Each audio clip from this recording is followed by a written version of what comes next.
Teamster Politics by Farrell Dobbs. About the author. Farrell Dobbs, 1907 to 1983, joined the Communist League of America, predecessor of the Socialist Workers' Party, in 1934 while working in a Minneapolis coal yard. A rank and file leader of the 1934 Teamster strikes and organizing drive, he was subsequently elected Secretary-Treasurer of Local 574, later 544. In the late 1930s, he was a central leader of the 11-state over-the-road campaign that organized tens of thousands of workers in the trucking industry. In 1939, he was appointed general organizer for the Teamsters International. He resigned the post in 1940 to become SWP National Labor Secretary. In 1941, Dobbs was indicted and convicted with 17 other leaders of Local 544 and of the SWP under the Thought Control Smith Act for their opposition to the imperialist aims of the U.S. government in World War II. He spent 12 months in federal prison in 1944 to 45. Dobbs served as editor of The Militant from 1943 to 1948.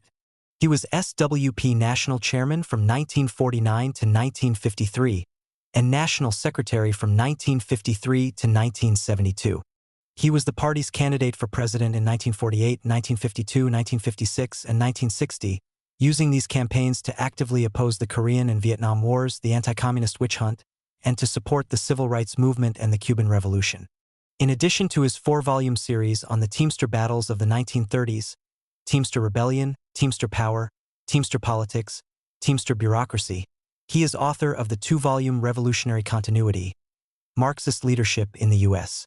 Other works include The Structure and Organizational Principles of the Party, Countermobilization, A Strategy to Fight Racist and Fascist Attacks, and selected articles on the labor movement. Although the contents of this work are my responsibility alone, I wish to express gratitude to all who so generously responded to requests for assistance. Marvel Scholl, my most intimate companion and collaborator throughout the years covered in this story, helped constantly in double-checking the facts and recalling unrecorded experiences that can be recovered only from memory. An extensive quotation has been taken, as well, from her writings in the Northwest Organizer. Sharon Lee Feiner performed the laborious task of typing each chapter in quadruplicate, often doing so under circumstances in which it was difficult to put other matters aside long enough to do the job. Her competent performance made it easier for me in several important respects.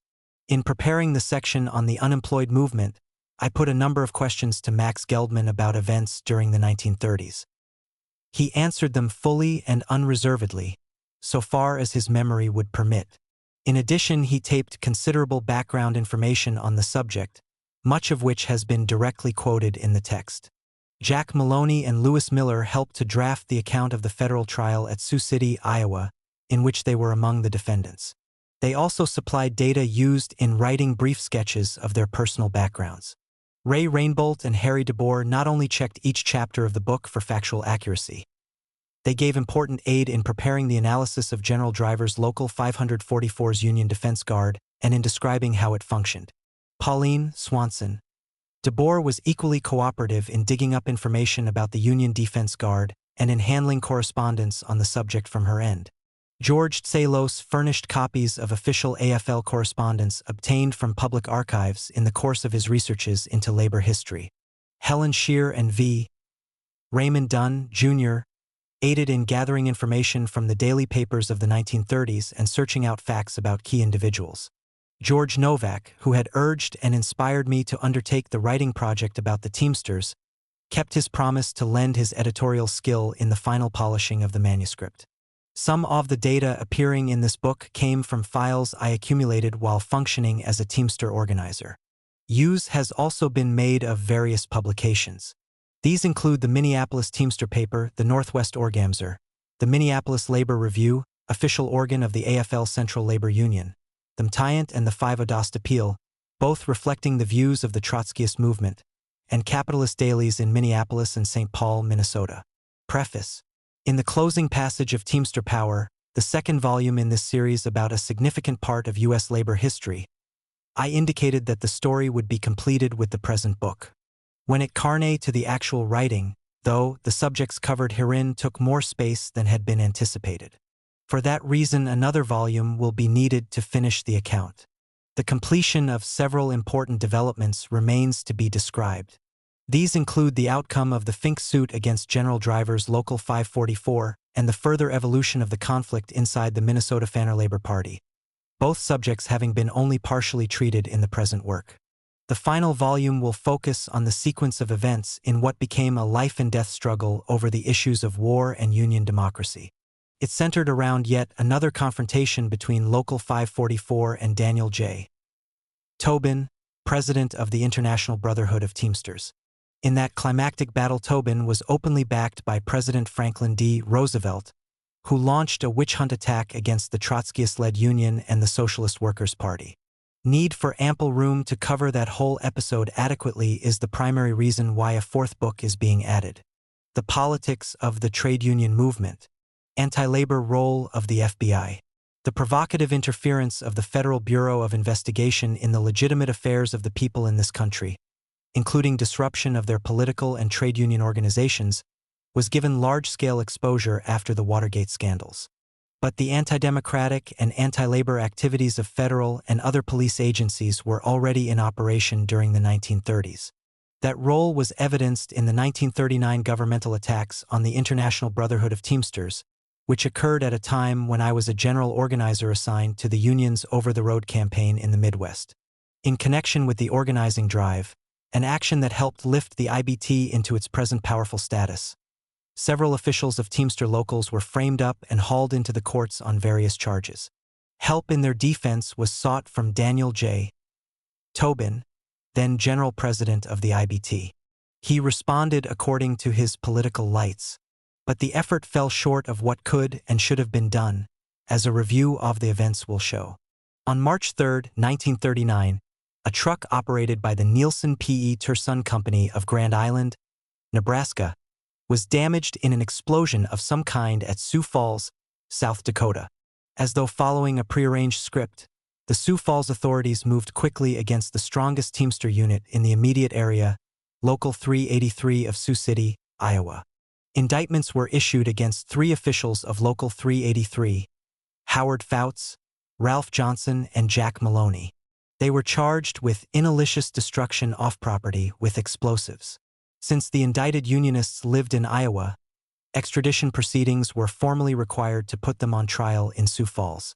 To avoid that difficulty, a geographical peculiarity was used to nab Fouts and Johnson. Sioux City lies on the east bank of the Big Sioux River, which marks the boundary between Iowa and South Dakota. The airport serving the city was then located on the west side of the river. It was in the vicinity of the airport, Dakota Territory, that the 2 men were arrested.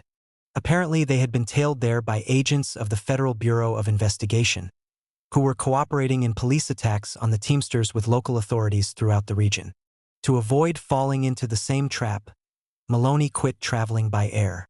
Upon advice of counsel, he also made bond before a Sioux City magistrate so that he couldn't be charged as a fugitive from justice.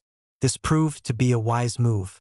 About 4 o'clock one morning, FBI agents banged on the door of his room in the Milner Hotel with a fugitive warrant. When shown the magistrate's bond, however, they backed off. Efforts made thereafter to extradite Maloney were blocked, so he escaped prosecution in the Sioux Falls case. But the FBI already had something else in mind for him, as will be seen later. An experience Johnson had after his arrest showed the contrived nature of the case against the Local 383 officials. The police had put him in a brightly lighted show-up line, along with a few other men, for purposes of identification by an alleged witness against him.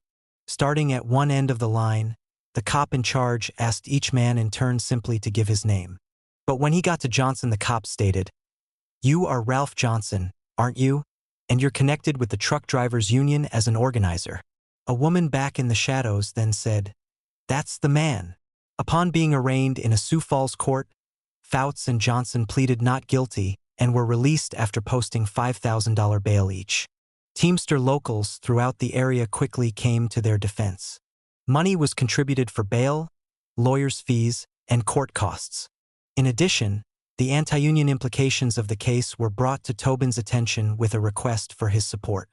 In response, he authorized an appeal within the IBT for defense funds. He also made an effort to swing some political influence inside South Dakota on behalf of the defendants, but it proved unsuccessful. As part of the defense effort, Jack Maloney prepared a full account of the case. One passage in the report gave a rather graphic description of the atmosphere surrounding the trial of the victimized trade unionists. A few years ago in Sioux Falls, Jack wrote, "Some gangsters had a dispute over the division of the swag. They shot a woman of the band full of holes, and her husband was placed in a dynamite warehouse in a nearby stone quarry. The dynamite shack was then touched off, the man being blown to bits. The explosion blew practically all of the windows in Sioux Falls into the streets." Another incident occurred around April 1, 1939, when a preacher became envious of another preacher's personal belongings. In this dispute over the ownership of an automobile, the first preacher blew up with dynamite the second preacher's automobile. He was tried, convicted, and sentenced to 6 years on this charge, just before Fouts and Johnson are to stand trial on the charges against them. These two incidents tend to make the citizens of South Dakota very hostile when the word dynamite is mentioned. Such were the circumstances under which the two local 383 officials were hauled into court on June 6, 1939, before Judge Wall. On top of that, the prosecutor, Ed Barron, was careful to see that not a single trade unionist got on the jury. It was made up entirely of merchants and farmers. Testimony introduced by the state alleged that the defendants were seen near the truck on the day it was damaged. In rebuttal, several defense witnesses testified that Fouts was in Sioux City at the time and that Johnson was in the Omaha Council Bluffs area. The trucking employer from Grand Island was allowed to tell about labor trouble he had experienced in Nebraska in 1937. Objecting vigorously, the defense contended that a labor dispute in another state 2 years earlier had absolutely no bearing on the case at hand. Although such irrelevant testimony could only be intended to prejudice the jurors against the defendants, the judge overruled the objection. Both men were found guilty and given sentences of 4 years in the state penitentiary. Since the verdict was appealed, they were able to remain free on bond. Finally, in September 1940, the South Dakota Supreme Court reversed the convictions on the grounds that the evidence against Fouts and Johnson was insufficient. By then, however, the two were in a federal prison at Terre Haute, Indiana. They had been put there as a result of another frame-up, one that had been openly engineered by the FBI. It stemmed from an earlier incident during a strike in which Local 383 was involved.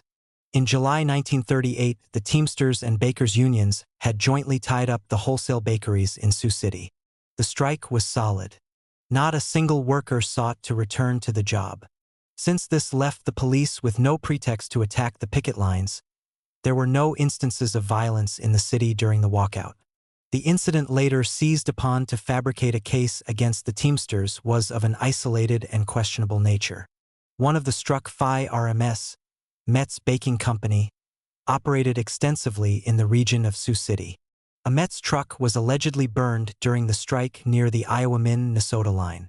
The company blamed the Teamsters, and the charge became a one-day sensation in the papers. Local 383 disclaimed any knowledge of the matter, observing that there would have been no point in the strikers taking such action in the hinterlands. The outcome of the struggle had to be determined in Sioux City, where the Union forces were strong and in full control of the situation. Maybe the company had burned its own truck to win public sympathy, the Teamster leaders suggested. Or there might be another explanation. The scab driver, who was working long hours, might have fallen asleep and gone off the road.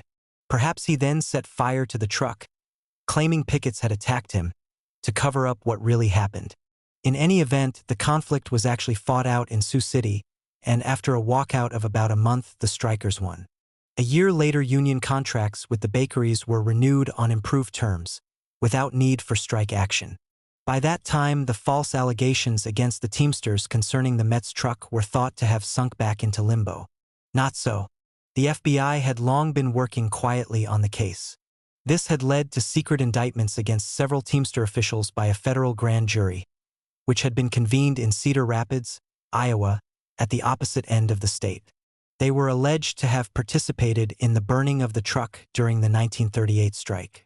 There were 5 counts against them, violation of the Dyer Act, transporting a stolen vehicle across state lines, interference with interstate commerce, conspiracy to do both of the above, conspiracy to steal bakery goods, and possession of stolen bakery goods.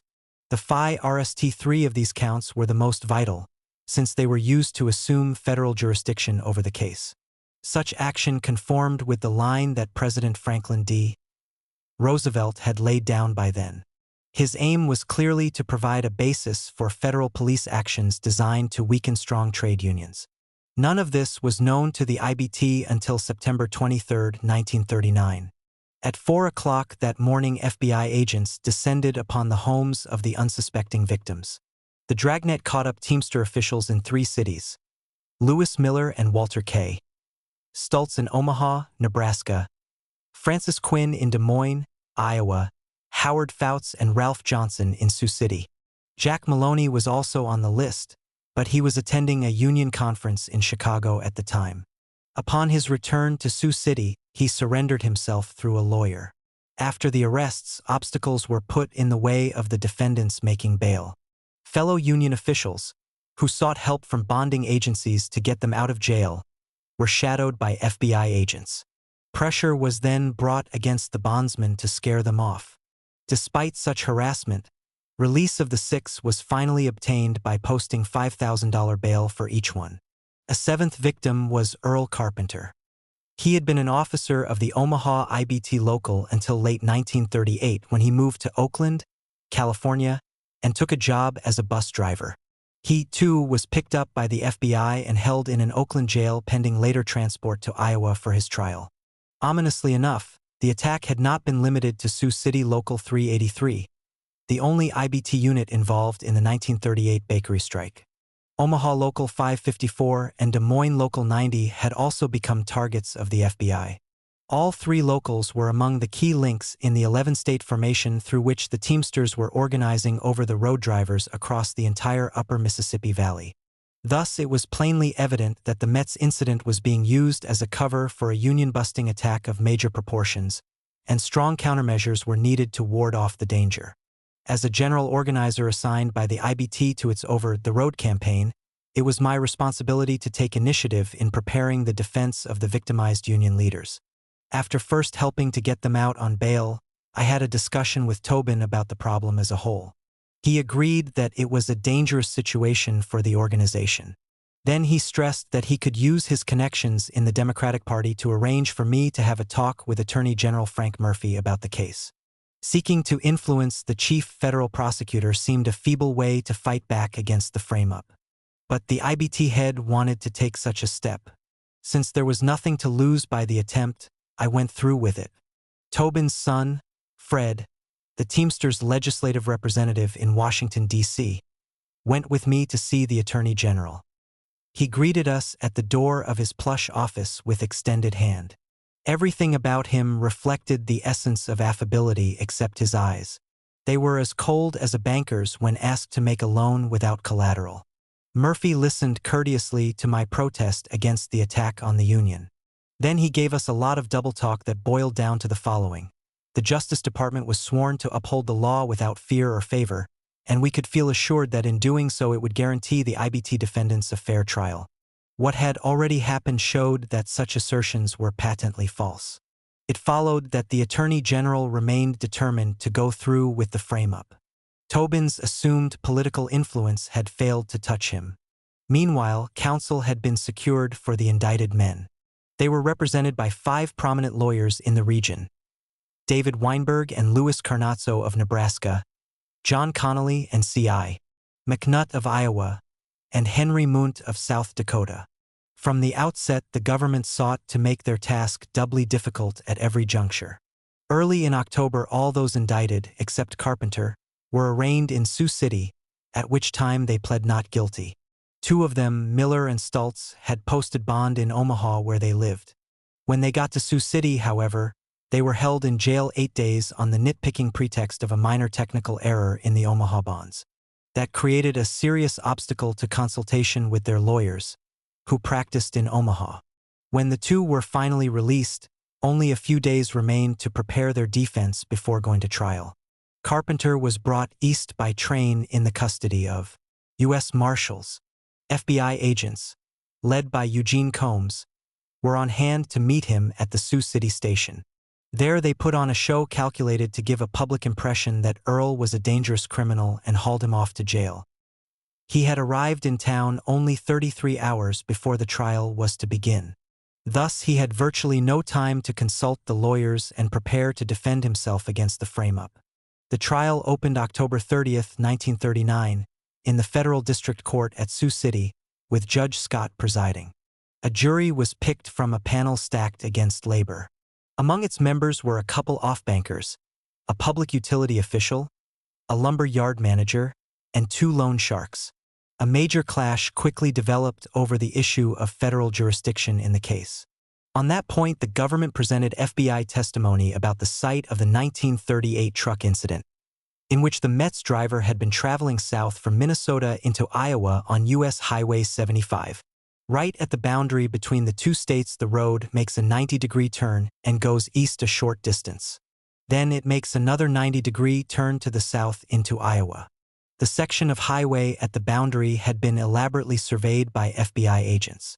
Their object was to present claims that the Minnesota-Iowa line ran along the center of the piece of road going east, that the defendants had stopped the truck on the Minnesota side of the highway and moved it a few feet across the narrow pavement to the Iowa side, and that the case was therefore interstate in character. Their argument was as crooked as the road. Nevertheless, the judge overruled defense objections and let the FBI testimony stand. In equally outrageous fashion, the prosecution then set out to link the defendants to the alleged crime. It was charged that 7 officials from IBT locals in 3 different cities had combined to stop 1 truck. 7 union leaders were said to have undertaken the action without involving a single rank-and-file member from any of the 3 locals. On the face of it, the charge was preposterous. In fact, it was doubly so, because over 200 union members were on strike in Sioux City and available for picket duty at the time of the Mets incident. To introduce evidence against the victims, a trick was used. It centered on a written chart specifying where each defendant was to sit in the courtroom. The chart was apparently shown to government witnesses, no doubt by the FBI agents who had lined them up.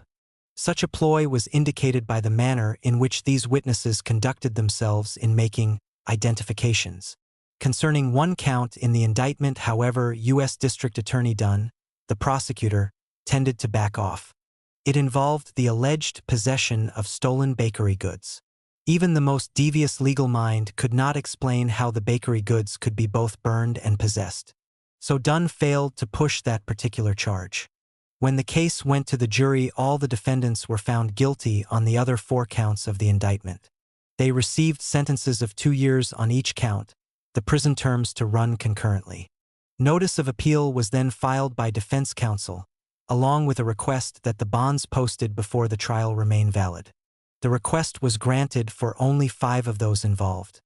Jack Maloney and Earl Carpenter were required to post new bail of $5,300 each.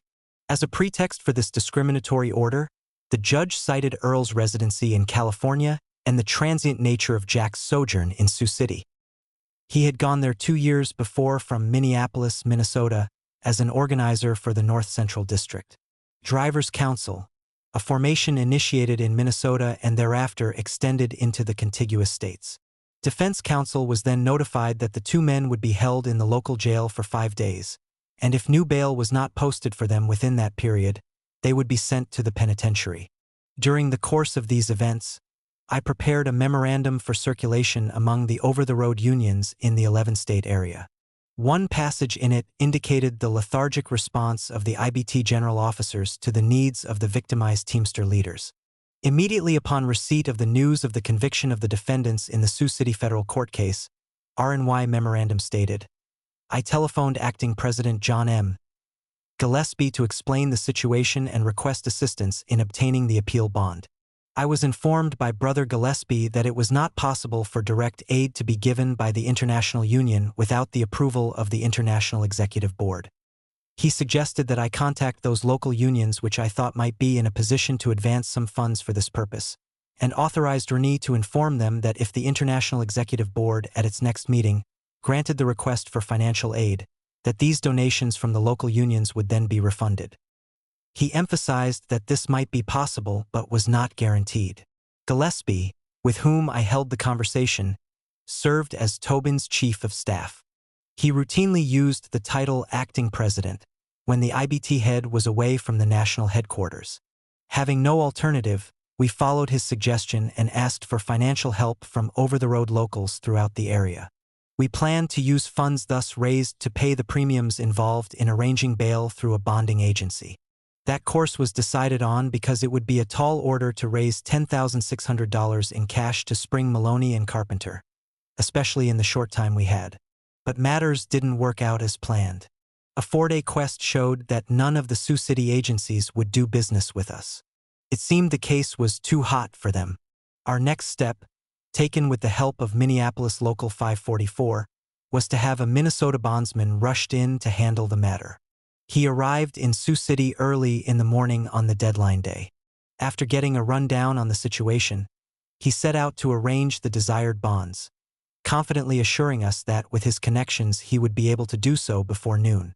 In a couple of hours, however, he returned empty-handed and crestfallen, unable to understand why he had run up against a stone wall. It was something entirely outside the realm of his experience. Bonding agencies do business in considerable part with underworld figures. Such clients are usually allowed to ply their trades with minimal police interference, provided their offenses are against people and not against capitalist private property. If an underworld figure gets arrested now and then, some capitalist politician can usually be found who will pull strings to help ease the legal situation. Experienced bondsmen consider such practices more or less routine.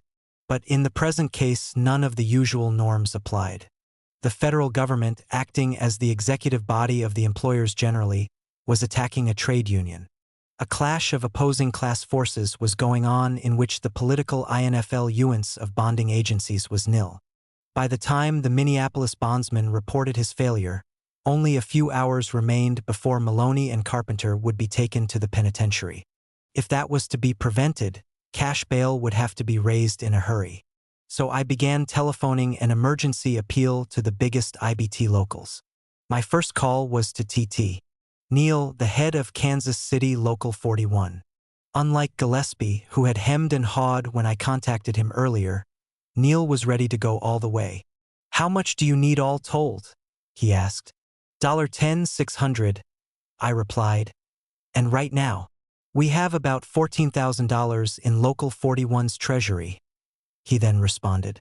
"There isn't time to consult the executive board about it, so I'll telegraph you $11,000 of that on my own responsibility. As soon as other locals send contributions, please rush some of it back, so I can plug the hole I'm making in our treasury." My calls to other IBT units also got a swift response. A total of $8,500 was sent from Chicago Local 710, Detroit Local 299, Milwaukee Local 200, Minneapolis Local 544, St. Louis Local 600, and South Bend Local 364. That made it possible to quickly return $6,500 to Neal and still have funds available to meet other expenses involved in the appeal. Meantime, the lump sum telegraphed by Neal had arrived about 3 hours before the deadline. Cash bail was then put up for Maloney and Carpenter, who were released from jail. It had been a near thing. By this time, feelings of intense anger over the government's brutal attack had been generated among rank-and-file Teamsters. The membership of Sioux City Local 383, for example, unanimously adopted a resolution stating, "We are especially convinced that the FBI did everything possible to make the charges severe beyond all rules of decency in an effort to publicly brand these union officials as criminals." The authorities not only turned a deaf ear to such protests from trade unionists, but they launched still another frame-up against Local 383. This time a complaint from the Gibson Trucking Company of Havelock, Iowa, was used for the purpose. Gibson, who had refused to sign the IBT's area contract for over-the-road operations, was paying his drivers scab wages. In March 1943, drivers on Havelock Sioux City runs came voluntarily to Local 383's hall. 2 of them were members of the local, and all 3 wanted aid in getting the union scale. They asked that their employer be notified that he could no longer operate in Sioux City until the area contract was signed. Howard Fouts then telephoned Gibson at Havelock and served notice on him to that effect. Within a short time, 2 Sioux City police came to the Union Hall and asked if the Gibson drivers were present. They were, but they didn't identify themselves. The cops then went away. A few days later, 3 officials of Local 383 were arrested: Howard Fouts, Ralph Johnson, and Charles Cunningham. Also a job steward, Jack Webster. The 4 were charged with kidnapping the Gibson drivers and holding them for ransom. Newspaper headlines screamed that they were being denied bail because the charge could involve the death penalty. They lay in jail for 17 days until they were indicted by the county grand jury on the kidnapping charge. After that, the 4 were released on bond of $15,000. At this juncture, a strong delegation representing over the road locals in the 11-state area had a session with Tobin. He was asked to give more effective support to the Union leaders who had become frame-up victims. Tobin then sent Joseph L. Padway, general counsel for the IBT, to check into the situation. Padway visited Omaha, Grand Island, Sioux Falls, and Sioux City. In each place, he issued press statements denouncing the legal assault on Teamster leaders. He also consulted with counsel for the defendants in the various cases. After that, Padway departed from the region and did not return, even though his visit left things about where they stood before he came. Fouts, who had been the one to telephone Gibson about signing a union contract, was brought to trial first in the kidnapping case. The drivers who had asked union help were scared off from testifying in his defense. He was convicted, sentenced to 6 months in the county jail, and fined $600. It was such a crude frame-up, however, that the conviction was reversed on appeal. After that, the charges against the other 3 were dropped. While the kidnapping conviction was being appealed, there was a new development in the case of the 7 who had been sentenced for allegedly burning the Mets truck. In May 1940, the U.S. Circuit Court of Appeals heard arguments in this case. A few weeks later, their appeal was denied, and they were ordered imprisoned at the beginning of August 1940 to serve 2-year terms. Earl Carpenter, Jack Maloney, Francis Quinn, and Walter K. Stultz were put in the federal prison at Sandstone, Minnesota. Howard Fouts and Ralph Johnson were sent to Terre Haute, Indiana. Lewis Miller was locked up at Leavenworth, Kansas. Before entering prison, Miller sent me a letter expressing his feelings about the situation. As you know, Lou wrote, "A decision has been made which seems to be final, and under these circumstances there is nothing left for me to do but take the consequence. I want you to know that in spite of the verdict which has declared me guilty, I shall serve time as a free man in thought. I have at all times tried to play the game as a true unionist, fighting for those principles which every true union man has in his heart. I do not intend that this letter should in any sense be an obituary. Rather, I want to arouse the union consciousness of every working man and woman. Let the injustice which has befallen me serve as a warning to every ardent unionist to guard against the pitfalls and dangers which may be in his fight for economic freedom. I should then feel that the price which I have been called upon to pay will not have been paid in vain. Remember me as one making a plea for continued organization, continued courageous leadership, and a continued fight for justice in the fraternity of labor." Roosevelt's aims. Basically, the legal assault on the IBT was intended to curb militancy in its ranks. For by 1939, organizers of the Over the Road campaign were in the forefront of the Union's general advance. Hence, the federal government made them primary targets, as shown by the frame-up in Sioux City. Before assessing more fully the Roosevelt administration's motives for that outrageous act, however, a closer look should be taken at the worker militants who were under attack. This can be done through background sketches of Jack Maloney and Lewis Miller, 2 of the frame-up victims. In a broad sense, their stories reflect the evolution of the many outstanding fighters who were in the process of transforming the Teamster movement. Sean McGillen, Jack Maloney, the 3rd child of Irish immigrant parents, was born September 10, 1911, in Minneapolis, Minnesota. He never saw his father, Thomas. His mother, Catherine McGillen, later remarried. Her second husband, Ole Severson, was a second-generation Norwegian Arnerican whose surname Jack used until he was in his 20s. At an early age, Jack began to acquire radical sentiments from both his mother and his stepfather. Catherine sang songs and told stories to her children about the Irish struggle for independence from Britain. From this, they developed an instinct to rebel against any form of regimentation. Ol's radicalism, in turn, helped the process along. At various times he had worked in the harvest fields and logging camps where he involved himself in struggles waged by the industrial workers of the world, IWW. In addition, he was a supporter of Eugene V. Debs, the great socialist and trade union leader. Like Debs, he was opposed to U.S. involvement in imperialist war. Such views, strongly held by Ol, tended to rub off on the children, along with the spirit of militancy they gained from their mother. During the latter part of his school years, Jack worked with his stepfather whenever circumstances permitted.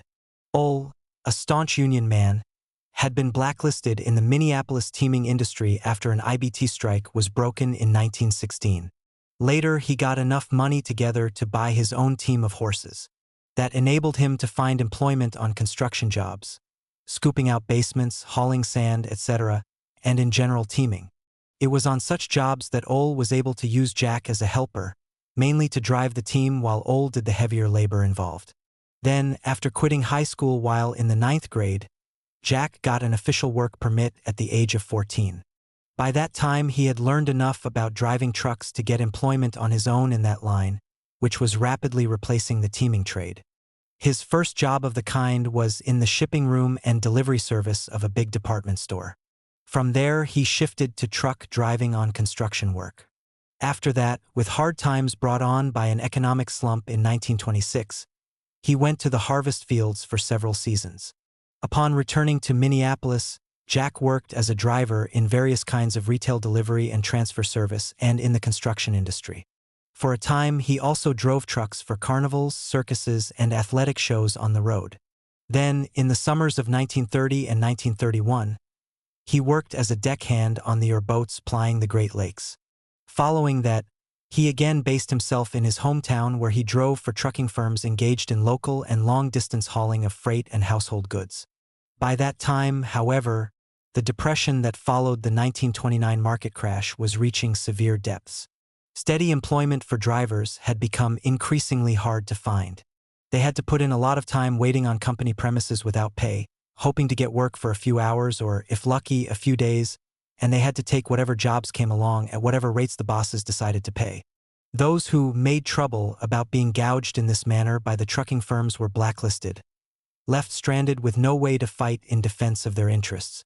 As a result, thousands of workers in the Minneapolis trucking industry were ready for battle, and they responded heartily when the General Drivers Union launched an organization campaign in 1934 designed to lead them into action against the bosses. In May of that year, the drivers, helpers, and inside workers struck most of the city's trucking industry. The bosses responded by using the police department, backed up by special deputies, for an all-out attack on the Union forces. Meeting the assault club against club, the strikers fought successfully to defend their picket lines. During the combat, in which he came forward as a picket captain, Jack learned rich lessons about the class struggle, as did his fellow workers. As a body, they picketed so effectively that the trucking companies had to make a settlement on terms favorable to the Union.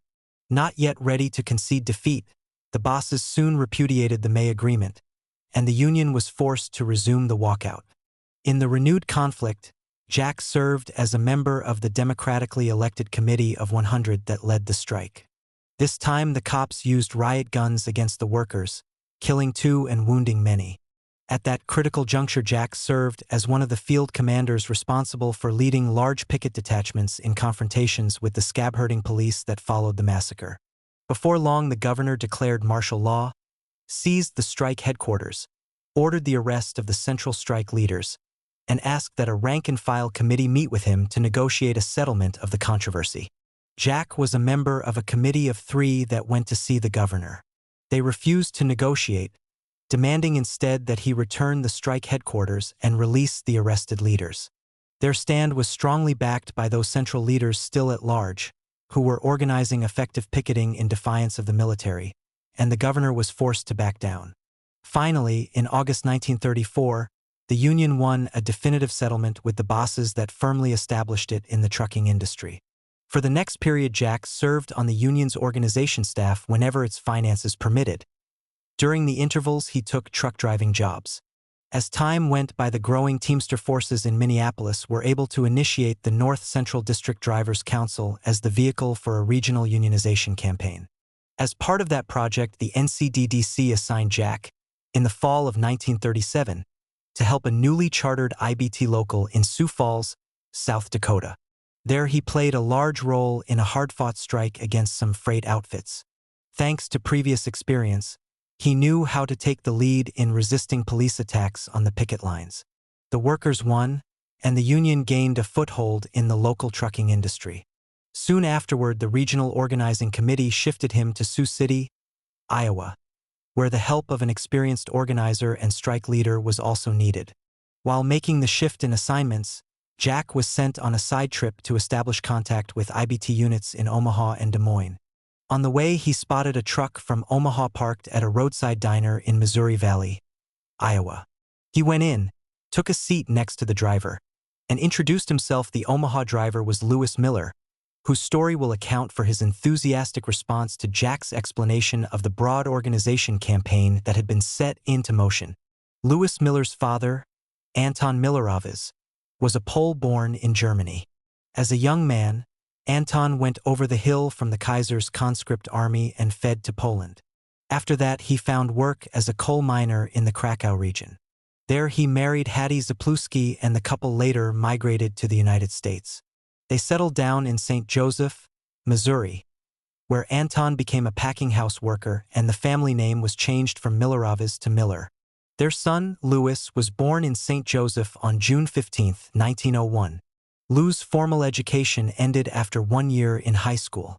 The family, which was devoutly Catholic, had been pressing him to train for the priesthood, but he was dead set against it.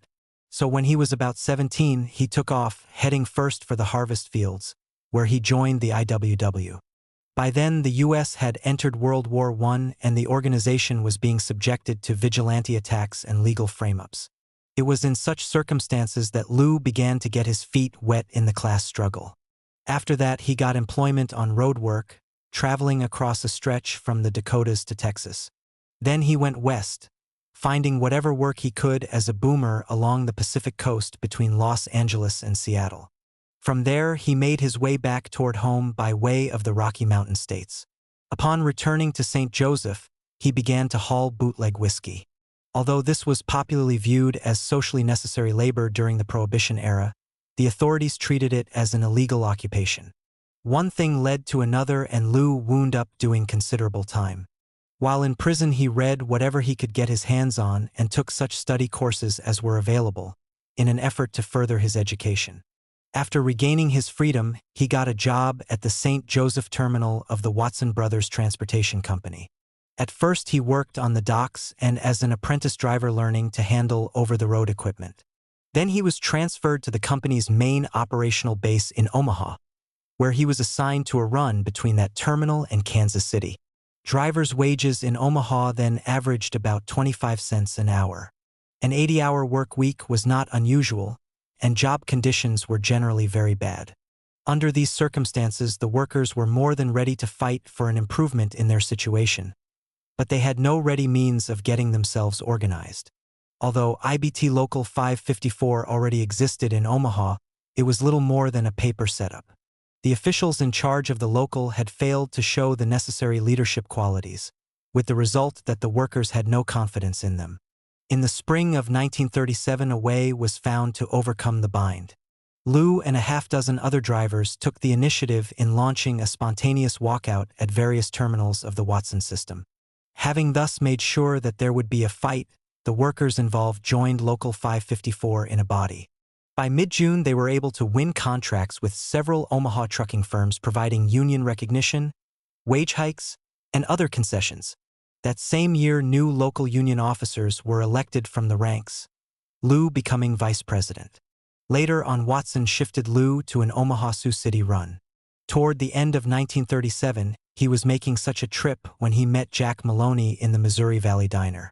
Jack went on from there to Omaha to talk with other local 554 officers about the NCDDC's regional campaign. Lew joined in the discussion as soon as he got back from his run, pressing strongly for Omaha's participation in the project. The upshot was that a local 554 delegation attended a broad Teamster conference held at St. Paul, Minnesota, in January 1938. Lew was among those present, and, while he was there, Jack took him on a tour of the Teamster movement next door in Minneapolis. As Lew later described the experience, "I liked what I saw and found out what it meant to have a strong union." Soon thereafter, he went on the local 554 organization staff full-time, ready to help carry out what he now understood had to be done. An obstacle to the campaign projected by the NCDDC arose when Tobin issued an order to its St. Paul conference that the regional formation had to be dissolved. This angered the delegates, who sent a committee to meet with the IBT head and demand the latitude needed for their unionization drive. Under this pressure, he backed off some, offering a compromise proposal that the action be confined to over-the-road drivers. Since that in itself represented a major advance, his proposal was accepted and the organization activity went forward with renewed vigor. In a few months, an 11-state area structure was created. It extended from Michigan and Ohio in the east to the Dakotas and Nebraska in the west. This formation recruited tens of thousands of new members into the IBT. In August 1938, it won the first uniform area contract, providing higher wages and better working conditions for over-the-road drivers. Trucking companies in the Missouri Valley region tried to hold out against signing the area-wide agreement. This led to a series of struggles. Walkouts of a relatively short duration forced the Des Moines and Sioux Falls employers into line, but in Omaha, other Nebraska towns, and Sioux City, the bosses fought viciously. A strike lasting from September 1938 to February 1939 was needed to make them sign the area contract. Having finally emerged victorious from the battle with the long-distance trucking firms, the IBT locals became the spearhead for all organized labor in Iowa, Nebraska, and South Dakota. Wages were low and job conditions bad for workers generally in those states. Now that they had seen proof that concessions could be wrested from the bosses through strike actions, thousands began to join the unions of their trades. In the struggles that followed, they looked to the Teamsters for help, and they got it. A new day was dawning for militant trade unionism in that benighted territory. This caused deep concern among the bosses in those open-shop states. So they set out to reverse the trend, picking the Teamster locals as their main target. Agencies of capitalist rule at the city, county, and state levels were activated in frame-up attacks on IBT officials. They sought help from the federal government against the union militants, and their request got a ready response from the Roosevelt administration, which was then making a rightward turn away from its earlier policies. When Roosevelt first took office in 1933, the nation's economy was almost paralyzed. Conditions of life for the workers had become so intolerable that rebellious moods were rapidly spreading among them.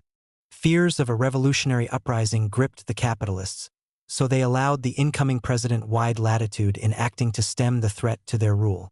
After proclaiming a New Deal for the country, Roosevelt quickly pushed several new measures through Congress. Among these was legislation to restrict competition between capitalist enterprises within the various industrial sectors, which opened the way for price hikes and increased profit-taking. Although the policy served mainly to promote the growth of corporate monopolies, it was demagogically presented as the only way to get the economy going again. On the same premise, federal spending was channeled wherever possible into the coffers of the fat cats.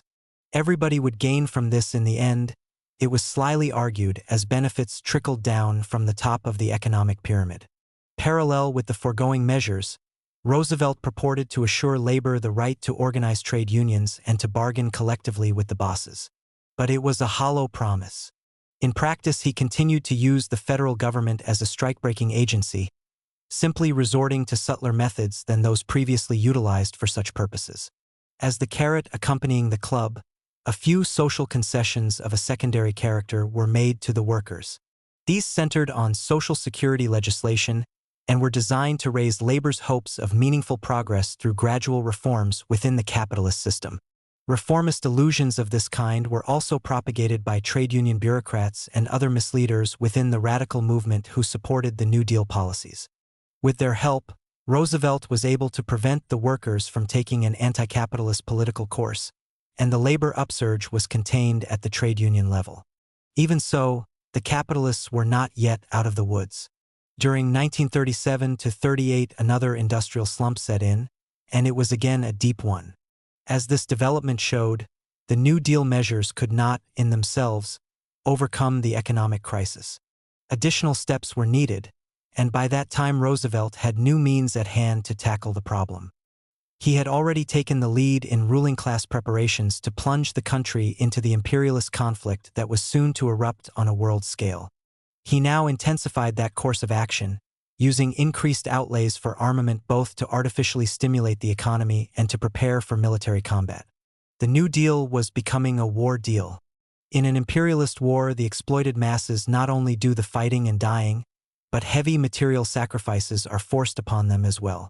Meanwhile, new contingents of millionaires and billionaires spring up, as the capitalists rake in blood profits from the Holocaust. Protests against these inequalities are bound to develop, so Roosevelt made advanced preparations to stifle them. A series of legislative acts and presidential decrees was shaped, step by step, to restrict civil liberties. The FBI openly began to assume the role of political police. Together with other federal agencies, it moved to clamp down on the more aggressive sections of organized labor, and the Teamsters were not the only target. A direct clash with the national administration had developed in still another sphere during 1939. It involved a nationwide strike on federally operated make-work projects, where the workers were fighting against wage cuts and layoffs. Brutal repressive action, which will be described later in some detail, was taken by the government. That, in turn, was followed by another form of attack on the AFL building trades unions, whose members had taken part in the strike on the federal projects. The U.S. Department of Justice obtained a series of indictments against AFL building trades officials. They were charged with criminal conspiracy in restraint of trade within the private sector of the building industry. In this case, the aim was not so much to secure convictions as it was to throw a scare into the labor bureaucrats. They were being shown how the governmental power could be used against them if they obstructed policy changes set into motion by the ruling class as it prepared for war. Since the message was really addressed to the labor movement as a whole, it was plainly the duty of all top union officials to launch a broad movement in defense of those under government attack.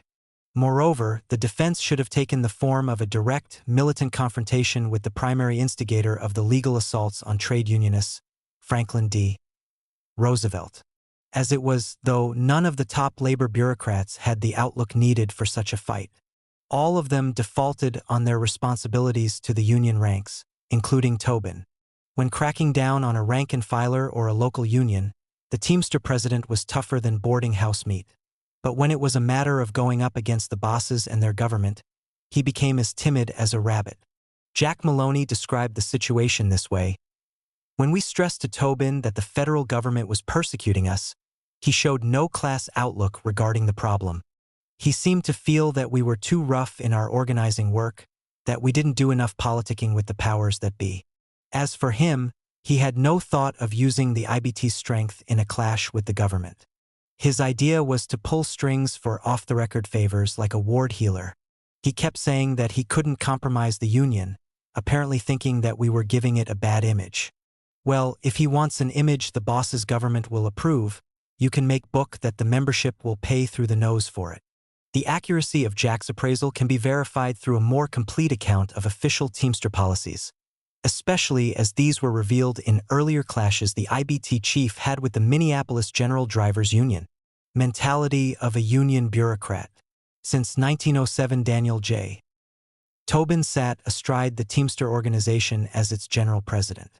During those years, he became wholly committed to the concepts of business unionism. As the term implies, that outlook is designed to assure the capitalists of organized labor's cooperation, both within industry and at the governmental level. In return, it is fatuously assumed grateful employers will make a few significant concessions to the workers. On that premise, the ruling hierarchy in the trade unions, today as yesterday, displays statesmanlike sensitivity to ruling class needs, thereby stripping itself of any capacity to lead struggles in defense of the workers' interests. Organizationally, business unionism Phi RST took shape through the establishment of the American Federation of Labor along narrow craft lines. The structural base widened later on, however, when the Congress of Industrial Organizations became extensively bureaucratized. From the beginning, the AFL concentrated on recruitment of skilled and semi-skilled workers. In the case of its IBT affiliate, efforts along that line focused primarily on SE1 ECT categories of drivers, He1 purse and P1 at form workers. Being somewhat better paid than the average 1A, they could 1D more readily be drawn into contractual 1 relations with the employers on class collaborationist terms, especially when the arrangement also provided little job trusts for them. In seeking contracts with trucking firms on this basis, Tobin put emphasis on gradual improvements for the workers. He insisted that union demands be within reason.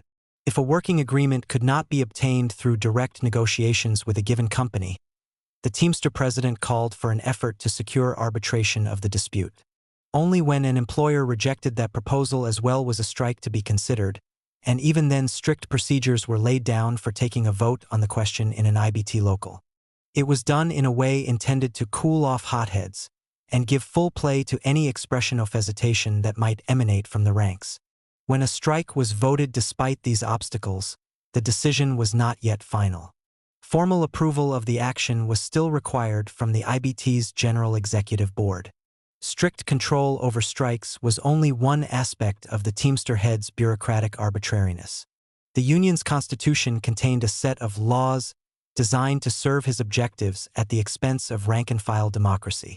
Official policy was laid down by him through freewheeling interpretation of resolutions adopted by IBT conventions, which were held at 5-year intervals. He kept a staff of watchdogs on the alert for signs of dissidence within the organization, and anyone who got out of line could expect harsh discipline. Tobin's scheme of things had no place at all for workers whose occupations fell outside the elitist categories of craft unionism. To him, they were rubbish. He said as much in the official IBT magazine, adding that the union didn't want such members if they are going on strike tomorrow. His reference was, of course, to the underprivileged masses who were radicalizing under the impact of the post-1929 Depression. For their part, these workers were ready to fight in defense of their interests, if a way could be found for them to get organized with the help of competent leaders. But to do that, in the trucking industry, some basic alterations had to be made within the Teamster movement. Steps toward the necessary changes were initiated in 1933 by revolutionary socialists who worked in the coal yards in Minneapolis. They belonged to the Communist League of America, the organizational form then taken by the Trotskyist movement. Plans for their course of action in the IBT had been carefully thought out in advance. As the Trotskyists saw the situation, the key to success in a clash with Tobin over union policy lay in his failure to adjust to the new times. A program of militant struggle to advance the workers' cause was required, as against his line of cozying up to the employers. To carry out that course, all workers in and around the trucking industry had to be organized. The democratic rights of the rank and file had to be counterposed to the IBT head's dictatorial methods inside the union. Given the accomplishment of those aims, new content could be infused into the old Teamster structure, making it an instrument for progress. Tactically, it would have been unwise to begin with a head-on challenge to Tobin's rule, attempting forthwith to displace his apparatus in the leadership of the Minneapolis Teamsters. That would simply have played into his hands. A hue and cry could have been raised about Reds trying to take over the organization. Conservative and uninformed members alike could have been mobilized against the challengers, and the fight would have been over almost before it got started. Instead, the Trotskyists used flanking tactics. Demands upon the trucking companies were drawn up through a process of democratic consultation among the workers involved. With the assurance of general rank and file support of the demands, a fight to win them was set into motion. Tobin and his bureaucratic underlings were thus put in the middle. They could lend effective aid in the battle against the bosses and gain increased leadership authority, or they could fail to play a constructive role and wind up losing standing within the movement. A further advantage resulted from this procedure. Officials in the lower echelons of the IBT hierarchy, being closer to the ranks than Tobin, were more susceptible than he was to the pressures of rising worker militancy. Among them were some who saw that changes in perspective were needed if the union was to prosper. They found merit in the trade union program and combatability of the Trotskyists and were favorably influenced by association with energetic young militants who arose from the union ranks to play leading roles in the conflicts that developed. As a consequence, such officials tended to oppose the Teamster president, in varying degrees on some important issues. Matters of tempo also had to be considered in shaping the plan of battle. As the struggle against the employers gained headway, a clash with the IBT chief was bound to develop. Yet it was important not to stumble into a premature showdown with him over secondary matters. At the start, all tactical steps had to be shaped in conformity with the basic strategy of an all-out fight against the enemy class. In that way, a degree of mass momentum could be developed that Tobin would be unable to control, and despite obstructive actions on his part, the workers would be able to make gains. Proceeding as outlined above, the Trotskyists began their campaign among Minneapolis workers engaged in the delivery of coal. General Drivers Union Local 574 had the AFL jurisdiction in that sphere, but the Tobinite majority of its executive board was opposed to organizing those workers on an industry-wide basis. So the first task was to help them fight their way into the union. Toward that end, a voluntary organizing committee was formed in the coal yards. The committee proceeded to develop mass pressure on the petty bureaucrats in Local 574 for a change in recruitment policy, receiving support from a minority of the executive board. A breakthrough was soon accomplished, and the coal workers began to pour into the local. When contract demands were presented to the employers, however, they refused even to negotiate with the union. At that point, Tobin was notified, simply for the record, of the workers' intention to go on strike. John M. Gillespie replied for him, recommending that the local seek instead to arrange government mediation of the dispute. Ignoring such advice as meaningless, the workers struck the entire coal industry in February 1934. In the conflict that followed, the voluntary committee led the picketing so effectively that the bosses had to make a settlement with Local 574. They were forced to yield wage concessions and, most importantly, to grant union recognition. While the settlement was being negotiated, word came from Gillespie that approval of a strike was denied. By that time, however, the battle had been fought and won. Sanction of the action by the top IBT bureaucrats was no longer a relevant question, since they had been effectively bypassed. On top of that, it had now become possible to cross Tobin's craft union boundaries. The victorious coal strike provided the stimulus needed for a broad unionization campaign throughout the city's trucking industry. In moving forward accordingly, the voluntary committee took advantage of the general jurisdictional designation in Local 574's IBT charter. Recruitment was not confined to those employed on trucks and loading docks, as Tobin had decreed, but was expanded to include inside workers whose jobs were in any way related to trucking. A few thousand new members were soon enlisted on that basis, and the local began to assume a semi-industrial organizational form. Parallel with this growth, a situation of dual leadership authority was taking shape within the changing union. The split within the executive board was hardening. On one side stood the Tobinite majority, which continued to follow an obstructionist course. On the other was the dissident minority, acting in concert with the voluntary organizing committee. The latter alliance was gaining ascendancy within the organization, since its policies coincided with the needs and aspirations of the ranks.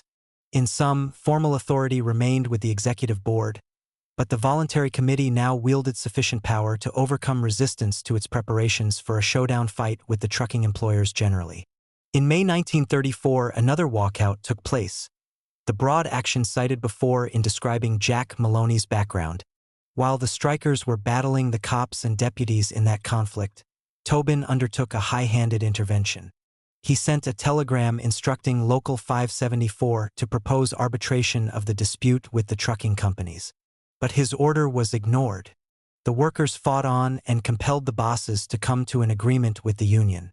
Before long, the employers undertook to repudiate the May settlement, making it clear that Local 574 was about to be forced into what would be the toughest fight of all. In preparing for the anticipated struggle, the local solicited aid from its potential allies, and the response was magnificent.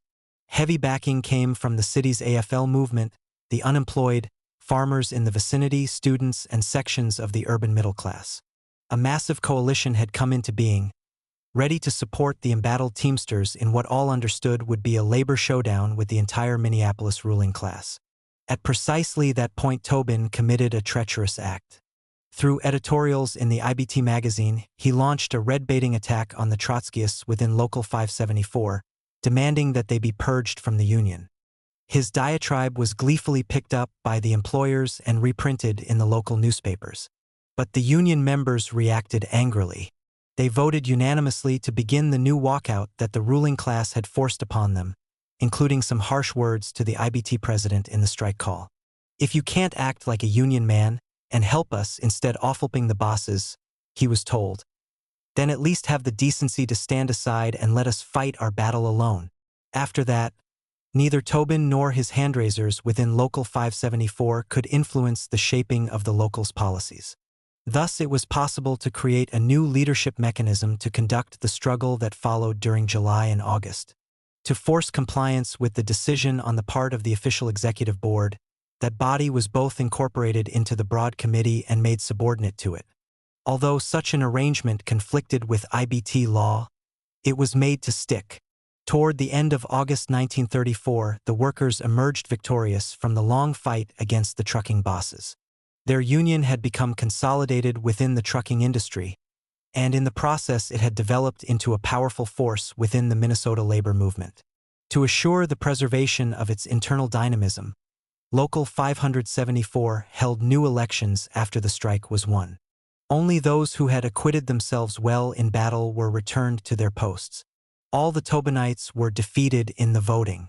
They were replaced in office by Trotskyists who had earned the support of the membership through their role on the Voluntary Organizing Committee. These results brought the executive board fully into step with the militant rank and file. There were no longer any class collaborationists holding key official positions. A solid basis had been laid for the organization to follow a firm class struggle course. This favorable situation was further enhanced by changes occurring on a wider scale. The Minneapolis working class generally, including both members of existing unions and workers aspiring to become organized, had been stirred by the truck drivers' victory. As a result, new forces moved into action, and they developed increased momentum as one strike followed another. Then, in the midst of this process, Tobin decided to throw a monkey wrench into the trade union machinery. In April 1935, he revoked Local 574's charter, callously disrupting the labor solidarity that had been generated during 1934. He proceeded to set up a paper organization, Local 500, with the expectation that it could displace Local 574.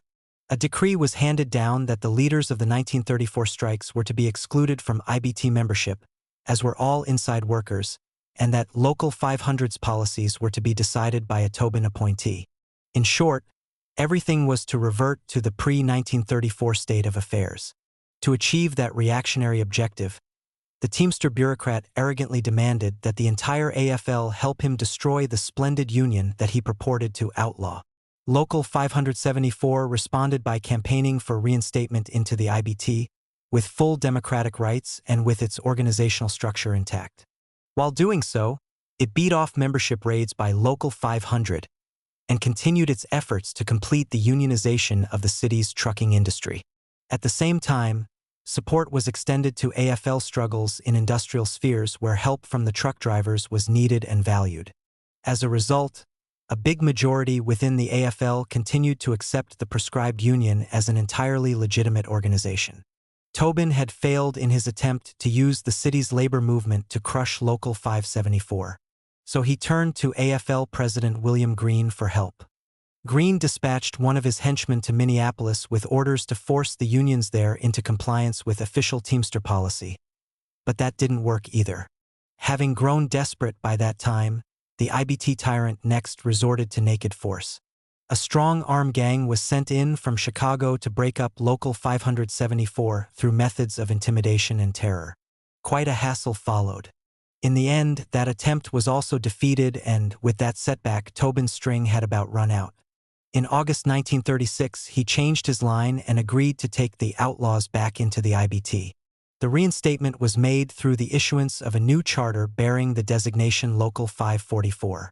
All the officers and members of former Local 574, including the 1934 strike leaders and the inside workers, were accepted into the new unit. By mutual agreement, a new executive board was selected, composed of representatives from both former Local 574 and former Local 500. In basic terms, Local 574 had been reinstated intact under a new charter number. Both its class struggle policy and its organizational structure continued to prevail in the new setup. Even the difficulties involved in the formal leadership change were soon ironed out. Before long, the Trotskyist trade union program became as generally accepted in the executive board of Local 544 as it had previously been in 574. Now that the infighting was over, the expansion drive that Tobin had disrupted could at last be fully set into motion. It didn't take long for the United Teamster forces to assert their power everywhere in the Minneapolis trucking industry. Through the medium of the North Central District Drivers' Council, the unionization campaign was extended all across Minnesota and into the adjoining states. Then the IBT president butted in again, dictatorially ordering that regional collaboration between local unions be discontinued. Once more, however, he found himself utterly out of touch with changing rank-and-file moods. As recounted in the previous chapter, he was forced to back down. The campaign went ahead, culminating in the consolidation of an area structure for over the road drivers on an 11-state basis. The latter accomplishment signified growing acceptance within expanded Teamster circles of policy changes first instituted in Minneapolis. In fact, even the IBT chief veered somewhat toward the new course for a time.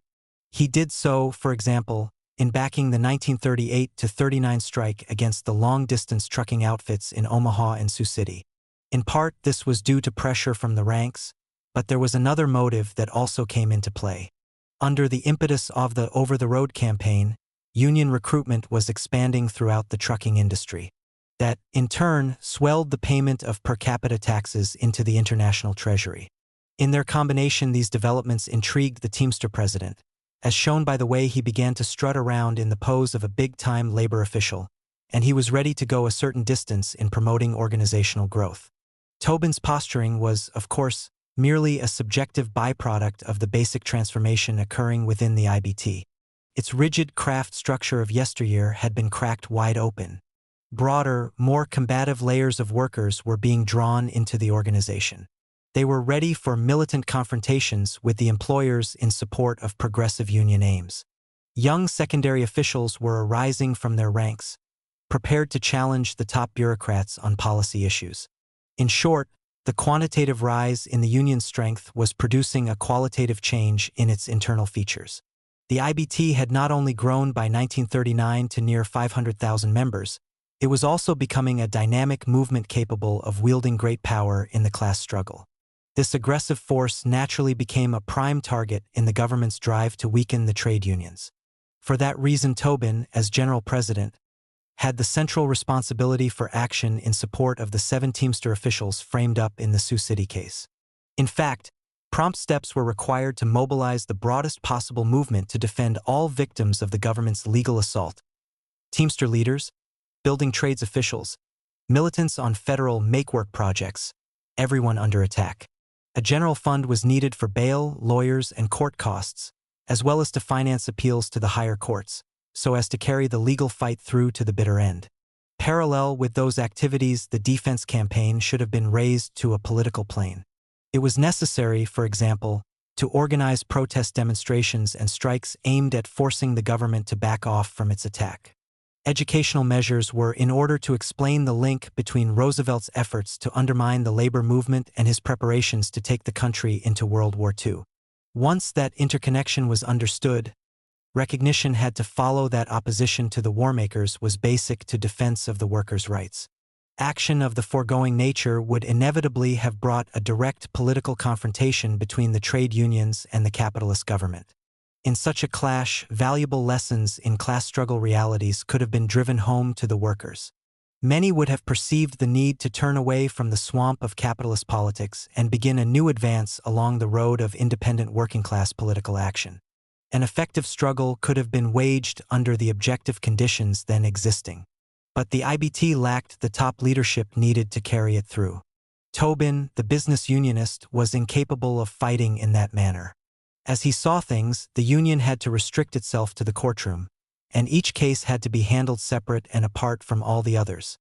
With respect to political pressure, he would do no more than authorize public statements complaining about what was going on. Any idea of launching protest demonstrations and political strikes was alien to him. Instead of pointing to the relationship between the war preparations and the attacks on trade unions, he supported the foreign policy of U.S. imperialism. He was so deeply immersed in capitalist politics that he had headed the National Labor Committee of the Democratic Party during the campaign to re-elect Roosevelt in 1936. Because of those class collaborationist views and practices, Tobin defaulted on his responsibilities to the victimized IBT members. They went to prison for doing nothing more than attempting to provide the kind of leadership the workers needed.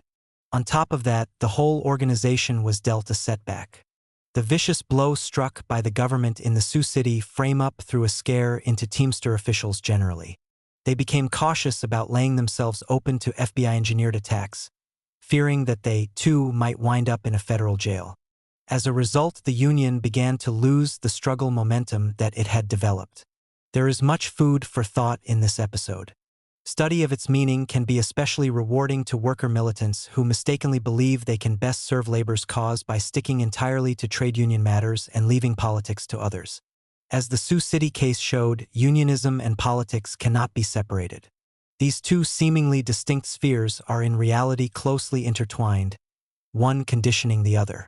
If political action is left to the capitalists and their servitors within the labor movement, power generated at the trade union level can be blunted, and even shattered, through blows from a government under ruling class control.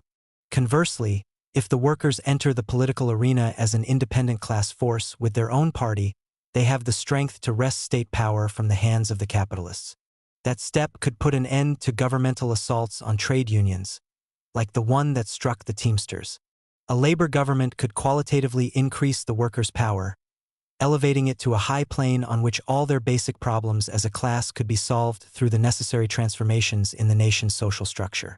The complexities involved in guiding labor toward that independent political course can be scrutinized more closely by outlining the Trotskyist approach to the task, as it was developed when the Depression of the 1930s began to radicalize the working class.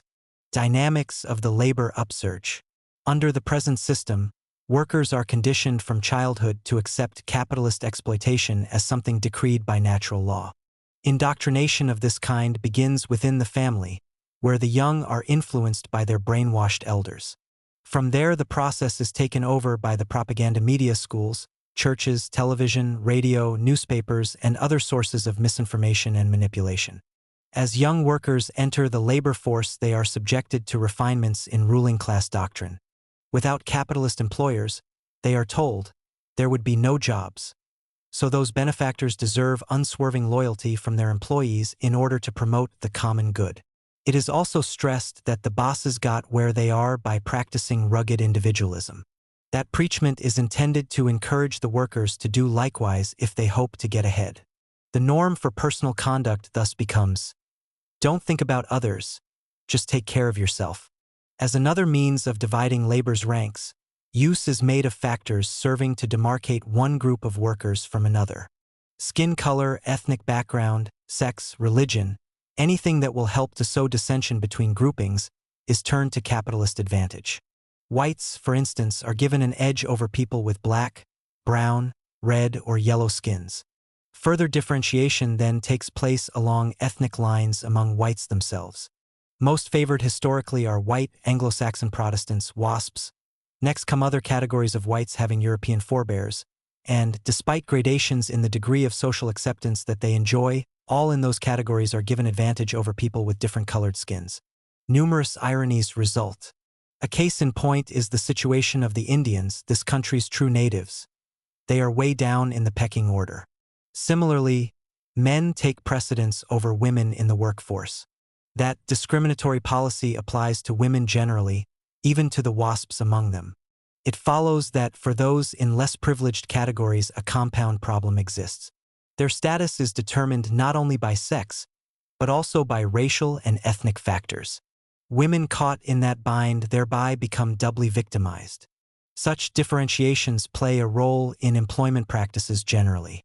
Individuals in the more favored groupings are likely to get the better-paying, skilled jobs.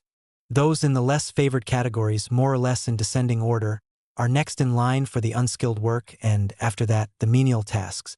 For people at the bottom of this preferential sequence, the situation can be summed up in the phrase, "Last to be hired, first to be fired."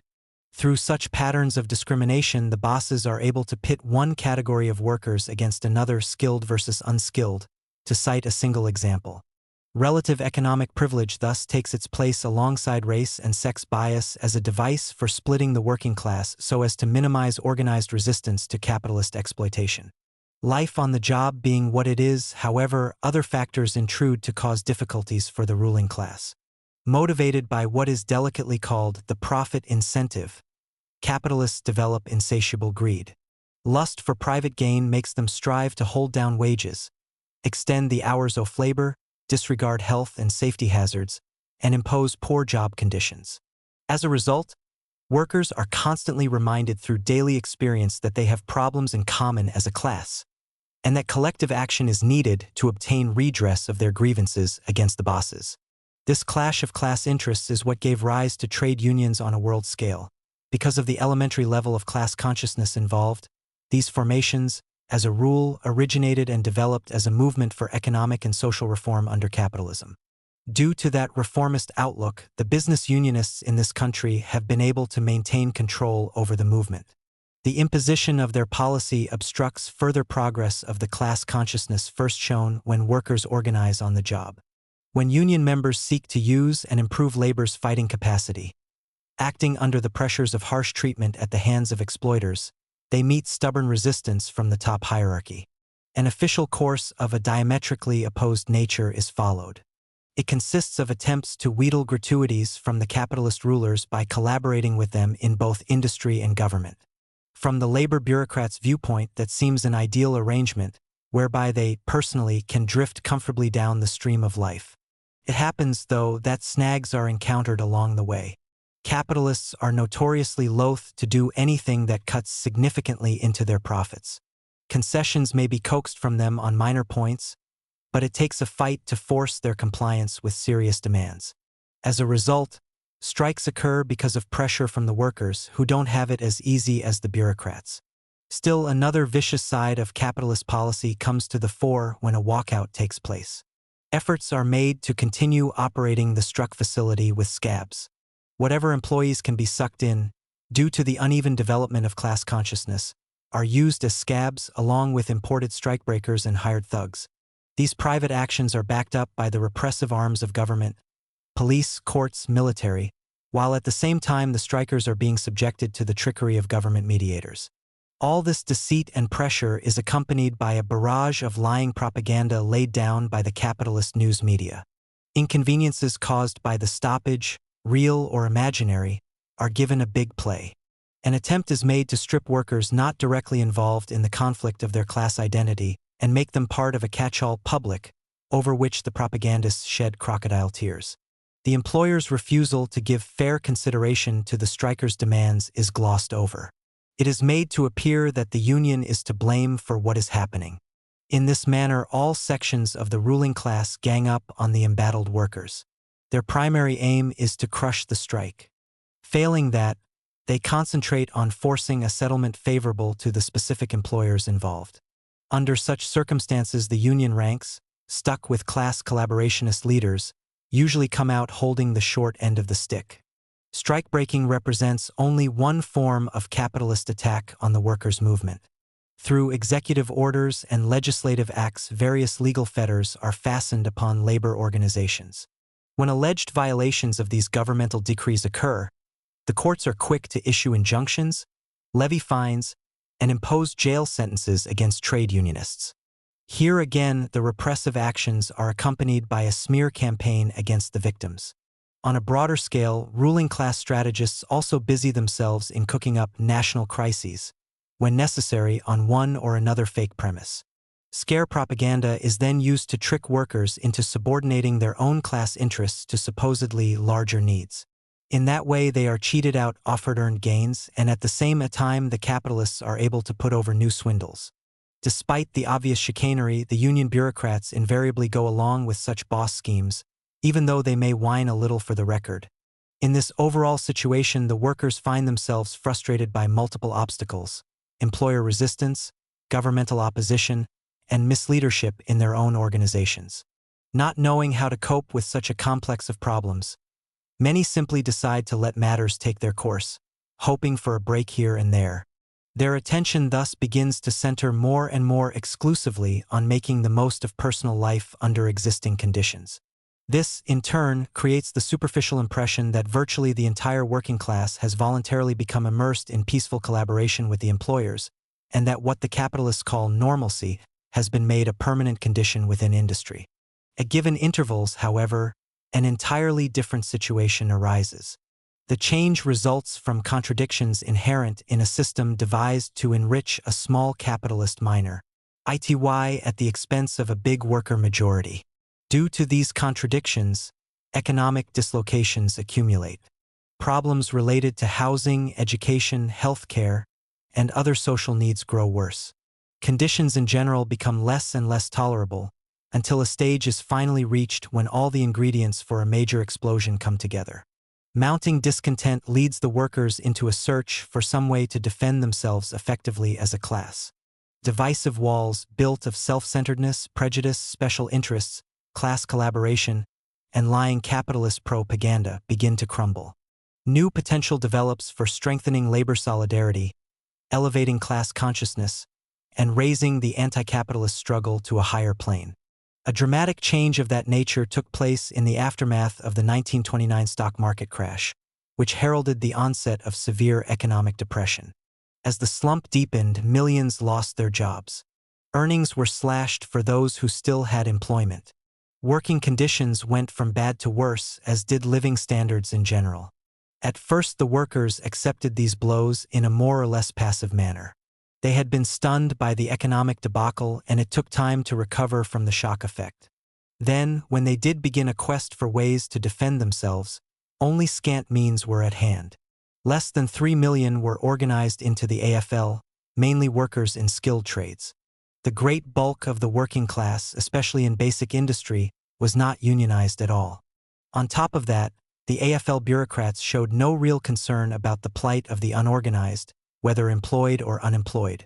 In short, labor was caught in a crisis of organization and leadership. But limited patterns of struggle gradually began to emerge, characterized by ups and downs in scope and tempo.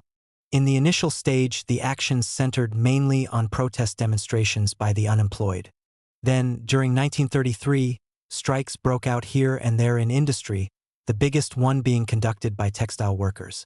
These walkouts resulted from the interaction of two basic factors: the workers' determination to regain ground they had lost in the Depression and their rising confidence, stimulated by partial economic recovery under the New Deal, that their objective could be attained. Developments of this kind were viewed by the AFL business unionists as a threat to their class collaborationist line rather than as an opportunity to strengthen organized labor. So those worthies helped government mediators snooker rebellious workers into formal agreements with the bosses that brought precious few gains to the union rank and file. But sellouts engineered in that way could not be made to stick very long. Combative moods among the workers continued to grow in intensity, and within the union's radicals were able to increase their leadership authority. As a result, miniature civil wars were fought in 1934 by Minneapolis truck drivers, San Francisco longshoremen, and Toledo auto workers. In each case, labor emerged victorious. Inspired by proof that strikes conducted militantly could be won, the main detachments of the working class in basic industry began to move toward action against the monopoly corporations. Before the end of 1934, struggles erupted in auto, rubber, and steel. In every instance, these were sabotaged by AFL bureaucrats, who pushed through acceptance of special government boards to study the situation and recommend improvements. The crime was compounded through an organizational hoax. Workers in that sphere were first taken into the AFL on a plant-wide basis. The bureaucrats then proceeded to chop off craft units from the main body, undermining the industrial union form so vital to effective action in basic industry.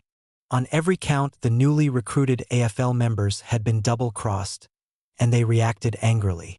This created a new problem for the labor bureaucrats. If these workers were not allowed to organize on an industrial basis, and if they were not given more effective leadership, radicals would soon gain considerable influence among them. Everything would then be up for grabs, including the future of the bureaucrats themselves. Foremost among the more alert business unionists who sought to do something about this danger to their kind, and also take advantage of the opportunity to advance their organization, was John L. Lewis, head of the United Mine Workers Union. He led a fight for inclusion of industrial union forms, alongside existing craft setups, within the general AFL structure. When the effort failed, he headed up a block of unions that split from the AFL in 1936 to form what became the Congress of Industrial Organizations. With the appearance of the CIO as an independent force, workers throughout basic industry flocked into its ranks and, during 1936 and 1937, a series of bitter struggles followed.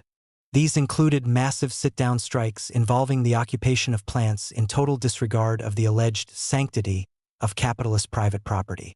Action at the scene-off battle was guided by broad strike committees. Following the initial contract settlements, committees were elected in the plants to enforce the terms. During the first period of the CIO's existence, these committees were quick to call work stoppages whenever needed to obtain adjustments of grievances. All in all, trade union practices were undergoing significant modification. But the changes were of a limited nature in the following respects. They lasted only until rank-and-file democracy was later strangled in the CIO, and the use of class struggle methods was restricted entirely to the industrial sphere. Frightened by the breadth and intensity of the developing conflict, the top CIO officials looked from the outset for a way to bring the situation back within class collaborationist bounds. As a means toward that end, they seized upon the 1936 presidential campaign. Steps were taken to center union attention on support of Roosevelt's candidacy for re-election. That backing, it was hoped, would induce him to use governmental influence to get the CIO a few concessions from the giant monopolies in basic industry, thereby helping to restore more peaceful class relations. Roosevelt, who knew a good class collaborationist scheme when he saw one, welcomed the development as something that would serve his own ends. As a capitalist leader, he too hoped to steer the workers away from militant struggle and divert them toward concentration on reformist political action. Being a slick demagogue, he could help to do so by making campaign promises intended to generate confidence that his re-election would result in significant gains for labor. Then, upon being returned to office, he could forget all that. His actions could focus, as usual, on protection of ruling class interests, and no matter what he did, the labor movement would be stuck with him for another 4 years. The workers themselves had illusions about the demagogue in the White House. Many were unable to perceive that the few positive steps he had taken, seemingly on their behalf, were actually due to political repercussions from the struggles they were conducting. Influenced by his glib talk, they considered him an enemy of big capital and a friend of labor. For example, many workers credited him with the formal recognition of labor's right to organize, even though, in practice, he had helped to obstruct their efforts to exercise that right. In addition, he was widely considered a lesser evil compared to the presidential candidate of the openly reactionary Republican Party, Alfred M. Landon. On the whole, Roosevelt was the recipient of a great deal of unearned gratitude and misplaced trust. While using the workers' illusions about the squire from Hyde Park as the primary means to entrap them politically, John L. Lewis also took advantage of another factor operating in his favor. His leading role in founding the CIO had caused the rank and file to place great hope and confidence in him. As a result, he was in a good position to spearhead a general labor mobilization in support of the Democratic Party ticket. In January 1936, Lewis started the ball rolling by putting a resolution through the United Mine Workers Convention endorsing Roosevelt for re-election. Other CIO unions followed suit, as did numerous AFL organizations. Toward spring, the CIO set up a formation called Labor's Nonpartisan League, LNPL, whose main objective was to mobilize support for the Democrats. Although the AFL did not create any similar apparatus at the time, remaining neutral as a federation in the campaign, most of its affiliates backed Roosevelt and, as mentioned previously, Daniel J. Tobin headed up the National Labor Committee of the Democratic Party. creation of the LNPL gave rise to a contradictory situation. On the one hand, it was a political machine seeking to organize labor voters as a bloc. That factor, taken alone, represented a new and progressive step within the trade union movement. On the other hand, this positive feature was negated when the LNPL crossed class lines to support Democratic Party candidates. In carrying out their policy, the union bureaucrats got help from Renist leaders within the radical movement. Social democratic reformists, who constituted the right wing of the Socialist Party, supported Roosevelt more or less openly. A similar course was followed by the Stalinist breed of opportunists, except that they acted in a sneaky manner. To present an outward semblance of independent politics, they nominated Earl Browder as the Communist Party's presidential candidate. Browder then campaigned indirectly for the Democrats by urging defeat of the Republican ticket at all costs. While this gang of class collaborationists busily peddled their pro-democrat line, something else began to develop. Sentiment arose for the formation of a national labor party. A proposal of the kind was put forward, for example, by the 1936 convention of the United Auto Workers Union. There was a progressive aspect to the proposal, in the sense that it would constitute an organizational break with the capitalist two-party system. In that respect, it would represent an advance beyond the LNPL, which had only a pseudo-independent character. But in terms of political line, such a formation would have started out as a reformist movement. That would be the normal orientation of a mass party launched through the trade unions. By their very nature, the unions are conditioned to view such a step as merely an extension into politics of their fight for reforms within industry. Due to this political connotation, revolutionists did not call for the building of a labor party during that period. As matters then stood, it was not at all certain that the workers would have to go through a reformist stage in the course of a breakaway from capitalist politics. The social crisis was impelling them in one swift leap from a generally atomized state toward union organization in advanced industrial form. And that dynamic was still operative. It was thus possible that in the struggles to corner the workers could, in such an eventuality, moreover, the class collaborationists would probably act on their own to set up a reformist labor party in order to slow down the leftward political trend.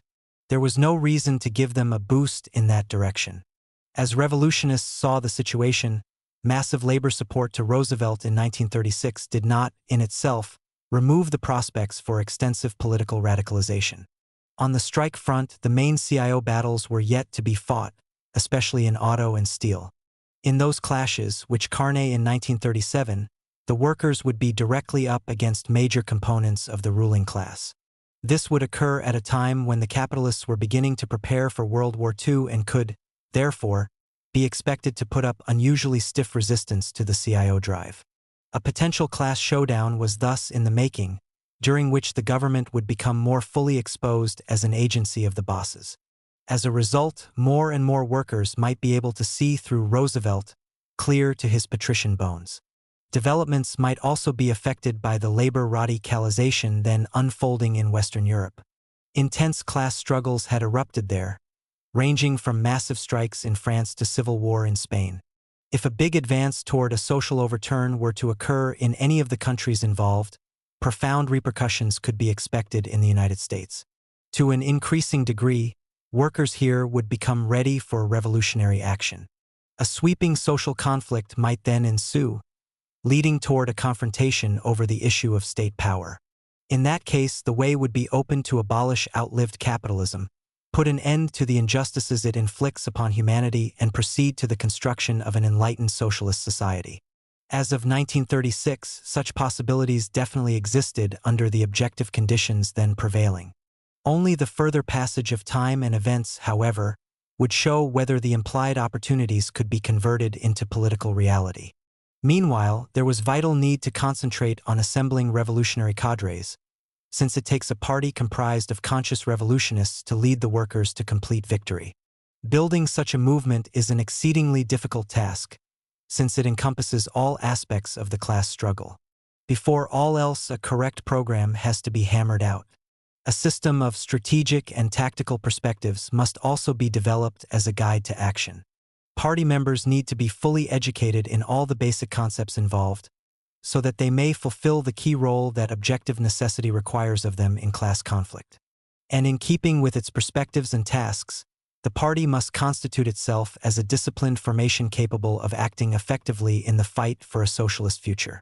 Once the capacity to meet the above requisites is attained, the foremost tasks become the numerical strengthening of the organization and the sinking of its roots in the mass movement. From its inception, after the Trotskyists were expelled from the Stalinist Communist Party in 1928, the Communist League of America had devoted itself to such efforts. At first, the CLA concentrated on trying to salvage as many revolutionists as it could out of the Stalinist wreckage. Wherever a chance arose, the Trotskyists also participated in workers' struggles, managing in the process to recruit new members by ones and twos. In my own case, for instance, it was these party activities that brought me into the CLA in March 1934 as an individual recruit. At the same time, a lookout was kept for the spontaneous rise of new formations showing a tendency to move leftward. Such developments were of prime importance, since they presented an exceptional opportunity to expand the revolutionary forces, through either a fusion with any formation of the kind or an entry into it. The first important break of this nature came toward the end of 1934. Earlier that year, members of the American Workers' Party had led the Toledo auto strike mentioned above. This was one indication of significant motion within the AWP toward revolutionary positions. Therefore, the CLA approached it in a friendly way, and a fusion of the two organizations resulted, the newly united body identifying itself as the Workers' Party of the United States. About a year later, another opportunity for substantial expansion of the revolutionary cadres arose. By then, young militants were joining the Socialist Party in increasing numbers. After doing so, they began to grope toward the formulation of a revolutionary program, but right-wingers in the SP sought to block the trend. That led to the organization of a left wing within the party. At that point, the Workers' Party negotiated acceptable terms for entry into the SP as a body. The step was taken in mid-1936. Our object, of course, was to help the left wing evolve toward full revolutionary positions.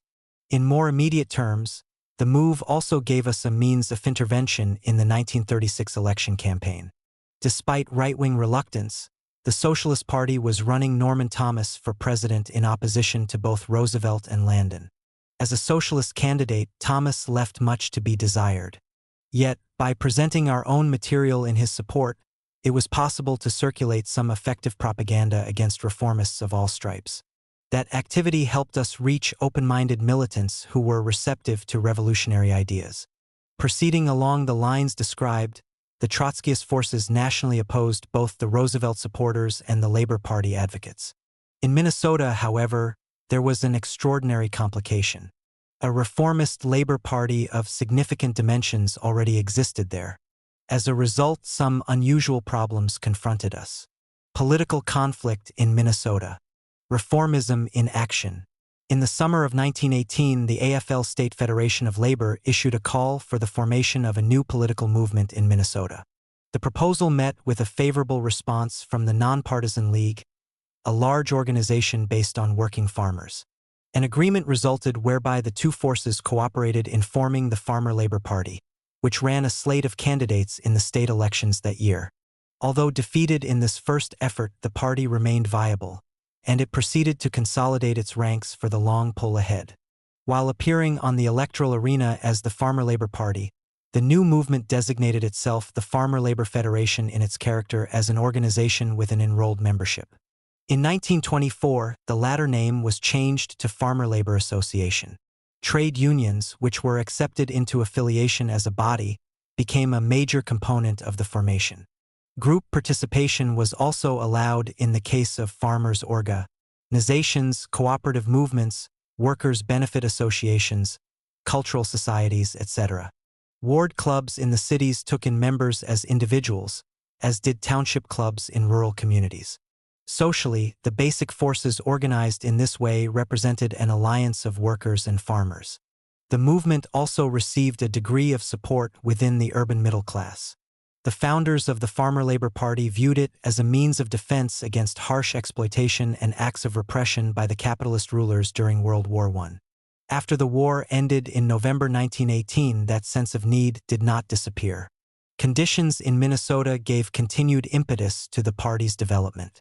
In the cities, open shop practices held sway, enabling the bosses to gouge the workers to the point that not much of the prosperity of the 1920s rubbed off on them. Things were no better for the working farmers. A depression hit agriculture in 1921 and persisted for years, causing many tillers of the soil to fall on hard times. Meanwhile, both workers and farmers watched the rich get richer. Under these circumstances, the FLP was able, bit by bit, to gain clout at the polls. By 1922, it had won a seat in the U.S. Senate and 2 in the House of Representatives. Within the state, FLP candidates were elected to represent some districts in the legislature. Others were voted into posts here and there in county, city, and township governments. After the 1929 stock market crash, the Farmer Labor Party gained new momentum. In 1930, Floyd B. Olson, a lawyer running on the FLP ticket, was elected governor of the state. The party also increased its representation in the legislature, but not enough to wrest majority control of either house from the overtly capitalist politicians. Despite that flaw in its victory, this independent political movement of workers and farmers had achieved a major breakthrough. It had won the state's chief executive post, a seat of power that had been held continuously by the Republican Party for the previous 16 years. In effect, the FLP was displacing the Democratic Party in Minnesota politics as the main opponent of the Republicans, a trend that was further affirmed when Olson was re-elected governor in 1932. Even though the Farmer Labor Party ran candidates against both the Republicans and Democrats, its line was not anti-capitalist. The party's program centered simply on reforming the existing system. That outlook, moreover, became counterposed to the objective need for the workers and their allies to abolish capitalism and reconstruct society on a socialist basis. Instead of adopting this political course, as the situation required, the FLP confined its policies and methods to what was possible within the prevailing social framework. It thus became a de facto contributor to preservation of the capitalist ruling structure, thereby impeding a working-class advance toward a revolutionary orientation. This opportunist course was accentuated in practice by FLP candidates for public office, who moved arbitrarily to assume control over the party. Their main aim was to get elected and then re-elected. Toward that end, they were prone to make freewheeling deals with liberal capitalist politicians. A key factor leading toward blocks of this kind was a mutual desire to substitute maneuvers on the parliamentary arena for mass action by the workers and farmers. As an additional means of cementing the alliance, FLP candidates strove to water down the reforms called for in their election platforms, giving the timidity of liberal politicians precedence over the desires and demands of the party rank and file. Foremost among the blocks of that nature was a setup called All-Party Committees for Olson, initiated during the 1930 election campaign. Its aim was to mobilize support among dissident liberals within the Democratic and Republican ranks. Liberals ready to make the shift in political allegiance, at least temporarily, were motivated in part by grievances against their own party machines. More important, though, they sensed a new groundswell of voter backing for the FLP. In keeping with their mentality as time servers, they were ready to climb on the bandwagon in order to advance their own careers. After being elected governor, Olson gave a further demonstration of the importance he attached to the alliance with liberal capitalist politicians. In staffing his administration, he accorded considerable patronage to people in the all-party committees. His action was apparently intended as advance preparation for the 1932 campaign to get re-elected. In that sense, it represented an earnest of the rewards to be granted for political support. But there was another side to the coin. Having liberals as part of the administration contributed to Olson's default on his obligations to the workers and farmers who had voted him into office. In still another respect, the FLP officialdom steered the movement into the swamp of capitalist politics. Under Olson's leadership, a course was set in 1932 toward support of Franklin D. Roosevelt in the national elections, accompanied by collaboration with his administration after he assumed the presidency, that caused the shaping of governmental policy at the state level to become intertwined with measures emanating from the White House. Roosevelt's line of granting only the most grudging concessions to the needy masses thus had a restraining effect on initiatives for change by FLP office holders. The result was further impairment of the party's capacity to carry out even the most limited reforms within Minnesota. Such rightward trends in its top circles represented only one of the contradictory factors to be considered by revolutionists in shaping their policy toward the FLP. Despite the unprincipled maneuvers with liberals, the movement had broken organizationally with the capitalist two-party system. That was especially significant because it had a mass base among workers and farmers, who aspired to carry out genuinely independent political action without capitalist politicians having any voice whatever in party affairs. Yet these FLP supporters remained handicapped by the illusion that their problems could be solved through improvement of the existing system. Accordingly, they backed the reformist politicians at the polls, counting on them to take effective action in public office. It is not in the nature of capitalism, however, to allow mass needs preference over corporate profits. Demands for serious changes in social conditions were vigorously opposed by the ruling class. The capitalist-designed electoral system was used to corrupt FLP representatives in seats of power. As a consequence, time passed without any sign of significant progress on the governmental front. This caused increasing dissatisfaction among the exploited masses, thereby opening the way for intensified action in the economic sphere. Confronted with these unique circumstances, the Communist League of America shaped a special policy for political work in Minnesota, deciding that FLP candidates for public office could be accorded critical support. That meant they could be backed in election campaigns as against their capitalist opponents. But such support at the polls would be accompanied by criticism of the FLP's reformist program and of the policies followed by its elected representatives. This course, which was taken flexibly, did not exclude revolutionary opposition to the reformists in the electoral arena.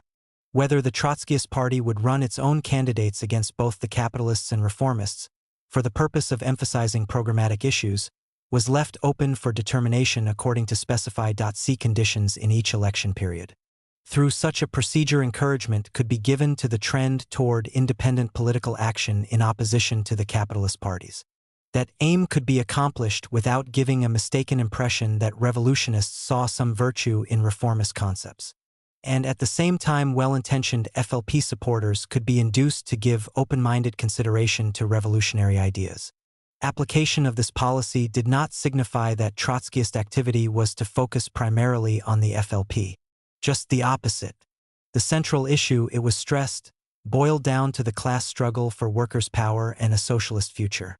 Attempts to substitute reformist politics for mass action were resisted by counterposing a synthesis of revolutionary politics and mass confrontations with the ruling class. In this way, political consciousness could be raised within the ranks of the workers and their allies, and the most advanced could be recruited into the Revolutionary Party. In Minneapolis, we were able to shape the desired class struggle course principally through General Drivers Union, Local 574. To attain our objective, however, obstacles in addition to those put in our way by reformist politicians would have to be overcome. We could, for example, expect difficulties with the AFL bureaucrats. They were blood kin to the political reformists in their desire to substitute class collaborationist maneuvers for a class struggle line. In any dispute we had with Governor Olson, they could be expected to side with him, if not openly, at least covertly. Moreover, they had little stomach for the kind of fight that would have to be waged against the boss class, and they could be expected to run for cover when the going got rough. There could be no doubt that a serious unionization campaign would lead to a major battle. A ruling class organization known as the Citizens Alliance exercised unofficial, but none the less real governmental control over the city. For years, it had moved viciously against any significant attempt at a trade union advance, breaking strike after strike.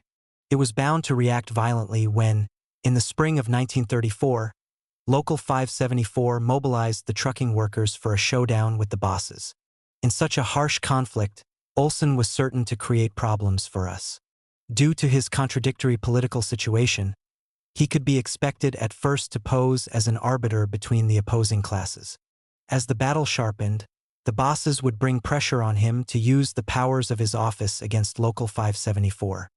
He would be reluctant to do so openly, since that would cost him much of labor's political support. But the need would still remain, in his view, to show that he was acting responsibly as a public official. For that reason, he would most likely undertake maneuvers that could put the union in danger.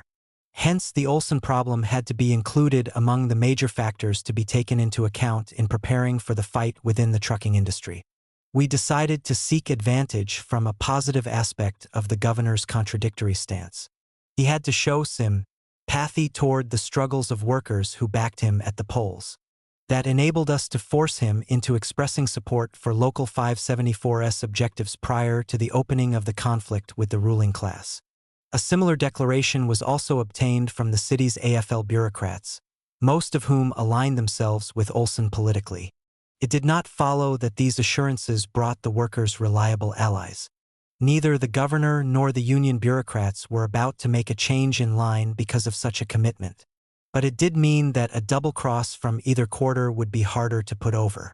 While taking such precautionary measures, we centered our main attention on mobilizing thousands of workers in the trucking industry for action. That step opened the way to winning support for Local 574's struggle among other workers in the city. Parallel with that, backing could also be obtained among farmers in the vicinity and to a certain extent within the urban middle class.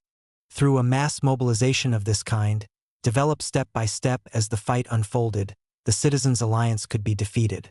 To achieve that outcome, however, the struggle had to be waged power against power. It followed that the instrument of mass pressure would also be valuable in preventing the political reformists and union bureaucrats from diverting the action into the dead end of class collaboration. As our preparations for battle neared completion, Local 574's demands were served upon the trucking bosses. They refused even to negotiate. A strike was called, and the workers, who responded in great numbers, quickly swept all scab trucks off the streets. A fierce conflict developed, putting every tendency within the labor movement to the acid test. With trucking tied up generally, the Citizens' Alliance took command of ruling class strategy, aiming to smash the strike and crush the union. Olson was plainly considered unreliable for such an operation, so the alliance tried to achieve its goal through the use of the city government's repressive mechanisms. The regular police were heavily reinforced by special deputies. These forces assaulted the union's picket lines, but without success. After 2 days of bloody combat, the strikers emerged victorious and were now in a position to exercise the rudiments of dual power, if only momentarily and on a strictly city scale. Using the AFL bureaucrats to run interference for him, Olson then stepped in to arrange a truce in the fighting.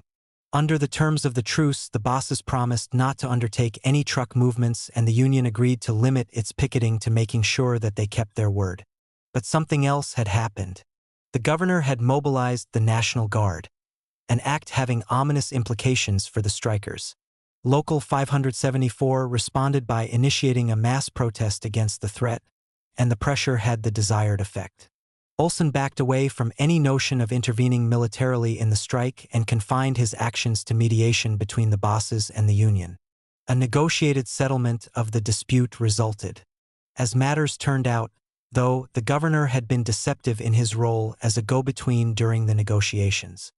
He had assured the strikers that all were included in the clause granting employer recognition of the union. The bosses, on the other hand, claimed that they had extended recognition to Local 574 for only limited categories of its membership. The union naturally refused to be decimated in that manner, so despite Olson's assurances, nothing had really been settled. Moreover, when he was pressed to publicly reassert what he had told the strikers, representatives during the negotiations, he equivocated. In those circumstances, it was clear to the workers involved that the governor they had helped to elect had been of no help to them. That left them with no recourse but to resume their strike action. During the ensuing walkout, the Citizens' Alliance became even more ruthless. Riot guns were issued to the cops, who used them against the pickets with murderous results. But the assault failed to break the union's morale. In fact, the strike gained in vigor, as revulsion against police brutality stimulated a new, big wave of mass support. Plainly enough, Local 574 held the upper hand, and the bosses were now under strong pressure to come to terms with their embattled employees. From labor's viewpoint, there was no cause for the governor to intervene in the situation, except to bring added pressure on the trucking firms to capitulate. But for Olson, a different consideration was paramount.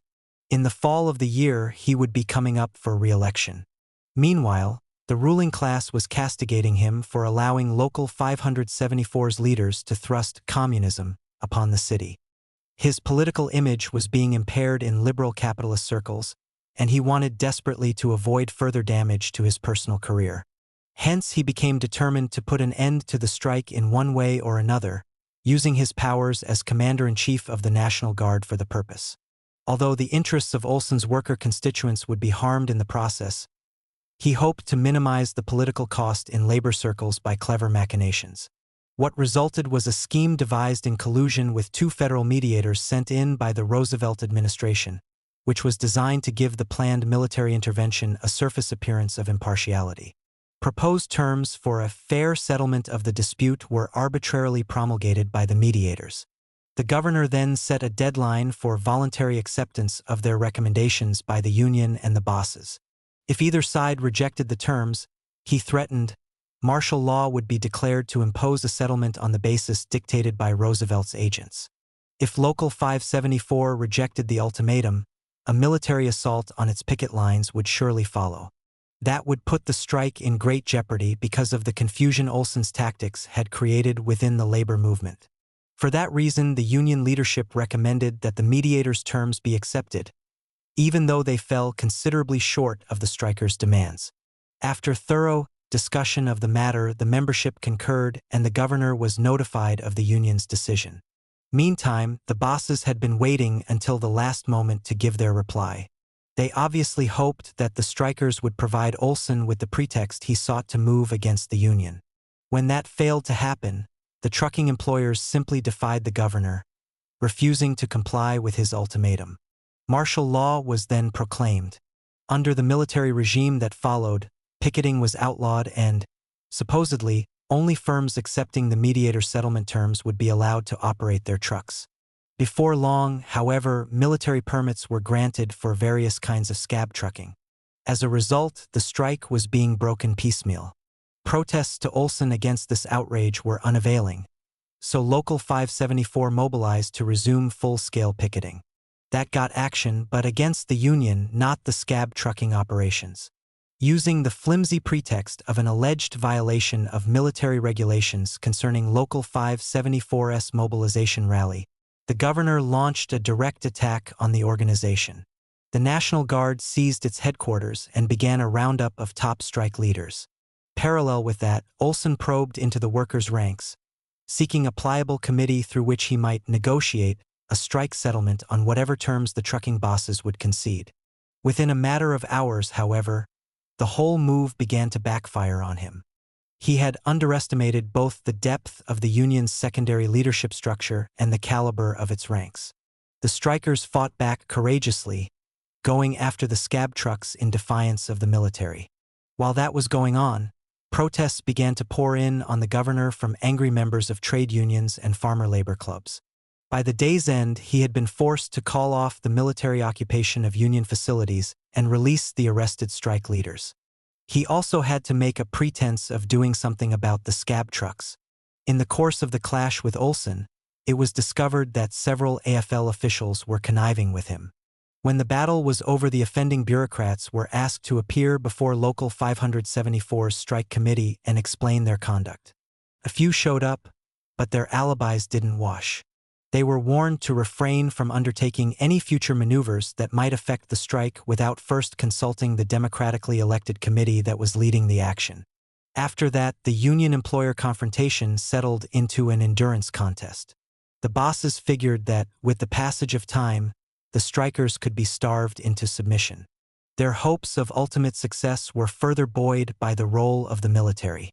National Guard officers continued to issue permits for scab trucking on the slightest pretext and persisted in harassing the Union forces in all conceivable ways, short of precipitating another major battle. But Local 574 managed to hang tough, and the strike remained effective.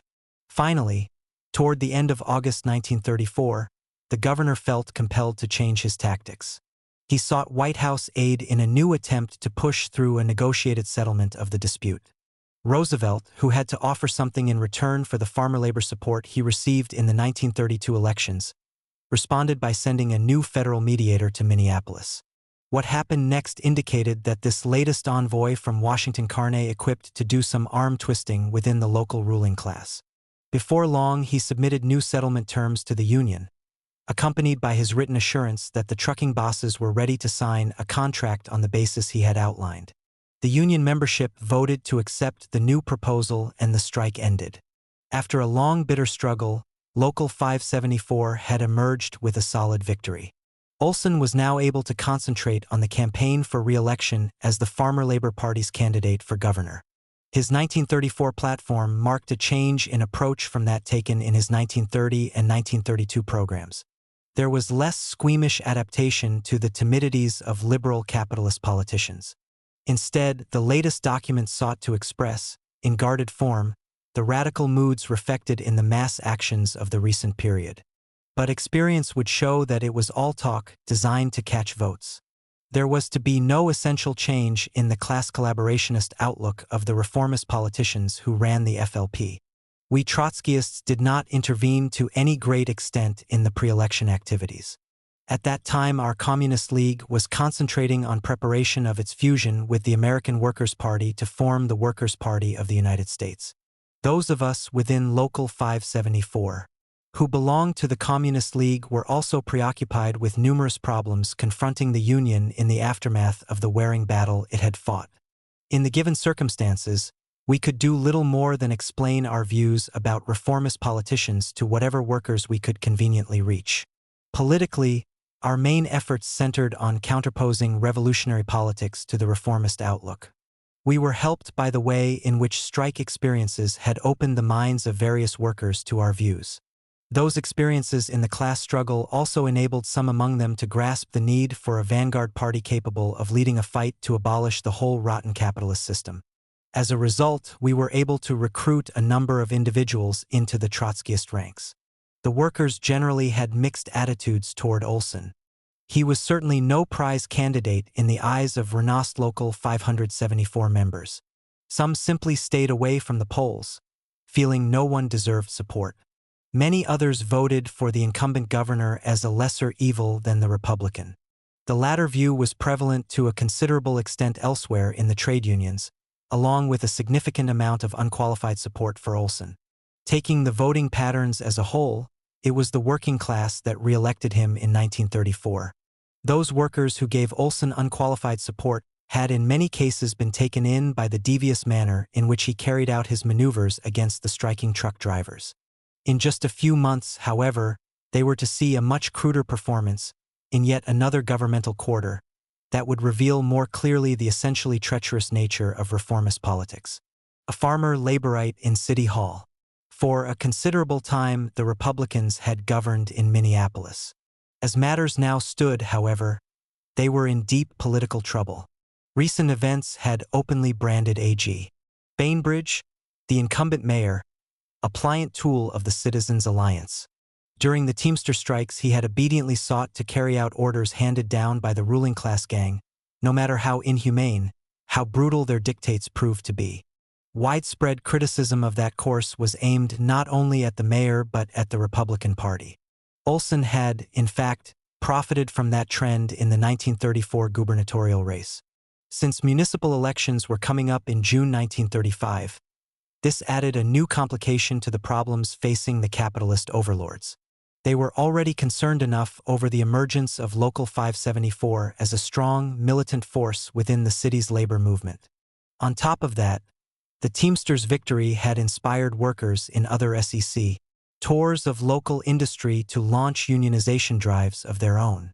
These developments had made the bosses more determined than ever to maintain tight control over the executive arm of city government, so as to continue its use for naked union-busting purposes. But how could they swing it with their political minions slipping so badly? After weighing the matter, the Citizens' Alliance decided to go all out in pushing for the re-election of Bainbridge. A big slush fund for this purpose was raised among the fat cats. The propaganda mills were then set into motion, grinding out praise of the Republican hopeful and smears against the labor movement. The bosses contested the 1935 elections with the same arrogant contempt for the masses that they had shown during the 1934 strikes. the main opposition to Bainbridge Carney from the Farmer Labor Party. His candidate for mayor, Thomas E. Latimer, did not personally carry any significant political weight, but he was strongly backed by aroused AFL members throughout the city who were determined to oust the Republican strikebreaker from office.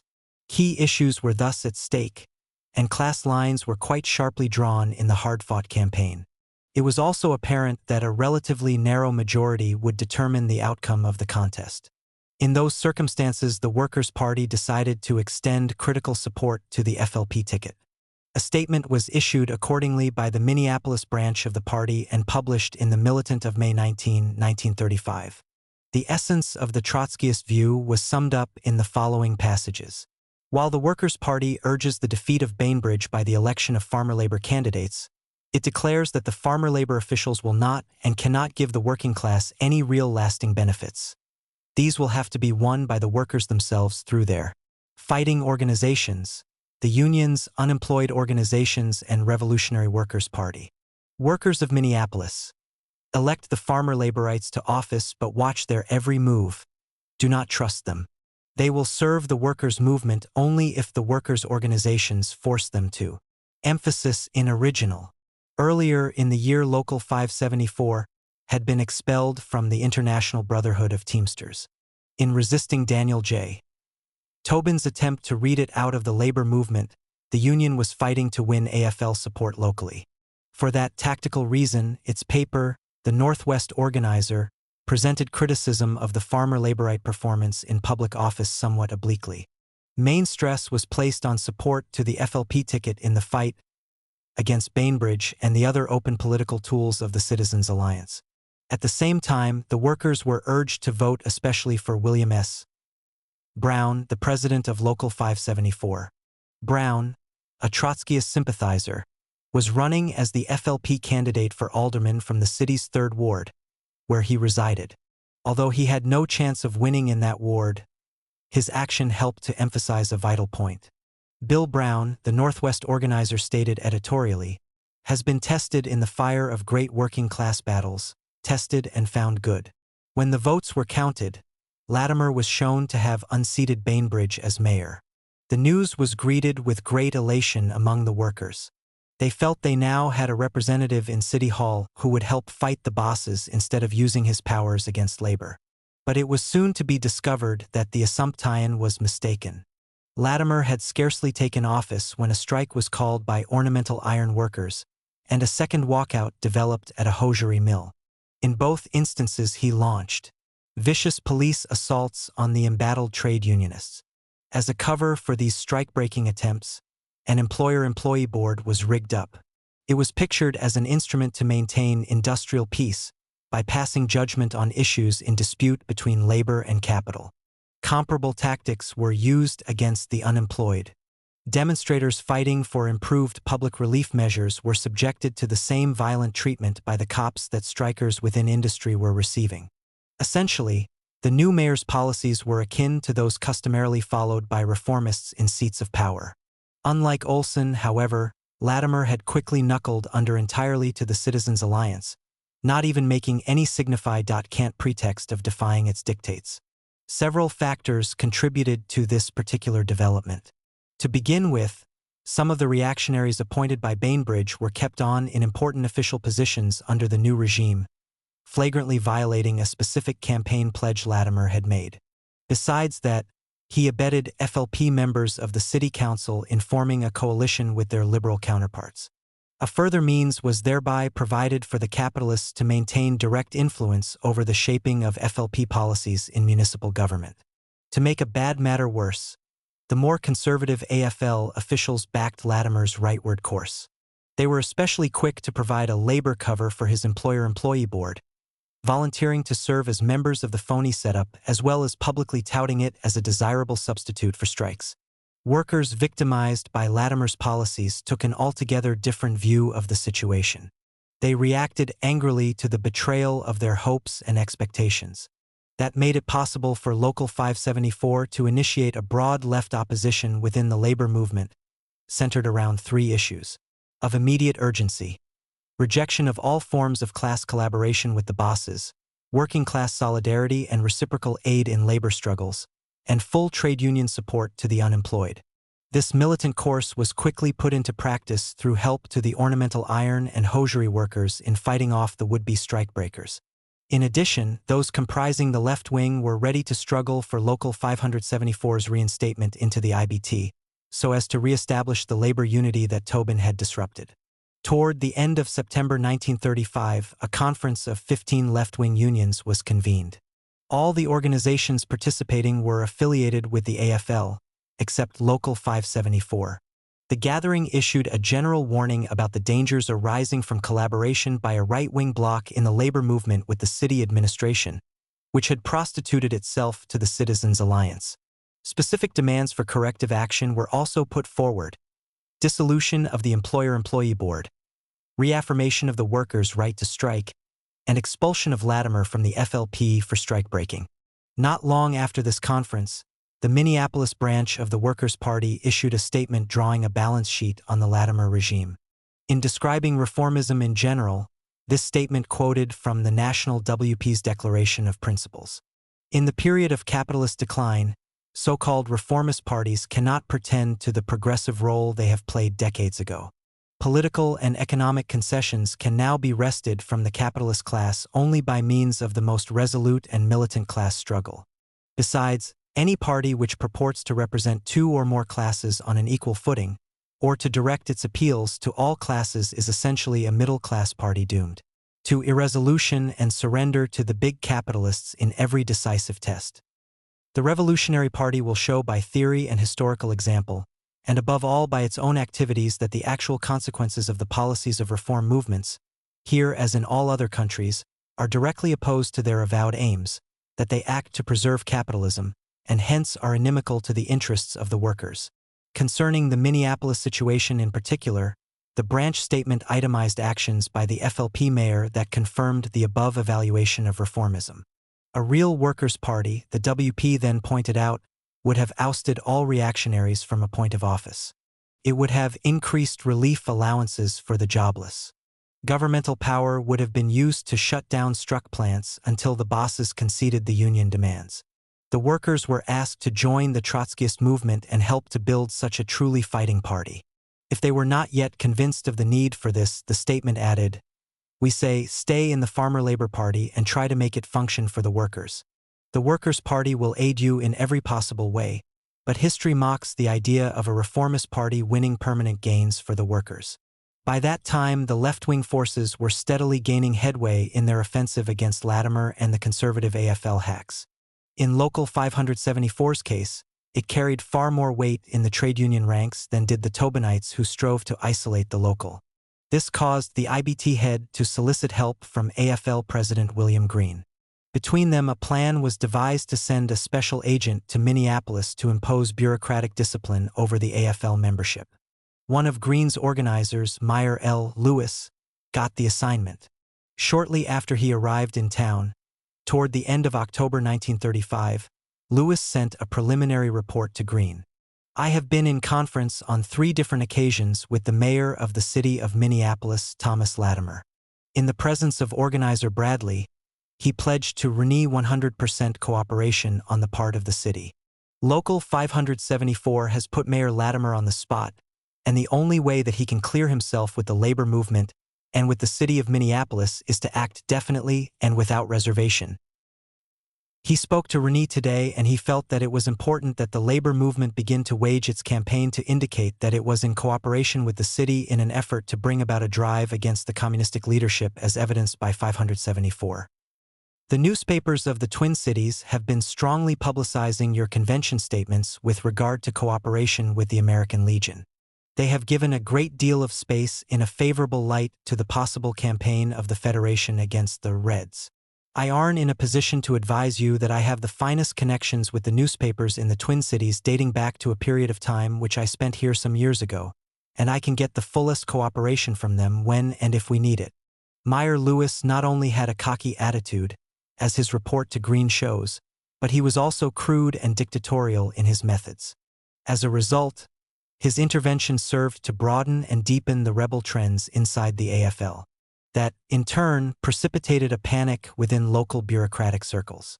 A flurry of protests against the Lewis approach followed, sent mostly to national labor figures other than Green and Tobin, asking that they intervene in the situation. One such protest carnet from R.D. Kramer, editor of the AFL organ in Minneapolis, the Labor Review. On November 12, 1935, he fired a telegram to Henrik Shipstead, a farmer laborite from Minnesota sitting in the U.S. Senate. The key sentences in the message follow. Red Drive of Representatives, American Federation of Labor against Local 574 threatens to split labor movement here. Split in labor movement will mean split in political movement and disaster all along the line.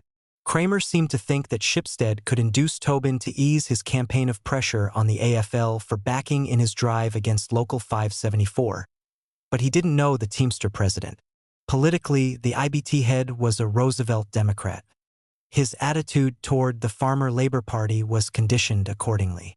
Since Roosevelt had a loose alliance with the FLP, Tobin raised no objections when IBT affiliates in Minnesota supported its candidates over those of the Democrats. But he wasn't about to let FLP problems take priority over his bureaucratic interests within the Teamsters. Not only was Meyer Lewis allowed to continue the course he had been following within the trade union movement, but his disruptive tactics were soon extended into the Farmer Labor Party. In a March 1936 progress report to Green, he gloated, "I am enclosing a clipping which further explains some of the effect our work is having here on the communist group, the dual organizations, and those organizations which have caused us so much trouble." The lead paragraphs of the news story Lewis sent to Green read, "Communist influences in the Farmer Labor Party became a major disturbing factor within the party Saturday as various moves were underway to purge the party. The 13th Ward Farmer Labor Club, in a strongly worded resolution, demanded that membership in the Party of Truck Drivers Union No. 574 and two other organizations be barred until further investigated, and proposed that delegates from the union be refused seats in the state convention because of apparent communist leadership. It happened that Latimer himself lived in the 13th Ward, one of the city's silk stocking districts. As was apparent to most FLP members, the attempt to exclude Local 574 from the organization was part of an effort to stem mounting demands for Latimer's expulsion from the party. At a March 8, 1936, party convention in Hennepin County, of which Minneapolis is the seat, a strong attempt had been set into motion to strip the mayor of his FLP membership forthwith. But the right wing succeeded in warding off the attack by having the proposed action referred to the Central Committee of the county body. Even so, the rebels were not entirely blocked. They forced through a resolution demanding that all elected candidates submit to party discipline, and that those who broke such discipline be publicly expelled. Shortly thereafter, the effort to bar Local 574 from FLP gatherings was renewed at a session of the State Central Committee. Quite an argument resulted. The dispute wound up with the matter being referred to the Hennepin County Central Committee for further consideration. That maneuver served to keep the issue alive until the upcoming state convention, but there was also a deeper meaning involved. As the Northwest organizers stressed, the state committee had countenanced an anti-democratic policy toward the union. To emphasize the point, the Teamster paper added that Local 574 undoubtedly had a larger membership than did the whole Hennepin County section of the FLP to which the proposal to exclude it had been referred. When the Farmer Labor Party State Convention met on March 28, 1936, the left and right wings came to a standoff. Efforts to have Latimer expelled failed, as did attempts to bar the outlaw Teamster Local. The Credentials Committee voted 13-2 in favor of seating the delegates from Local 574. Upon hearing the committee's decision, the convention floor responded with a roar of applause. Generally speaking, the ranks of the FLP, like those of the AFL, had warm feelings toward the rebel union that had licked the Citizens' Alliance. Our fight was with the bureaucrats who sat at the top of both movements. Also important at the state convention were the nominations of FLP candidates for the fall 1936 general elections. Floyd Olson, who had large ambitions, was designated to run for a seat in the U.S. Senate. Elmer A. Benson, a small-town banker, was chosen to campaign for the governorship, soon to be vacated by Olson. Before the main electioneering got underway, however, several things happened that were to have significant political effects upon the Minnesota labor movement. By midsummer, Tobin had been forced to reinstate Local 574 into the International Brotherhood of Teamsters, with its charter designation changed to Local 544. A new, broad labor upsurge quickly followed. That, in turn, served to intensify working-class pressures on the reformists holding public office. At the same time, reformist politicians and union bureaucrats alike were stripped of a diversionary tactic they had been quick to use against the Trotskyists. We could no longer be falsely branded as disruptors who had recklessly led the Teamster ranks into an officially proclaimed state of outlawry. In opposing our class struggle views, the right-wingers would now have to face up more directly to the political issues involved. Parallel with those developments, the Workers' Party was in the process of carrying through its 1936 entry into the Socialist Party. In Minnesota, the immediate effects on the SP were exceptionally pronounced for several reasons. Back in 1919, the great bulk of the SP membership in the state had pulled out to help found the Communist Party.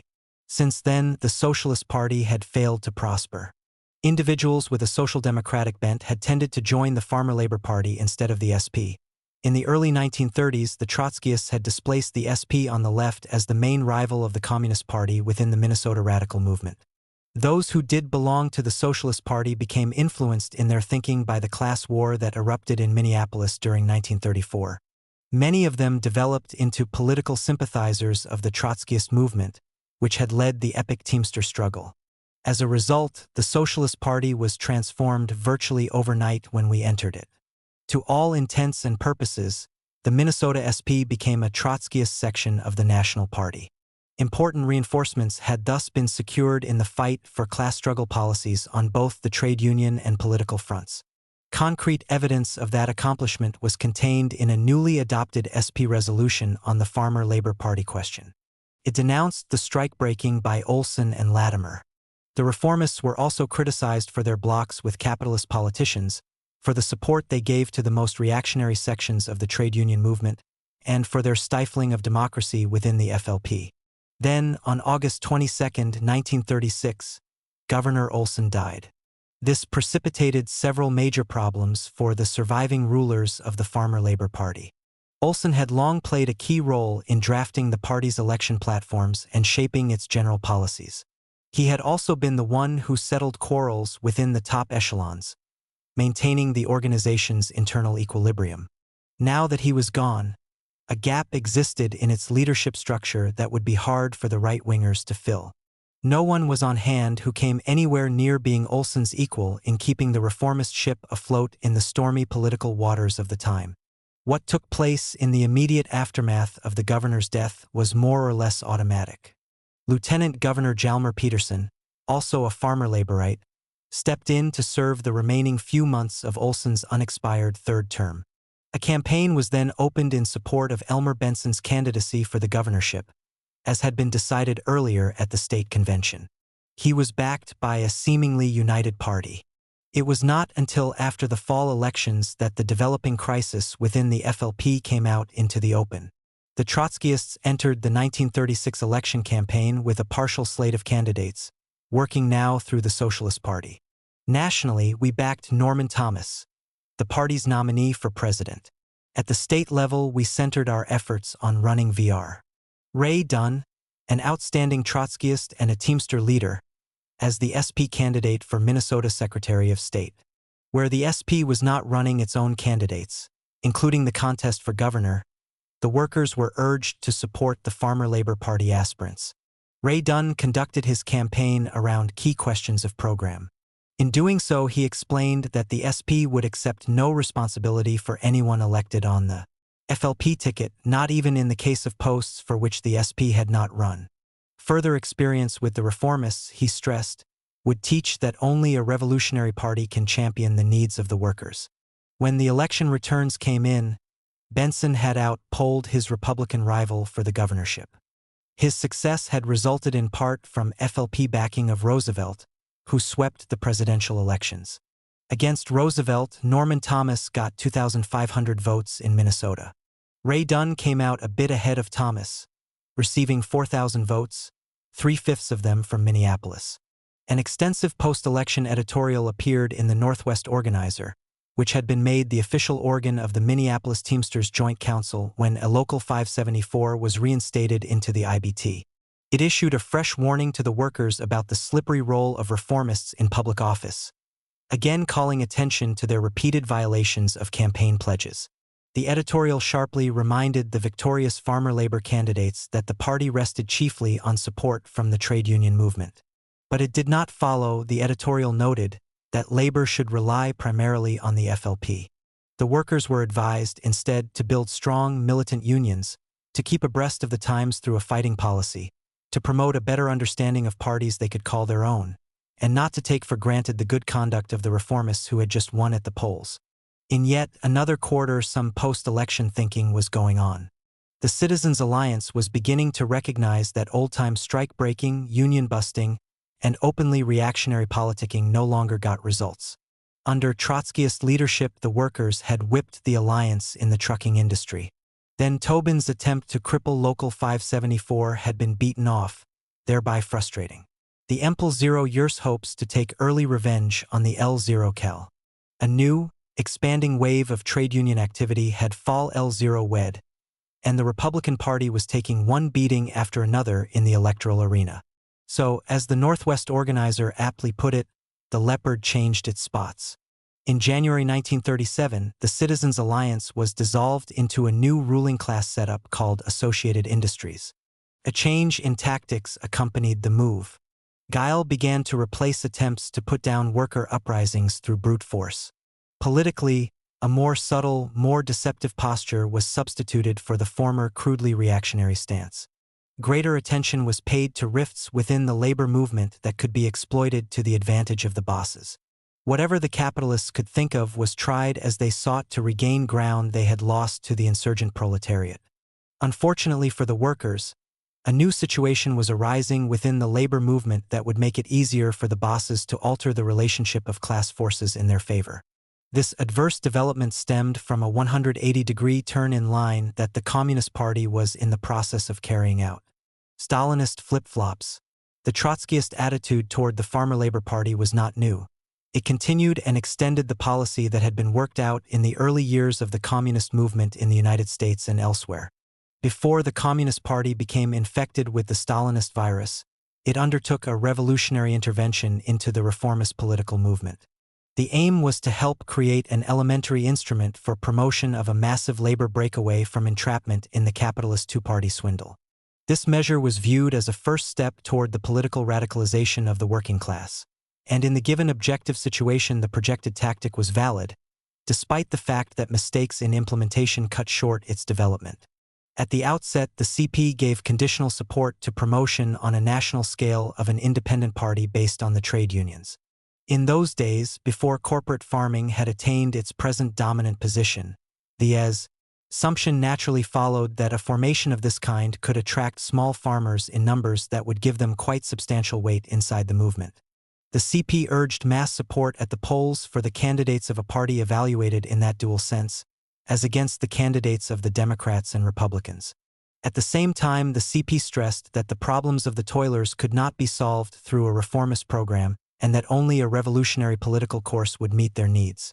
This general line had the approval of the Third International, then led by V.I. Lenin and Leon Trotsky, and it was designed for application under the specific political conditions existing in the United States after World War I.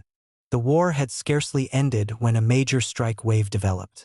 Under the impact of the class battles fought during the upsurge, sentiment arose for the building of a national labor party. This led to a conference in Chicago late in 1919 at which steps were taken to launch a political movement based on the trade unions, into which farmers were invited. The move was made through expansion of the Farmer Labor Party. But even though that formation had thus been extended beyond Minnesota, from which an initial impulse had come, it was still confined primarily to Midwestern states.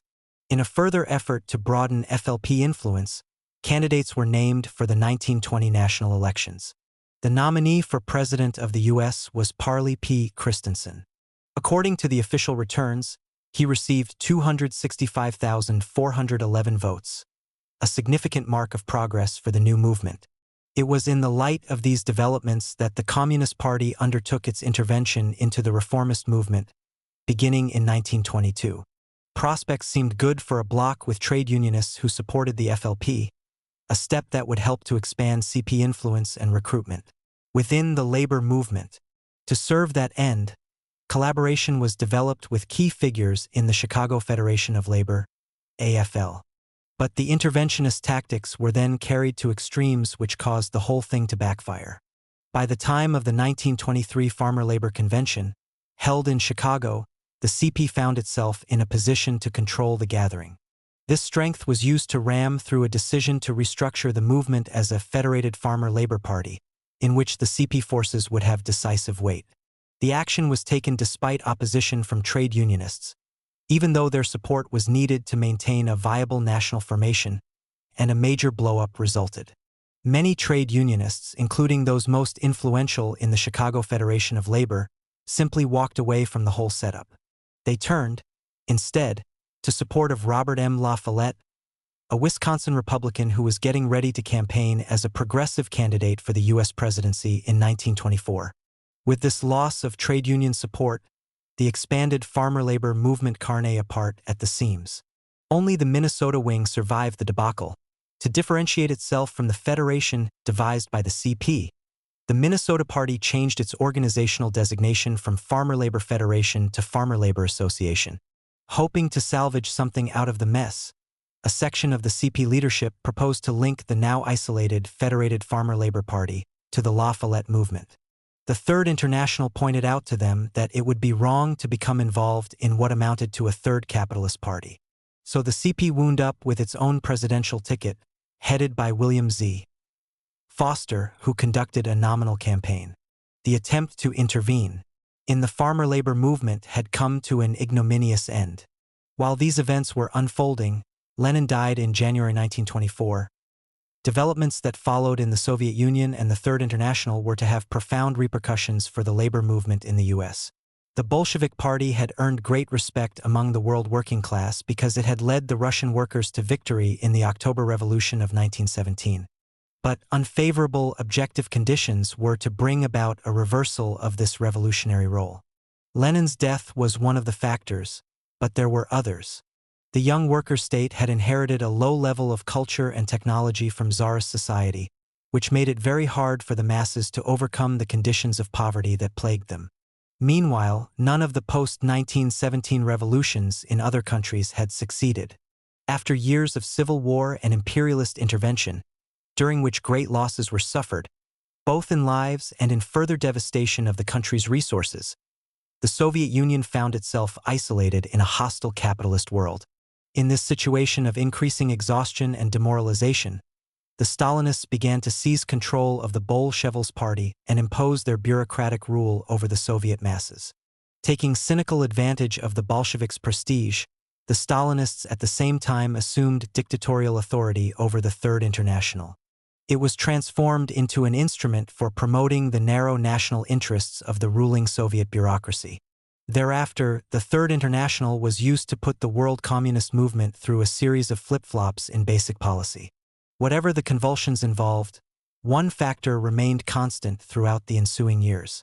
Every communist party was required to jump quickly into conformity with the latest change in line, which each party had to carry out regardless of national conditions at the time. This dictate served to emphasize the narrow Russian nationalist character of Stalinist policy. Communist parties everywhere were used as mere pawns of Kremlin diplomacy. The aim was to promote friendly capitalist relations with the Soviet Union.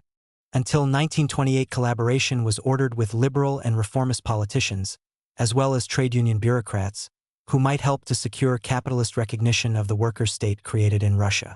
Moreover, all class struggle issues were subordinated to that objective.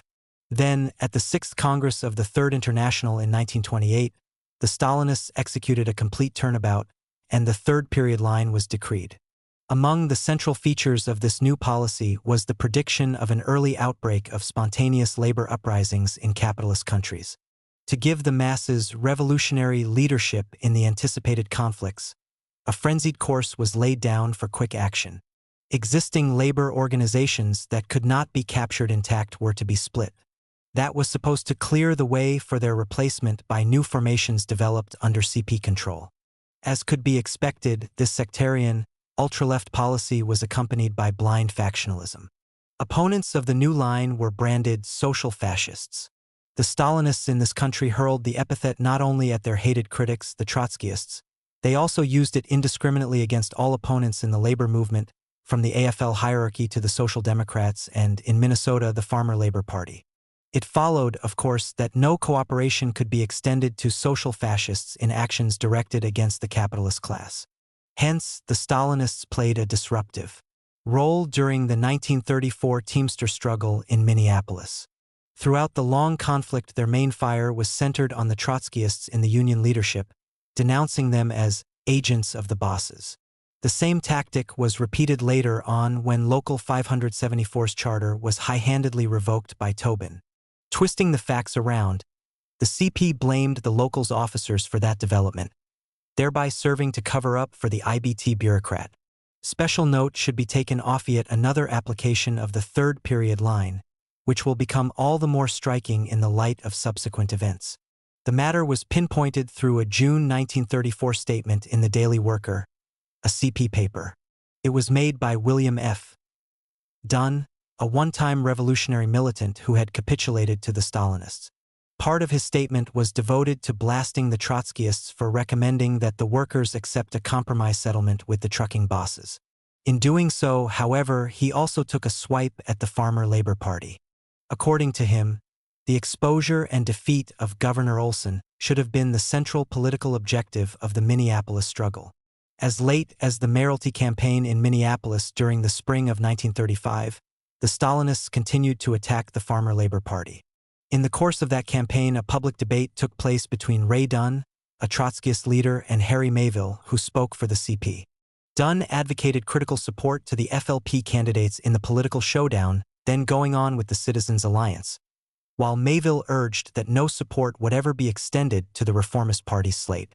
Perhaps Mayville didn't know it, but at that very time, when Communist Party members were still dutifully carrying out the 1928 directives, the Kremlin acrobats were preparing another political somersault. As a result, the CP hacks would soon be talking out of the other side of their mouths concerning the FLP.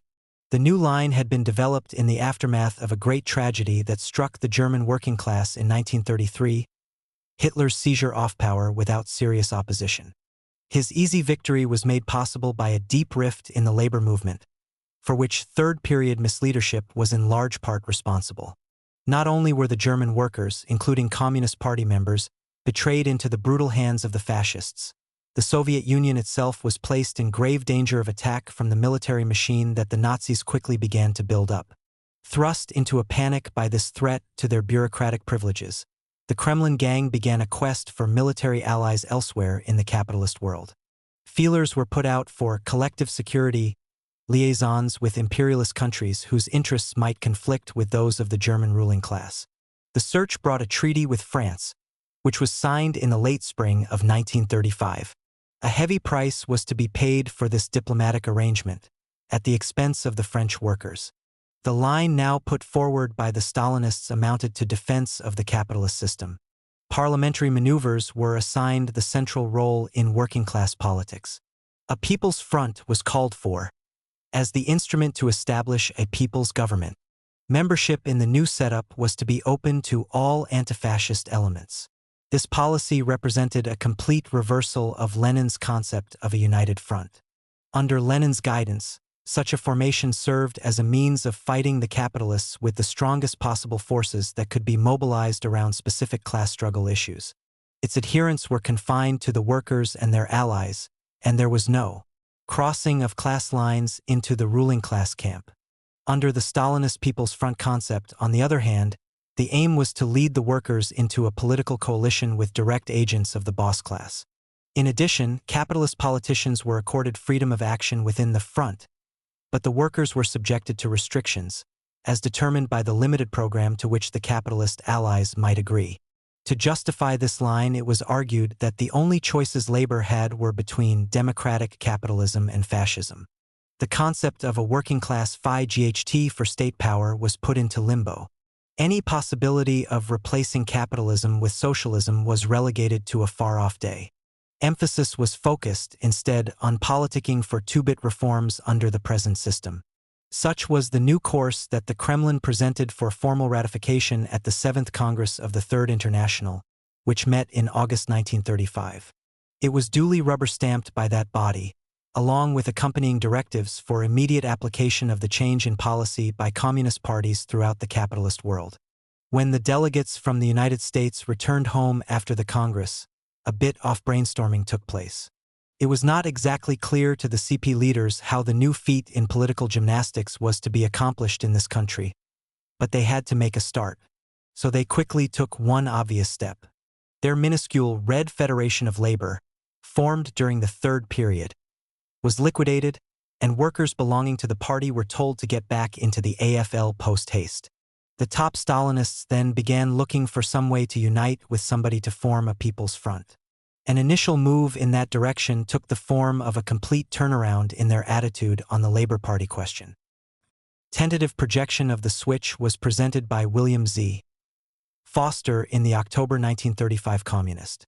The anti-fascist mass party should be based on the trade unions, he wrote, and should include farmers' organizations, the Communist Party, Socialist Party, state farmer labor parties, veterans' organizations, working women's organizations, workers' and farmers' cooperatives, workers' fraternal societies, tenants' leagues, anti-war societies, groups of intellectuals, etc.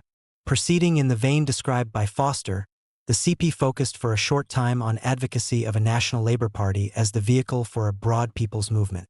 It was to be a peculiar kind of labor party, though with capitalist politicians numbered among its members. That was indicated in the Stalinist platform for the 1935 elections in New York.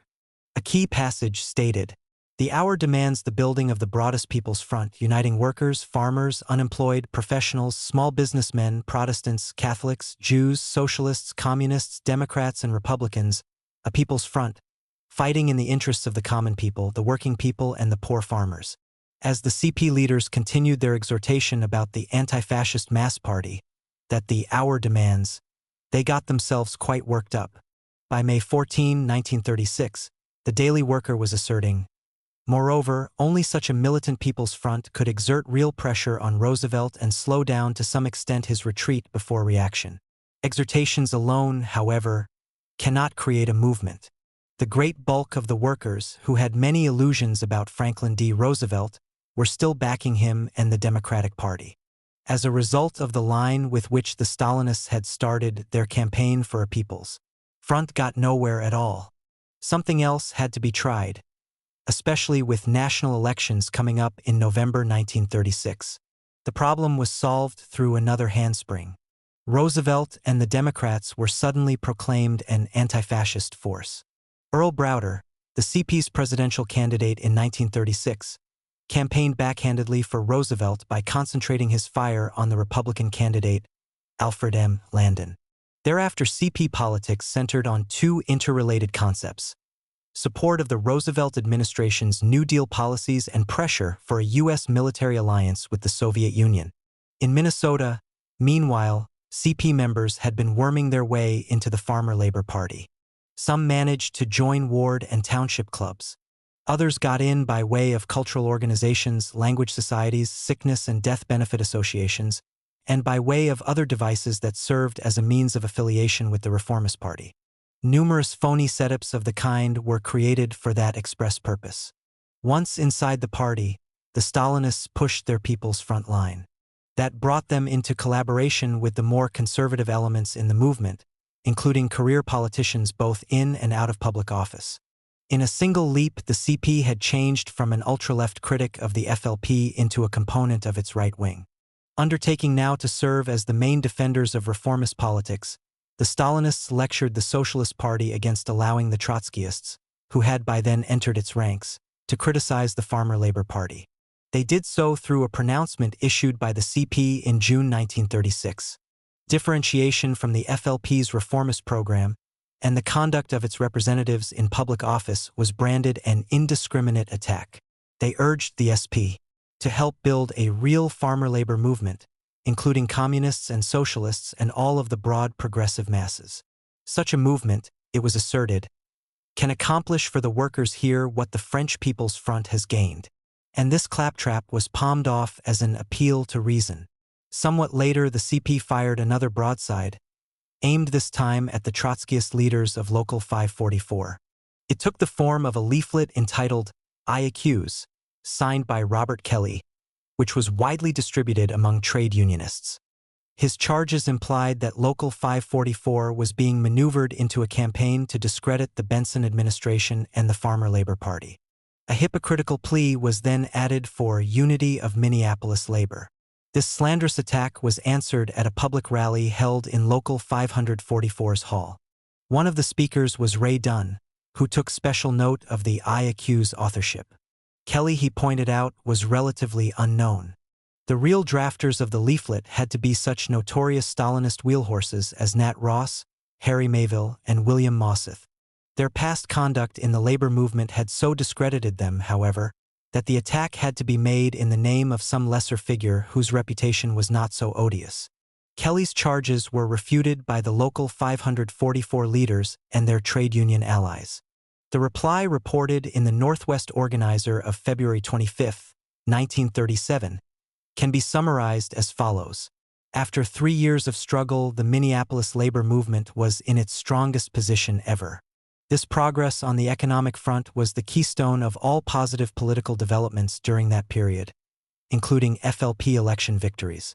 Trade unionists were thus fully entitled to be critical of Farmer laborites in public office when their policies were considered wrong.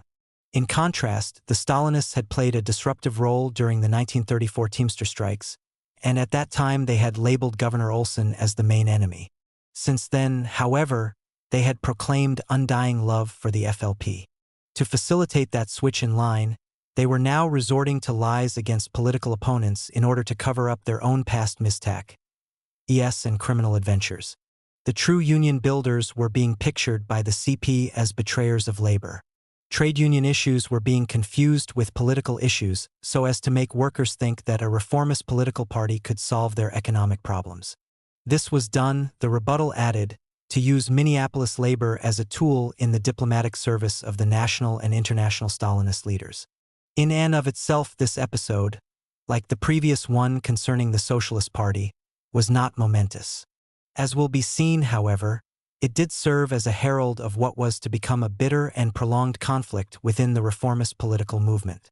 By that time, the CP had penetrated deeply into the Farmer Labor Party. The process had been facilitated by two factors: use of paper organizations to achieve extensive representation within the party and help from careerists willing to cooperate in a multi-class people's front.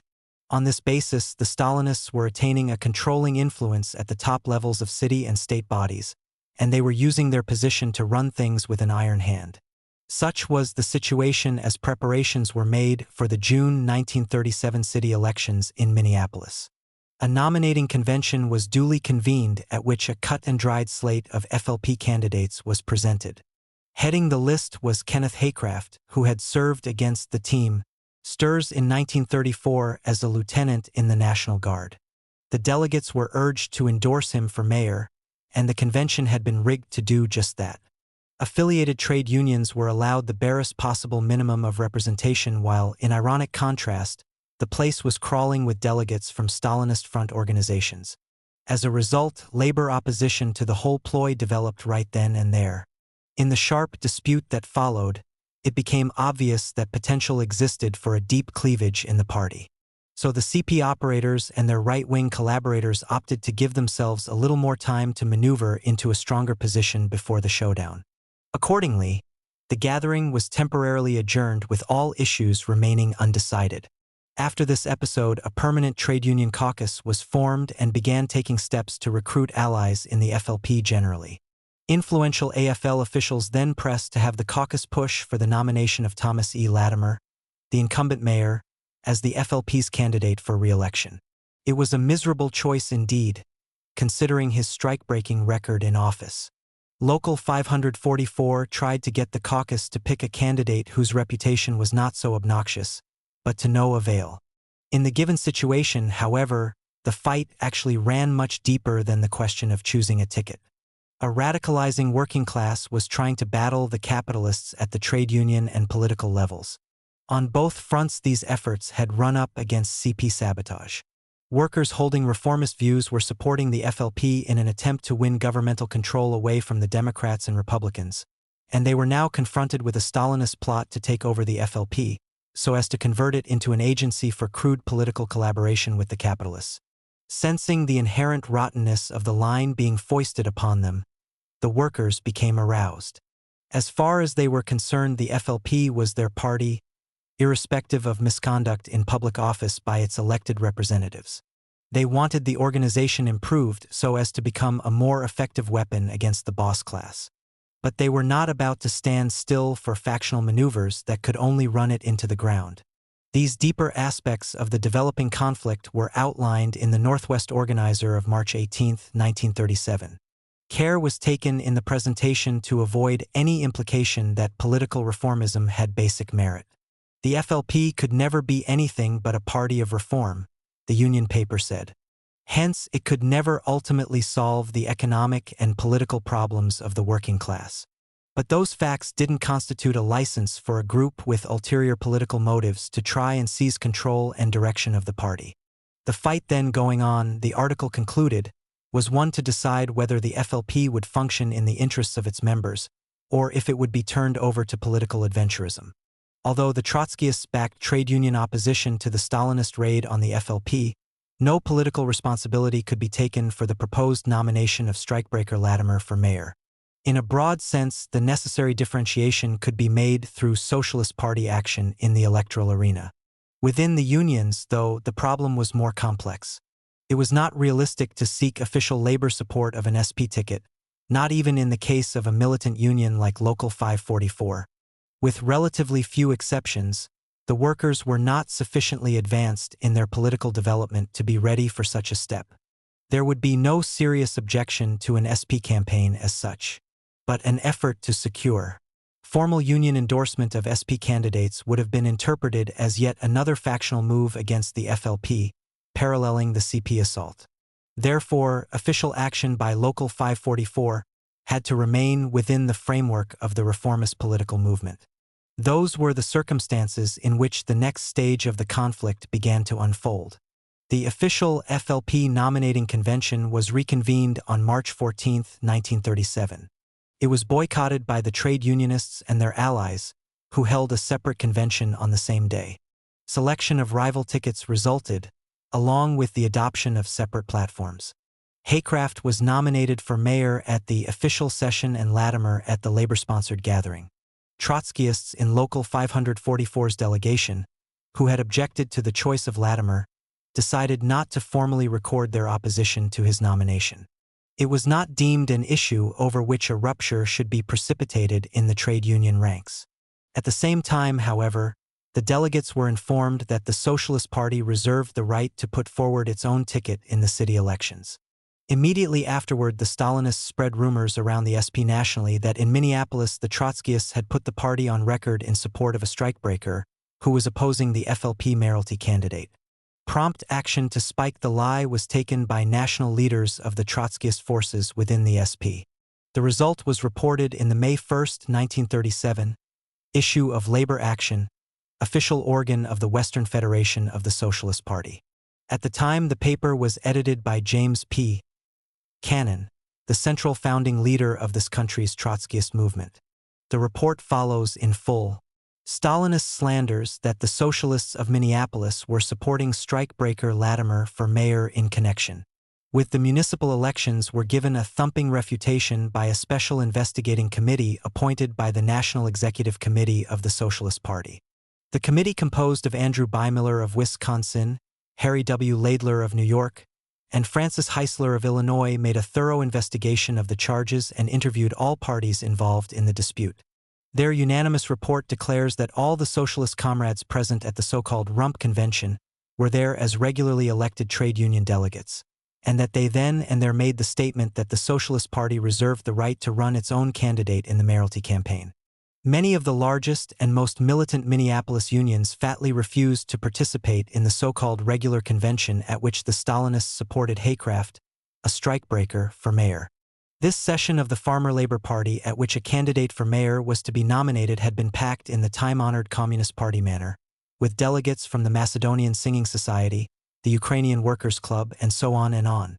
Bona fide unions like Local 544 of the General Drivers Union with a membership of more than 5,000 were represented at the regular convention by 5 delegates, while the many CP-controlled outfits with 300 members or less would have 3 affiliated locals with 15 delegates and 3 non-affiliated with 9 delegates. The Rump Convention was not called by socialists, but socialists participated in it, as was their duty to do as elected delegates from their trade unions which objected to the Stalinist version of democracy. Mr. Haycraft, backed by the Stalinists, was the officer of the National Guard who arrested leading union members during the famous Minneapolis truck drivers' strike. The Socialist Party has decided, and the National Executive Committee has ratified the decision, to run Vincent R. Dunn as the socialist candidate for mayor of Minneapolis. A thoroughgoing campaign will be waged on the basis of revolutionary socialist tactics and program. As Labor Action had assured its readers, Ray Dunn used his candidacy to deal with key aspects of the class struggle. He explained the differences between the reformist movement in Minnesota and a revolutionary socialist party, as well as the reasons why only the latter could fully represent labor's interests. Nailing down basic issues in the FLP controversy, he called for united trade union action in support of working-class democracy and workers' rights. Public campaigns had also been launched behind the rival candidacies of Haycraft and Latimer, and right from the start cynical maneuvers against labor were carried out by the official FLP. The State Executive Committee intervened arbitrarily and dictatorially to endorse Haycraft. This action flaunted local autonomy. It was a step toward machine rule, which was being substituted for the more democratic process within such a movement of settling party disputes over nominations through primary elections. Thanks in no small part to bureaucratic interference of this kind, Haycraft edged out Latimer when the primaries took place in mid-May. The ballot count was 25,551 to 25,315, a difference of 236 votes. Final elections followed early in June. This time Haycraft's chief opponent was the Republican nominee, George E. Leach, a political Neanderthal who held a brigadier general's commission in the National Guard.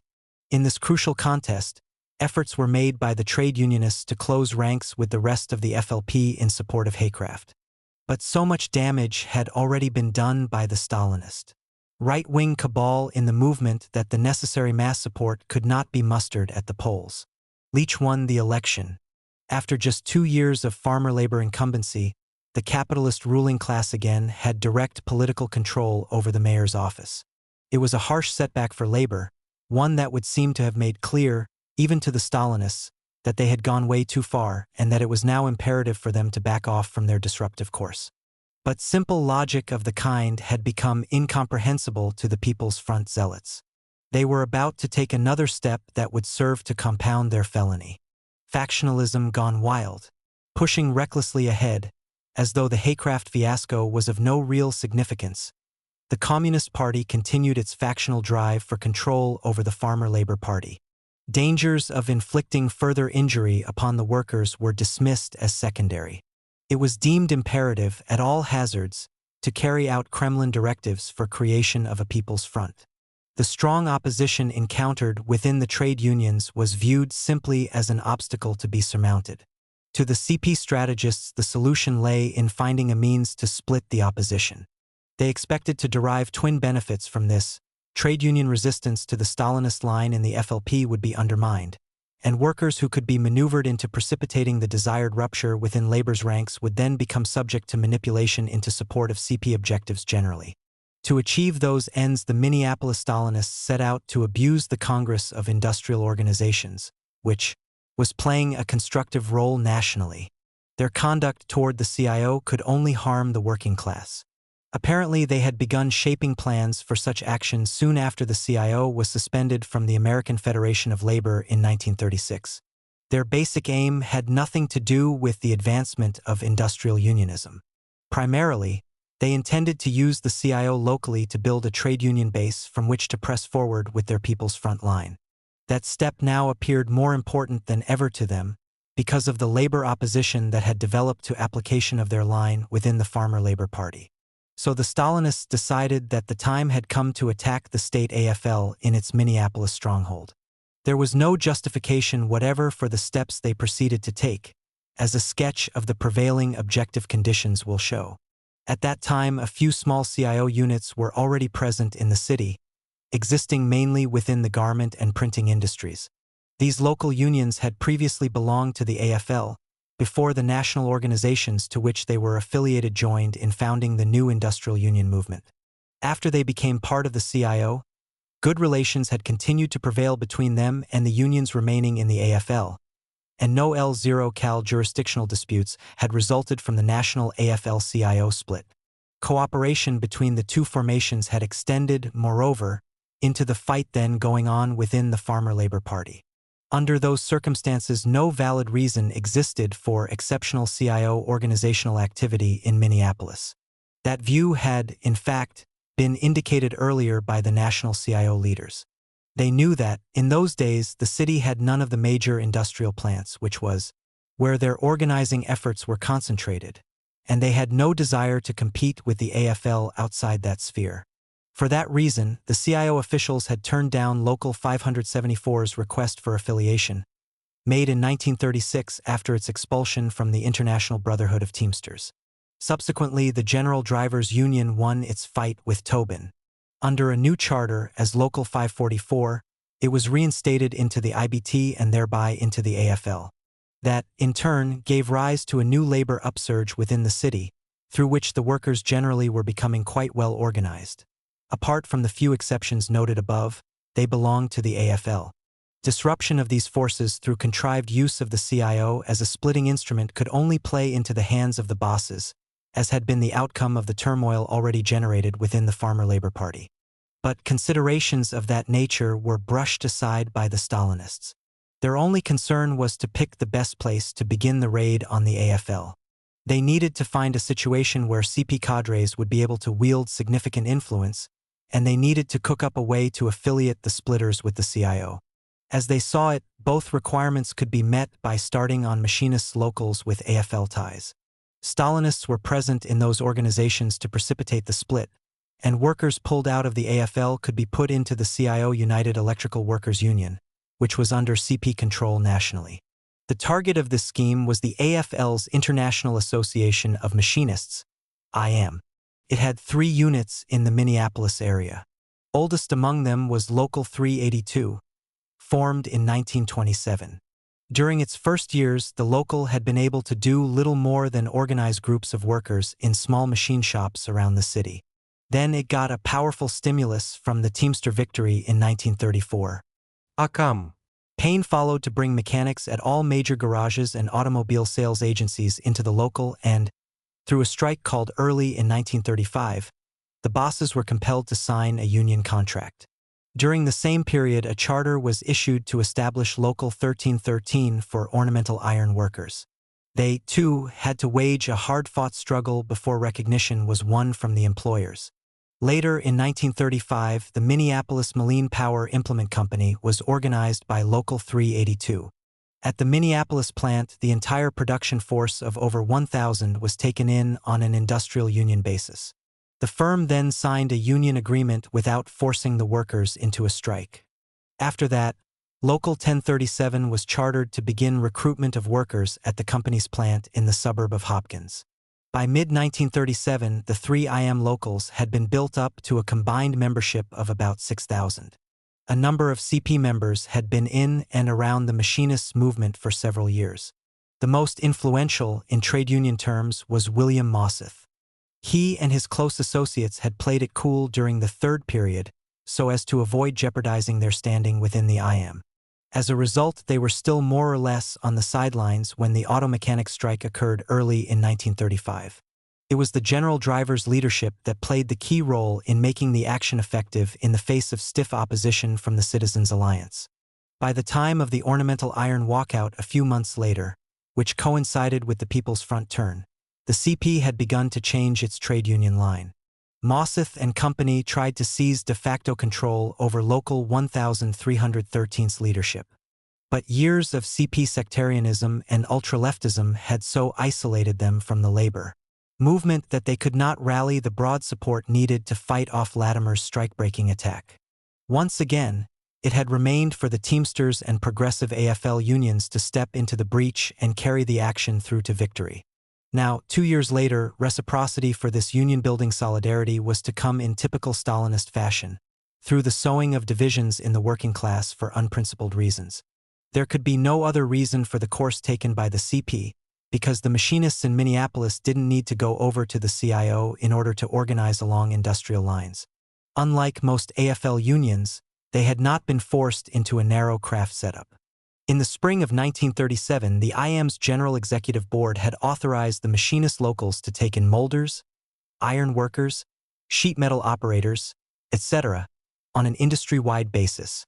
Militants within the city's AFL movement had helped to protect the IM locals from raids by other unions claiming jurisdiction over those crafts. Nor could a changeover to the CIO be justified as a way to organize the unorganized. That objective was legitimately put forward as a key aim of the new industrial union formation nationally. It didn't apply to Minneapolis, where a great majority of the workers, including machinists, were already organized into the AFL. Under these circumstances, a shift to the CIO would actually serve to disorganize the organized by creating an unwarranted rupture in the trade union ranks. Still, another difficulty would arise from such a move. The IM locals held signed agreements with the employers made under the AFL.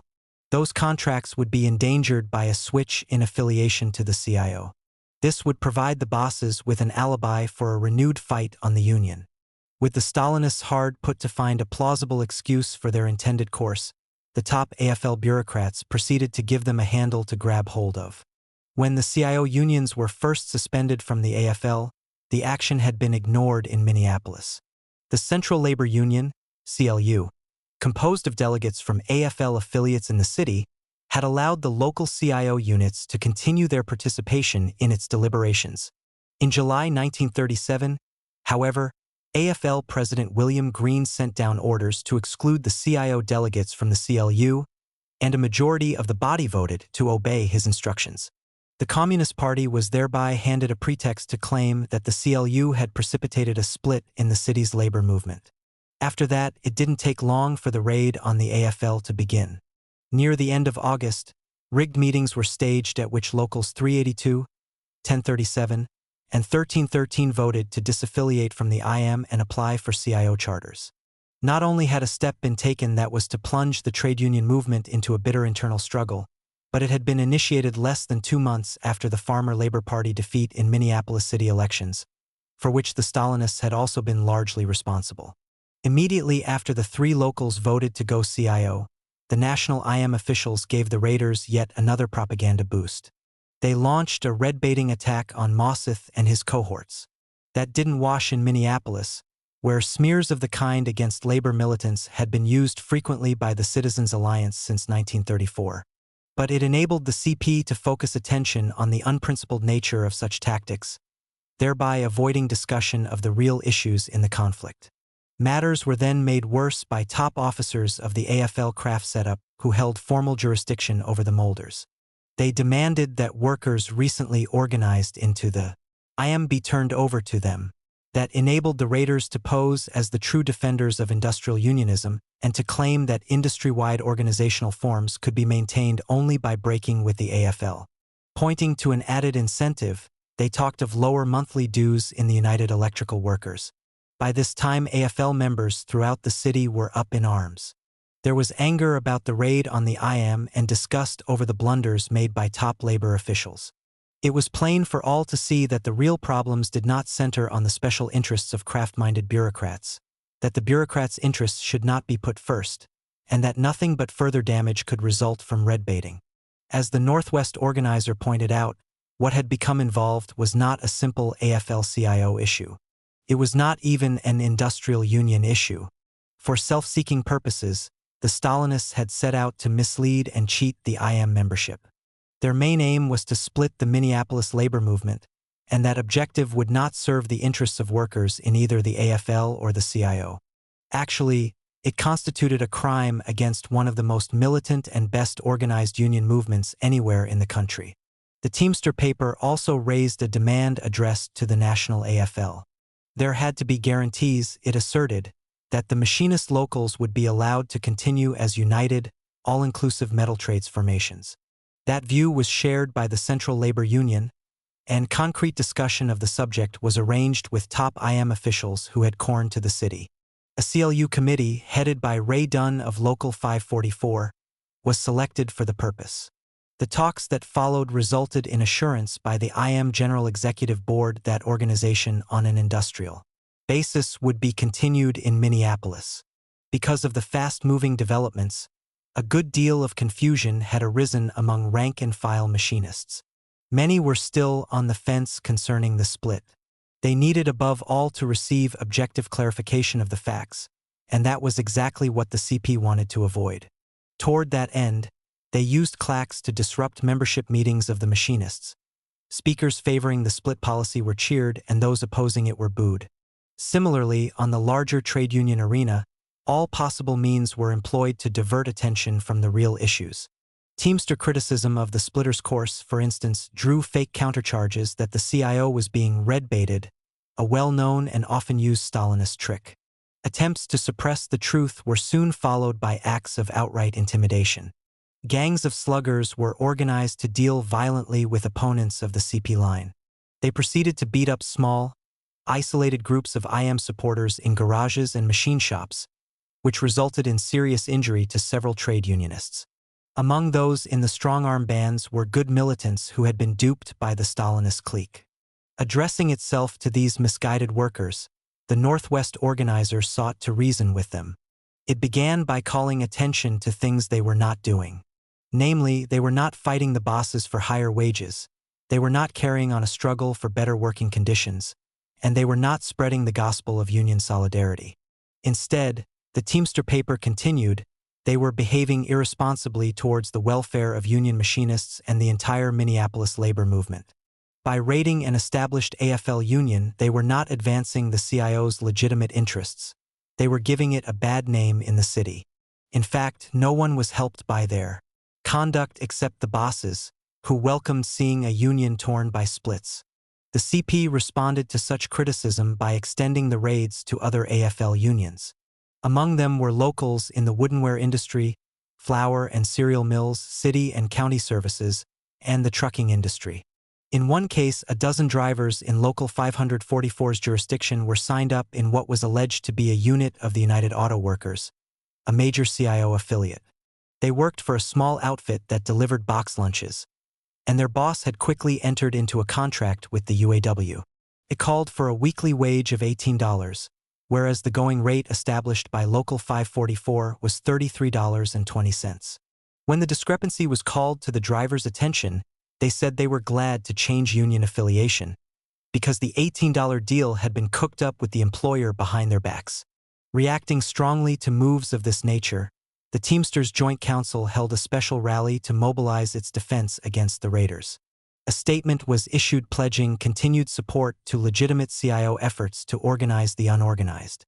At the same time, however, it was made clear that attempts by an unprincipled clique to disrupt Teamster locals would be firmly opposed. "No one is going to wreck our movement," the council declared. To show that the assertion was no idle boast, a special detachment had already been organized among Local 544 members. It consisted of workers with considerable experience in defending picket lines against the cops. At the first opportunity, this force gave the CP-led goons a large dose of their own medicine, which caused the bullying tactics to subside rather quickly. The CP hacks then raised a hue and cry about Teamster terror. They were answered through an editorial in the September 30th, 1937, Northwest Organizer. Appropriately headed "The Art of Upside Down," it caught the essence of Stalinist methods in the following passage. "We see the Mosseth crowd, in the name of industrial unionism, seek to split up an industrial union. We see these people talk of unity only to disrupt in practice. We see them cry out against civil war in the movement they only are responsible for the present situation. We see them come out, oh so boldly, against beating up workers, when they themselves began practicing this very thing. At this juncture, the AFL State Federation of Labor held its annual convention. A year earlier, the Federation had adopted a resolution backing the CIO position and calling for its reinstatement into the AFL. Now, however, the Stalinist raiders had caused enmity toward the CIO in general, and a warlike mood prevailed at the gathering. As a result, it took an objective effort, led by Local 544's delegation, to restore a correct sense of balance. After that had been accomplished, the convention voted to again call on the national AFL to recognize the need for industrial unionism. The delegates also decided that friendly relations should be maintained with legitimate CIO unions in the state. A few weeks later, collective bargaining elections were held at the two Moline plants involved in the raid on the IM. The splitters had been issued a CIO charter through the CP-controlled Electrical Workers Union for use in that situation. At the Minneapolis plant, the new CIO setup won the election and became the official bargaining agent. But it was too weak to make a comparable bid at the Moline plant in Hopkins, where IM Local 1037 won the bargaining rights. Before long, however, the Stalinists were to profit from an IM weakness in the Hopkins situation. The officers of Local 1037 failed to keep on top of grievances. They also neglected to promote attendance at union meetings and keep the workers up to date on general developments. Such derelictions enabled the Mosseth gang to grab onto dissatisfied IM militants and use them as puppets. In the end, a majority of the workers were won over to United Electrical Workers Local 1138, and the IM was frozen out of the plant. By this time, it was clear that the raid on the Minneapolis AFL had developed into a conflict of indefinite duration. That made it necessary to gear the Central Labor Union for combat action. The process began when the regular election of CLU officers came up early in 1938. Some of the incumbents were Stalinist fellow travelers, who had used their positions to aid and abet the disruption being carried out in the name of the CIO. They were swept out of office in the balloting and replaced by new officers opposed to the splitters. As the next move to cope with the complex situation that had arisen, the CLU formed an ad hoc leading body called the Policy Committee. It consisted of 2 delegates from the CLU itself and 2 more from each of the trade councils in the building, printing, and trucking industries, a total of 8. One of the delegates was Carl Skog Lund of Local 544. He played a key role in charting the basic course set by the committee to handle the knotty problems it was to face. Essentially, the Policy Committee had 3 main functions. These were to promote support for legitimate unions, both AFL and CIO, engaged in conflicts with the bosses, to handle jurisdictional disputes between AFL unions, and to deal with difficulties caused by the Stalinist disruptors. Concerning the last function, need for firm steps arose in the spring of 1938. The existing IM contracts in the garage industry were about to expire and new ones had to be negotiated. Now, however, there were rival unions involved, IM Local 382 and United Electrical Workers Local 1140, affiliated with the CIO. Between them, they represented over 600 workers in 43 shops. These workers were entitled to have their rights and interests protected, and the AFL Policy Committee sought to do just that. It recommended joint negotiations with the employers through a committee of 2 each from IM Local 382, CIO Local 1140, and the Policy Committee. A further proposal was made that industry-wide elections be held, with the union getting a majority of the votes to become the representative of all the workers in enforcing the contract. At the same time, the right of any workers to belong to either union was not to be impaired. IM Local 382 at first accepted the recommendation. Then it switched positions and tried to open independent negotiations with the bosses. At that point, the matter was brought before the Central Labor Union itself, which voted to demand that Local 382 abide by the procedure advocated by the Policy Committee. But that time CIO Local 1140 had decided to reject both joint negotiations and industry-wide elections. The CP strategists obviously wanted no part of any arrangement that might overcome the split they had precipitated. In view of Local 1140's attitude, the Policy Committee next helped the IM representatives open their own negotiations with the garage bosses. Nothing came of it, however, because the union split had given the employers a cocky feeling that they could win any fight that might develop. So the IM struck the industry with solid AFL support. 2 days later, both the employers and the Stalinists had been brought into line. Joint negotiations took place as the policy committee had originally recommended, and a compromise was reached on a new working agreement. On the issue of bargaining representation, the CIO negotiators still tried to hold out for separate elections in each individual garage. But they had to back off from that stand and agree to industry-wide balloting. Ironically enough, the CIO won the contest by a close vote of 355 to 305. Many of the mechanics who voted CIO probably didn't know that they were subjecting themselves to a new twist in people's front policy. The CP had recently gone on record against unauthorized strikes. That is, workers' struggles conducted without permission from the trade union bureaucrats. Although the Stalinists were putting much time and effort into raids on the AFL, they had not neglected their factional activities in the Farmer Labor Party. In fact, the two lines of endeavor were in some respects being synthesized. That had already been shown by a new kind of attack on Local 544. In February 1938, a leaflet was put out over the signature of Douglas Ray's, a member of the local, and copies were mailed to Teamster units throughout the state. Purporting to speak for an organized Teamsters Farmer Labor Committee, Ray's charged that our union is looked upon with suspicion and mistrust by many honest members of trade unions all over the state. It has been used to oppose the policies of the Farmer Labor Party and to split it and weaken it. And all this has been done by a small group of anti-farmer labor leaders who have done all these things in the name of our entire membership. For the last year, the brothers Dunn and the hangers on who follow the so-called political philosophy of Trotsky have more and more revealed themselves as opposed to the Farmer Labor Party and principles. Who gave them the right to use our paper, the organizer, to attack the Farmer Labor Party, to take underhanded potshots at Governor Benson and the Farmer Labor Administration, to vilify President Roosevelt and every decent progressive proposal that we union members believe in. We farmer laborites in the drivers' unions demand that the Dunn brothers and the rest of their hand-picked clique either abide by the manifest wishes of the great majority of our membership, or get out. This smear was answered by officers of Local 544 at a general membership meeting. They challenged Ray's, who was present, to verify his charges with facts. Declining to do so, he confined his remarks to vague generalities when he took the floor.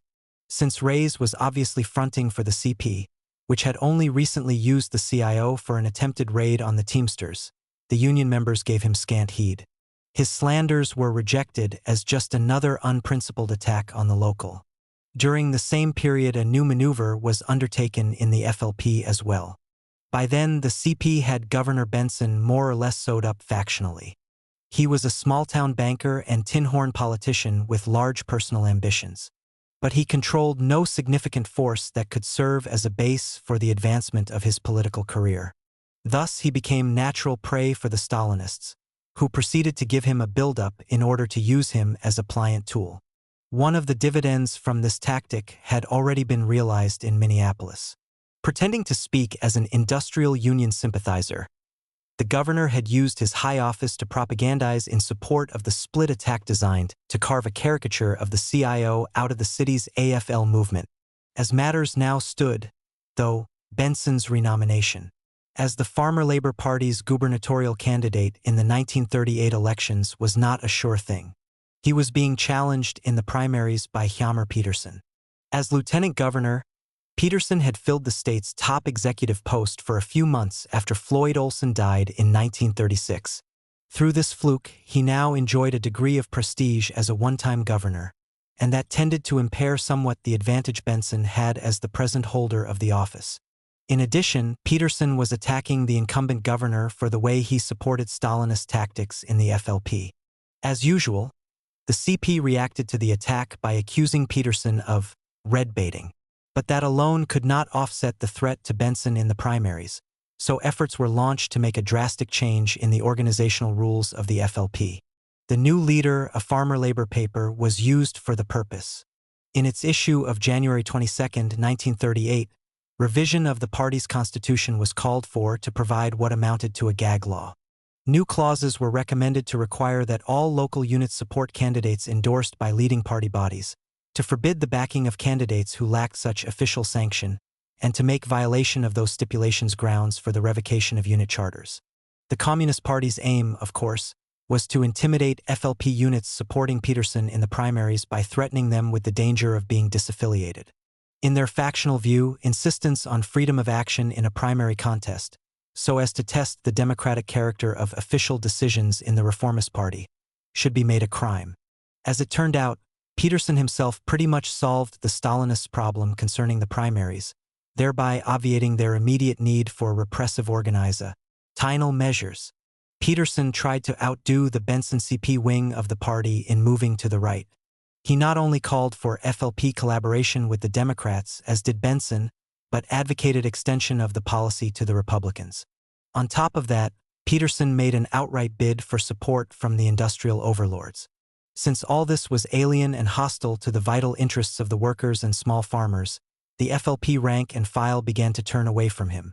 That left little doubt that Benson could win renomination as the party's candidate for governor.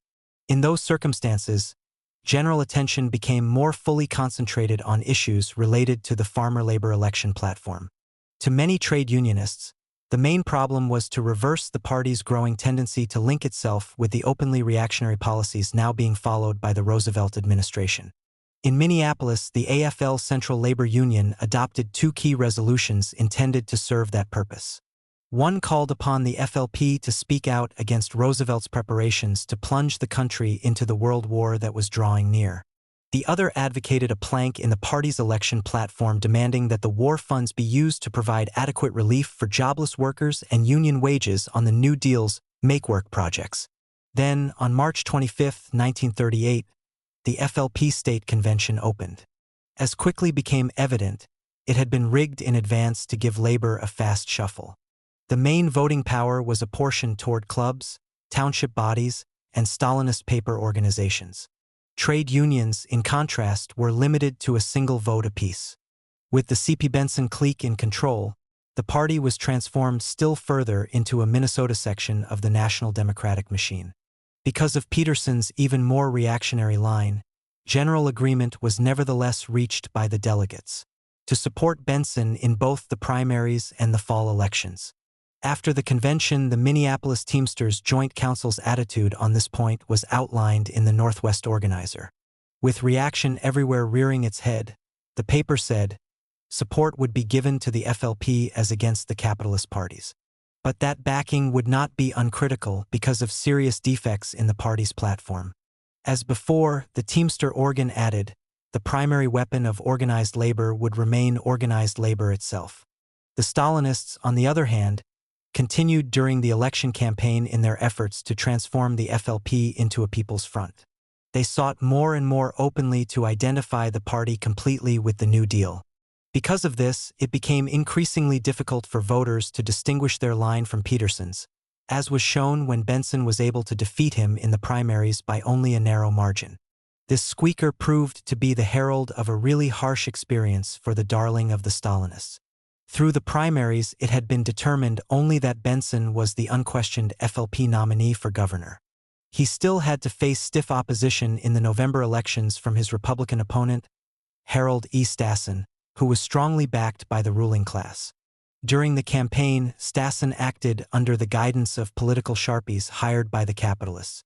They had been keeping close track of shifting political moods among the masses, probing for tricky angles whereby mass discontent could be channeled into support of reactionary political objectives.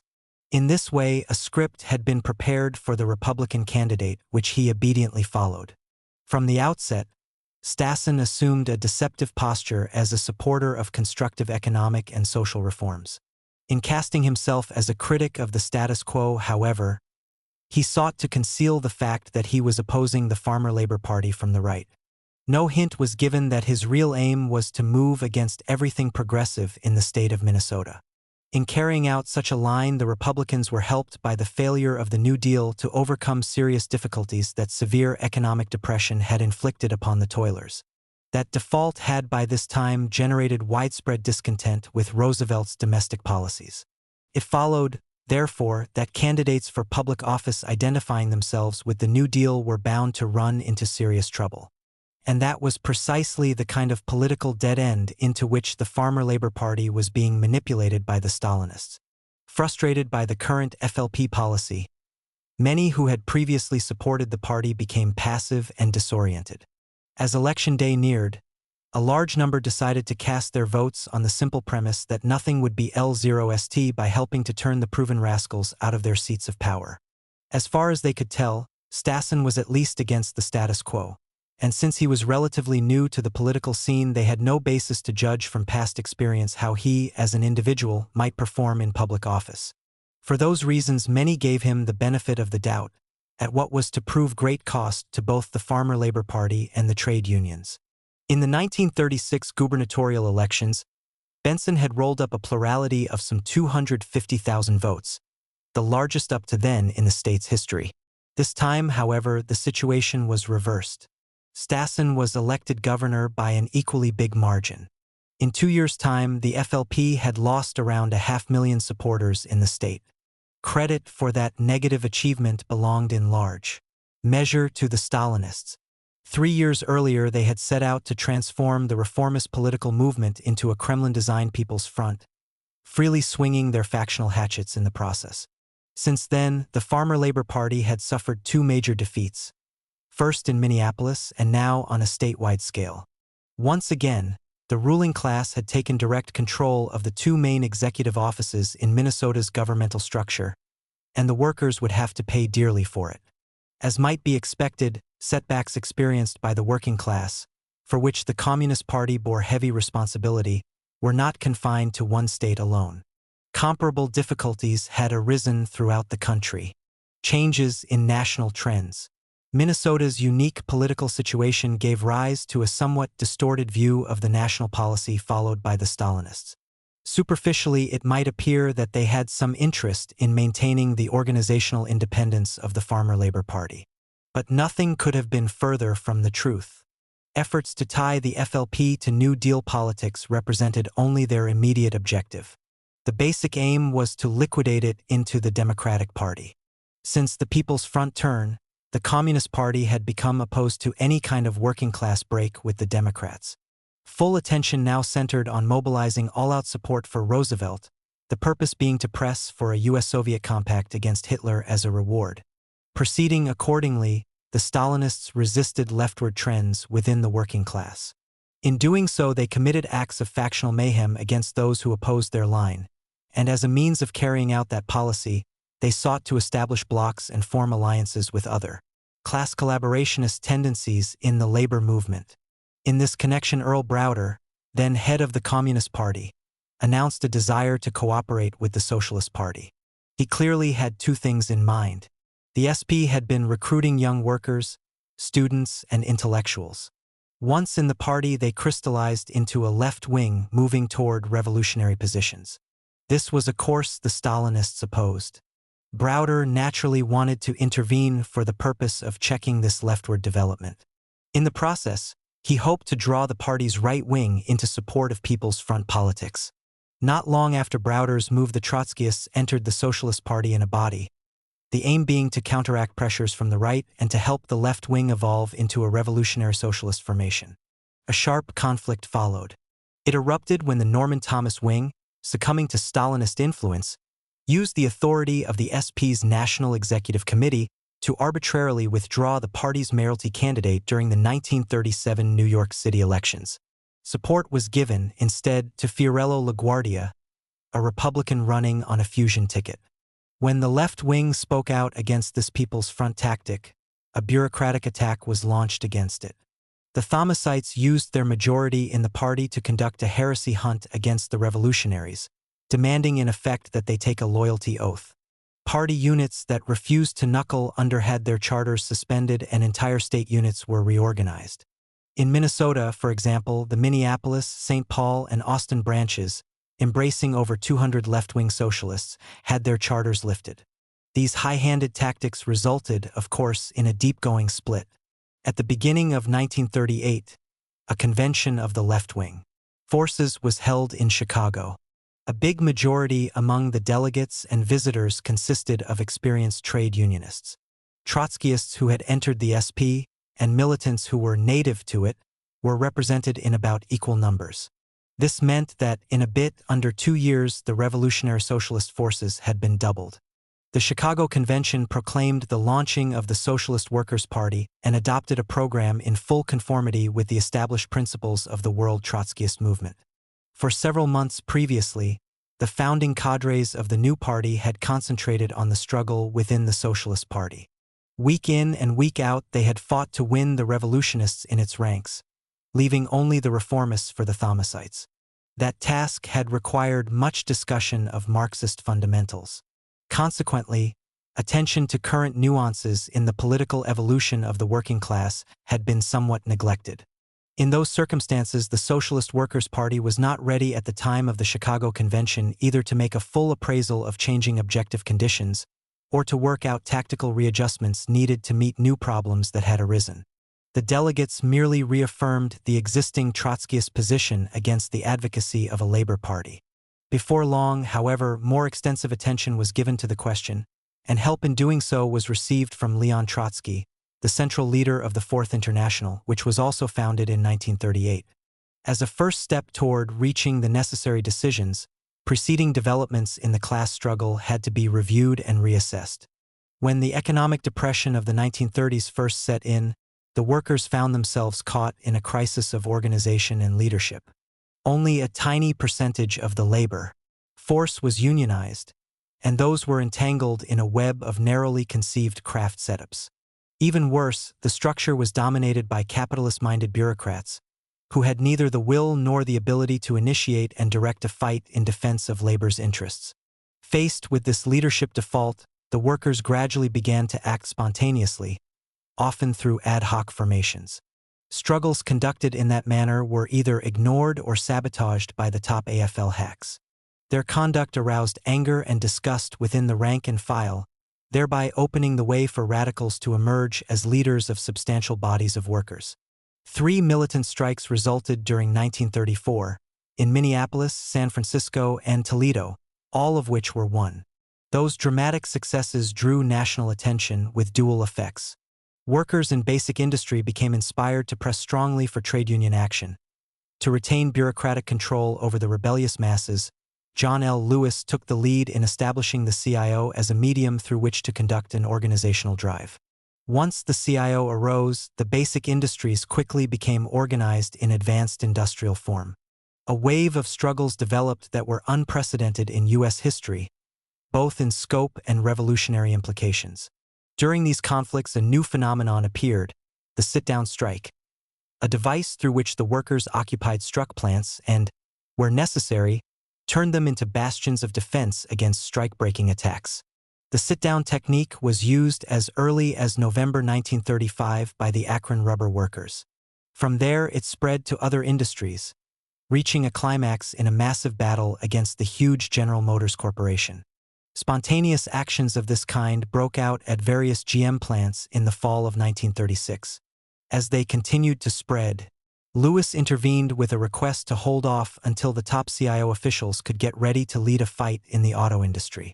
His plea was ignored. In January 1937, the workers went ahead on their own to completely tie up GM. Flint, Michigan, where the corporation had giant installations, became the focal point of the struggle. Once they had occupied the plants in that city, the auto unionists selected a broad strike committee to lead the sit-down and then prepared for a siege. Management soon made an attempt to have the strikers ousted by military force. The workers responded to this threat by using the company's machinery and supplies to manufacture weapons of defense. Confronted with the certainty that a military assault would bring on a bloody conflict, the Michigan authorities decided not to use the National Guard, as had been planned. After that, on February 11, 1937, General Motors made a contract settlement with the CIO. It was a tremendous victory. Labor's heavy battalions in basic industry had brought a hitherto all-powerful monopoly corporation to its knees. They had thereby given an impressive demonstration of the inherent revolutionary capacity of the working class. By and large, the workers' earlier problem of getting themselves organized at the trade union level had now been overcome. The crisis of leadership still existed, however, with the result that effective use of labor's power remained obstructed. A demonstration of the grave handicaps resulting from that unsolved problem was about to occur in the steel industry. Following the CIO triumph in auto, the U.S. Steel Corporation, a vast monopoly complex with an odious strike-breaking record, decided not to engage the aroused workers in battle, signing a union contract in March 1937 without a fight. The CIO proceeded to take on 5 of the next largest corporations in the industry. These outfits, which acted collectively in labor relations, were known as Little Steel. They refused to deal with the union, and all 5 were struck in May of that year. The result was an immediate halt in production, as the workers gave massive support to the walkout. In this case, however, the bosses persisted in demanding that their government crush the strike by force and violence. Capitalist politicians in various seats of power then ordered police assaults upon the strikers in several cities. The most vicious took place on Memorial Day 1937 at the Republic Steel plant in South Chicago, when cops fired upon a peaceful mass demonstration outside the plant, killing 10 workers and wounding scores. Instead of helping to mobilize labor as a whole to defend the steel strikers against the murderous assault, as was his duty, Lewis appealed to the federal government to save the situation for the Union. Roosevelt answered the plea with a quotation from Shakespeare. "A plague on both your houses," he replied, acting as though he stood impartially above the class conflict. But the cold fact was that sections of the capitalist governmental structure, over which Roosevelt presided as chief magistrate, were killing and maiming workers whose interests he pretended to represent. Lewis complained bitterly about this insolent repudiation of the strikers. But he stopped short of breaking politically with the hypocrite in the White House and once again failed to initiate effective trade union action in defense of labor's rights.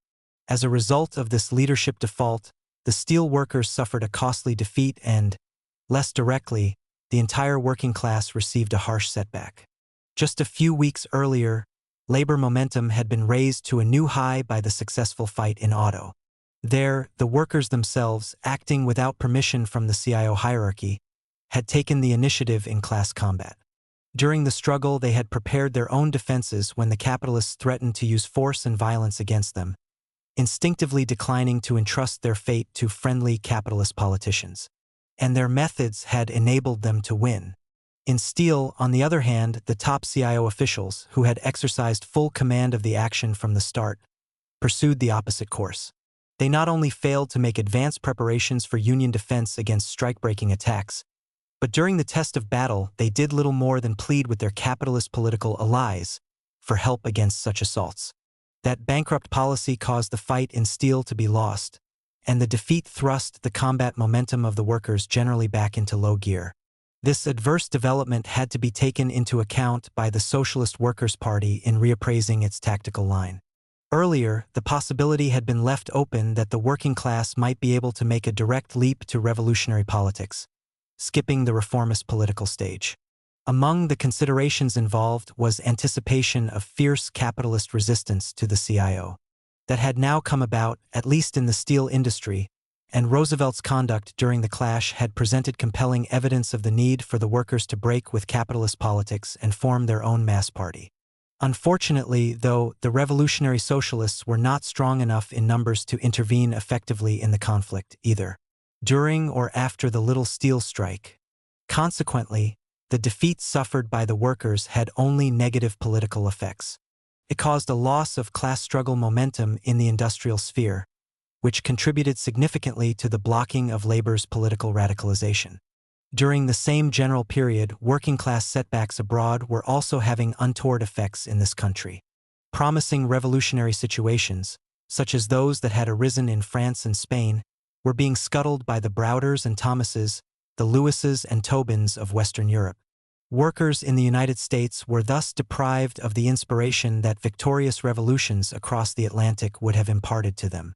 If labor breakthroughs of the kind had actually occurred, workers here would surely have been further impelled toward their own independent political course as a class, despite episodic defeats in trade union struggles. As matters stood, however, The labor upsurge had been held within the confines of pure and simple trade union action. Sporadic struggles over immediate issues continued, but at a greatly reduced tempo and under the increasingly firm control of the bureaucratic hierarchies in the CIO and AFL. Another basic factor contributing to this outcome was the capitalists' ability as a class to make a concession here and there to the masses. That was the cheapest and safest course for them, since they could not be sure of the outcome if they tried to suppress the entire labor upsurge by force and violence. Within certain limits, moreover, they had enough fat on their corporate bones to take such steps without cutting too seriously into their profit margins. Acting on such premises, the ruling class allowed Roosevelt to put through restricted Social Security measures as a gesture to the masses in general. And in industrial conflicts, the bosses yielded to their employees on some points, giving up no more than was absolutely necessary. Without such concessions, stingy though they were, the capitalists would have been hard put to hold the masses in check very long. The slowdown in the class struggle after the CIO defeat in Little Steel would in that case have been short-lived, soon to be followed by another general upsurge. But with union demands being met to a limited extent by the ruling class, it became possible to perpetuate illusions that the workers could eventually solve their problems through piecemeal reforms under the existing system. That, in turn, enabled Roosevelt's lackeys within the labor movement to prevent a working-class advance toward a revolutionary political course and keep the trade unions tied to capitalist politics. Foremost among these misleaders of labor, in terms of the key positions they occupied, were the business unionist type of bureaucrats, who officially presided over the existing mass organizations of the workers. With rare exceptions, they were hesitant to use even the elementary weapon of economic strikes, to say nothing of challenging the boss class politically. Consequently, the union ranks were to a large degree prevented from addressing the capitalists in the only language they understood, the language of power. John L. Lewis, for example, did little more in this respect than accommodate himself to mass actions thrust upon him by the insurgent CIO ranks. After the 1937 fight with General Motors, for example, he opposed further resort to sit-down strikes. It is also important to recall that he took a leading part in quickly tying the newborn CIO to political support for Roosevelt and the Democratic Party. To reinforce his capacity to impose the policies of business unionism, Lewis postponed until October 1938 the holding of a constitutional convention of the CIO. That is, it took place only after things had been rigged so as to assure bureaucratic control over the organization. Although the business unionists had been able to retain official domination over the workers' mass organizations during the upsurge of the class struggle, they had needed major assistance from misleaders in the radical movement in order to do so. Backing of the kind had come mainly from two distinct tendencies, the Stalinists and the Social Democrats. These tendencies were distinguishable primarily in the sense that they served different agencies. The Stalinists, of course, were obedient to Kremlin dictates. The Social Democrats, on the other hand, were Stalinophobes who nurtured such hostility toward the Soviet Union that they usually acted as sympathizers of its opponents, including the U.S. imperialists. Both of these groupings, however, had become reformists to their bones, which enabled them to cooperate, more or less, in helping the business unionists put over their class collaborationist political line. The extreme right wing of the Social Democrats had split from the Socialist Party late in 1935 when the young militants, who were later to become Trotskyists, began to join the party in growing numbers. The splitters then formed the Social Democratic Federation, which quickly became an outright supporter of Roosevelt. Those Social Democrats who remained in the SP maintained formal opposition to the Democratic Party by running Norman Thomas for president. But their stance was largely a fraud. In the last analysis, they, too, were reformists in their basic outlook. That was shown, for example, by the way in which members of both the Thomas Group and the SDF became integrated into the trade union bureaucracy. A parallel course of cooperation with the business unionists was followed by Stalinists. When the CIO upsurge began, the Communist Party had significant worker cadres, along with numbers of students and intellectuals, with which to intervene nationally in the new movement. It also had a daily paper at its disposal, as well as a battery of organizers and political agitators.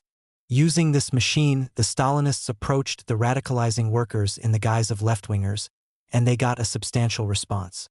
Such acceptance was due in no small part to their relationship with the Soviet Union, which had the respect of many workers. These factors enabled the CP to recruit extensively and build up substantial formations within the CIO. So strong was its foothold, in fact, that constructive use of the advantage could in all likelihood have led to creation of a mass revolutionary party. Stalinism being what it is, however, that influence was used to corrupt honest trade union militants and to disorient the workers. Such a course naturally helped the CP gain favor among the top CIO bureaucrats, including Lewis, who allowed it to dominate restricted sections of the organization. Taking devious advantage of this opportunity, the Stalinists proceeded to pump their people's front poison into the industrial union movement. According to their gospel, the country had suddenly become polarized along non-class political lines between progressives and reactionaries.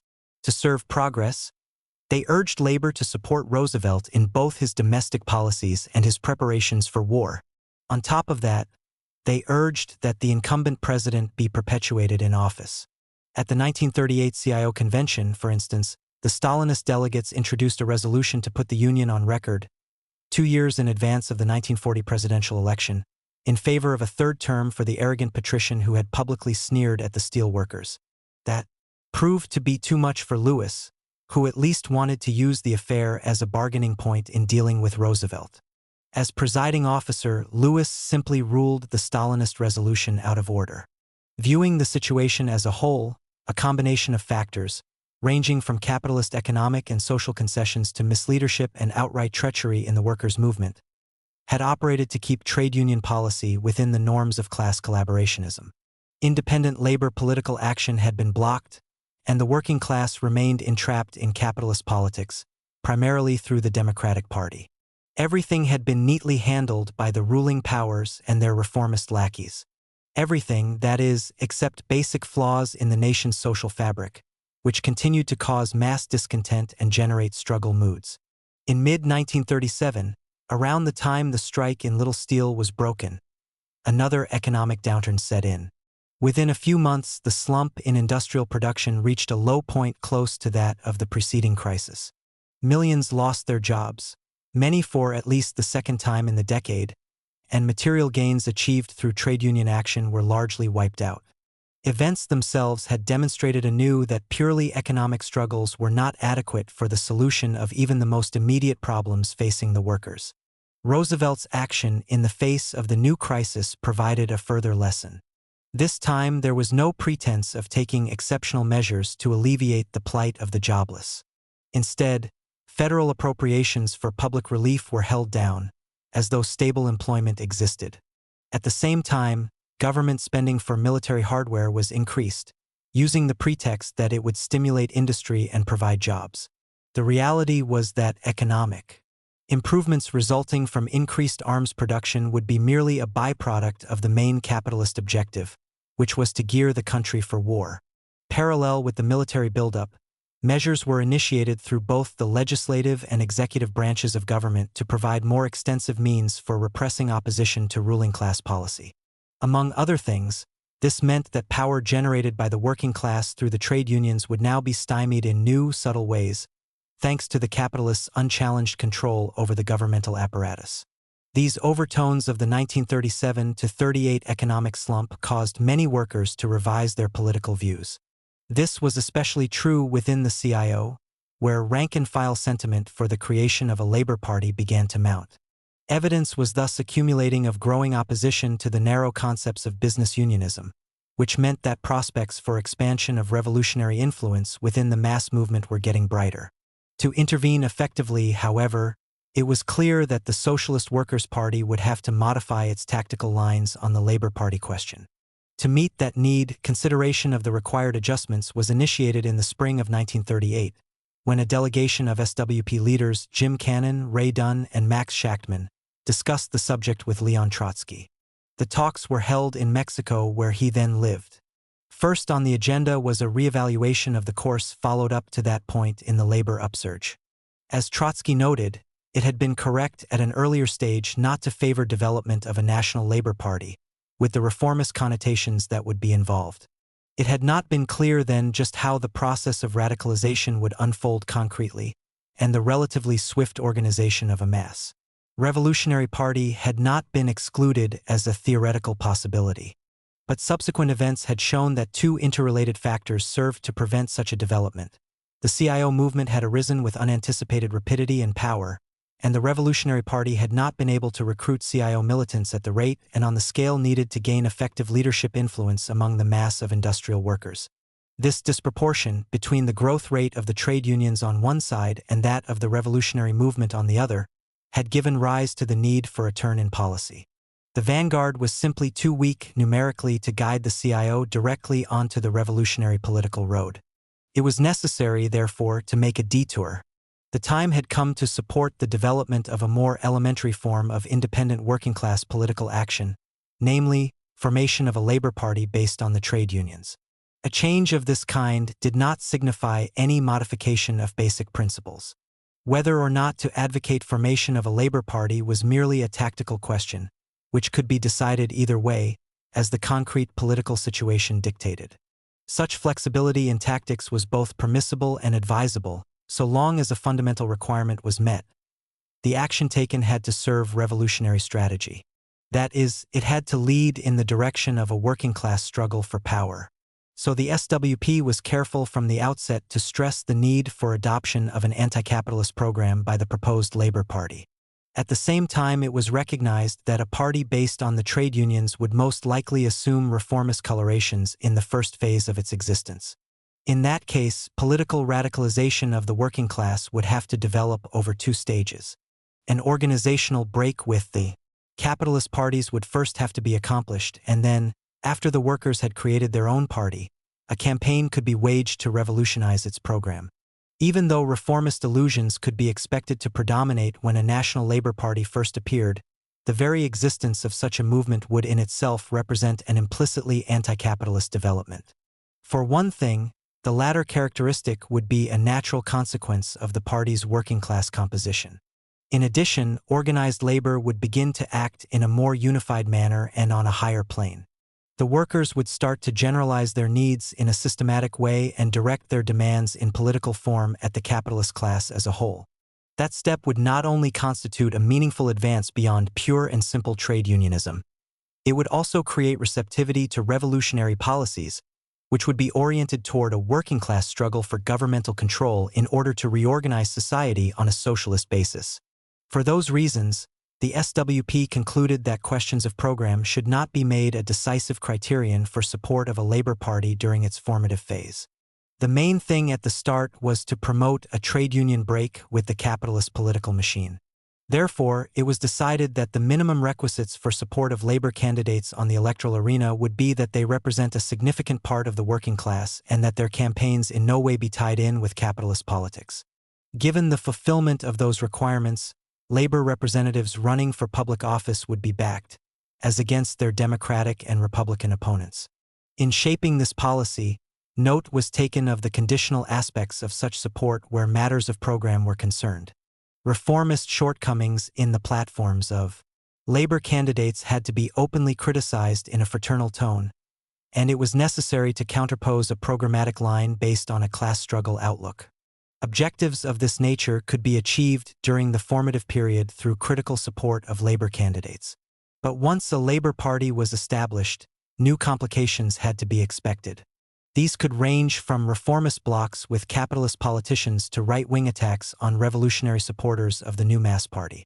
Such developments were bound to produce internal polarizations. In that case, revolutionaries would back the more progressive tendencies within the party. In doing so, however, the halfway character of the progressives' political development would be criticized in an effort to help them advance toward a rounded class struggle outlook. Close attention would have to be paid to the problem of maintaining trade union hegemony within the Labor Party. Otherwise, the reformist bureaucrats would gang up with liberal politicians to usurp dictatorial control over the movement, so as to use it in ways that harmed the working class. If that happened, the organization would remain a labor party in composition only. In practice, it would come to act more and more like a capitalist party with respect to policies the bureaucrats sought to carry out. In combating these possible trends to the right, the Revolutionary Party would most likely have to enter the electoral arena in its own name and for its own purposes on some occasions. It followed that, once a Labour Party had become a living reality, need for changes in the policy of critical support would arise. Situations could be expected to develop in which the SWP would run either a partial or full slate of candidates for public office despite the existence of a Labour ticket. In that way, questions of programme could be more effectively stressed, and matters related to the issue of workers' democracy could be brought out into the open. On a related point concerning direct revolutionary activity within a Labour Party, it was decided that SWP members could join such a movement as individuals wherever the step appeared to be in order. A somewhat different aspect of the general problem was also considered. It can be expected that once the conscious reformists have been forced into the framework of an independent Labour Party, they would attempt, on the basis off-tier bankrupt line, to substitute electoral action for all other kinds of mass opposition to capitalist policy. Such a caper would have to be resisted by counterposing the need to synthesize the parliamentary and extra-parliamentary forms of activity. Each of these forms would need to be used so as to give increased vigor to the other on an interacting basis. In that way, an advance toward the overturn of capitalist rule could be developed to the point where the workers and their allies would be ready to launch an all-out fight for power. During that unfolding process, an organized left wing, polarized initially around immediate issues in the class struggle, could grow quite rapidly. Under the impact of experiences in class conflicts, members of that broad left wing could in numerous instances evolve toward understanding and accepting the full socialist program.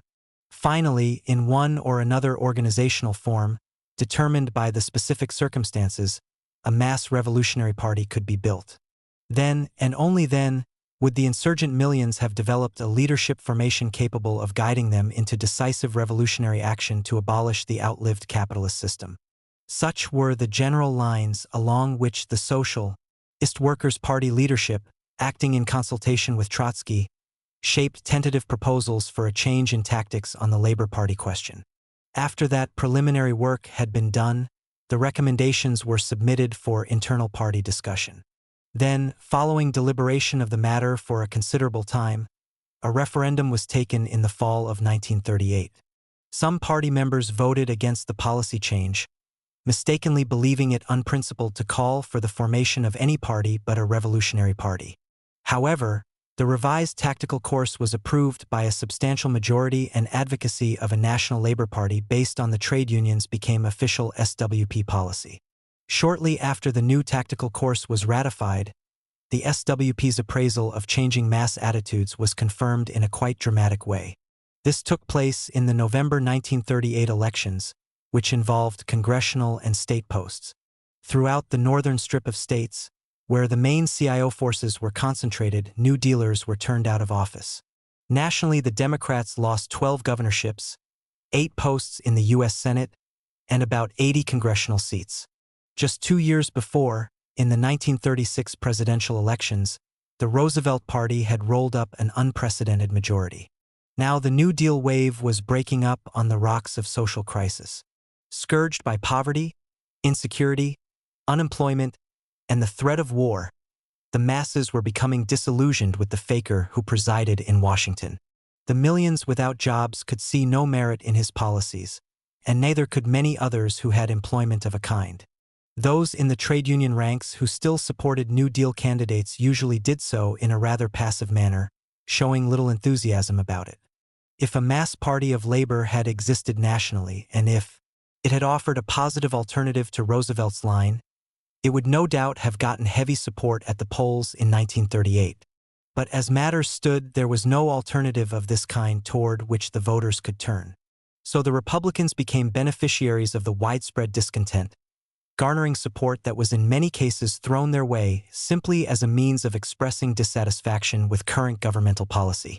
There could be no other realistic explanation of the sharp rise in the Republican vote, since no basis existed for assuming a general turn toward confidence in the party of Herbert Hoover, who had been president when the Depression first struck the country.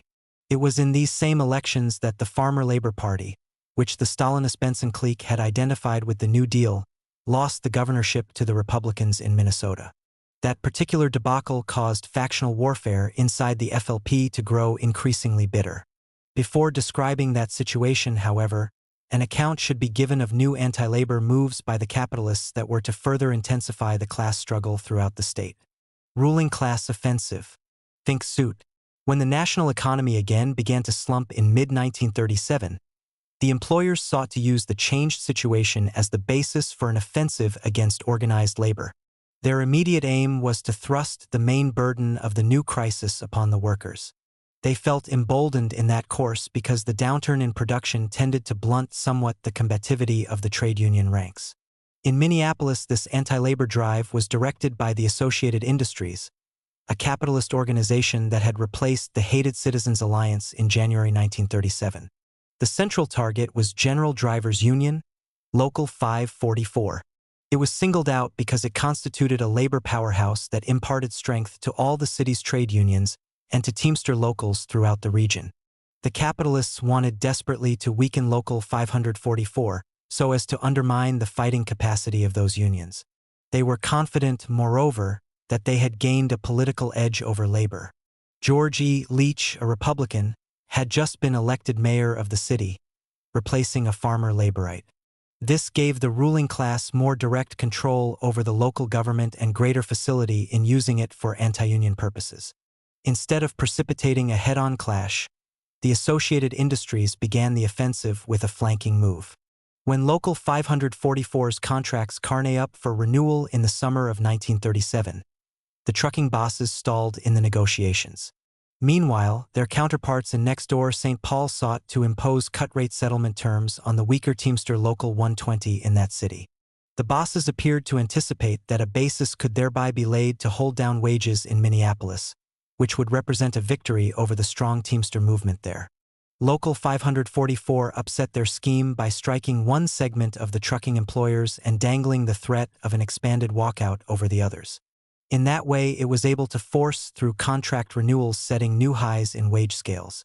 This accomplishment inspired Local 120, in turn, to go on strike for comparable pay rates. Local 544 gave all-out support to the St. Paul Union, and its fight was won as well.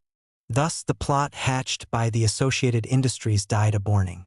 Instead, closing ground, the Minneapolis Teamsters Joint Council, of which Local 544 was a part, continued to make gains for an increasing number of workers.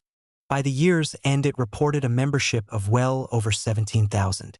Its official organ, the Northwest Organizer, had expanded its readership at an even faster rate, having attained a circulation of some 27,000. At the same time, fresh impetus had been imparted to the Teamsters' expansion drive throughout the area, and during 1938 the IBT won a uniform, 11-state contract for over-the-road drivers. The latter achievement was especially significant.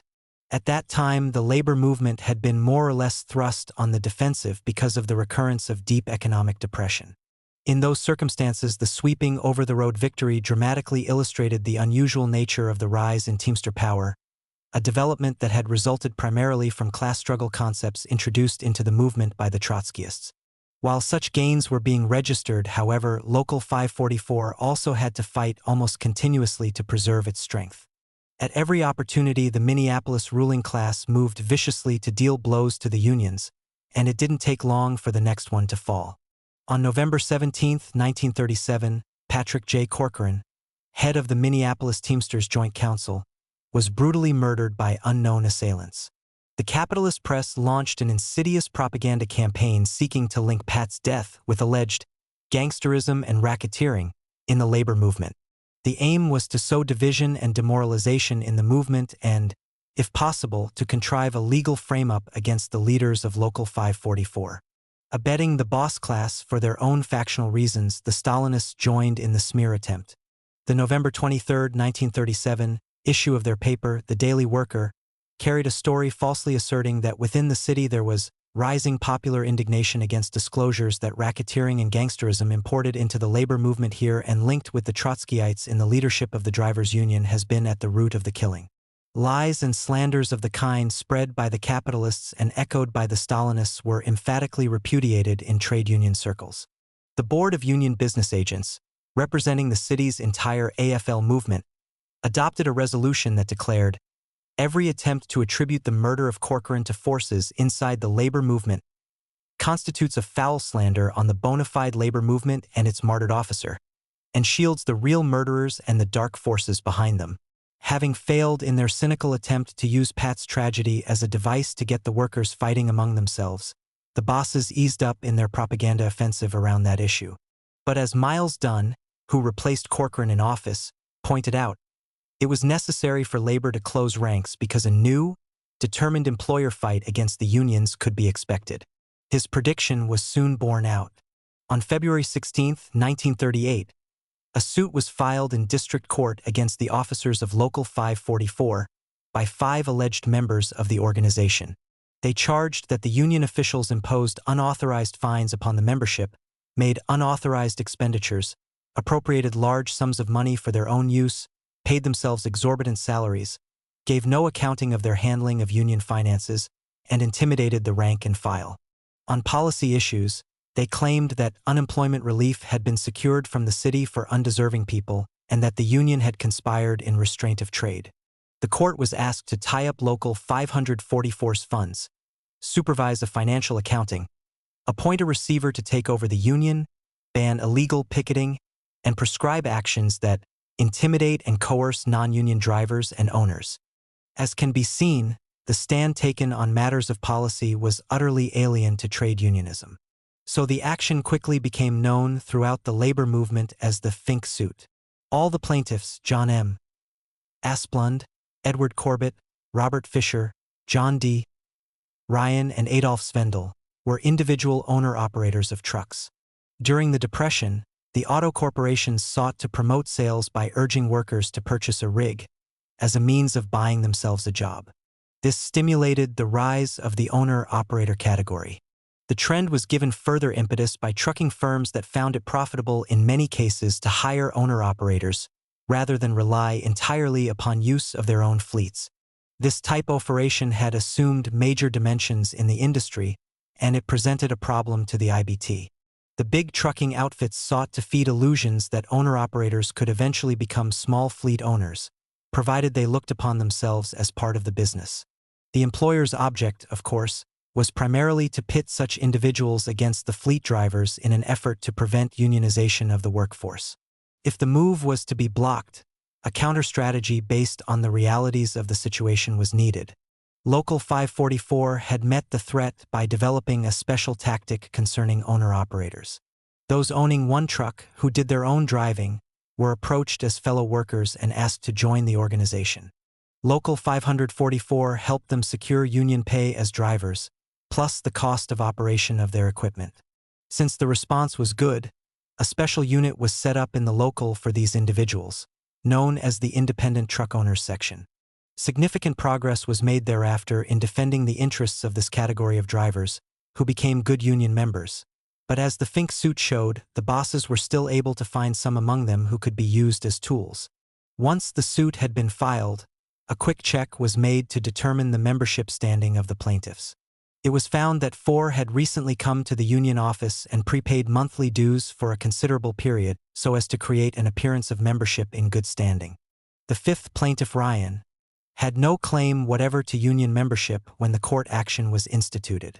It was soon learned, moreover, that all 5 were members of a so-called Minnesota Mutual Truck Owners Association, Local 1. That outfit, in turn, was part of a broader structure known as the Associated Council of Independent Unions. Taylor and E.T. Lee, a pair of rightist political adventurers. They got out a paper, Independent Labor News, which proclaimed it was dedicated to cooperation between labor and business, and employee and employer. What that meant was shown by the pincers movement Local 1 was undertaking against Local 544, seeking to raid its Independent Truck Owners section on the one hand and dragging the union's officers into court on the other. Behind all this stood the Associated Industries, which was obviously financing the whole thing. The Finks were represented, for instance, by Arthur H. Anderson, an expensive lawyer often used by the employers. Further evidence as to the real authors of the attack was soon contributed by Mayor Leach.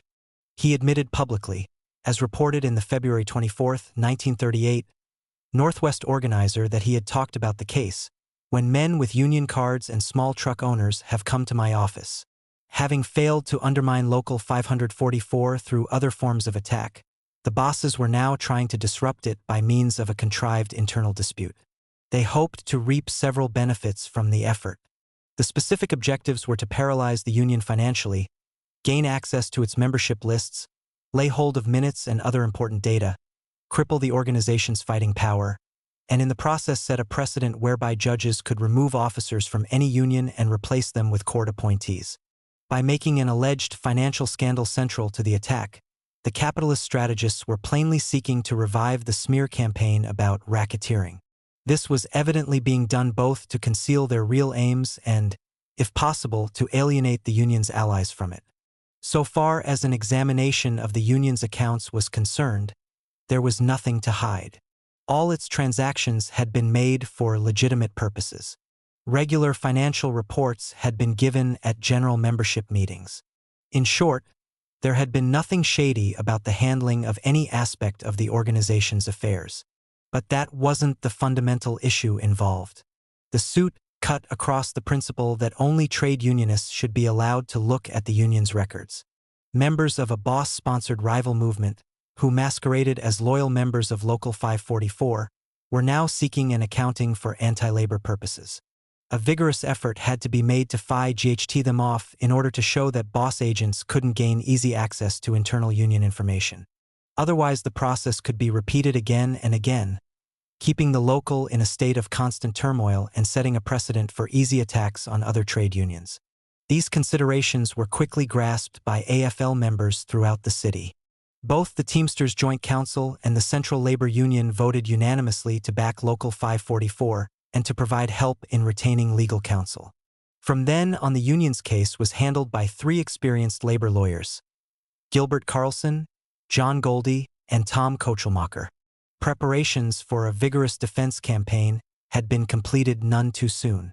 Before long, a move was made by Anderson, the plaintiff's lawyer, to seize all the books and records of Local 544. He contended that he couldn't prepare his case without access to the union's ledgers, minutes, documents, correspondence, etc. This step showed that no substantive basis had in reality existed for the accusations made when the suit was first filed. It also demonstrated that the legal action had been intended from the outset as a device through which to launch a fishing expedition into the local's internal affairs. Anderson's caper was accompanied by reports in the daily papers that the bosses were forming a broad united front and raising a $385,000 war chest to put over their anti-labor program. The new formation was given the innocent-sounding name of Minneapolis Civic Council. But the same old gang of labor haters who ran the Associated Industries still had full charge of the operation. There could no longer be any question that a serious threat was posed by the new ruling class offensive, and the labor movement quickly put its defense campaign into high gear. A mass rally was held on April 11th, sponsored by the Central Labor Union, the Building Trades Council, the Teamsters Joint Council, and the Allied Printing Trades Council. Over 12,000 workers turned out for the affair, filling the big municipal auditorium. The keynote was, "Make and Keep Minneapolis a Union Town." John Bosco of the printers, who chaired the rally, set the tone when he said that labor's chief aim was to smash the new open shop drive. Roy Weir, organizer for the Central Labor Union, declared, "Today we're the best organized city in America." In 1933, he recalled, there were only 28,000 AFL members in the city, whereas by 1938, the total had risen to almost 60,000, and it was against this entire force that the boss slander about union gangsterism and racketeering was directed. Robley D. Kramer, editor of the Labor Review, called for all-out support to Local 544, asserting that it constituted the shock troops of the Minneapolis labor movement. With labor thus mobilized, the legal battle was soon joined. Toward the end of April, the Fink suit came before Judge Frank East Reed in district court. Local 544 argued for immediate dismissal of the case, pointing out that it violated the rule that members of a voluntary, unincorporated association must first exhaust all avenues of relief within their own organization. The Teamsters Joint Council backed up the argument, contending that, as the appellate tribunal of Local 544, it should have been approached by the plaintiffs before they applied to the courts. The union lawyers also stressed that since the individuals bringing the suit were members of a hostile organization and had recruited for it, they could not possibly be acting in good faith. The latter consideration alone should have convinced an impartial tribunal that the suit deserved to be thrown out. But Reed, who was a notorious labor hater, brushed aside the union contentions. He allowed the case to stand and granted the defense nothing more than a brief stay in order to prepare further argument. At that juncture, yet another tragedy struck the Teamsters. William S. Brown, the president of Local 544, was shot to death on May 25, 1938. The killing was attributed to Arnold Johnson, a member of the union staff, who confessed to the act and told where the body could be found. Brown and Johnson had worked together a good part of the time and had been close friends, so no other reason could be found for the senseless act than temporary insanity. Others on the staff recalled, in fact, that Johnson had appeared distressed at times, and he was possibly suffering from nervous strain due to tension and overwork. A grand jury investigation followed, during which rumors were leaked to the press in a manner designed to smear the leaders of Local 544. But no basis could be found for a frame-up against others, and Johnson was finally indicted for the killing of Brown. In the trial, the prosecutor acted as though the union's executive board, not J. Onson, was in the prisoner's dock. That crooked line was reflected in the newspaper accounts, day by day, until the case went to the jury. In the end, Johnson was found not guilty, the jurors apparently having accepted the defense plea that he was in a mental fog at the time of the murder.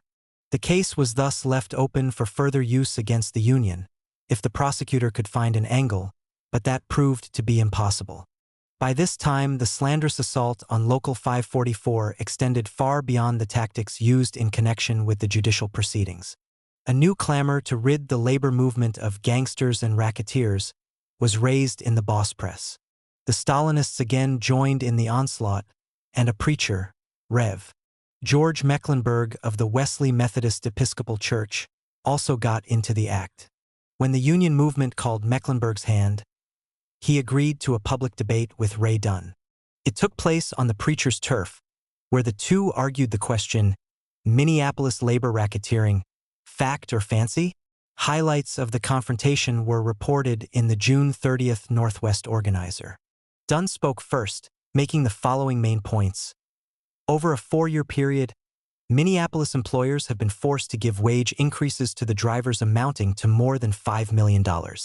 Have these employers a reason to attack our union? Some employers are desperate. They are trying to get out from under the weight of organized labor. The drive today is being carried on under the slogan, Free the labor movement from gangsters and racketeers. Under this guise, the employers are making the attack on unionism. In rebuttal, Mecklenburg contended, labor is gouging capital. It is piracy, buccaneering. I say to labor, you have to take the initiative and clean up. Dunn then demanded names, dates, and facts about the so-called racketeering.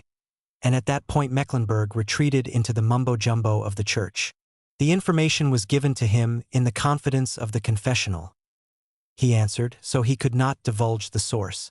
As the propaganda offensive against Local 544 mounted in intensity, Taylor and Lee moved to expand their company union activities.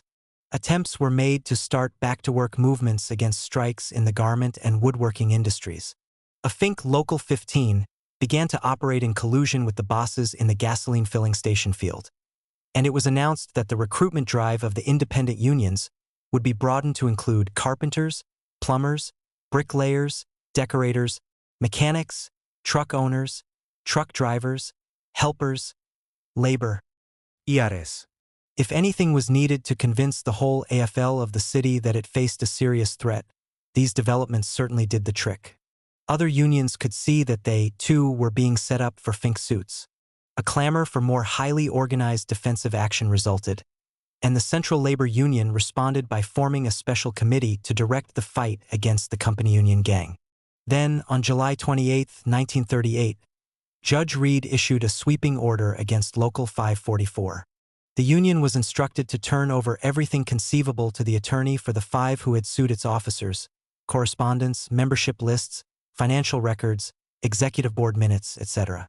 The Teamsters immediately challenged Reed's decision in a public statement, which called labor's attention to the dire implications of the action. Unless the ruling was overturned, the statement emphasized, the bosses could plant stool pigeons in any union and bring suit for a financial accounting. The result would be that the courts could give the bosses full access to every written record of the organization. With the backing of the Central Labor Union, Reed's order was appealed to the Minnesota Supreme Court. That body refused to review the lower court's decision.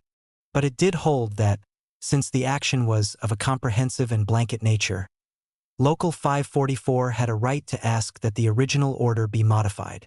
Seizing upon this handle for whatever it might be worth, the union won a partial change in Reed's decision. He made a new ruling that inspection of the books and records would be held up until such time as it appears to the trial judge that such inspection is advisable. A long period of legal maneuvering then followed before the case finally came to trial under circumstances that will be described in the next volume of this work. During the interim, however, the Teamsters were subjected to further attacks of a no less vicious kind. Silver shirt threat. Clashes between capital and labor in times of social crisis tend to stimulate activity among political demagogues with a fascist mentality. They anticipate that intensification of the class struggle will cause sections of the ruling class to turn away from parliamentary democracy and its methods of rule, and resort to fascism as the way to hold on to state power and protect special privilege. Each of the aspirants hopes, moreover, to be chosen as the Führer to lead the terrorist movement needed for the murderous assault on the working class that accompanies such a turn in policy. Several of these would-be Hitlers had, in fact, come forward in this country in the early 1930s, but they made little headway in the period marked by the stormy rise of the CIO. Then, during 1937 to 38, the situation began to change. A second deep economic slump developed, marking the collapse of Roosevelt's New Deal. Social contradictions in general grew sharper, as the ruling class prepared to plunge the country into the impending imperialist war. The bureaucratic misleaders in the trade unions failed to guide the workers toward a meaningful course for coping with difficulties caused by these developments, formation of an independent labor party. And in those circumstances, significant numbers of demoralized middle-class elements in the cities, impoverished farmers, and to a certain extent unemployed workers fell prey to ultra-right hucksters. As a result, various pro-fascist groups that had sprung up earlier began to recruit quite rapidly, and they received a parallel increase in financial backing from wealthy anti-labor interests. Emboldened by this new support, they became more aggressive, as well as more provocative. In some instances, these outfits organized uniformed bands of stormtroopers which were drilled openly, and whether uniformed or not, thugs of that type were mobilized to launch terror campaigns, initially directed at the most vulnerable targets, but aimed basically at organized labor. Jewish people were among the first to be attacked. As in Nazi Germany, they were made scapegoats in an effort to intensify anti-Semitic prejudices against them, the primary object being to sow division in the working class. But they weren't the only victims. Lone worker militants were waylaid and beaten in New York and other eastern cities. Street meetings of left-wing groups were broken up. In Jersey City, the notorious Mayor Frank Hague engineered hoodlum assaults on union meetings and picket lines. And in New Orleans, a Teamster strike was crushed by vigilantes. As the latter events showed, the ultra-right forces that were engaged in these terrorist acts on behalf of the capitalists were rapidly zeroing in on their main target, the mass organizations of the working class. One of these pro-fascist groups, the Silver Shirts of America, was of special concern to General Drivers Union, Local 544. It was started in 1932 by William Dudley Pelley, who opened a headquarters in Asheville, North Carolina, and published a weekly organ called Liberation.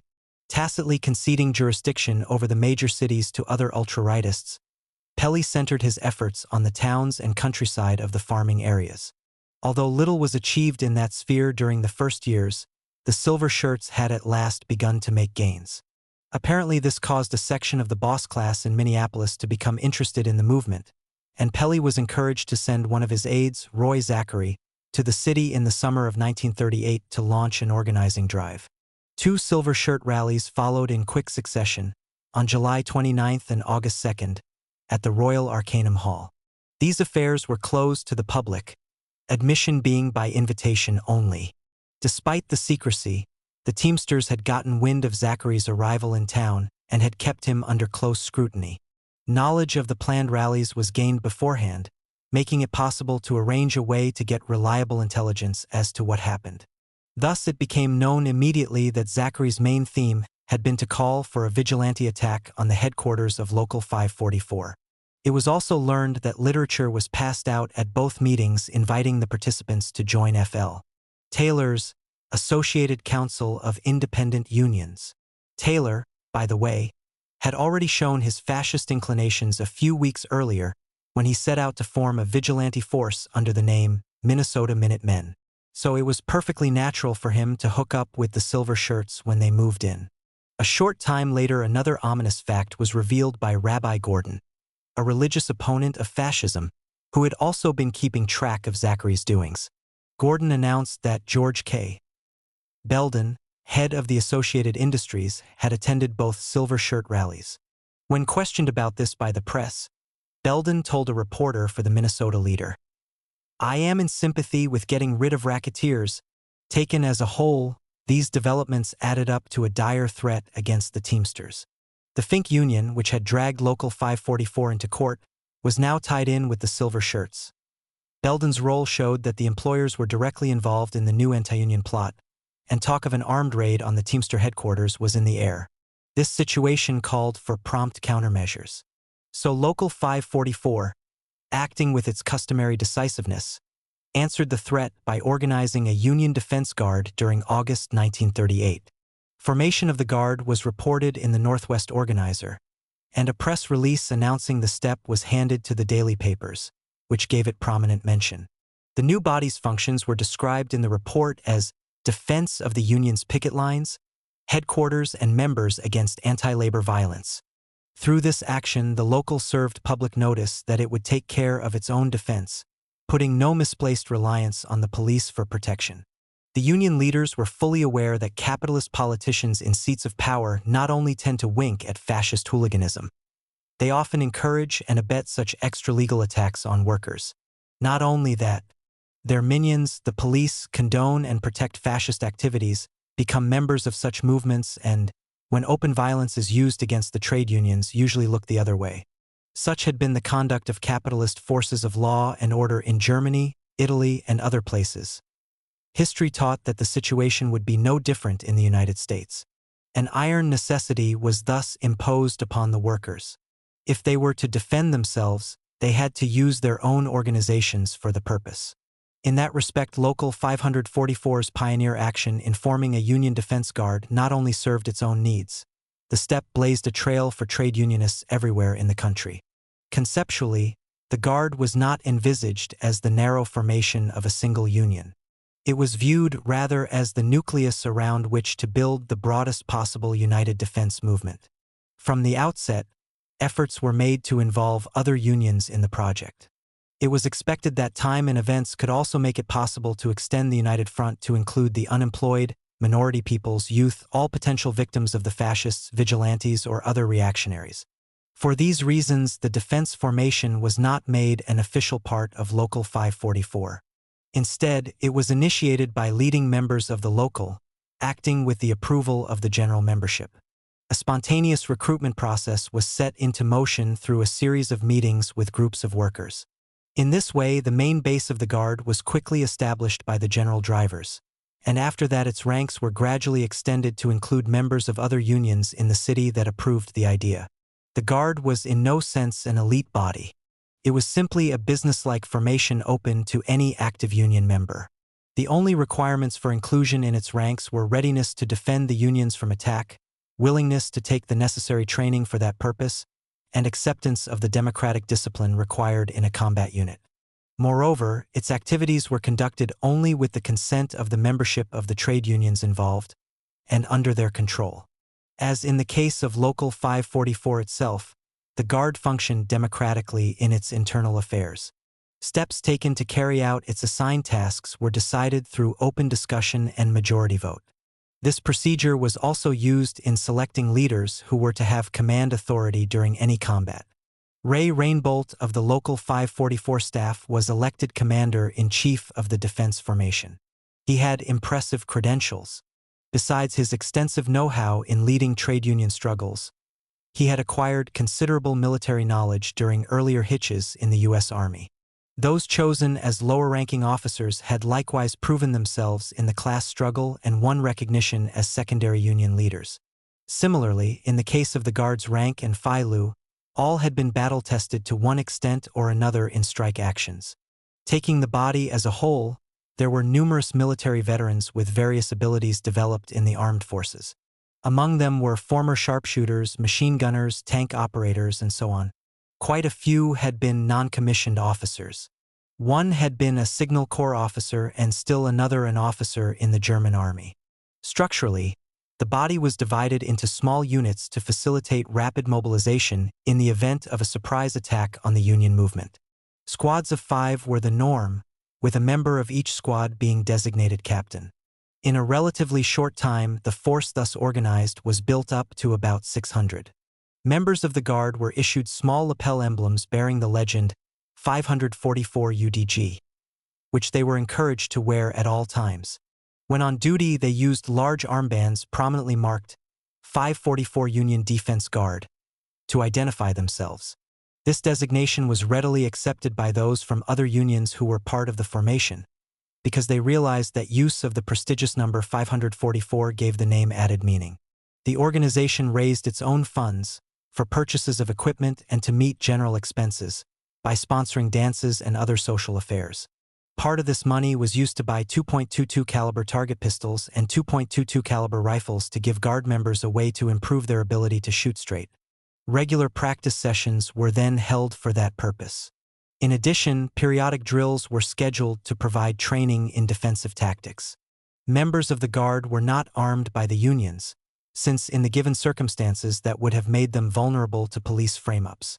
But many of them had guns of their own at home, which were used to hunt game, and those could quickly have been picked up if needed to fight off an armed attack by silver shirt thugs. At the drill sessions, lectures were given on tactics used in the past by anti-labor vigilantes in this country and fascists abroad.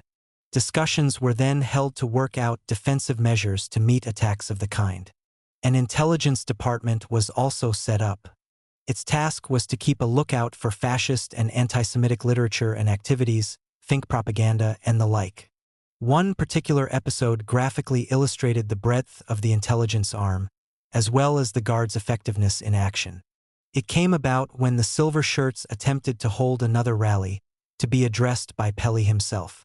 On the day of the scheduled affair, a cab driver delivered Pelly to a residence in the city's silk-stocking district. The driver immediately reported this to Rainbolt, who telephoned the place and warned that Pelly would run into trouble if went ahead.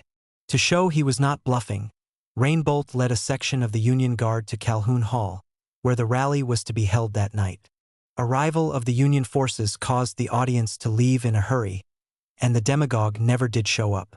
Then, around midnight, another cab driver called Rainbolt to report that he had just dumped Pelly at the Milwaukee depot in time to catch a night train to Chicago. Following that incident, the Teamsters took a step calculated to throw a further scare into the would-be Union busters. It came in the form of a special notice printed on the front page of the Northwest Organizer of September 29, 1938.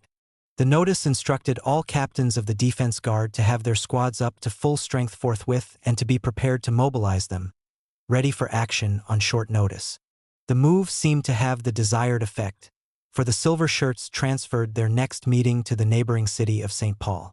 It was held on October 28 at the Minnehaha Hall, and the place was well guarded by cops. Zachary was the main speaker. As reported in the newspapers the next morning, he boasted, "Leaders of 544 have said we cannot hold meetings in Minneapolis, but we shall hold them with the aid of the police. The police know that someday they'll need our support, and that's why they're supporting us now." Zachary's line was taken seriously by the Teamsters for several reasons.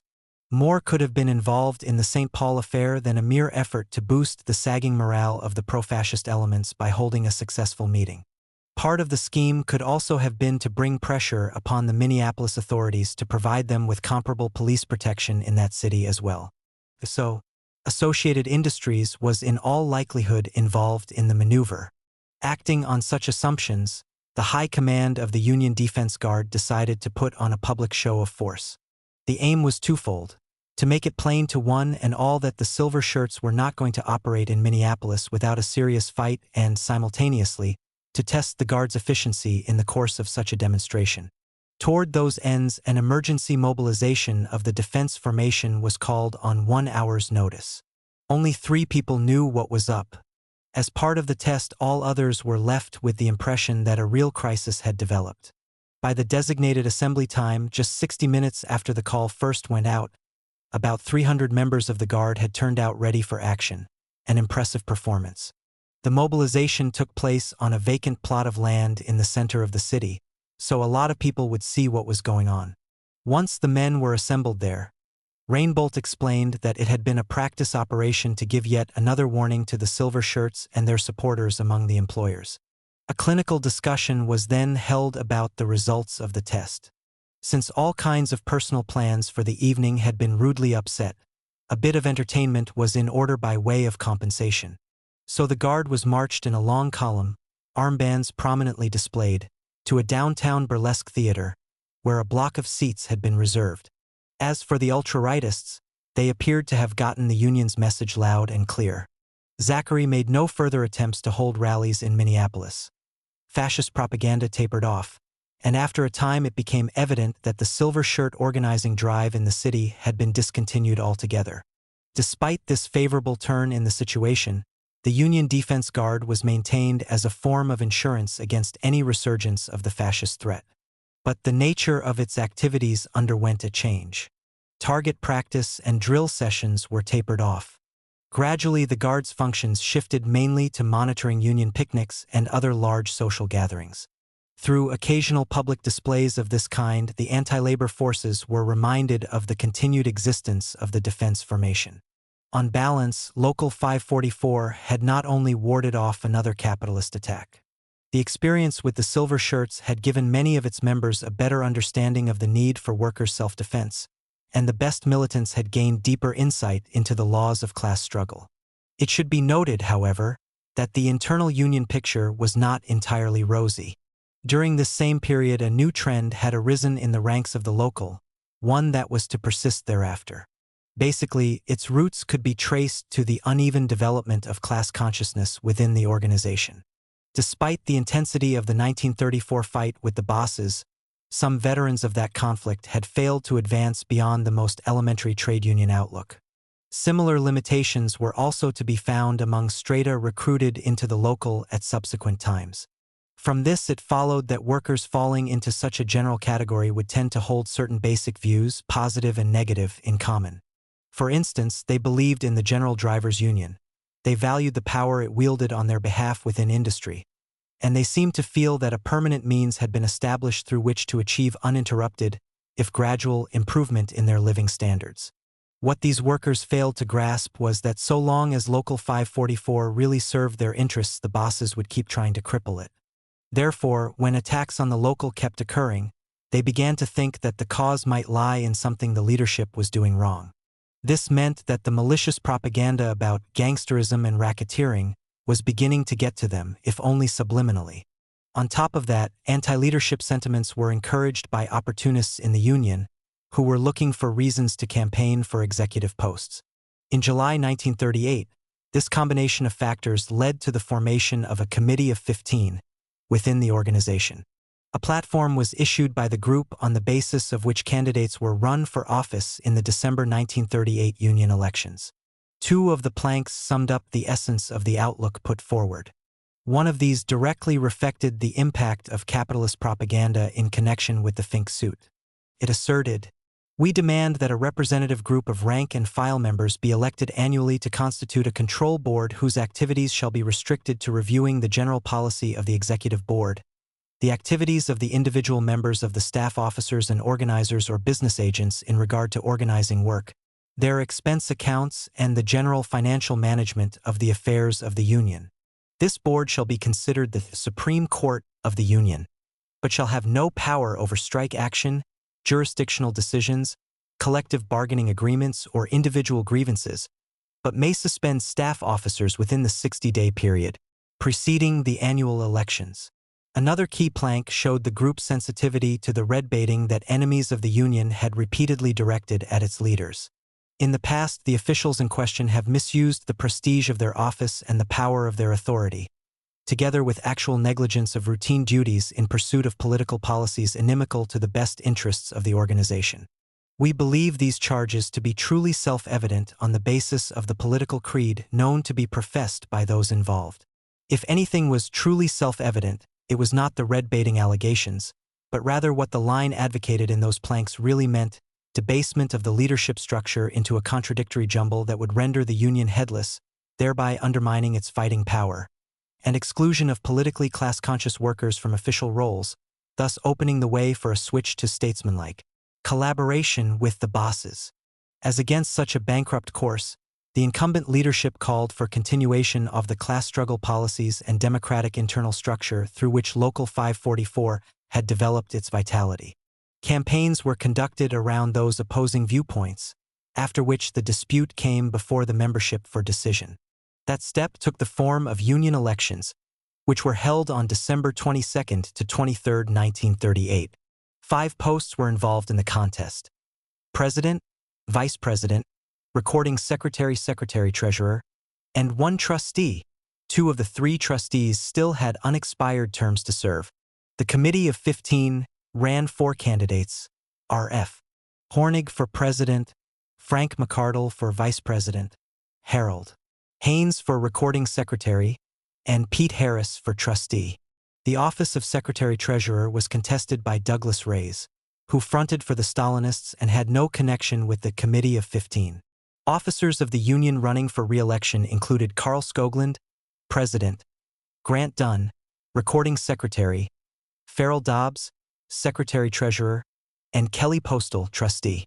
The incumbent vice president, Jack Smith, who had been an officer of former Local 500, asked to be retired from activity due to ill health. He nominated George Frosig, who had been vice president of former Local 574, as his replacement. The 2 trustees whose terms had not yet expired were Miles Dunn and Nick Wagner. When the returns came in, the Committee of 15's candidates had received 32% of all votes cast. Reyes had gotten 148 out of 1,217 ballots cast for secretary-treasurer, and the slate of Skoglund, Frosig, Grant Dunn, Dobbs, and Postal had won the election by an overall tally of about 2-1. A few months later, Tobin appointed me to his staff of general organizers. Immediately thereafter, on May 8, 1939, Local 544 held a special election in which Kelly Postal was selected to replace me as secretary-treasurer, and Kurt Zander was chosen to fill the trusteeship vacated by Postal. By then, the Associated Industries, having come a cropper in the Silver Shirt adventure, had opened still another assault on the Union. This time, the presence of a Republican at the head of the state government was used for the purpose. Slave labor law. What happened next in Minnesota was related in a sense to legislation previously adopted at the federal level. In 1935, President Roosevelt had signed into law the Wagner Labor Relations Act, which required employers to bargain with trade unions representing a majority of their employees. This directive was not as altruistic as it might appear on the surface. Primarily, it was designed to help assure that the insurgent masses of hitherto unorganized workers would come under the domination of AFL, and later CIO, officials with a class collaborationist outlook. As a further means of curbing rank-and-file militancy, the law also established a National Labor Relations Board. Its key purpose was to mediate industrial conflicts, and that function was generally carried out in tricky ways that proved costly to the workers. In addition, a category termed unfair labor practices was introduced. Ostensibly, charges of that nature were to be directed only at the bosses, but it didn't take long in practice for such accusations to be leveled against organized labor as well. This piece of legerdemain was hailed by trade union bureaucrats throughout the country as labor's Magna Carta. Like the authors of the Wagner Act, they hoped it would enable them to steer the workers away from self-reliant action and toward dependence on the capitalist government. For similar reasons, the trade union hierarchy also backed various moves toward adoption of supplementary labor laws at the state level, which were intended to further regulate the class struggle. In Minnesota, however, no progress had been made in passing supplementary laws, for several reasons. A strong left wing existed in the AFL, built around the powerful Minneapolis Teamsters, which had been able to block efforts by right-wing union officials to press for state laws controlling worker-employer relations. Besides that, for several years up to 1938, one or another farmer labor governor had presided over the state. Such reformist politicians, being especially subject to pressure from the trade unions, couldn't afford to play around with labor laws that were strongly opposed within the AFL, and that factor had served, in turn, to deter conservative legislators from taking serious steps to initiate similar measures. But the situation changed after Harold E. Stassen won the governorship in November 1938. Once again, the employers had full control over the state's key executive post, as well as increased strength in the legislature. With that fresh advantage, they immediately proceeded to use the legislative arm of their ruling structure to fasten new legal shackles on the trade unions. A hint of what was to come had, in fact, been given by Stassen during the election campaign. He had promised in a most demagogic way that, once in office, he would give Minnesota the most outstanding labor relations bill in the country. At that particular juncture, one of his immediate aims had been to win support from right-wing union officials who yearned for such a measure. As events were to show, he got more from some of them than simple help in the elections. The proposed bill was not made public until early in March 1939, at which time it was introduced into the lower house of the legislature. The sponsors of record were H.E. Vance and Helmer Meyer, who posed as representatives of farming interests. Relying on such figures as front-runners, the capitalist propagandists tried to create the image of a farm bloc, demanding stiff legislation to impose controls on the trade unions. Stassen joined in the deception by pretending that his support of the projected law resulted from strong rural pressures. Before long, several facts came to light showing the true score. Farmer Meyer was found to be an ex-sheriff of Albert Lea, Minnesota. Actual farmers on the committee to which the bill was first sent were outnumbered 19-4 by non-farmers, and the formal sponsors let it slip that the Associated Industries of Minneapolis had helped draft the measure. If any doubts remained as to who had concocted the Vance-Meyer bill, those were readily cleared up by a study of the basic line. It bore the unmistakable imprint of capitalist sharpies well-schooled in fighting organized labor. The initial draft contained a clause that would outlaw the closed shop and other forms of compulsory trade union membership. Parallel with that, authorization would be given for the bosses to foster company unions. They could extend to their employees the privilege of using existing facilities, including places for meetings, bulletin space, the use of typewriters and duplicating machines, occasional stenographic assistance, and other facilities. Another set of provisions called for a labor relations board with authority to regulate strikes. It would be empowered to determine the appropriate bargaining unit, conduct secret balloting where a strike vote was to be taken, pass judgment as to what workers would be entitled to vote, and decide whether a true majority had approved a walkout. Strikes for union recognition would be declared illegal, as would those called for any other reason than for modify cation of wages or other conditions of employment where the strike is to take place.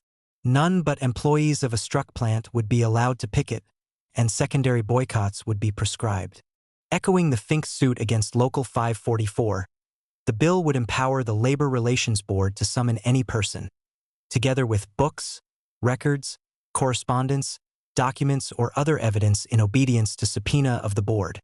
Yet another provision was aimed directly at the Teamsters. It would be declared an unfair labor practice for anyone to interfere in any way with the movement of articles of commerce by motor vehicles or teams upon public roads, alleys, and highways in the state. Taken as a whole, the Vance-Meyer bill constituted a serious threat to the labor movement. An attempt was in the making to restore the open shop in industry by legislative fiat. The workers' right to strike was under attack, as was the principal off-road labor solidarity in industrial conflicts, and the groundwork was being laid for governmental intrusion into the internal affairs of trade unions. As the Northwest Organizer observed editorially, "This is the sort of measure that an all-powerful conquering army of enemy invaders forces down the throats of a conquered people." It didn't take long for similar views to become widespread.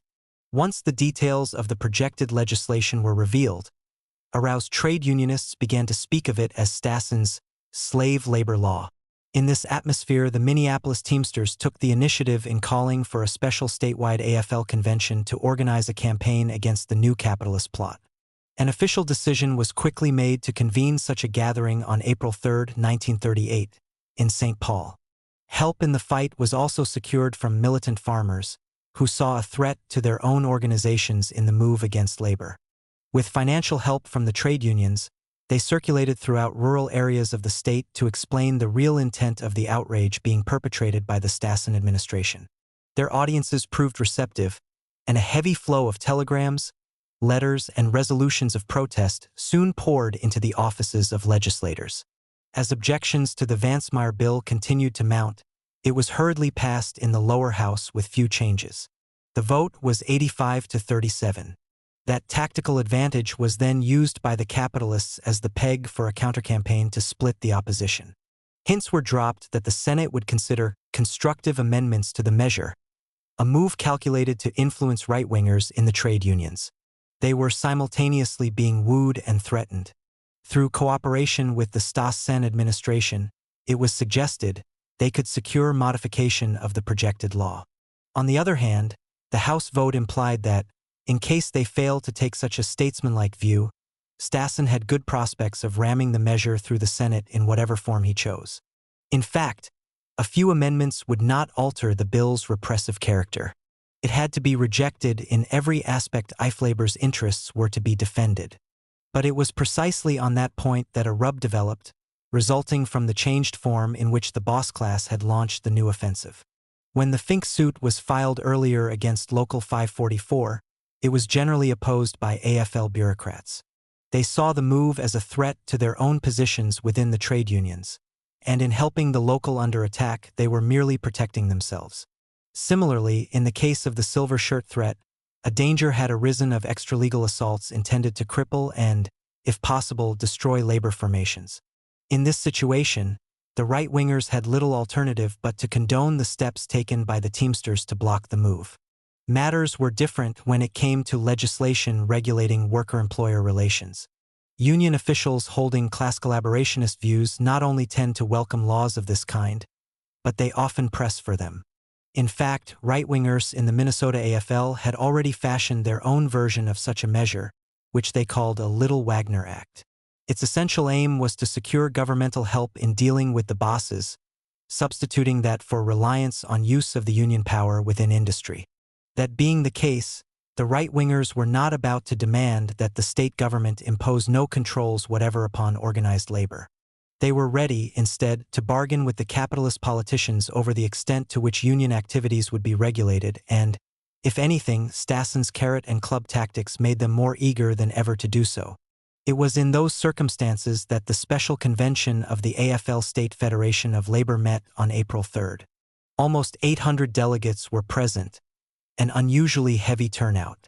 Speaking from the floor, many spelled out the features of the Vansmeyer bill to which they vigorously objected. Proposals were advanced to organize a mass march on the State House and to call a general protest strike if the bill was passed by the Senate. When the vote was taken, however, the line of the right-wing machine prevailed. As a matter of form, endorsement of the Little Wagner Act was first reiterated. Then the main decision was rammed through. The Federation officers were instructed to press for amendments in the Senate which will eliminate objectionable features of the Vansmeyer bill and bring about enactment of an Equitable Labor Relations Act. Following the special AFL convention, the Senate made a few concessions to trade union criticisms before passing the Stassen-backed measure in its final form on April 19. But it remained a viciously anti-labor device, as a sketch of the main provisions will show. No one could be compelled to join a labor organization. Strikes in violation of a working agreement with an employer were declared an unfair labor practice. In the walkouts that were to be permitted, a majority of those engaged in picketing had to be employees of the struck firm. At plants where no strike was in progress, protest actions could not involve more than one picket at each entrance. Sit-down strikes were banned outright. In all cases, unions had to give 10 days advance notice of a desire to negotiate with the employers. Another 10 days notice was then required if the workers decided to go on strike, which made a total of 20 days before a walkout could begin. That, of course, gave the bosses time to prepare strike-breaking measures. The governor was to appoint a state labor conciliator to mediate worker-employer disputes. If the conciliator decided that an industrial conflict was affected with a public interest, the governor was to name a commission of 3 to investigate the matter. Hearings were then to be held by the commission, and that body had 30 days in which to make a public report on the controversy. During the 30-day waiting period, the union was forbidden to strike. It was declared unlawful to interfere with free and uninterrupted use of public roads, or to obstruct ingress to and egress from any place of business. An even more specific stricture was included to protect scab trucking. That clause prohibited interference with a vehicle or driver when neither is party to a strike.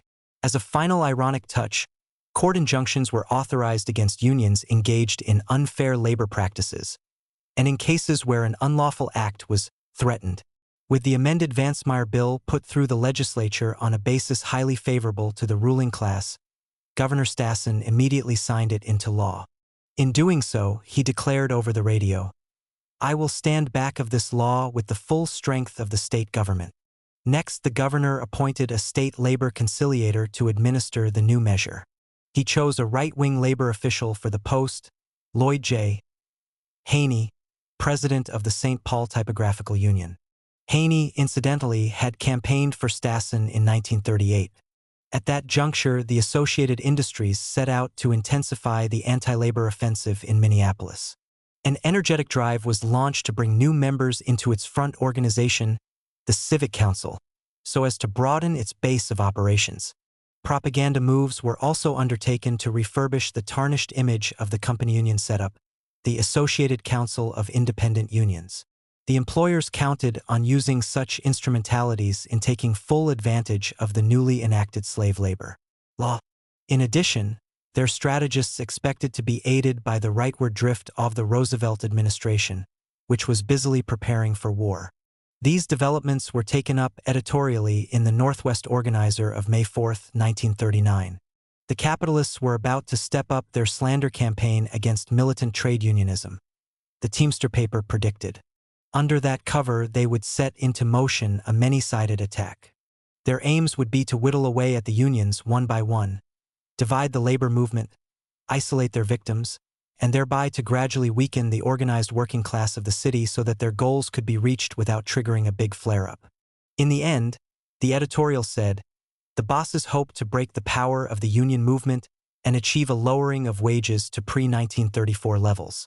The cogency of this prediction was widely recognized by Minneapolis trade unionists. Such was the case even among middle-of-the-road AFL officials, who had class collaborationist leanings. They had been impressed by the progress made since 1934 through militant union action, and they didn't want the employers to regain the upper hand. As a result, there was a big response when a meeting of the executive boards of AFL locals in the city was called on April 30th. Over 500 union officials attended, practically all of them ready to continue the fight against the slave labor law. A resolution was passed by the gathering which stated, "We declare ourselves unalterably opposed to this law." In addition, a motion by Miles Dunn of the Teamsters was adopted, demanding that President Robert Olson and Secretary George Lawson of the AFL State Federation of Labor also speak out against the measure. As the motion showed, there was considerable anger against Olson and Lawson. They had not only said nothing about the final version of the Vansmeyer bill, they had also failed to criticize Haney for accepting the job of administering the new anti-labor law. As for Haney's conduct, one passage in the above resolution put the meeting on record as being opposed to any and all members of trade unions acting in the capacity of administrator of the Minnesota Labor Relations Act or in any manner lending aid to the Republican attempt to smash the Minnesota trade union movement. Shortly afterward, the capitalists made their opening move. As was to be expected, Local 544 was the target. With many of the locals' contracts about to corn up for renewal, it submitted proposals for improved terms. In the talks that followed, the trucking bosses took an arrogant and hostile attitude. They rejected the union demands out of hand and presented counterproposals calling for slashes in wages. Faced with this situation, Local 544 called a special membership meeting to prepare for battle. Among the guest speakers was R.D. Kramer, the editor of Labor Review. He told the assembled truck drivers, "We are not the only ones to recognize your power. The employers recognize it, too, and seek a new club from the Stassen administration to smash you and the trade union movement." The employers got such a club from Stassen, the Stassen Slave Act. Ray Dunn spoke for the leadership of the local. Referring to the new anti-labor weapon, he told the membership, "We are going to observe the law in the way it deserves to be observed." The workers, perceiving exactly what he meant, responded with thunderous applause. From the outset, the conflict focused on the transfer industry where the union contract expired on May 31st. Repeated attempts to open meaningful negotiations failed, and on June 7 Local 544 filed the required 10 days notice of its intention to call a strike. Haney and Stassen did the expected thing, holding the dispute to be affected with a public interest. A commission was then appointed to sit on the matter for 30 days. Those named to the body were Thomas McCabe, a Duluth lawyer, William Gurney, secretary of the St. Paul College of Law, and A.P. Blair, an officer of the Duluth Brewery Workers Union. All three had campaigned for Stassen's election. The union quickly initiated countersteps. Its attorneys, Gilbert Carlson and John Goldie, took the matter to court in an effort to have the public interest ruling nullified. At the same time, another special meeting was called to rally general membership support of the embattled transfer workers. A motion to give the executive board authority to strike the transfer industry was put to a vote at the gathering, and a secret ballot was deliberately taken so the bosses would not misread the workers' sentiments. The motion carried 1,053 to 103. While this was going on, the AFL forces, acting collectively, brought pressure on Stassen for an interpretation of the new law concerning employer violations of working agreements. The unions argued that such violations should be termed an unfair labor practice, and in those cases labor should be exempted from giving notice before calling a strike. Attorney General Bunquist ruled, however, that violation of a collective bargaining agreement meant by an employer in Minnesota is not an unfair labor practice under the terms of the State Labor Relations Act, unless the employer institutes a lockout. Even if the employer involved is known to have violated the agreement, a union must give 10 days notice of a strike. In other words, the bosses could tear union contracts to shreds and the Stassen administration would still try to protect them from strike action. A similar attitude was shown in the court's response to Local 544's appeal on the public interest issue. Judge Luther Youngdahl held that the transfer dispute involved the public welfare, and that Stassen was justified in throwing it into his hand-picked commission for 30 days. During this compulsory waiting period, the local carefully proceeded to follow Tobin's rules concerning official IBT approval of a strike. A double purpose was intended. By securing such formal sanction, the danger of Tobin getting out of line in the tricky situation would be minimized. It would also be a way of showing the bosses that they were up against solid union forces. The move proved successful on both counts. On June 30th, a letter was received endorsing a strike of the transfer industry in the name of the IBT's General Executive Board. Backing of the kind, incidentally, was unprecedented in the history of the Trotskyist-led local's relations with Tobin. It appeared to reflect the impact on him of the successful over-the-road campaign in which the Minneapolis General Drivers Union had played a key part. News of Tobin's action had an effect on many of the city's trucking bosses. They began to realize that Stassen's law could do little more than postpone the day when they would have to face the union in battle. As a result, some 200 employers outside the transfer sphere decided to renew their contracts with Local 544 on terms that provided gains for the workers involved. That development gave the local a propaganda edge over the transfer companies. Moreover, if they decided to force a prolonged strike, support from union members who would still be working could enable the transfer drivers to hang tough indefinitely. On July 5, Stassen's commission made its public report on that particular dispute. The commissioners came out in support of the transfer firm's request that the work week be shortened from 48 to 44 hours, with no change in hourly pay. In an attempt to justify this wage reduction, they claimed that the cost of living was declining, an argument that was patently false. What really motivated the employer's proposal for a cut in hours and weekly pay was the continuing slump in production. Local 544 flatly rejected the Commission's report. Then, on July 7th, the union pulled out the workers at Pratt's Express and Security Warehouse. Action was confined only to those 2 of the 57 outfits involved, so as to test whether the rest of the bosses could be shown that the Teamsters meant business without having to take all the transfer workers off the job. The message got through, and contract renewals were soon obtained throughout the industry without need of a more extensive walkout. The settlement provided that the work week would gradually be shortened from 48 to about 45 hours, and hourly wage rates were to be correspondingly increased so that there would be no cut in take-home pay. Various gains were made on other matters as well, including for the first time the granting of paid vacations to the workers. Considering all the complex factors involved, it was a significant victory for the union movement and a heavy blow to the hopes of the associated industries. By then, the St. Paul unions were having their own troubles with the slave labor law. Being traditionally conservative, they had at first been inclined to accept the measure and simply try to live with it. Before long, however, fresh experiences caused that attitude to change. Once the law was passed, the bosses had become tougher than ever in resisting labor demands and more prone to flout existing working agreements. In that situation, the unions found themselves handicapped by curtailment of the right to strike and picket. As a consequence, the St. Paul Trades and Labor Assembly, the city's AFL central body, voted in July to condemn the new law in all respects.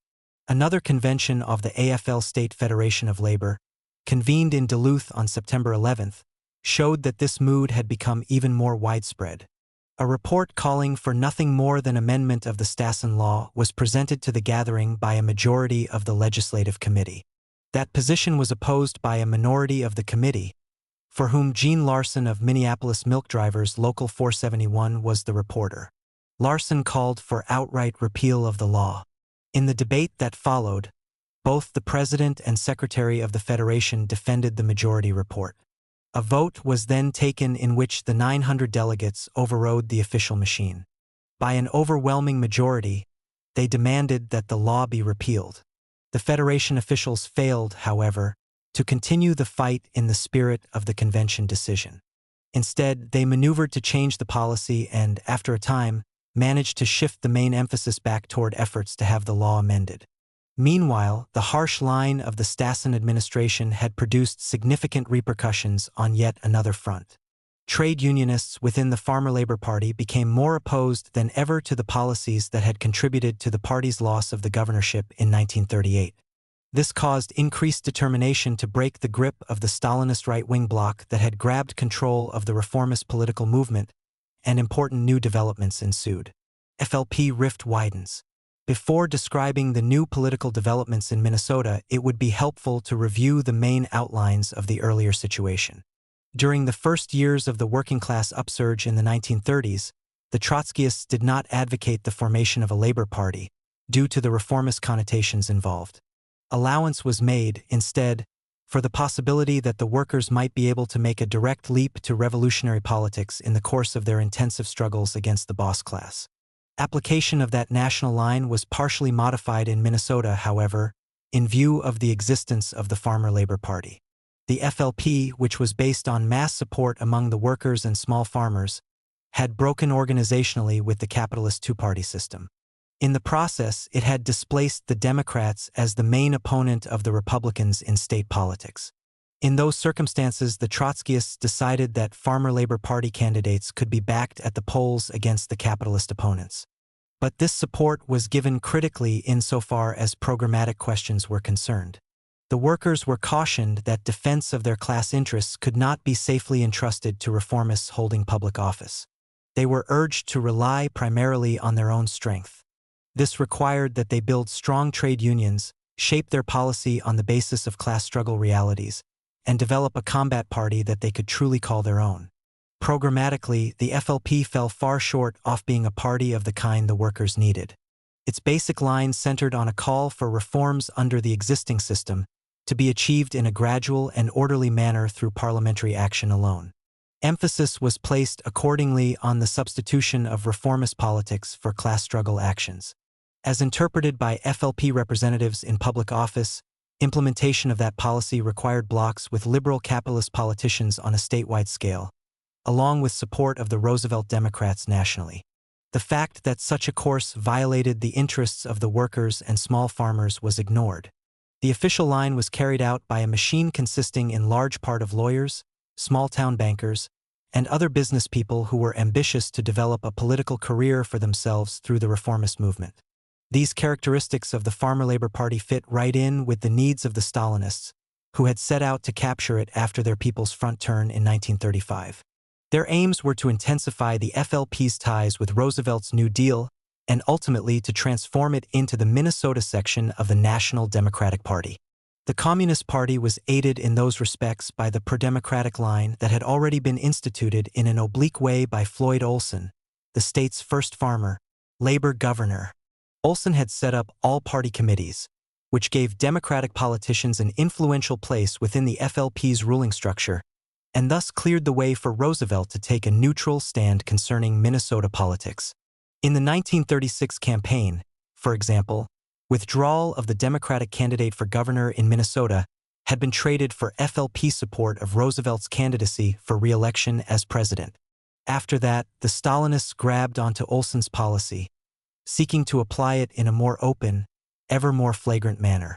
At the same time, they initiated crass attempts to impose dictatorial machine rule within the FLP as a means of suppressing opposition to their liquidationist course. On both counts, they got considerable help from right-wingers in the party, who shared their class collaborationist outlook. Resistance to such policies and methods soon arose among trade unions affiliated with the Farmer Labor Party. The opposition centered in Minneapolis, where an open clash occurred during the 1937 city elections. As outlined earlier, this clash developed when the Communist Party hacks and their right-wing allies rigged a city convention to nominate a hand-picked ticket and adopt a People's Front platform. The trade unionists, who balked at that insolent treatment, held their own convention, nominating a separate slate of candidates and drafting a labor platform for the elections. With rival tickets entered in the primaries, the FLP's State Executive Committee flaunted local autonomy by backing the official candidates against those supported by the trade unions. In that confused situation, the Republicans were able to get George E. Leach elected mayor in the final balloting, thereby dealing labor a severe political setback. Instead of learning a lesson in principled politics from this experience, the bloc of the right wing and Stalinists continued on the same disruptive course in preparing for the 1938 gubernatorial election. As a result, the internal FLP conflict became even more intense. Such was the political climate in Minnesota when the Socialist Workers' Party made its 1938 turn on the Labor Party question, for the broad reasons stated in a previous chapter.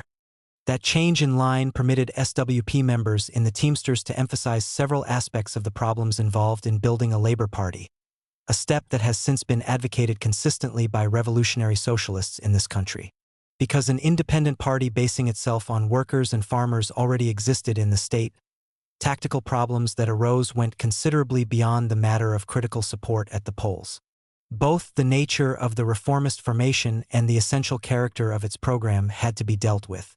As Marxists have repeatedly stressed, the concept of building a two-class party of the FLP type is basically false. Superficially, the workers and farmers within its ranks appeared to have equal standing and influence. In reality, however, the middle-class ideology engendered by the farmers, who are economically petty proprietors, tended to dominate the movement, blocking the development of an anti-capitalist outlook by the wage workers. That is why a mass political organization, which aims to oppose the capitalist parties, must be based primarily upon the trade unions. Only with that solid class footing can a meaningful political alliance of workers and farmers, along with other victims of capitalist exploitation, be created. That is, a massive political movement acting under the leadership of the most decisive social force, the working class. It also follows that, once such a formation can be established, objective potential develops for the shaping of a programmatic course leading toward a struggle for state power by labor and its allies. Steps toward those desired ends could be initiated around the Farmer Labor Party on the basis that, in the last analysis, it rested chiefly on trade union support. A campaign was therefore in order to achieve a correspondingly dominant voice for organized labor within the movement. Basically, that meant a fight for the workers to have democratic control over the mass party and for the adoption of a class struggle program that would serve their interests. As noted above, an incipient labor rebellion against the Stalinist right-wing machine in the FLP had, in fact, already loomed in Minneapolis during the 1937 city elections. In the resulting polarizations, a new, amorphous political movement had taken preliminary shape. It consisted in the main of the trade union caucus that ran its own slate of candidates in the 1937 primaries, acting with the help of some middle-class allies. An opportunity had thus arisen for revolutionaries to intervene in the situation with the object of pressing for the development of an appropriate form of labor party. That step, of course, involved taking sides with the workers in the factional struggle within the FLP and helping them to move toward independent political action rooted in class struggle concepts. Proceeding accordingly, the Socialist Workers' Party addressed an open letter to Elmer Benson, the FLP candidate for re-election as governor, prior to the November 1938 elections. It contained the following warning. The truth is that the Farmer Labor Party is in danger of mortal defeat at the hands of reaction, unless the workers and farmers can be armed with a program which will spur them to the utmost efforts to achieve victory. The SWP letter advocated two key steps to overcome the existing danger. Make a clean break with Roosevelt's New Deal, which had become widely discredited in the eyes of the toilers, and throw the full weight of the FLP into a campaign to form a national labor party. Both the warning and the policy recommendations were disregarded, however, by the political hacks dictating the official line of the Farmer Labor Party. In spite of everything, they persisted in identifying the organization with the program of the Roosevelt Democrats.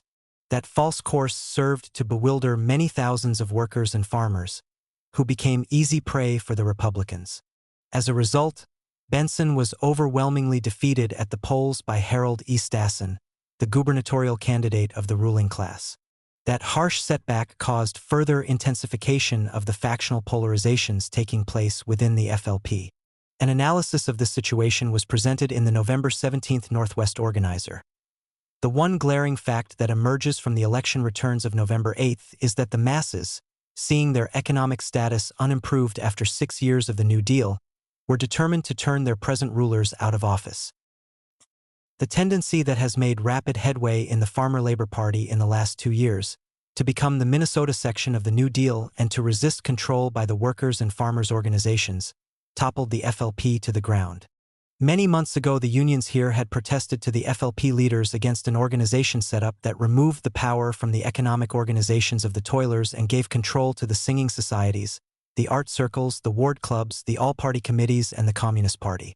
The unions had sought to urge upon the FLP a real program for housing, for unemployment relief, against war, and against any tie-up with the New Deal.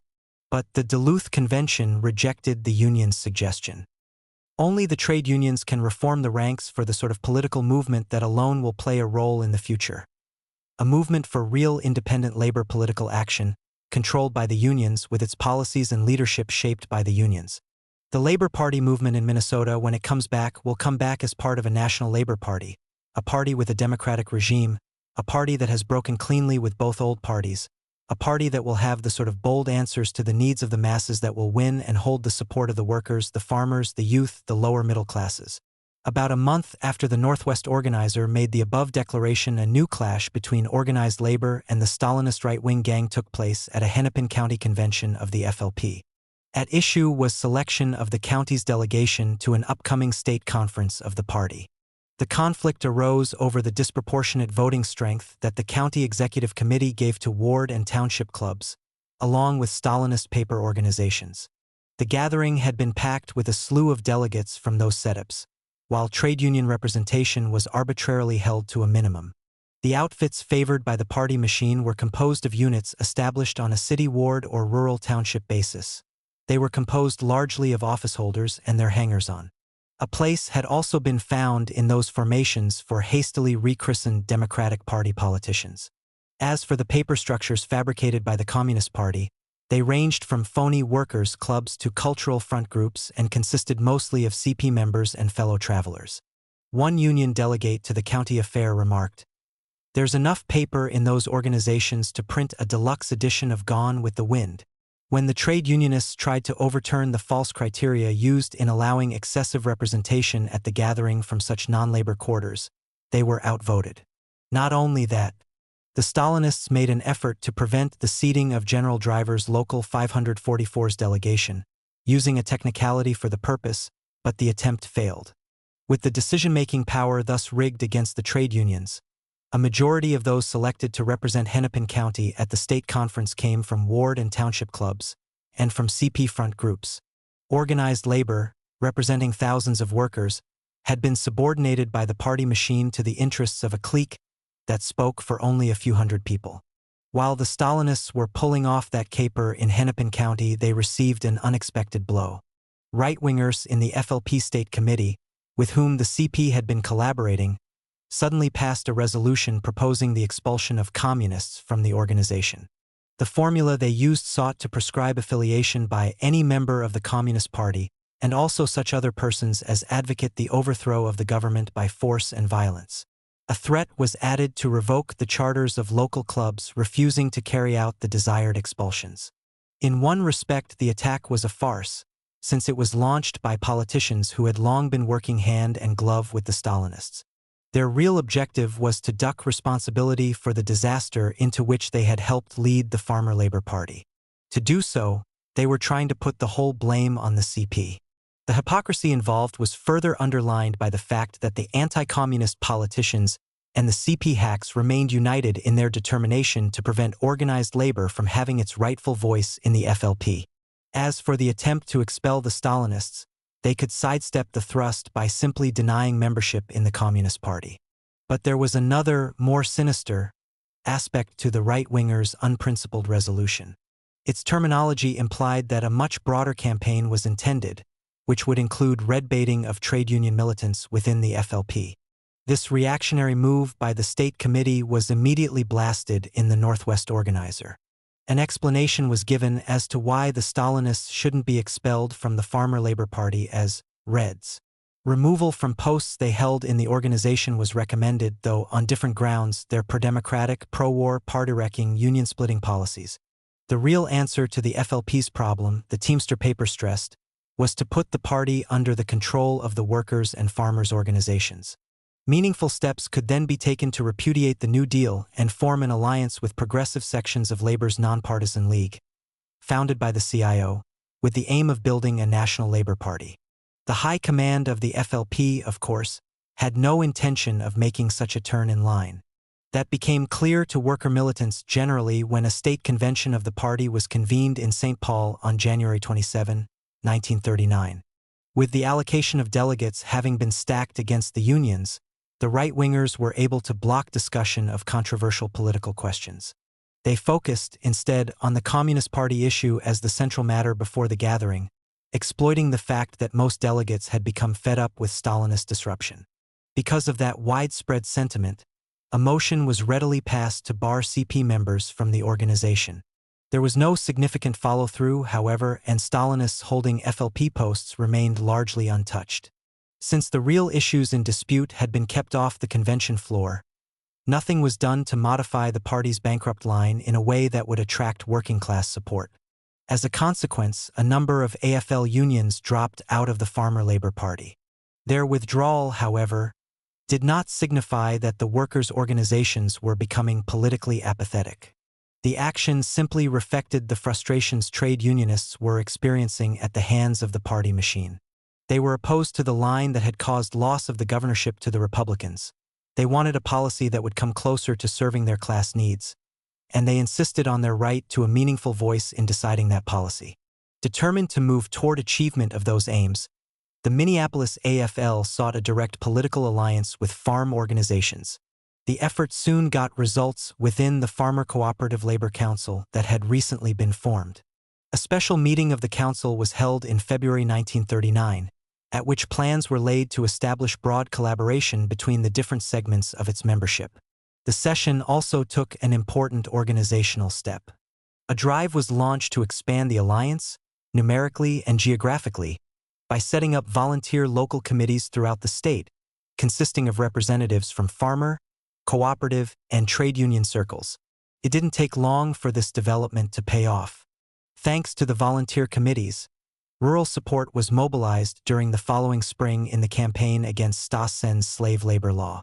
In the process, moreover, farmer militants began to move toward support of the trade unions in the fight against the wrecking crew of the right wing and Stalinists within the Farmer Labor Party. The full significance of these trends, which went in the direction of reconstituting the mass political movement as a labor party based on the trade unions, did not become apparent until preparations began for the 1939 city elections in Minneapolis. On April 2nd, the FLP held a routine convention in the city to nominate candidates and adopt an election platform. But things didn't go according to plan. Many AFL unions boycotted the affair, and the Stalinists heading the local FLP setup found themselves without an army. In those circumstances, they were forced to make a gesture toward organized labor. So the CP generals proposed that a second convention, jointly representative of the FLP and the trade unions, be convened on April 8th. As usual, though, their joint representation gimmick was a fake. They intended, for example, that an FLP club of 20 members would have 5 delegates, whereas a union of 5,000 members would be allowed only 3 delegates. At that point, the Socialist Workers' Party put up its own candidate for mayor of Minneapolis. Carlos Hudson was the nominee. There were several reasons for his candidacy, as an SWP statement explained. Despite growing opposition within the labor movement, the Stalinists were still trying to promote a People's Front election campaign. For that purpose, they were again conniving to pack a nominating convention with CP members and fellow travelers. If candidates were chosen on that basis, those selected would not only be advocates of the warmongering, relief-slashing New Deal, they would be outright opponents of independent working-class political action. Trade unionists were being repelled from the Farmer Labor Party by the Stalinist line, the SWP statement added. In fact, the FLP was falling into a state of collapse. Organizationally, its decline threatened to put Minnesota's workers and farmers back where they were some 20 years earlier, when they first concluded that the capitalist political parties offered them no future. By voting for Hudson, it was urged, the workers could indicate their desire to make a clean break with boss politics and build an independent nationwide labor party. Key issues around which labor should mobilize politically were outlined in the SWP's election platform. These included opposition to any war conducted by a boss's government, increased direct relief for the unemployed and trade union wages on make-work projects, a $20 billion federal public works and housing program, operation of the city's idle production facilities under trade union control, a ban on the use of police against strikers, and the building of union defense guards. There was yet another aspect to the SWP's action.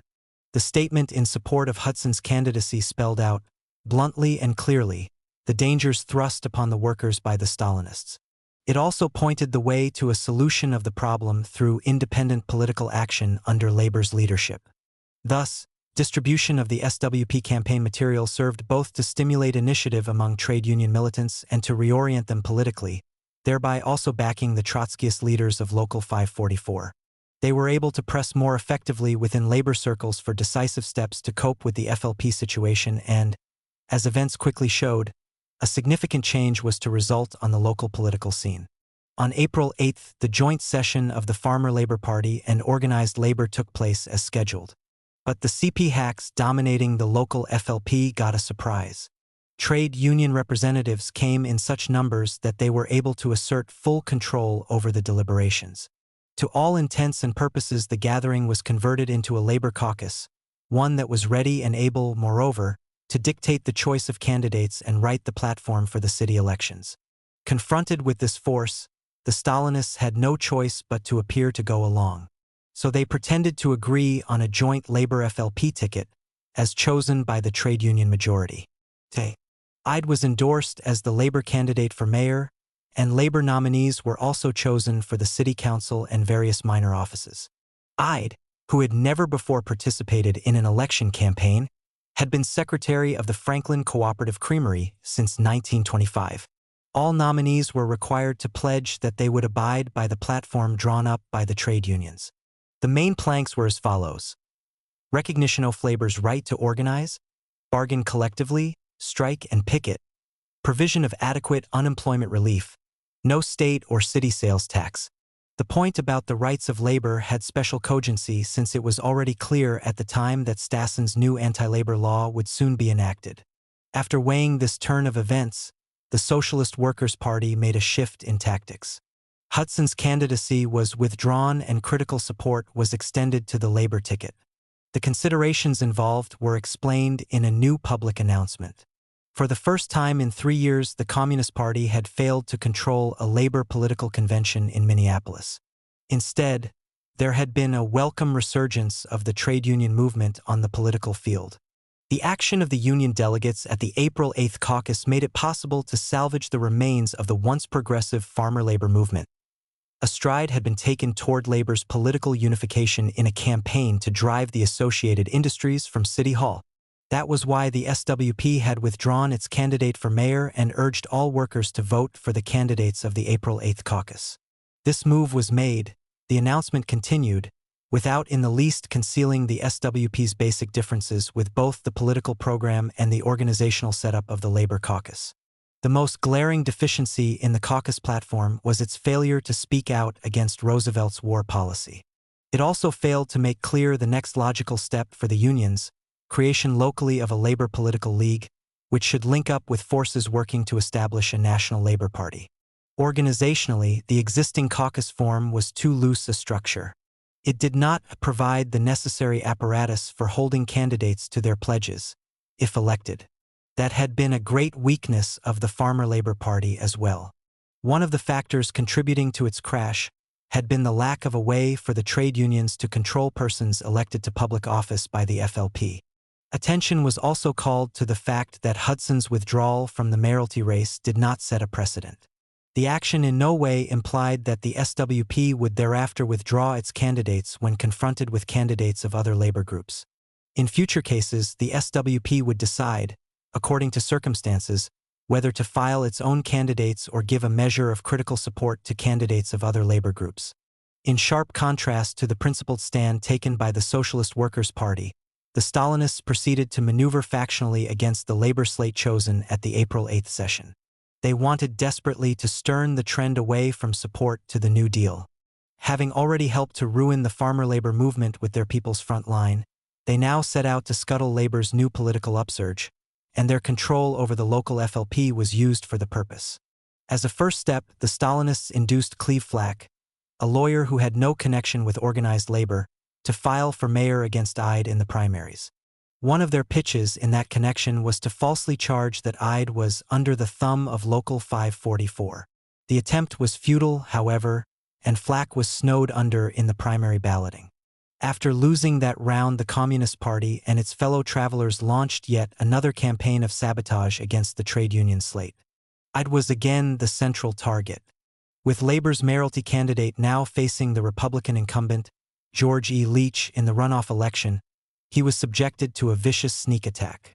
Thousands of leaflets were distributed, mainly in middle-class wards, purporting to support Ide in the name of the CP.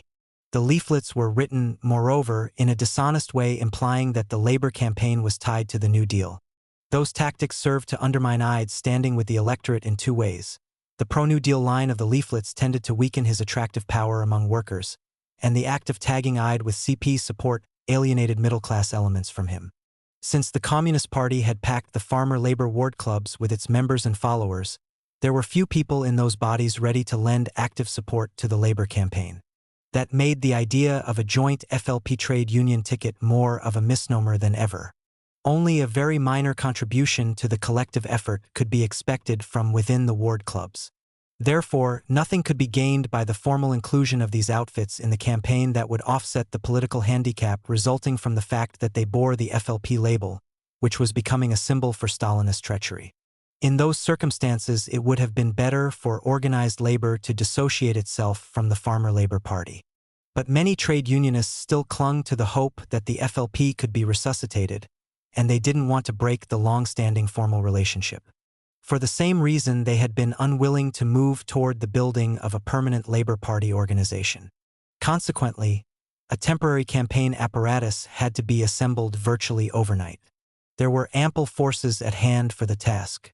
Deep political ferment was spreading within the trade union ranks under the blows received from both Roosevelt and Stassen, and Labour's election policy, inadequate though it was, had a degree of progressiveness that appealed to the politically aroused workers. To illustrate the point, the platform represented a measurable advance over FLP platforms of the 1936 to 38 period. The Labour candidates attacked the Stalinists without red-baiting them, branding the CP a reactionary force within the workers' movement. There was no advocacy of support to the Roosevelt Democrats, and that stance implied silent rejection of the New Deal. Thanks to the latter factor especially, the workers reacted enthusiastically to the Labour ticket. As a result, trade union committees soon sprang up in various wards to assume leadership and control of the campaign effort. In effect, a political confrontation had developed between the trade unions acting as a Labour Party, on the one side, and what amounted to a Republican-Democratic coalition on the other. Big money was put up by the ruling class in support of the Republican ticket. Lies about the Labour candidates and distortions of their platform were printed in the boss press. The preachers, said the Northwest organizer, led their sheep back to the leech fold, Democratic friends of labor, who loathed the idea of a working-class break with capitalist politics, threw curves at the labor campaigners, and the Stalinists chipped in by helping to intensify an anti-labor Red Scare among middle-class voters. All in all, it was quite a formidable opposition that the embattled trade unions confronted politically. The runoff elections took place June 12. With some 157,000 ballots cast for mayor, Leach edged out Ide by only 7,000 odd votes. On a precinct-by-precinct basis, Ide received a majority in the predominantly working-class wards. Leach got the bulk of the middle-class ballots, and the silk-stocking districts voted solidly for him. In other contests, several lesser posts were won by Labour candidates, but reaction gained control of the city council for the first time since 1935. On balance, the narrow margin of the Republican victory signified that Labour had made a big comeback after the crushing defeat of the Farmer Labour Party in the 1938 gubernatorial election. The closeness of the mayoralty race was especially significant when compared to Benson's loss to Stassen by over 250,000 votes just 8 months earlier. After taking note of these positive aspects of the election outcome, the June 15 Northwest organizer emphasized that the unions were now on the right track. It was necessary, however, to sharpen the political line, to differentiate more clearly from the two boss parties, to carry the Labour Party idea still deeper into the union movement and the unemployed organizations, and to launch future election campaigns through open conventions. Concerning the problem of excluding the Communist Party from bureaucratic control over labor politics, the Teamster paper advised organizational steps were not enough. It was necessary to clarify working-class opposition to the Democratic Party and to Roosevelt's war policy. Those were positions the CP couldn't accept, so they would be blocked from maneuvering their way around trade union control of labor's political movement. As for the Stalinists' post-election line, they could hardly restrain themselves from gloating publicly over Ide's defeat. That was shown by their criticism of the Labour campaign, which was made in a June 24 statement by the Hennepin County Council of the Communist Party. The statement said that the objectives of the New Deal were not championed in a sufficiently clear-cut manner by the United Front candidates or campaign leadership. The campaign was confined almost exclusively to farmer labor and trade union ranks, failing actively to involve liberal church groups, small businessmen, professionals, and other progressive middle-class groups. The Democratic Party failed to concern itself with or take an active part in the campaign, while the farmer labor and trade union forces neglected to solicit its support. The record of the Trotskyites clearly reveals what would be the character of the so-called Labor Party which they proposed to substitute for the Farmer Labor Association. It would be an instrument to fight against the New Deal. This crooked line was pushed by the Stalinists at a statewide conference of the Farmer Labor Party held shortly after the Minneapolis elections. They got help from right-wingers, who were equally determined to hamstring independent working-class political action. At the FLP gathering, these twin forces rammed through a policy of continued collaboration with the Democrats. Programmatic changes that could draw support from the newly stirring political forces of labor were rejected. So stultified were the proceedings, in fact, that many delegates grew disgusted and walked out of the conference before it adjourned. The Stalinist right-wing coalition failed to repair the FLP's political image. In addition, Their pro-New Deal lines soon became even further discredited when a united front of building trades mechanics and unemployed workers conducted a national strike against Roosevelt's relief policies, which were becoming increasingly harsh. Plight of the jobless. Organizing the unemployed. While preparing this segment of Teamster history, I asked Max Geldman, an organizer of the unemployed in the 1930s, for his recollections about conditions and events during that period. One of my questions concerned the prevailing mood among workers who had lost their jobs because of economic depression. "Let me illustrate," he responded, "what I consider the general reaction of the unemployed to the indignities of being on relief. I'm not speaking here of anger at the authorities or of militant struggles waged by the jobless. It's the indignity of having to fill out forms and of being interrogated by relief interviewers, such as, how much money do you have, when were you last employed, why do you need relief, etc., etc. On the Workers' Education Program, a project developed after the Works Progress Administration was set up by Roosevelt, we used to write and enact plays dealing with the plight of the unemployed. I wrote one which didn't have much of a plot. The opening scene told how Mr. Smith, employed on a good job for years and years, comes home and informs his family he has been laid off and there is no possibility of his being rehired or finding a new job. The next scene has the family gathered in their living room. A woman in a fur coat, notepad and pen in hand, is seated before them and conducting an interview along the lines of the customary abusive treatment received by applicants for public relief. This scene had a devastating effect on every audience before which we played. Those present sobbed, lived again through their own bitter experiences, and hissed and booed our actress relief investigator. The mass of unemployed hated the relief setup, resented the indignities they were subjected to, shed tears over their plight, and broke out in angry actions, such as protest demonstrations, sit-ins at state capitals, hunger marches, and raids on food warehouses in which food was expropriated and distributed to the needy. During the first period of the Depression, jobless workers had to depend entirely on Scrooge-like doling out of public relief by local agencies, as described by Max. Then, with the advent of Roosevelt's New Deal in 1933, the federal government instituted a series of relief programs based on make-work. After one program had existed for a time, it was deliberately scrapped and replaced by another. Each such change threw into confusion whatever unemployed organizations had come into existence. The jobless lost at least part of the gains they had made through struggle, and in general they found it necessary to reorganize themselves and begin all over again in their fight with the government. The third and most extensive of these programs was the Works Progress Administration. Its essential character was outlined by Geldman as follows. There were feelings of satisfaction at the outset over what they expected would be useful labor. Also, gratification at not having to face relief investigators with requests for necessities like clothing, fuel, and other extras beyond food and rent.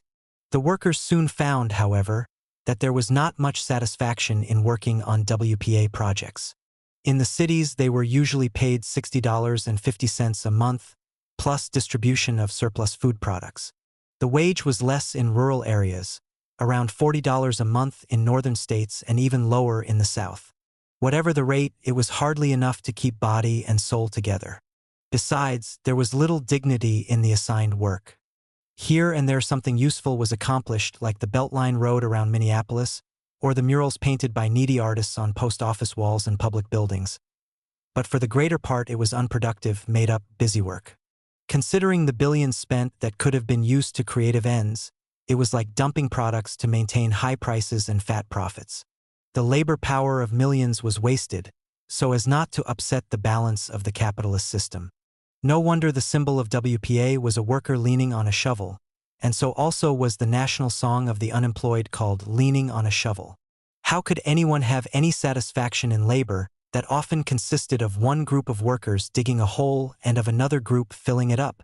Shortly before the WPA came into being, a new formation appeared within the Minneapolis labor movement, one that was to have a significant effect on later mass struggles against Roosevelt's stingy relief policies.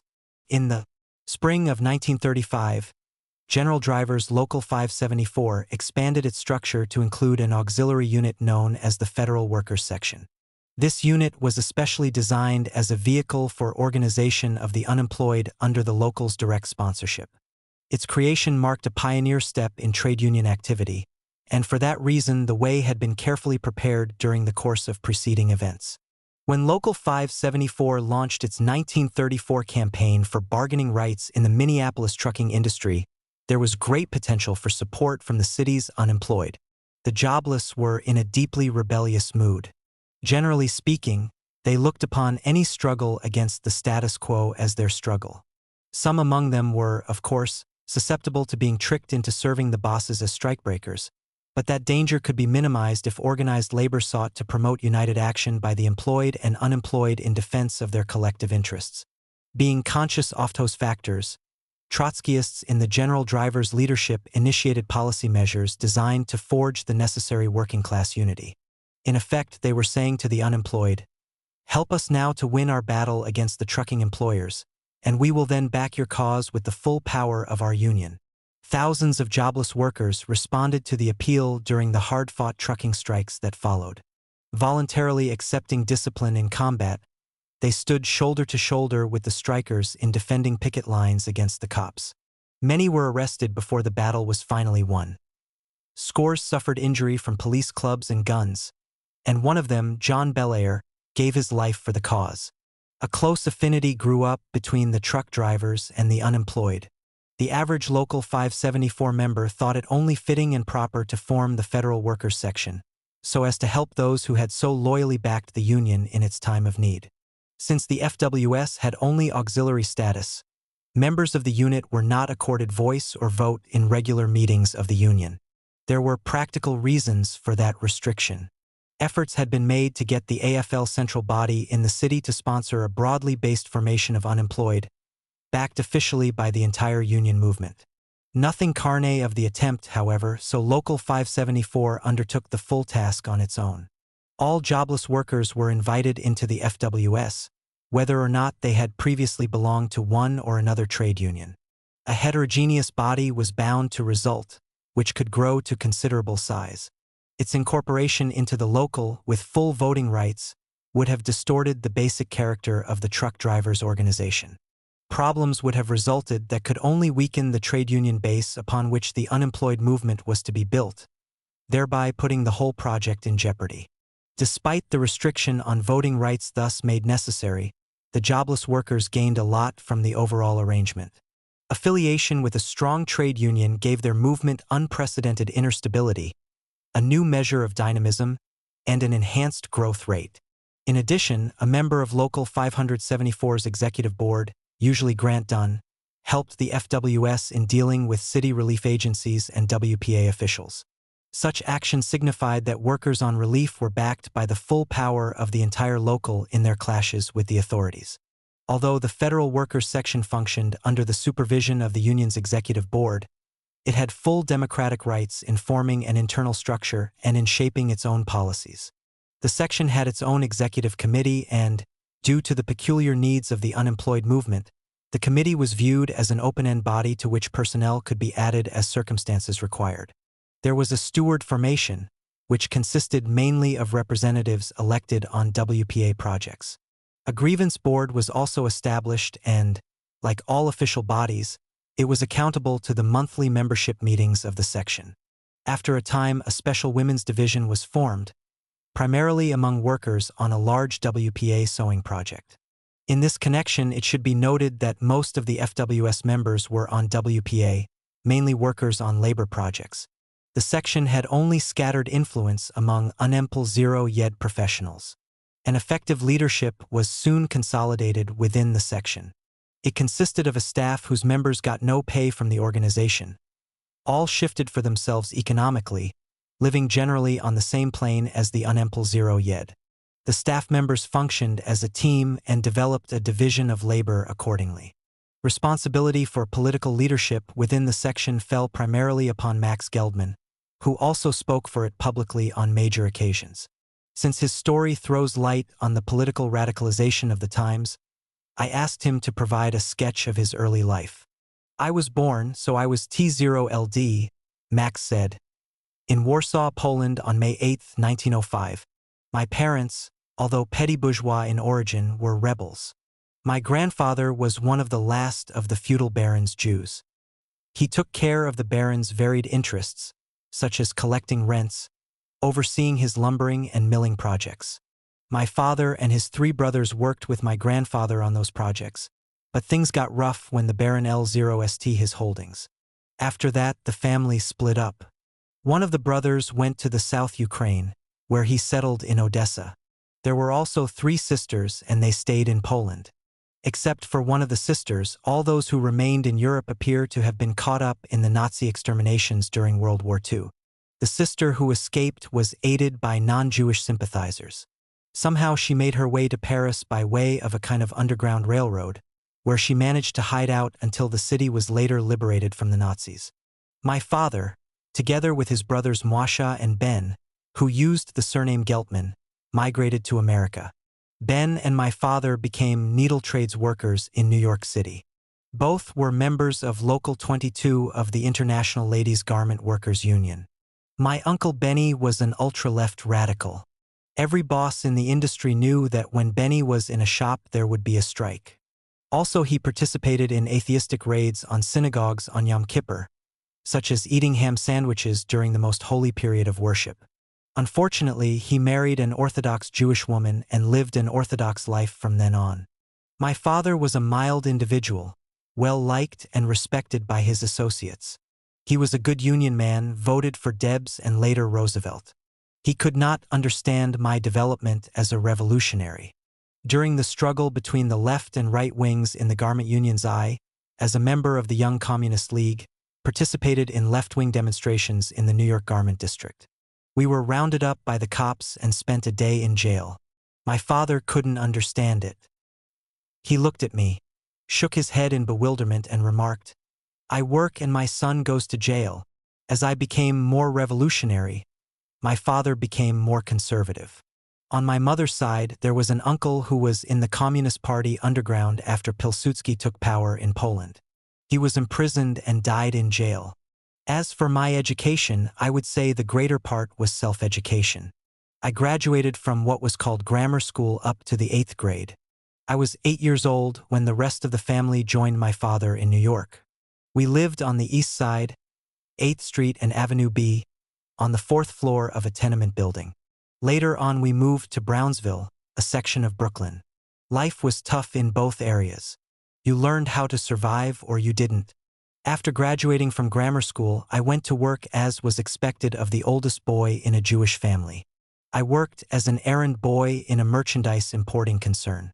It was customary in that environment to start as errand boy, then advance to shipping clerk and then to salesman. But the firm went broke, and I was left jobless in the midst of the highest point of capitalist prosperity, 1927. The rest of my formal education was a year at night school and 2 years as a non-matriculated student in City College. My real education was at the main library in New York. There, with others, we studied and then discussed the books we read: Marx, the Utopians, literature, anthropology, etc. I was influenced in a radical direction by the hardships my family went through, by the backbreaking labor my father was subjected to as a sewing machine operator. He lost a thumb when a sewing machine needle went through it. There was also the influence of my cousins, Herman, who was in the CP Underground, and my namesake, Max, both sons of my uncle Moisha Geltman. I joined the Young Communist League in 1927, after experiences in the Passaic textile strike as a volunteer picket and in the struggle to save the lives of Sacco and Vanzetti. In 1928, I was sent by the YCL to do anti-imperialist work in a setup called Citizens Military Training Camps. It was an ill-conceived project. The high point of our intervention was to post leaflets in the camp streets exposing the imperialist nature of the military training given American youth. For what could be gained by such activity, it was a foolhardy and dangerous adventure. When I got back from the camp, the CP adults and youth were involved in the last stages of an internal party struggle between factions led by J. Lovestone and William Z. Foster. I was bewildered by the conflict, not understanding the politics of what was going on. The question of Trotsky came up. He was condemned and slandered. I was uneasy, skeptical, but didn't know enough about the situation to take a position. Later, after Trotsky was expelled from the Russian CP, Max Eastman's The Real Situation in Russia was published, The Militant appeared, and Trotsky's criticism of the draft program of the 6th Congress of the Communist International was circulated. I began to get some understanding of what the internal political struggle was all about. But I still remained in the Communist Party. It is difficult to leave an organization that claims to be the party of the International Communist Revolution. At that point I left for Chicago, mainly because I couldn't figure things out. I was in Chicago when the 1929 economic crash hit, working at the Majestic Radio Company. The plant shut down and never reopened. I was unemployed and kept my head above water by last resource work, such as folding advertising circulars, addressing envelopes, and then, in the bitter cold winter, distributing advertising material. You couldn't make more than $1.50 a day. It was tough. I met Goldie Cooper there. We shared life and participation in the Trotskyist movement from then until her death in 1952. I had left the Communist Party, drifted away in 1929, and joined the Communist League of America in 1930. Goldie joined the CLA in 1931. I became acquainted with the Minneapolis Trotskyists during our seasonal treks to nearby Chaska, Minnesota, Goldie's hometown. After returning from Chicago to New York, I participated in a 1934 hotel strike. Then, for a brief period that year, I was New York organizer for the CLA. In the fall of 1934, I transferred to Minneapolis, and soon thereafter I became involved in the Federal Workers section of Local 574. Geldman shared the central leadership of the FWS with Edward Palmquist, who chaired the section and had charge of its general activities. Palmquist typified a particular category of militants who play a unique role when the mass movement is on the march. A brief description of his basic traits was provided by Geldman. Ed acted from convictions, Max recalled, which were based on events, associations, and loyalties to what seemed just and right. The most important aim for him was to settle a grievance, give the authorities hell, and demonstrate the power of the Teamsters, which was synonymous to him with workers' power. Politically, he tended to look upon the Minneapolis scene in black and white colors. There was us, the Union forces, which basically meant the general drivers, and then the bosses, the cops, the relief and WPA administrations, the Stalinists, and all enemies of the Union. His greatest strength was his likeness to the figure in John Reed's 10 Days That Shook the World, who answered all questions by saying he knew only that there were two classes, the workers and the bosses. Ed sometimes had difficulty distinguishing between major and minor issues. He could go to war, be ready to call a broad strike, over a worker on relief being denied a bag of coal. His method of settling grievances was at times crude but often effective. He would phone a case worker in the relief setup and say that the needs of a given relief client had better be met, or he'd make it personal with the caseworker, and he meant it. Ed was proud of the Union power.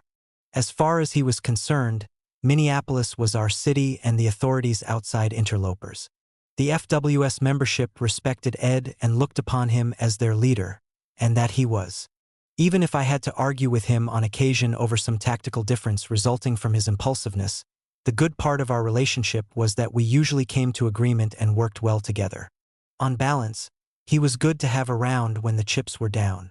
Others on the FWS staff included Carl Kuhn and George Viennes, who served in the respective positions of secretary and treasurer. Marvel Scholl, my wife, who together with Viennes concentrated on functions such as fighting for aid to dependent children and organizing women on a WPA sewing project. Also Roy Orgon and Lewis White, who handled grievances involving both the city relief system and WPA. Right after the Federal Workers section was formed, it began a fight for improvements in the local welfare setup. There were two immediate aims: correction of abusive practices followed by the city authorities, and an increase in the budgets allocated to families on relief. A series of clashes with relief investigators and their superiors followed, which put an end to the worst abuses they had been heaping upon jobless workers. That accomplishment, in turn, helped to stimulate mass action in the battle for higher family budgets. When the city council held a hearing on the question, the unemployed turned out in force. Not only did they pack the council chamber, but further demonstrations followed in which the determined workers held their ground against the cops. The militant struggle forced the authorities to expand the food budgets for those on relief. Increased allowances were also granted for rent, clothing, utilities, coal, and medicine. Minneapolis had, in fact, emerged from the confrontation with one of the highest relief budgets of any city in the country. Still, another showdown took place when the WPA was established. Wherever possible, the unemployed were quickly removed from the city's relief rolls and put to work on federal projects. But the WPA paid only $60.50 a month, which was below the budgetary level the city had been compelled to set for relief clients. Hence, the transfers meant an automatic cut in income for the workers involved. As a corrective, the FWS demanded that the city provide supplementary aid for WPA workers, so their income would remain equal to what they would have received if still on direct relief. Although the authorities resisted the demand, mass pressure forced them to grant it. In doing so, however, they insisted that the concession was temporary and would apply only during the winter months.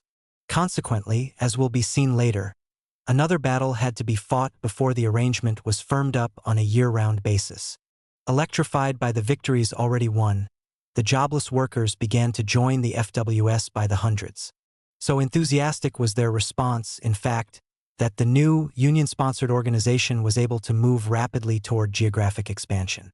Within a few months, almost all the existing unemployed formations in rural Hennepin County became affiliated with the FWS. A solid front was thus consolidated against the Board of County Commissioners, as well as the relief authorities in Minneapolis. Not only did that advance strengthen the fight for improved direct relief, it also laid the basis for coordinated action to obtain uniform wages and better conditions on WPA projects throughout the county. These developments indicated the potential for building a statewide unemployed formation. Steps toward that end were initiated late in 1935. At that point, however, the FWS collided with the Stalinists, who were in the process of turning a political somersault. In 1931, the Communist Party had begun to establish units called unemployed councils. Initially, an ultra-left line, shaped to conform with third-period Stalinism, was imposed upon those organizations. Adventuristic tactics were used in protest actions on behalf of the unemployed, and dead-end factionalism, camouflaged under the euphemism of United Front from Below, was practiced against other tendencies in the mass movement. Then, during the fall of 1935, the CP started to make its People's Front turn, as decreed by the Kremlin. A reversal of policy within the unemployed movement resulted. The Stalinists abandoned their previous ultra-left stance and soon became apologists for Roosevelt's close-fisted relief program. Their organizational tactics were modified so as to facilitate the shift in line. In Minnesota, steps followed to replace the Unemployed Council, which had a badly tarnished name, with a new setup known as the United Relief Workers Association. This outfit made its debut as a Stalinist front at a broad conference held in Ortonville on January 11 to 12, 1936. Over 30 unemployed formations and trade unions around the state sent delegates to the Ortonville gathering. Since the organizations involved had never before met in joint conference, it was a milestone for the movement. With the exception of the Stalinists, those in attendance carne prepared to concentrate on the development of a militant course of action. Miles Dunn, a local 574 leader, gave the keynote address. He proposed three main demands upon government agencies, which had been formulated through previous informal talks. These were 67.5 cents an hour for unskilled labor and the union scale for skilled workers on WPA projects, a 30-hour week, and worker representation on all relief boards. To fight for those demands, Dunn advocated formation of a loose federation of trade unions and unemployed groups, bound together by a common program. His recommendations were approved by the body, and a follow-up conference was scheduled for February 8 to 9 in Minneapolis. A sour note was introduced at Ortonville when the United Relief Workers tried to focus the deliberations on a People's Front pitch. The move was backed by a handful of delegates, who represented little beyond the customary assortment of paper organizations used by the CP. But they didn't get very far. The diversion was blocked by a majority vote to table the Stalinist resolution. As the Northwest organizer said editorially in reviewing the session, the CP's tactics put obstacles in the way of creating an effective formation of unemployed on a statewide scale. If that objective was to be accomplished, the Teamster paper cautioned, a mobilization was needed that would make the projected Minneapolis Conference representative of genuine WPA workers' organizations and trade unions. It could not be a hodgepodge of half-baked intellectuals, political parties, leagues against this and that, and baritones and tenors. Many seemed to agree with that view, for the representation from legitimate workers' bodies at the February meeting was considerably larger than had been the case at Ortonville. The Stalinists, too, were there in force, paper setups and all, hoping to take charge of the Proceed MGS. A Phi GHT developed right off the bat when the CP tried to put Harold Bean of the United Relief Workers in the chair. Frank Ellis of Austin, Minnesota, leader of an independent packing house workers' union, ran against him. Ellis won, and that enabled the delegates to get down to serious business. The following decisions were then reached: to establish a state federation of WPA and relief organizations and trade unions, to set up a central headquarters, to form a broad state executive committee along geographic lines, and to schedule further gatherings at the county level to elect one delegate to the state committee. Before those plans could be implemented, however, a new national development altered the Minnesota situation. The change resulted from the merger of three organized Italians: the National Unemployed League, the Workers' Alliance of America, and the Unemployed Councils. A brief review of the background to this event should help explain what was happening. The National Unemployed League had been launched in 1933 by militants belonging to the American Workers' Party. It had since done considerable recruiting, especially in Ohio, Pennsylvania, and West Virginia. Additional strength had been imparted to it politically in 1934, when the American Workers' Party combined with the Trotskyists of the Communist League to create the Workers' Party. Then, in the spring of 1936, the Workers' Party began preparations to enter the Socialist Party, and at that point a question arose concerning the vehicle through which organization of the jobless should be continued. A separate unemployed structure, the Workers' Alliance, had already been established by the Socialist Party. So in the given situation, it was decided that the National Unemployed League should be incorporated into the SP-sponsored body, and steps were taken toward that end. Meantime, the Communist Party, which was maneuvering to draw the Social Democrats into a People's Front orbit, became concerned about the contact Trotskyist cadres were making with young rebels inside the SP-led unemployed formation. For this reason, the CP ordered its unemployed councils to get in on the merger.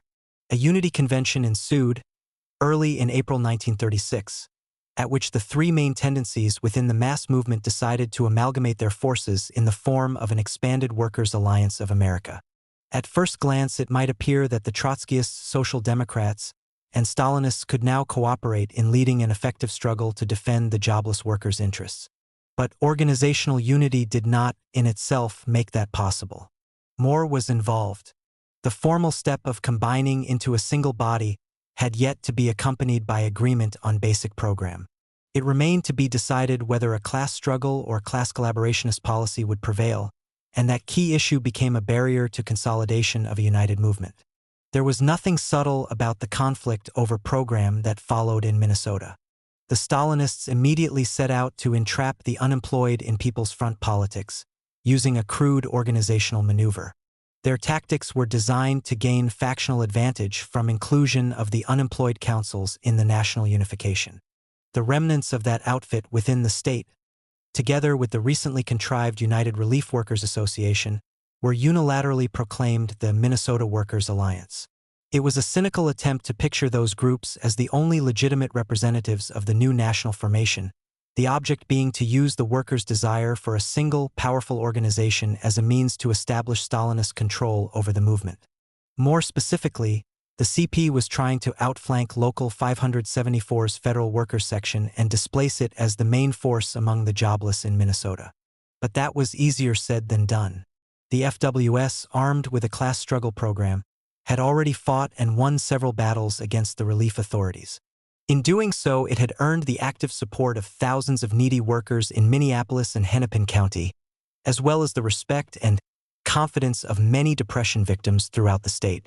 Besides that, Local 574's unemployed unit had provided significant forces to beef up the picket lines of several trade unions, and help had also been extended in other forms to prevent the bosses from starving out striking workers.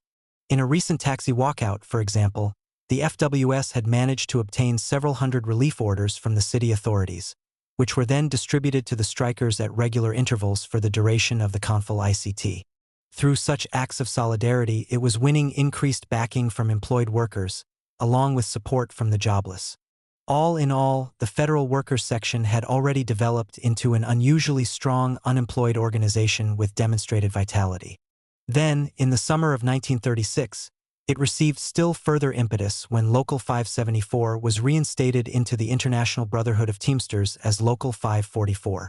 After that, the FWS found new allies among the various local unions in the Minneapolis Teamsters Joint Council, and fruitful relations were developed with two citywide AFL bodies, the Building Trades Council and the Central Labor Union. This increased support quickly proved most helpful. In August of the same year, the capitalists engineered a new form of attack on the unemployed. They had interrelated objectives in mind: to pare the outlay of tax money for public relief by driving as many workers as possible off the relief rolls, and at the same time to force the victims into a desperate search for jobs, which they would have to accept at scab pay, thereby helping to reduce general wage levels. A campaign directed toward those ends was launched through a capitalist front called the Taxpayers Association, which raised a hue and cry about alleged chiselers. Buckling under the pressure, the city authorities decreed that a pauper's oath had to be signed as a prerequisite to receiving public relief. Those refusing to sign were denied further access to the dole, and criminal prosecution was threatened against anyone making a false statement in a relief application. The consequences were terrible for the jobless. Hundreds, who felt compelled to sign the oath so their children could eat, began to live in fear that they might be jailed on some technicality. A fight against the vicious decree was promptly opened by the Federal Workers Section, acting with strong AFL support. Demonstrations were held and relief stations picketed. So heavy was the mass counterpressure mobilized by labor that the Welfare Board soon backed off from the new regulation. The workers' victory was made even firmer shortly afterward, when the Minnesota Attorney General felt compelled to rule the pauper's oath unconstitutional. Not much of a role was played by CP-led groups in the fight, as Max Geldman described that aspect of the situation. The Stalinists, who had limited influence among the unemployed in Minneapolis after 1934, did little more about matters of public relief than present unrealistic demands, accompanied by generally empty threats. Their position was really no better on local WPA projects. On that score, too, the Federal Workers Section was far and away the strongest. Our objective was to have the projects organized like union jobs, and to act in cooperation with skilled workers on WPA, who belonged to AFL Building Trades locals. And enough headway had been made along those lines to impress upon the authorities that they had better listen to our grievance committees. They knew that we not only represented unskilled WPA laborers, we had strong trade union backing. On WPA, as elsewhere, he continued, the Stalinists were not concerned with the realities of what could be accomplished for the unemployed. What they really wanted was to find a way to put the FWS in a hole and give themselves organizational advantage. So they launched an adventure calculated to give a mistaken impression that they were the most militant tendency in the movement.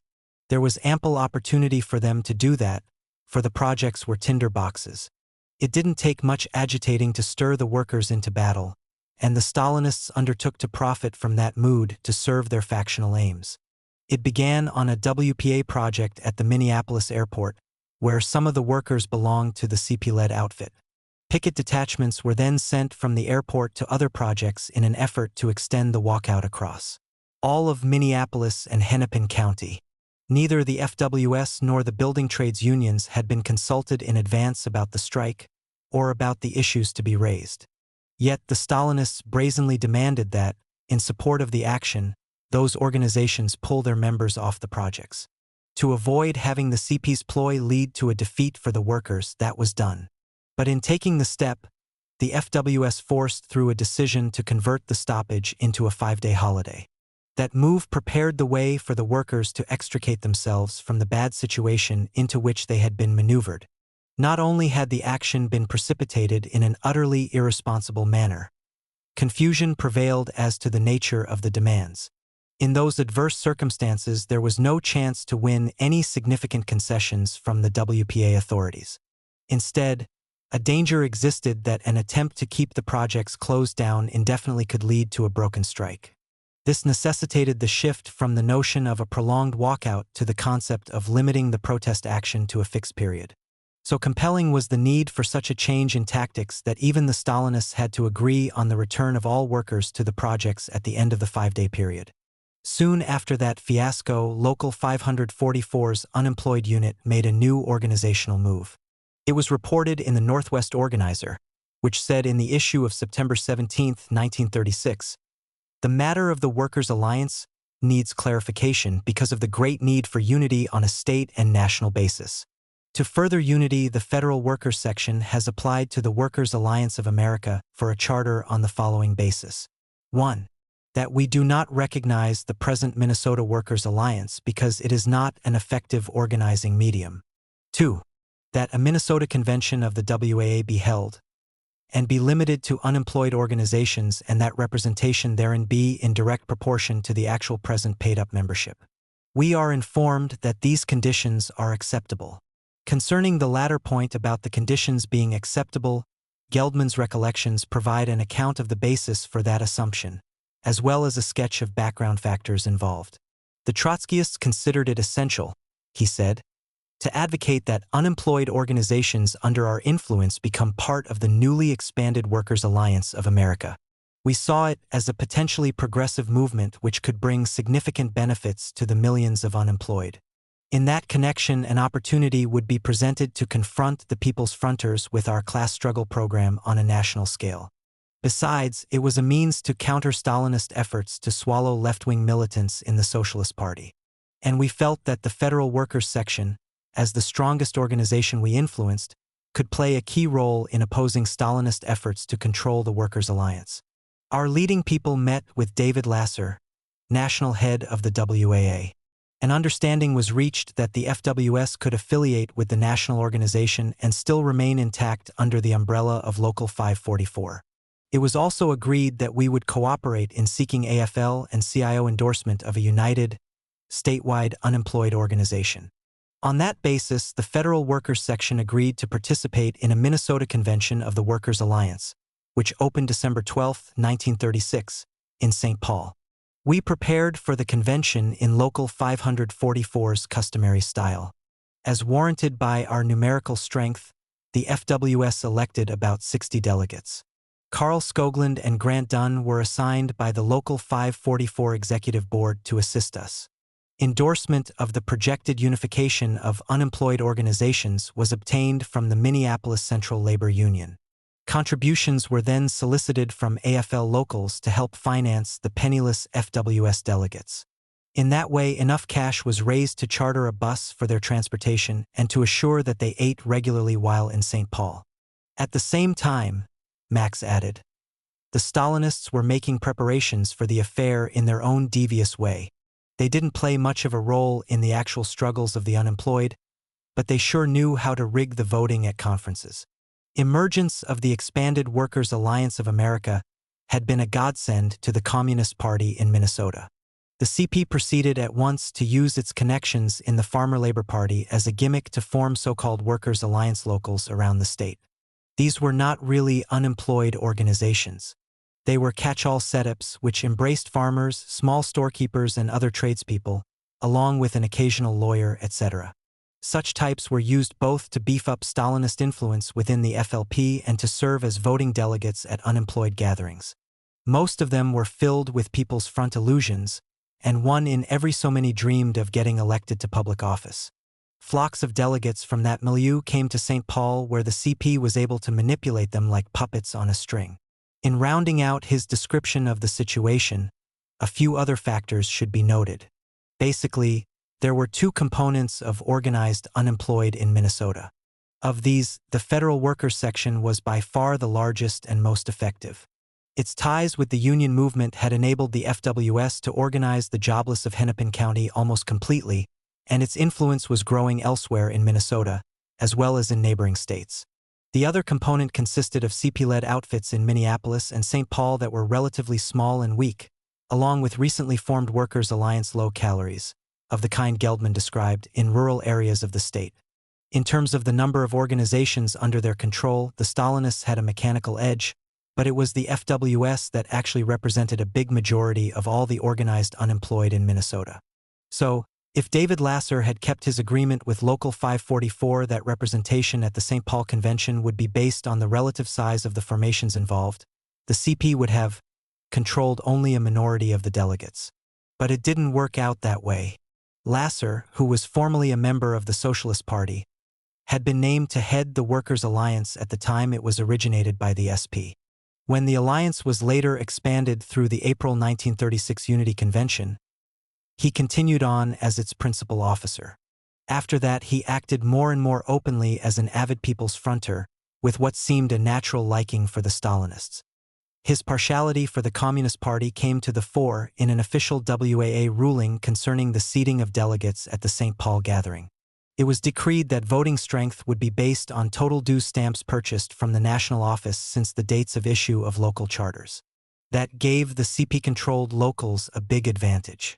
They had been paying dues to the WAA for several months, whereas the Federal Workers section was a new applicant for a charter and had purchased only 1 month's dues stamps. In that situation, Lasser's tricky ruling gave the Stalinists an artificial voting majority of about 3-1 against the FWS, although the actual relationship of forces in membership terms was almost the reverse. There was little opportunity, moreover, for FWS speakers to influence political innocents who had been sucked in by the CP. From the outset, the Stalinists and their fellow travelers kept up a drumfire of demagoguery. As Geldernan depicted the scene, we were drawn into debate on all the People's Front topics of the day, anti-fascist front, support for the New Deal, etc., etc. We were attacked as opponents of unity, as wild extremists. In that way, we were blocked off from getting across to the politically backward rural delegates a clear grasp of our program for action. We were unable to make them see the need for a class struggle policy, statewide unity of the unemployed, and the closest possible alliance with the trade unions. Our proposals on basic line were drowned in demagogic rhetoric about a People's Front setup against the corporate monopolies in Minnesota. Yet there was a certain irony in one outcome of the confrontation to which Max referred. The few decisions made on questions of line stemmed from resolutions submitted by the FWS. These centered on specific demands for bigger WPA appropriations, higher wages on renake work projects, etc. Only the FWS had concrete proposals to offer on those matters, and the convention passed them without dissent. With agreement having thus been registered on immediate demands around which to mobilize the unemployed for action, it would seem that unity could be achieved. But the Stalinists were determined to keep the Trotskyist-led forces out of the Workers' Alliance. Toward that end, they devised a provocation intended to cause the FWS to walk out of the convention, thereby laying itself open to a charge of refusing to cooperate in unifying the unemployed movement. A slate was brought in by the Stalinists for a state executive board on which they were to have a hand-picked majority of 2/3. Notice was served at the same time that, as a condition for affiliation with the Workers' Alliance, the Federal Workers section would have to submit to the authority of the state board. Instead of walking away in anger, however, the Local 544 unit played it cool. Its delegates simply declined to accept any posts on the rigged state board. In doing so, they informed the convention that the FWS remained willing to abide by the WAA Constitution, that it would persist in fighting for a democratic regime within the Minnesota section, and that it was ready to take the lead in fighting for the immediate demands which the gathering had unanimously voted to make upon the state and federal governments.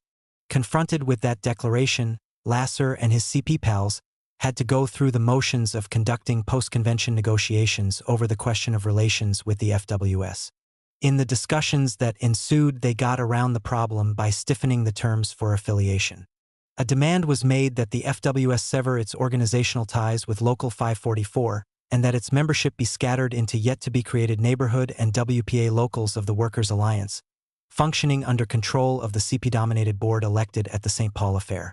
Such terms were, of course, unacceptable. Severance of the FWS from Local 544 would have broken the main tie through which unity of the employed and unemployed was being made a reality. The jobless workers would have been thrust, instead, into a political trap that would have made it impossible to conduct a meaningful fight in defense of their interests. For those reasons, the negotiations soon led to a definitive split in the movement. From then on, the Workers' Alliance found itself doomed to sterility in Minnesota. Apart from an occasional showy adventure over one or another immediate issue, it played no significant role among the unemployed. But it did have an apparatus, which was used to serve the narrow factional interests of the Stalinists. Within the state, they converted the Workers' Alliance into an instrument to promote their pro-Roosevelt People's Front line, and since that line included factional warfare against the AFL within the Farmer Labor Party, jobless workers under their influence were unable to secure powerful allies by developing fraternal relations with the AFL movement. That, in turn, made it impossible to build an organization capable of forcing important concessions from the relief authorities. Local 544's auxiliary unit, on the other hand, continued to gain in size and effectiveness. By June 24, 1937, as reported in the Northwest Organizer of that date, the Federal Workers Section had around 8,000 members on its rolls. Its superiority over the Workers' Alliance, in terms of overall fighting capacity, was fully demonstrated when a major battle developed later around demands aimed squarely at the Roosevelt administration. National WPA strike. Federal Workers Section of Local 544 Tuesday morning achieved one of the most significant victories in the history of the organization. The Northwest Organizer of Thursday, April 8, 1937, reported, after a campaign covering 6 weeks' time, the Board of Public Welfare was finally forced to grant the demand of the Federal Workers Section that supplemental aid, which had been granted as a temporary concession during the winter months, be made permanent and continued. At issue was the question of supplementary city relief for workers drawing WPA wages. On the day of the breakthrough, Ed Palmquist, Max Geldman, and Roy Orgon represented the FWS in the culminating argument with the Minneapolis Welfare Board. Here is how Geldman remembered the mass actions leading to the victory that had just been won. We stormed every session of the Welfare Board, picketed City Hall, organized mass meetings, and mobilized big demonstrations. We held all-night vigils at the homes of Farmer Labor Party representatives on the board, and we got help from I.G. Scott, a Farmer Laborite county commissioner, who made a public statement in support of our demand. At one point, the FWS adopted a resolution declaring that, unless the supplement was granted, the workers would quit WPA and go on the public relief rolls, thus increasing financial pressure on the city. We got backing for this policy from the AFL Central Labor Union. In the end, we won a year-round supplement for WPA workers, set up on a graduating scale. It started with $9 a month for a family of 3 and increased for each additional dependent. The supplement began only with the third member of a family. Couples without children got none. But Minnesota families tended to run large, so a great majority on WPA were helped by the provision. By the following summer, however, jobless workers faced a new problem. An epidemic of WPA layoffs developed as Roosevelt shifted his fiscal policy toward a big increase in military spending. Trying to seize the lead in protesting against the layoffs, the Workers' Alliance rushed to schedule a demonstration which turned out to be small and ineffective. General Driver's Local 544, on the other hand, proceeded to organize a massive protest action, one that stood in marked contrast to the fiasco pulled off by the Stalinists the previous September. 2 sections of the local were involved in the action: the federal workers and the independent truck owners, ITO. Several hundred members of the latter unit worked on federal projects, and for the past 2 years they had been conducting a running fight against the WPA administrators. When the WPA was instituted in 1935, individually owned and operated dump trucks were hired to haul dirt on airport and road projects. After 30 days' work, the owner-operators would be laid off indefinitely and new ones put on the job. One result of that practice was to give the auto corporations a boost, since it helped to stimulate truck sales among jobless workers who could find a way to make a small down payment. Another effect was to impede unionization of such truck drivers, because of the turnover in personnel. The general drivers managed to organize them, nevertheless, and under the threat of strike action, the federal authorities were compelled to cease the rotation, as they called it, and give the owner-operator steady work on a seniority basis. Payment of union wages to these drivers was also forced through, along with an added sum to cover the cost of operating their trucks. Now, though, members of both the ITO and the FWS were confronted with a new threat of layoffs. So they combined in calling a two-day protest strike, which began on July 22, 1937. Around 10,000 workers responded to the call, and every project throughout Hennepin County was closed down. The protest was backed by members of building trades unions working on WPA.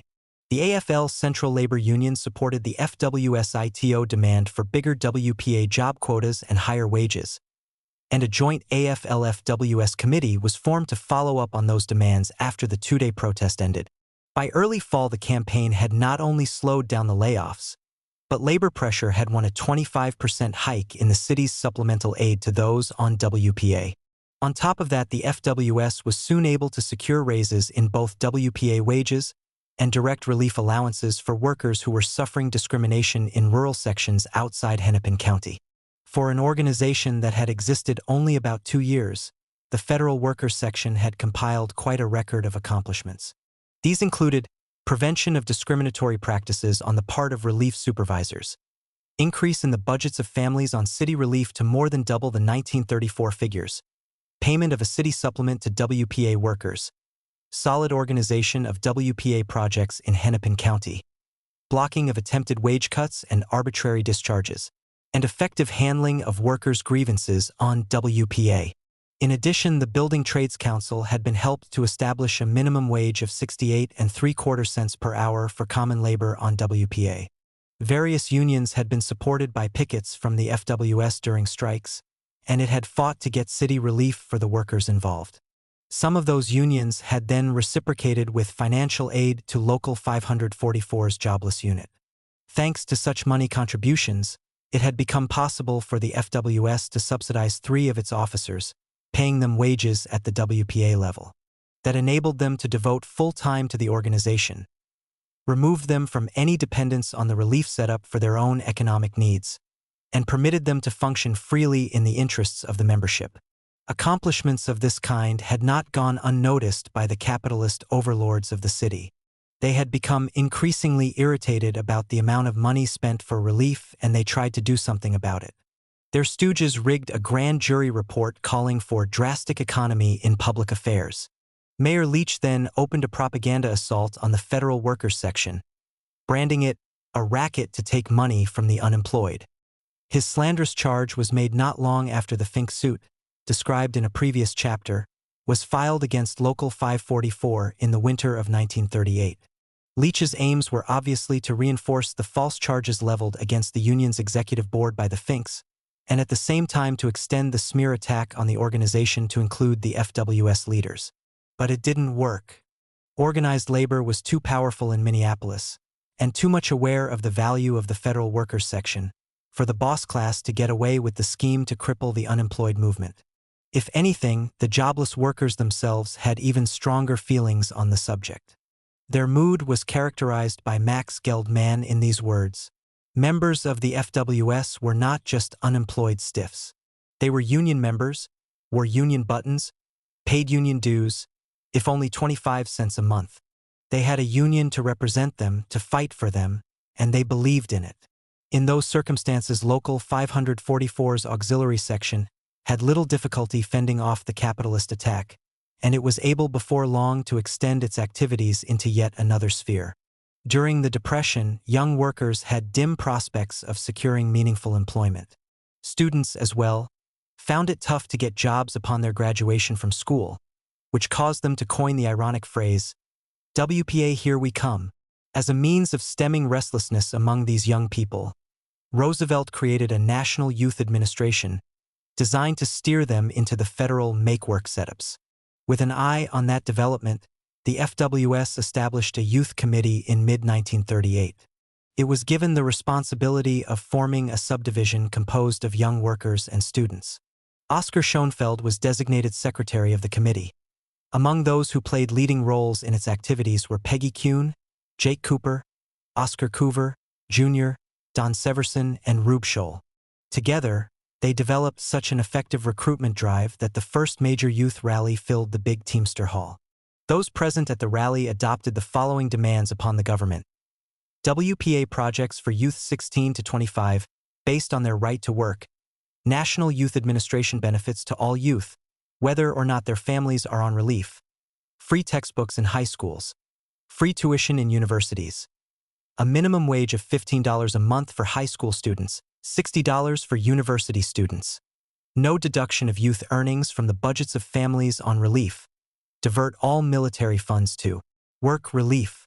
This activity among the youth was paralleled by an intensified controversy over the issue of WPA jobs in general.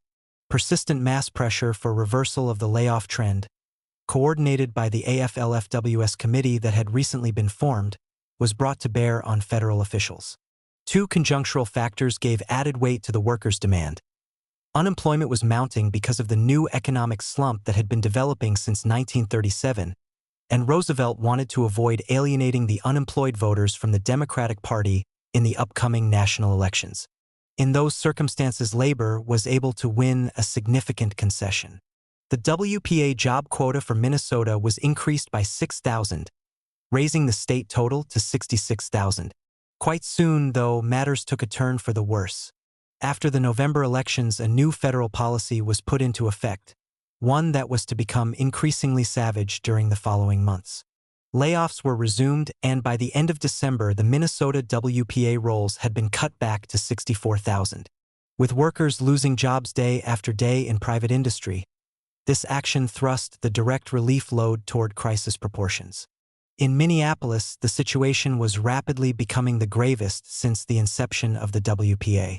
A mass protest meeting against the layoffs was sponsored by the Central Labor Union, at which the following demands upon the government were backed, as presented by the Federal Workers Section: stoppage of WPA layoffs, diversion of military spending to meet social needs, a $20 billion federal public works program, appropriation of $25 million by the city and state governments to finance a housing and public works program, a local construction program to furnish workers with decent homes, opening of all idle factories under government operation, a 30-hour week in government and private industry with no cut in pay, union wages on WPA, an immediate 30% increase in all Social Security benefits, and no abrogation in any way of the workers' right to strike.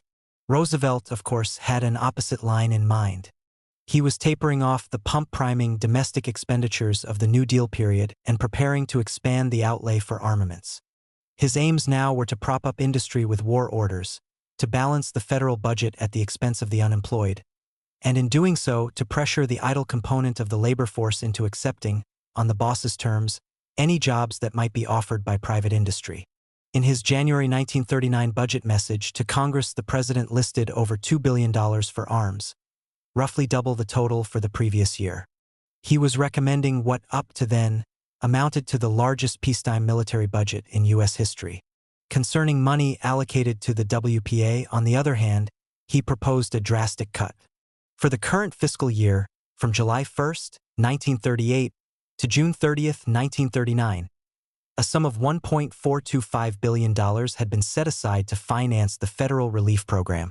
By January 1939, nearly all of that money had been spent, and Roosevelt was now asking for a supplementary appropriation of only $875 million to cover the remainder of the fiscal year, with $125 million of the sum to be set aside for emergencies during the next fiscal period starting July 1, 1939. Then, when Congress acted on the budget, the supplementary appropriation was pared to $725 million. As a result, monthly WPA expenditures were immediately reduced by about 1/4. Simultaneously, the WPA administration was revamped under the direction of Colonel Francis Harrington, who proceeded to shave its job roles. His opening moves were accompanied by an announcement of plans to return full control of public relief to state and local agencies. As a first step toward that end, some categories of workers were subjected to immediate victimization. Many women were forced off WPA on the grounds that they should seek help from the Aid to Dependent Children program. Members of national minorities got it in the neck on various pretenses. Orders went out to fire foreign-born workers who had not obtained U.S. citizenship, and within a few weeks, about 40,000 of them were dropped. Investigations were launched at the same time to determine whether those remaining on WPA had outside sources of income. That step took the form of continual hounding and cross-examination of the workers, including visits to their homes by investigators. General, indiscriminate layoffs then followed, month in and month out. In October 1938, there had been 3.35 million on WPA. By May 1939, the rolls had been reduced to 2.6 million, and a further cut of 200,000 had been scheduled for June. Almost a million workers had been, or were about to be, dropped from the federal program since the national elections 7 months earlier.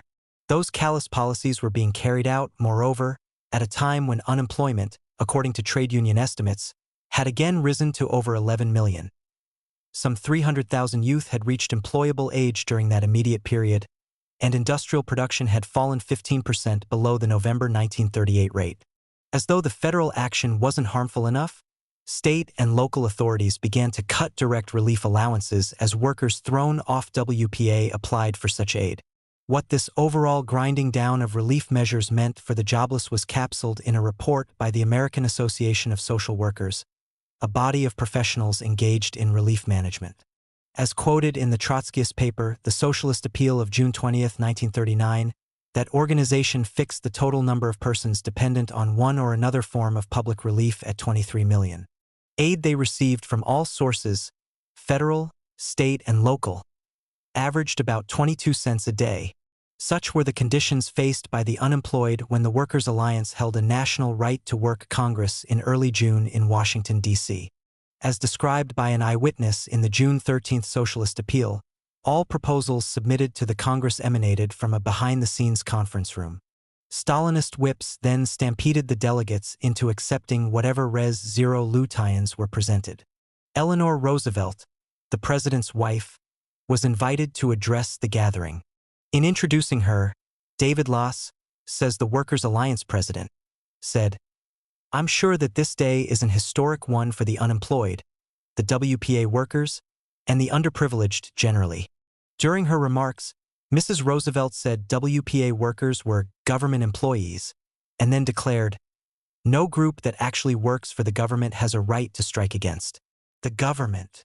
After her talk, Stalinists pushed their main resolution through the Congress. It contained an assertion that we should form such organizations and clubs as are necessary to rally the utmost support to keep the New Deal in the White House in 1940. An altogether different stand was taken by the Federal Workers section. With WPA jobs in Minnesota slashed to about 52,000 by this time, a drop of 14,000 since the previous October, with yet another 2,000 scheduled to get the axe by July 1st, the FWS took the initiative in organizing a mass protest. An unemployed formation in St. Paul, known as the Workers' Benefit Association, quickly endorsed the action, and mass enthusiasm forced the Workers' Alliance leaders in St. Paul and Minneapolis to cooperate. A joint action committee, consisting of representatives from all these organizations, then called a one-day protest holiday on June 2, 1939.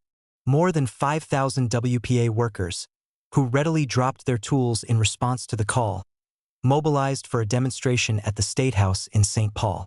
Most of the participants from Minneapolis were transported in trucks provided by owner-operators belonging to Local 544. Comprising a motorized parade several miles long, they passed by the Minneapolis WPA office and circled City Hall on their way to the Capitol. Only about 25 workers paraded in the name of the Workers' Alliance, partly because a number of them preferred to ride in vehicles carrying FWS slogans. Banners displayed on the trucks supplied by Local 544 read, "Bread not bullets. All war funds to the unemployed, $30 for 30 hours. We want rat-proof houses for our children. Keep the bull in the stockyards, Stassen. We want jobs. Maintain relief standards or we fight." After the demonstrators reached the Capitol in St. Paul, a committee of 16 presented their demands to Governor Stassen. These centered on 3 key issues: reinstatement of all discharged WPA workers, more WPA jobs at union wages, and the calling of a special session of the state legislature to take action on behalf of the needy jobless. When Stassen rejected the demands, the committee challenged him to come out on the Capitol steps and explain his stand to the demonstrators. He undertook to do so, but such a chorus of boos greeted him that leaders of the demonstration had difficulty in quieting the workers so he could be heard. The jobless were deeply angered by their plight, and they wanted the governor, together with every other public official, to know it.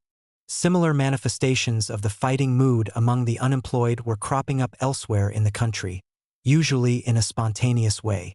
So the federal government made a phony gesture of appeasement. Layoffs during June were held to 100,000, half the figure previously scheduled, leaving 2.5 million on the WPA rolls nationally. In the meantime, Roosevelt set Representative Woodrum, one of his Democratic wheelhorses in Congress, to work on a more deceptive whittling job. As chairman of a House Appropriations Subcommittee, Woodrum pushed through a series of policy recommendations that emanated from the White House. The WPA budget for the fiscal year beginning July 1, 1939, was held down to $1.477 billion, a sum roughly one-third less than was spent on WPA during the previous fiscal year. In conformity with that financial perspective, the bill sponsored by Woodrum contained new devices to hack federal relief spending. One provision decreed that all who had been on WPA for 18 months would automatically be removed from the rolls. This harsh step was palmed off as a rotation process, under which the workers being dropped. In reality, though, the pretended 30-day layoffs were meant to be permanent, and since at least 500,000 workers would fall into that category, it followed that a total of no more than 2 million jobs would be retained out of the 2.5 million. At that point, the cumulative layoffs since the fall of 1938 would add up to 1.35 million. And the situation was bound to get even worse because, as this provision indicated, Roosevelt's real aim was to impose a de facto 18-month limit on eligibility for WPA employment. Furthermore, the Woodrum bill abolished the previous government policy of paying the prevailing community wage to skilled workers on federal projects. This meant that, once Congress had passed the bill, organized labor's hard-won protection of union wage standards in the federal relief sphere would be wiped out by a stroke of Roosevelt's pen. More specifically, it was stipulated that skilled workers would have to put in 130 hours monthly in order to earn the same pay they had previously received for 75 hours.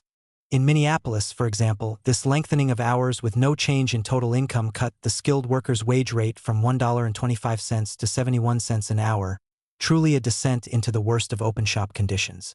Among other things, this hike in the hours off work laid a practical basis for the firing of many building trades mechanics from federal projects. For similar purposes, the hours of the unskilled were also boosted, from 80 to 130 a month, with a corresponding slash in the hourly wage rate. Another, no less sinister, aspect of the new relief measure was described in a public statement by Woodrum. As quoted in the June 20th Socialist Appeal, he said, "The bill contains restrictions that would strike a body blow at the relief racketeer. There are some organizations that flourish today because they are able to hold it up to the WPA worker that by affiliating with them they will be able to perpetuate his job, as it is called, with the federal government." Toward the end of June, the Woodrum bill was passed by both houses of Congress, with the foregoing provisions intact. Roosevelt then signed it into law and proceeded at once to impose the lengthening of hours and the consequent cut in wage rates on WPA. What happened right after that was described in a special bulletin by the Northwest Organizer, issued July 13, 1939. The strike of WPA workers continued to mount and roll across the country like a tidal wave this week, the Teamster paper said, as fresh thousands of desperate and disgusted workers downed tools and brought the number of men and women on strike close to 500,000 with still more to come out. America has never seen such a popular strike. Not even the great nationwide strike for the 8-hour day in 1886 approached the present strike in numbers. American labor defies the yoke of the vicious Roosevelt-Woodrum relief bill. Fighting from coast to coast, AFL, CIO, and unemployed organizations followed the lead of New York and Minnesota in a militant thrust against the vicious measure.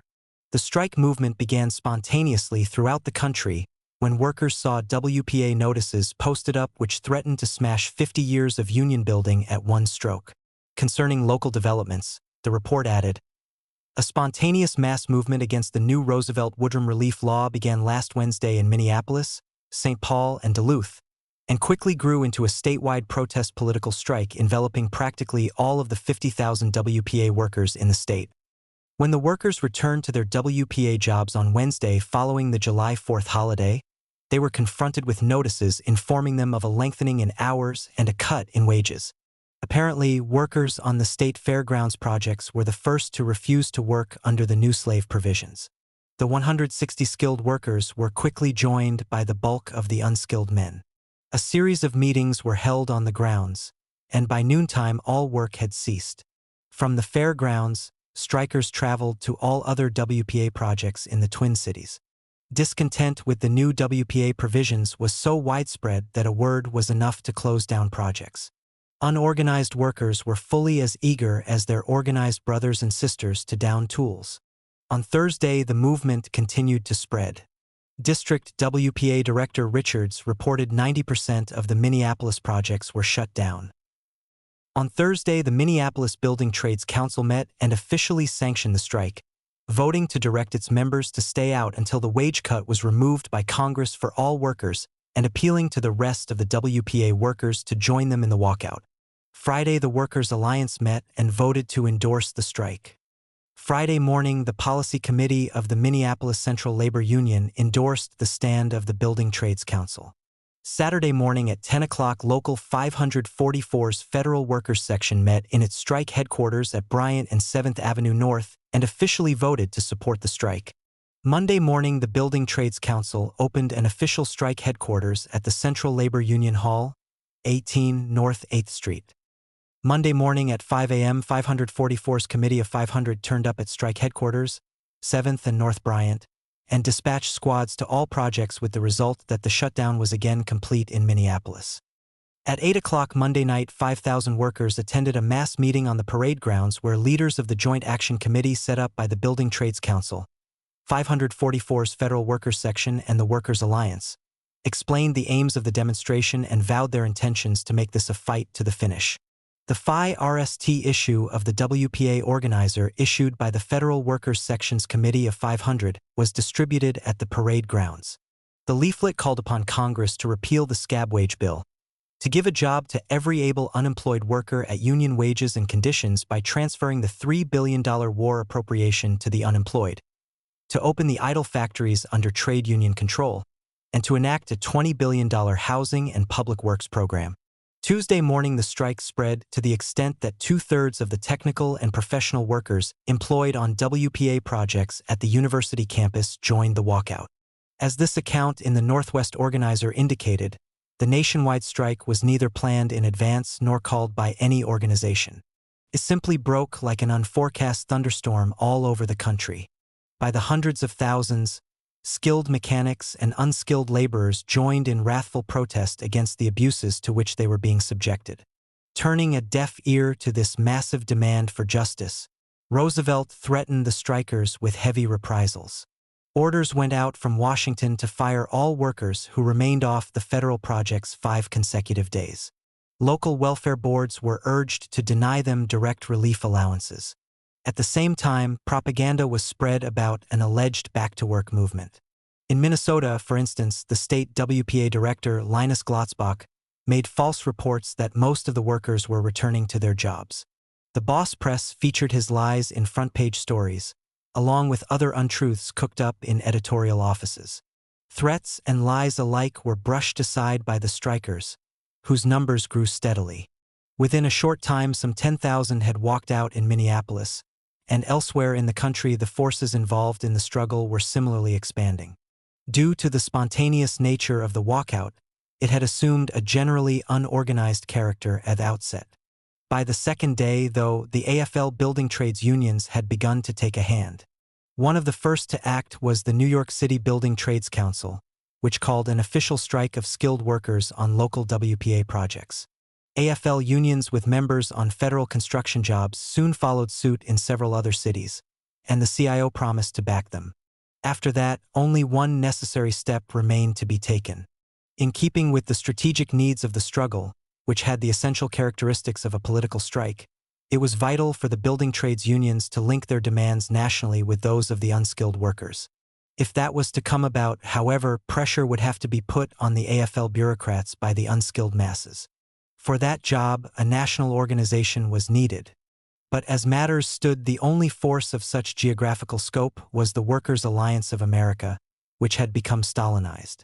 Not only was the WAA incapable of taking militant action, but its officials actually played what amounted to a strike-breaking role. Instead of backing the spontaneous walkout, they merely called for a one-day stoppage on WPA projects around the country, deliberately setting a delayed date for the action, July 20th. By that time, they seemed to hope the strike would have folded and they could more gracefully avoid taking a stand against Roosevelt. In Minneapolis, on the other hand, a firm basis had been laid during previous struggles to press for coordinated action by the trade unions and the unemployed movement.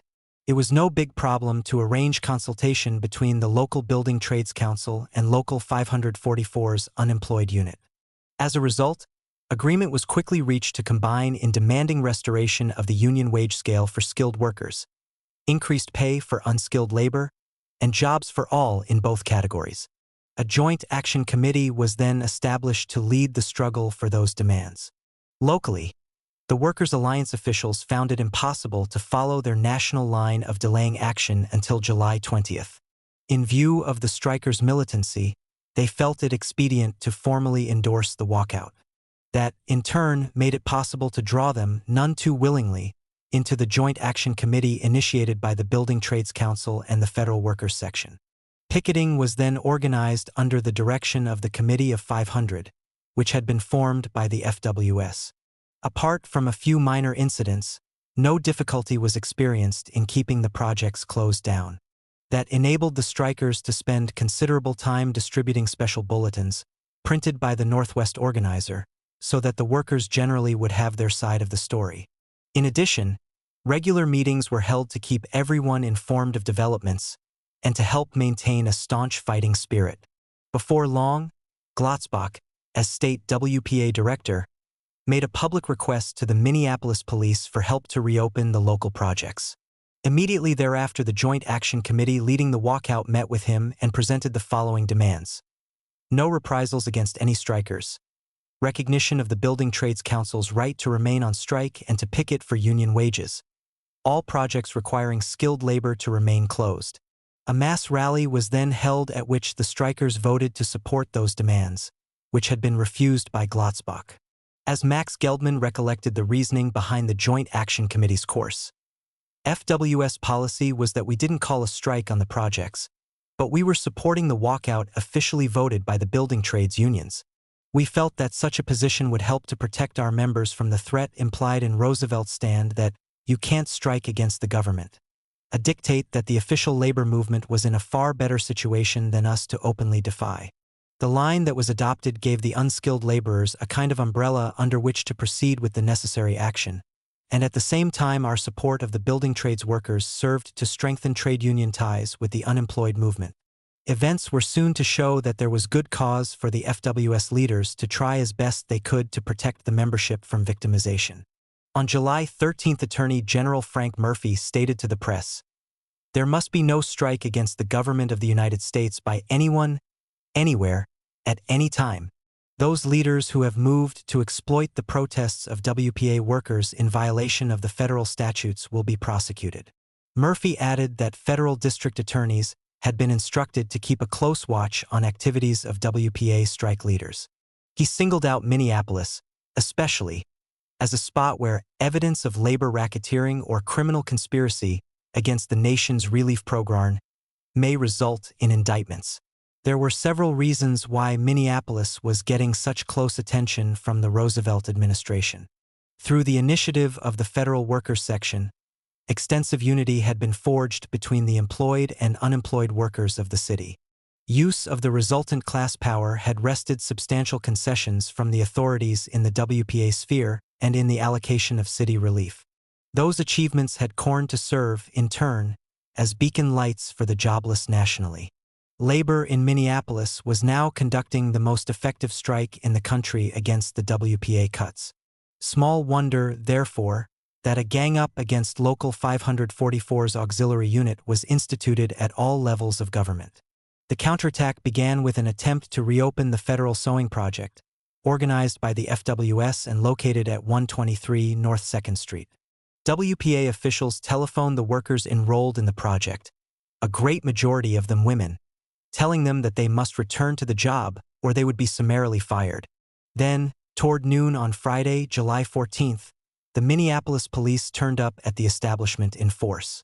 Besides the usual clubs and revolvers, those on foot carried riot guns, and they were backed up by 6 armored cars. Soon after the cops arrived, a handful of strikebreakers headed for the entrance to the building. At that point, the forces of law and order launched a tear gas attack on the pickets and escorted the Finks inside. By the time of the 7 p.m. shift change, some 5,000 strikers had gathered at the scene, along with about an equal number of sympathizers. They had come to voice a massive protest against the noon attack, but the capitalist authorities were not willing to accord them even that elementary democratic right. Shortly before the scheduled change in shifts, the armored cars were stationed at strategic points, one right in front of the project door. A few minutes later, an assault was made on the empty-handed protesters, just as the scabs were being herded out of the building. Moving with the support of a tear gas barrage, the cops advanced on the assembled demonstrators, firing at them from point-blank range. Even after the crowd broke and ran, the minions of the law continued their shooting and clubbing. A 60-year-old jobless worker, Emil Bergstrom, was shot dead.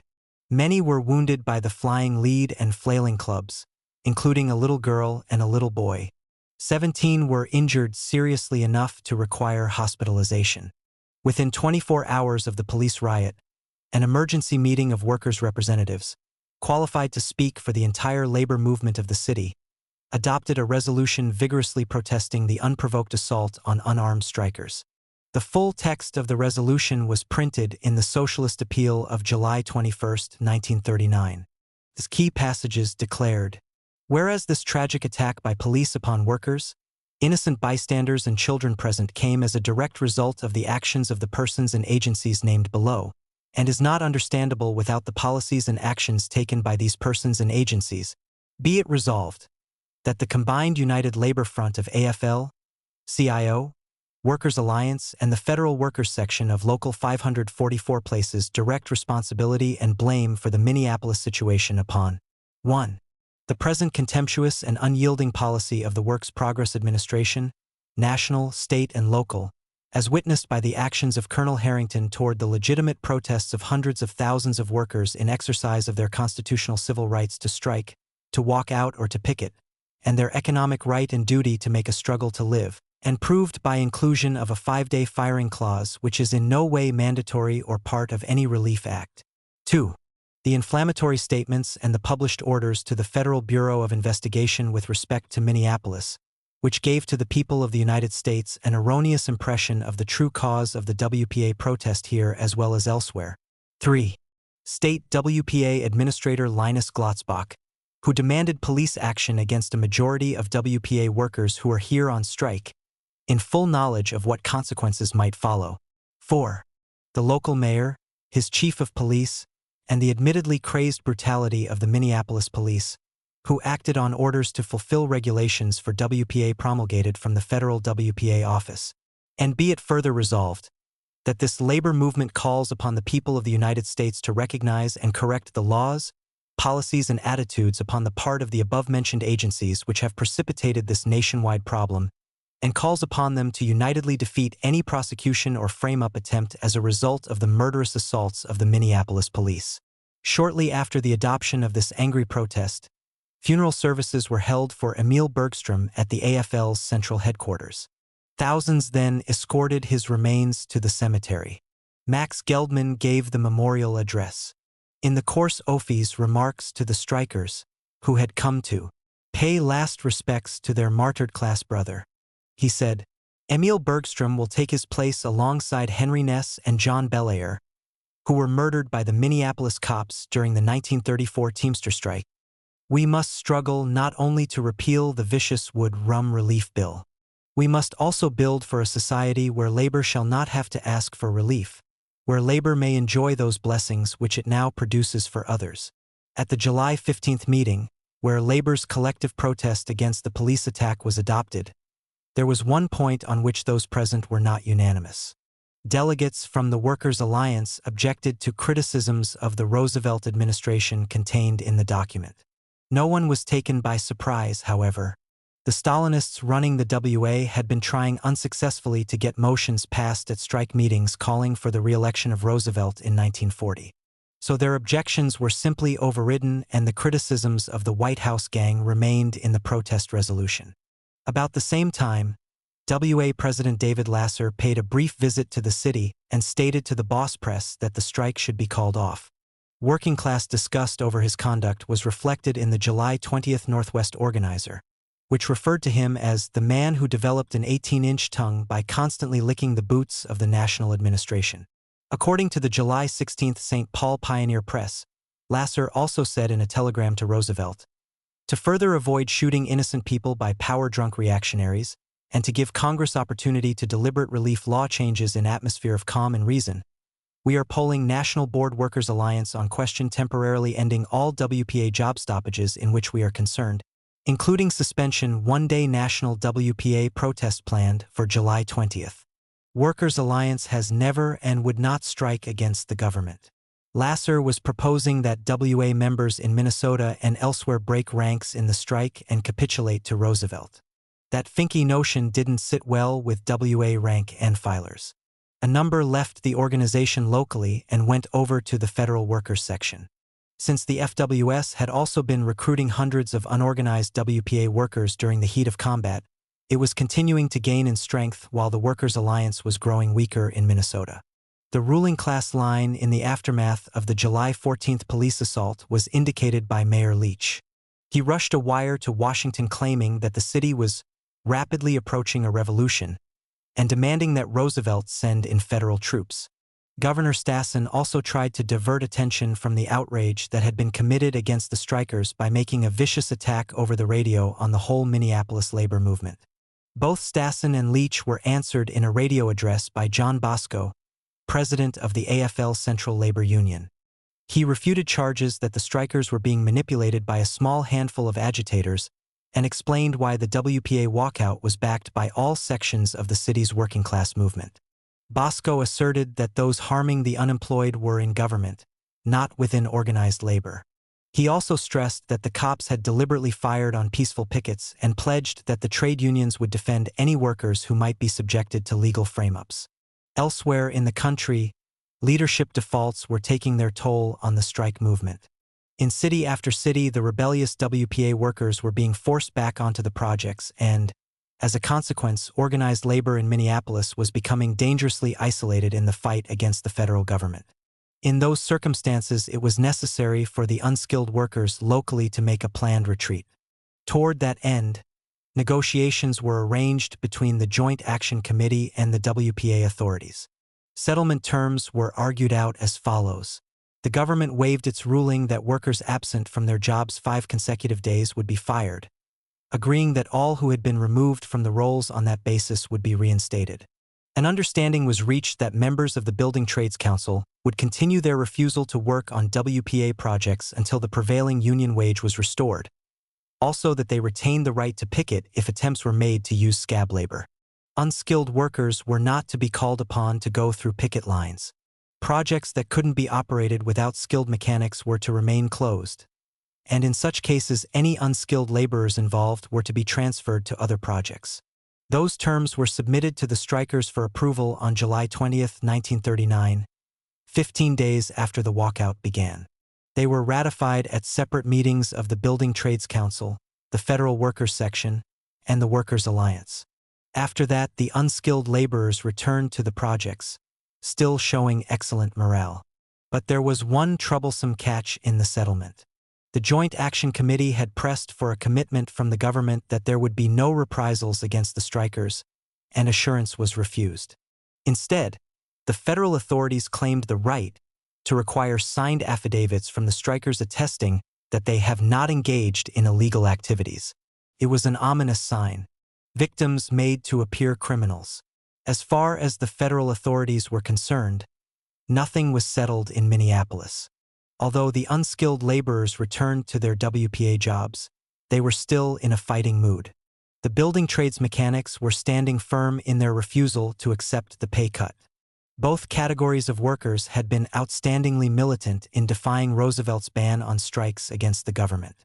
Therefore, it was soon learned the president had decided to take punitive action against them. His object was to prevent further struggle against liquidation of the federal relief program, and to do that he first had to behead the federal workers section.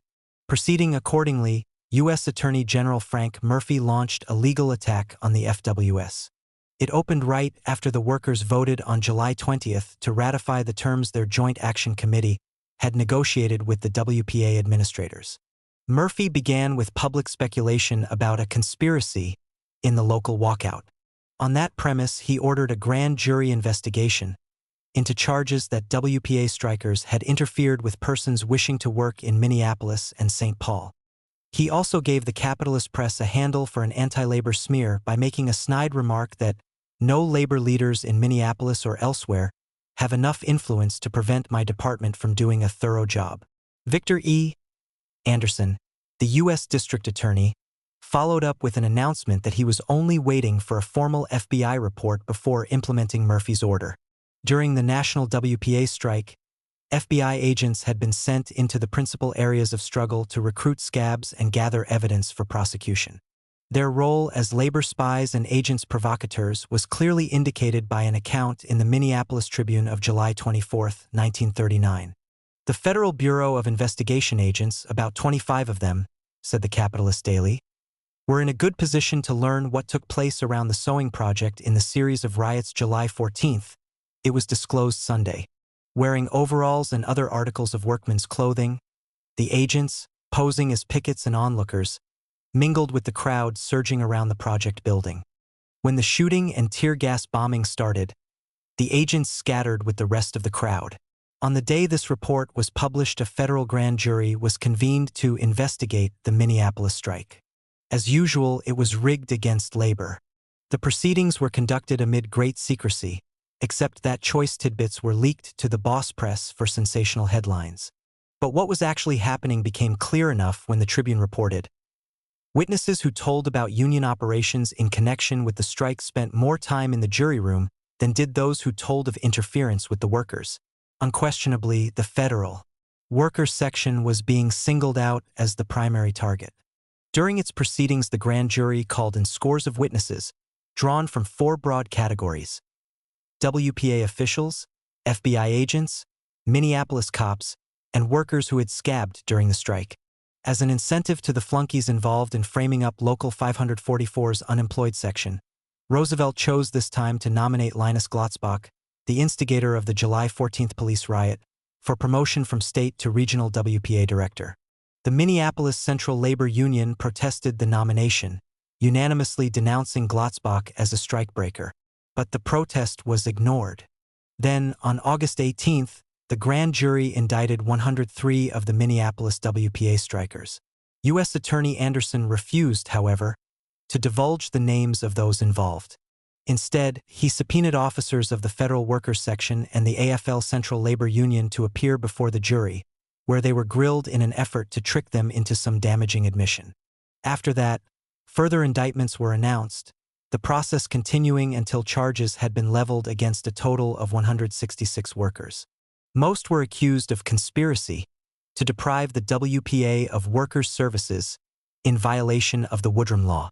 Several faced frame-up charges arising out of incidents during the strike, and some, it was later found, were named in more than one indictment. Before long, wholesale arrests began. U.S. deputy marshals barged into the homes of WPA workers at all hours of the night. Because of the secrecy surrounding the indictments, none knew that they, personally, were wanted by the government. Yet the marshals handcuffed the hapless victims and carted them off to jail in a manner intended to give the impression that they were dangerous criminals. This was done, moreover, to the accompaniment of lurid headlines and pictures in the daily boss press. Over 40 workers were grabbed in this manner during the first roundup. Later they were manacled again and marched in a body, accompanied by newspaper photographers, from the jail to the federal court building for bail hearings. Monstrously high bond was then set, a total of more than $250,000. This vicious treatment was denounced by the Northwest organizer, which stressed that the workers' only crime was protesting against the layoffs and the terrific cut in WPA wages. If justice were done, the Teamster paper said, Those sitting in the prisoner's dock would be government officials and their uniformed thugs, charged with murder, assault with intent to kill, malicious intent to starve 1 million families, illegal strike-breaking, and conspiracy to defraud the people of the right to life and liberty.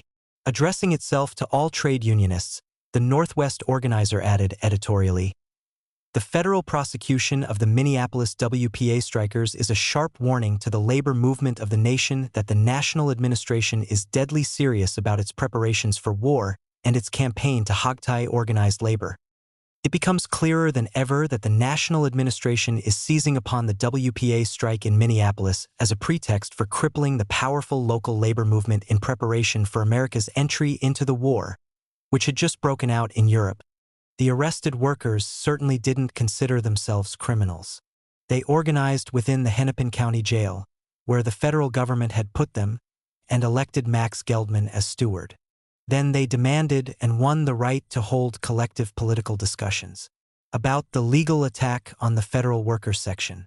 Food was delivered to them daily by various Teamster locals: milk, fresh fruit, hot evening meals.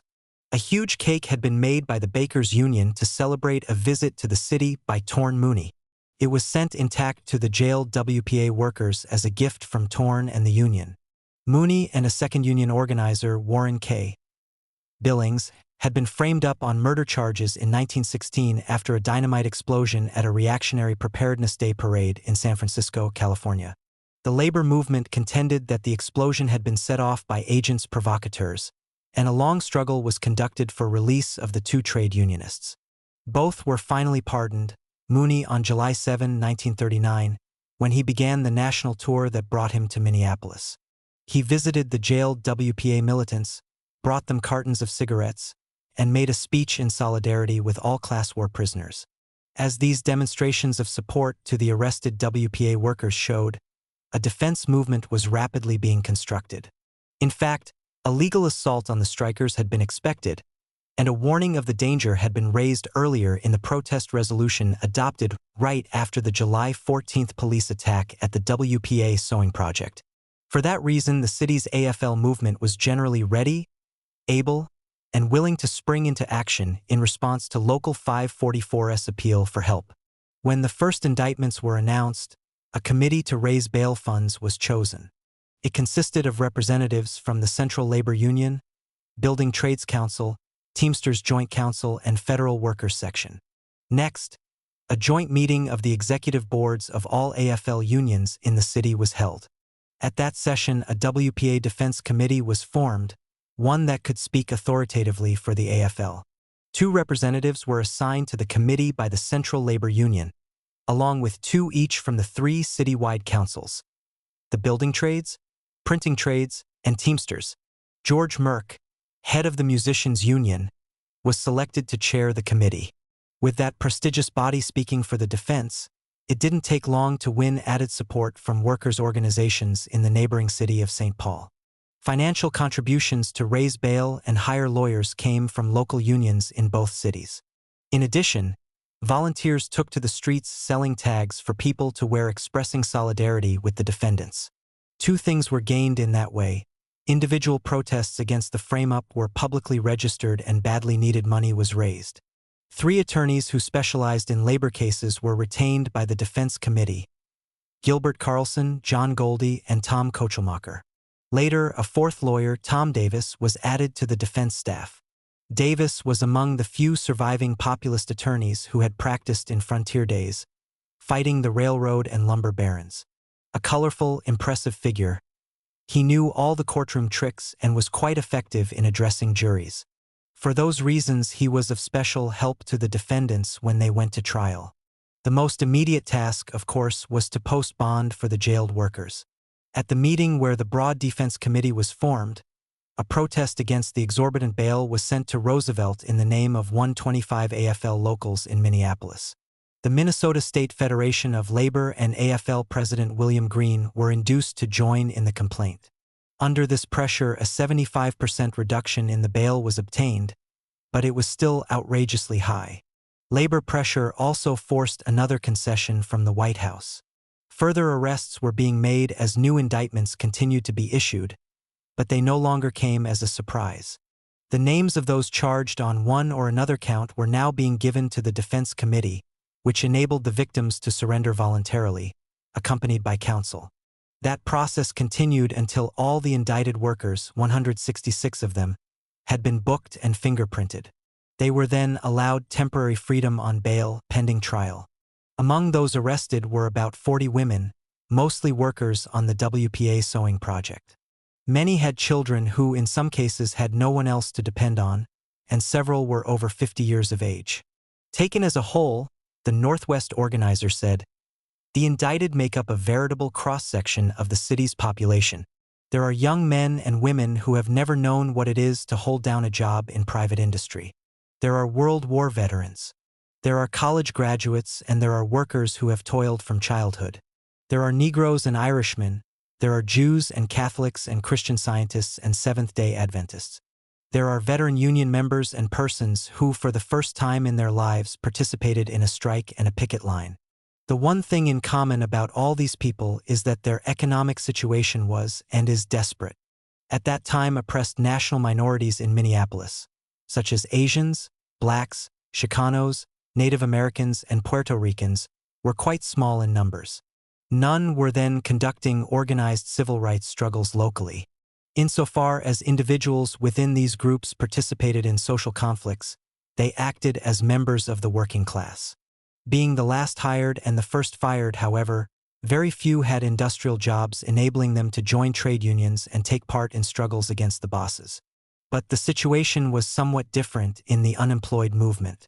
In terms of percentage, the proportion of national minorities among the jobless was greater than their relative weight in the city's working class. For that reason, a significant number of these workers became involved in the WPA strike, and some were now caught in the federal government's legal dragnet. Organizationally, an overwhelming majority of the WPA defendants adhered to the Federal Workers Section, and a handful belonged to the Workers' Alliance. All had been released on bond except 7 members of the Workers' Alliance. Those workers, too, were offered help by the AFL-sponsored committee, and it had also asked the Workers' Alliance to join in a wholly united defense structure. Both the offer and the request were spurned by the Stalinist leaders of the alliance, who chose, instead, to initiate a cynical factional maneuver. It took the form of establishing a separate defense committee in the name of the CIO setup that the Communist Party had contrived locally by precipitating an unjustified split in the AFL. Ralph Hellstein, a labor attorney who frequently handled CIO cases, was retained to defend the Workers' Alliance members. But so little was done by the CP-Rig defense outfit that Hellstein soon complained to the AFL lawyers about the failure of the CIO to give him any meaningful help. The upshot of the situation was described in the September 21 Northwest Organizer. Tuesday afternoon, the Teamster organ reported, the Central Labor Union's WPA Defense Committee, through Chairman George Merck, issued a press release informing the labor movement of the present status of the defense work and answering the bold-faced pretensions of the so-called CIO Defense Committee, which is now whining that the Central Labor Union WPA Defense Committee didn't do right by the 7 Workers' Alliance members still in jail. The truth is that the Central Labor Union WPA Defense Committee addressed itself to each Workers' Alliance member, offering its full defense services to these men. The Workers' Alliance members, however, were kept in line by the Communist Party and rejected the aid of the Central Labor Union, electing instead to be defended by the CIO Defense Committee. The CIO has done a lot of talking, but so far it hasn't made any concrete move to come to the aid of these workers who are looking to it for help. Merck's press release, printed in the same issue of the Teamster paper, said in part, at all times since its inception, the AFL-WPA Defense Committee has offered its full and impartial assistance and defense services to all WPA strikers indicted. No one has at any time been denied such assistance for any reason whatsoever. Merck then cited the failure of the CIO committee to act on behalf of the 7 Workers' Alliance members still in jail, and added, the AFL-WPA Defense Committee has therefore taken their plight under consideration and is planning steps to provide them with such proper defense as the CIO Defense Committee has now clearly shown itself unable or unwilling to provide. Shortly after that, the doubly victimized Workers' Alliance members, embittered by their experience with the Stalinists, turned to the AFL-sponsored committee for help. Bond was posted for them and they finally got out of jail. A few days later, 134 of the indicted workers were ordered to present themselves en masse before a federal judge for arraignment. It was quite a spectacle, the courtroom jam-packed with the working-class targets of Roosevelt's vengeance. All pleaded not guilty, and a series of consultations followed between the defendants and the labor attorneys to prepare for their appearance in federal court. 8 of the WPA strikers went to trial on October 2nd before Judge M.M. Joyce. 5 were members of the Federal Workers Section: Richard Connell, Ben Palmer, Carl Pemble, Myron Phillips, and Leslie Wachter. 1, John Marshall, belonged to the Workers' Alliance. The other 2, Arnold Mullen and George Smith, had no organizational affiliation. They had simply joined in the spontaneous walkout. Many other workers crowded into the federal building, eager to lend the defendants their moral support. But most were refused admittance to the small courtroom. So they packed the corridors, waiting for information about the trial proceedings to be passed to them during the occasional recesses. Messages of solidarity poured in from trade unions and unemployed formations in all parts of the United States. An appeal for financial support to the WPA defendants was sent out by the Minnesota State Federation of Labor. Word came that the AFL Executive Council had passed a resolution protesting the federal court action in Minneapolis, and the resolution was thereafter used effectively in raising funds for the defense. On the ruling class side, care was taken to see that no workers got on the trial jury. It consisted of 7 farmers, a realtor, a lumber salesman, a restaurant owner, a hardware dealer, and a former deputy sheriff. Formally, the jury was to pass judgment on allegations that the defendants had violated the Woodrum Law, which made it a crime to interfere with WPA workers. Actually, though, the 8, and all other workers indicted, faced court action under the president's decree that you can't strike against the government. Since the prosecution couldn't twist the facts sufficiently without exposing the anti-democratic character of Roosevelt's dictate, charges of conspiracy were leveled against his victims. Accordingly, the 8 were accused of conspiring to intimidate and interfere with WPA workers. But most of them hadn't even known one another until they met during the strike or after being arrested. So it was a conspiracy between strangers.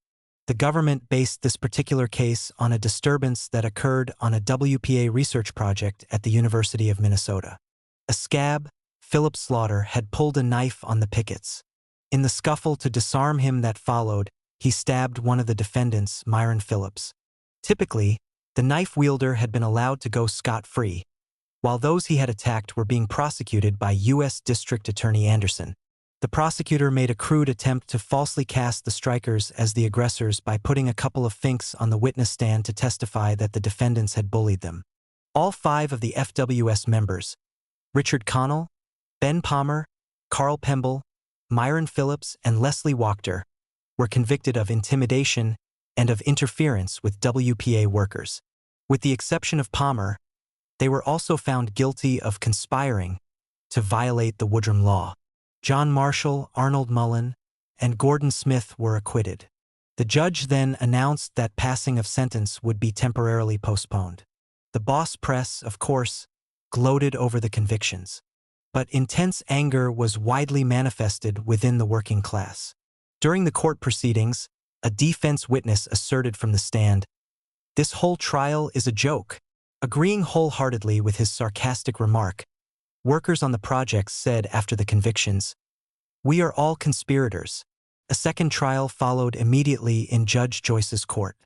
Once again, there was not a single worker on the jury. It was composed entirely of business people and well-off farmers, most of whom were from outside Minneapolis.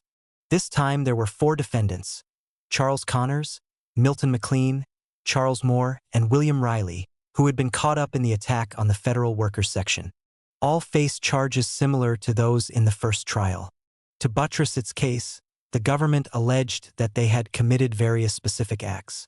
Connors, for example, was accused of assaulting a scab. He was a black worker who defended his conduct with the terse explanation, "He made an insulting reference to my race." Connors, McLean, and Riley were convicted of conspiracy and overt acts in the picketing of WPA projects. Moore was found not guilty. After the jury had rendered its verdict, the judge announced that sentences would be handed down later. Prosecutor Anderson next sought to hold a mass trial of 90 defendants. He argued that since all had participated in the picketing of the WPA sewing project, they had been lumped together by the federal grand jury in one conspiracy indictment. The defense countered the move with a fight to have separate trials of these workers. In the end, Judge Joyce ruled that 25 VE of them would be tried as a group, and the new proceedings began in his court on October 30th. It was not only in Minneapolis, incidentally, that the federal government's attack on militant workers was growing in intensity. During this same week, the frame-up trial of the 7 Teamster organizers, described in the opening chapter, had begun in Sioux City, Iowa. Defendants in the 3rd Minneapolis WPA case included 14 women and 11 men.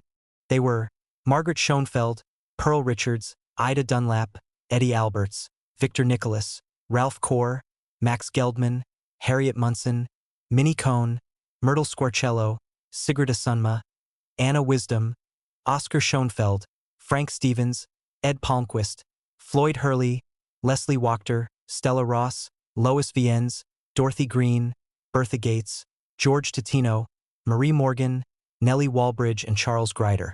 Among them were central leaders of the Federal Workers Section, including a number of its outstanding activists, and all but one of the 25 were members of the FWS. The situation of the women was described by Marvel Scholl, who had transferred to Omaha, Nebraska, in the spring of 1939.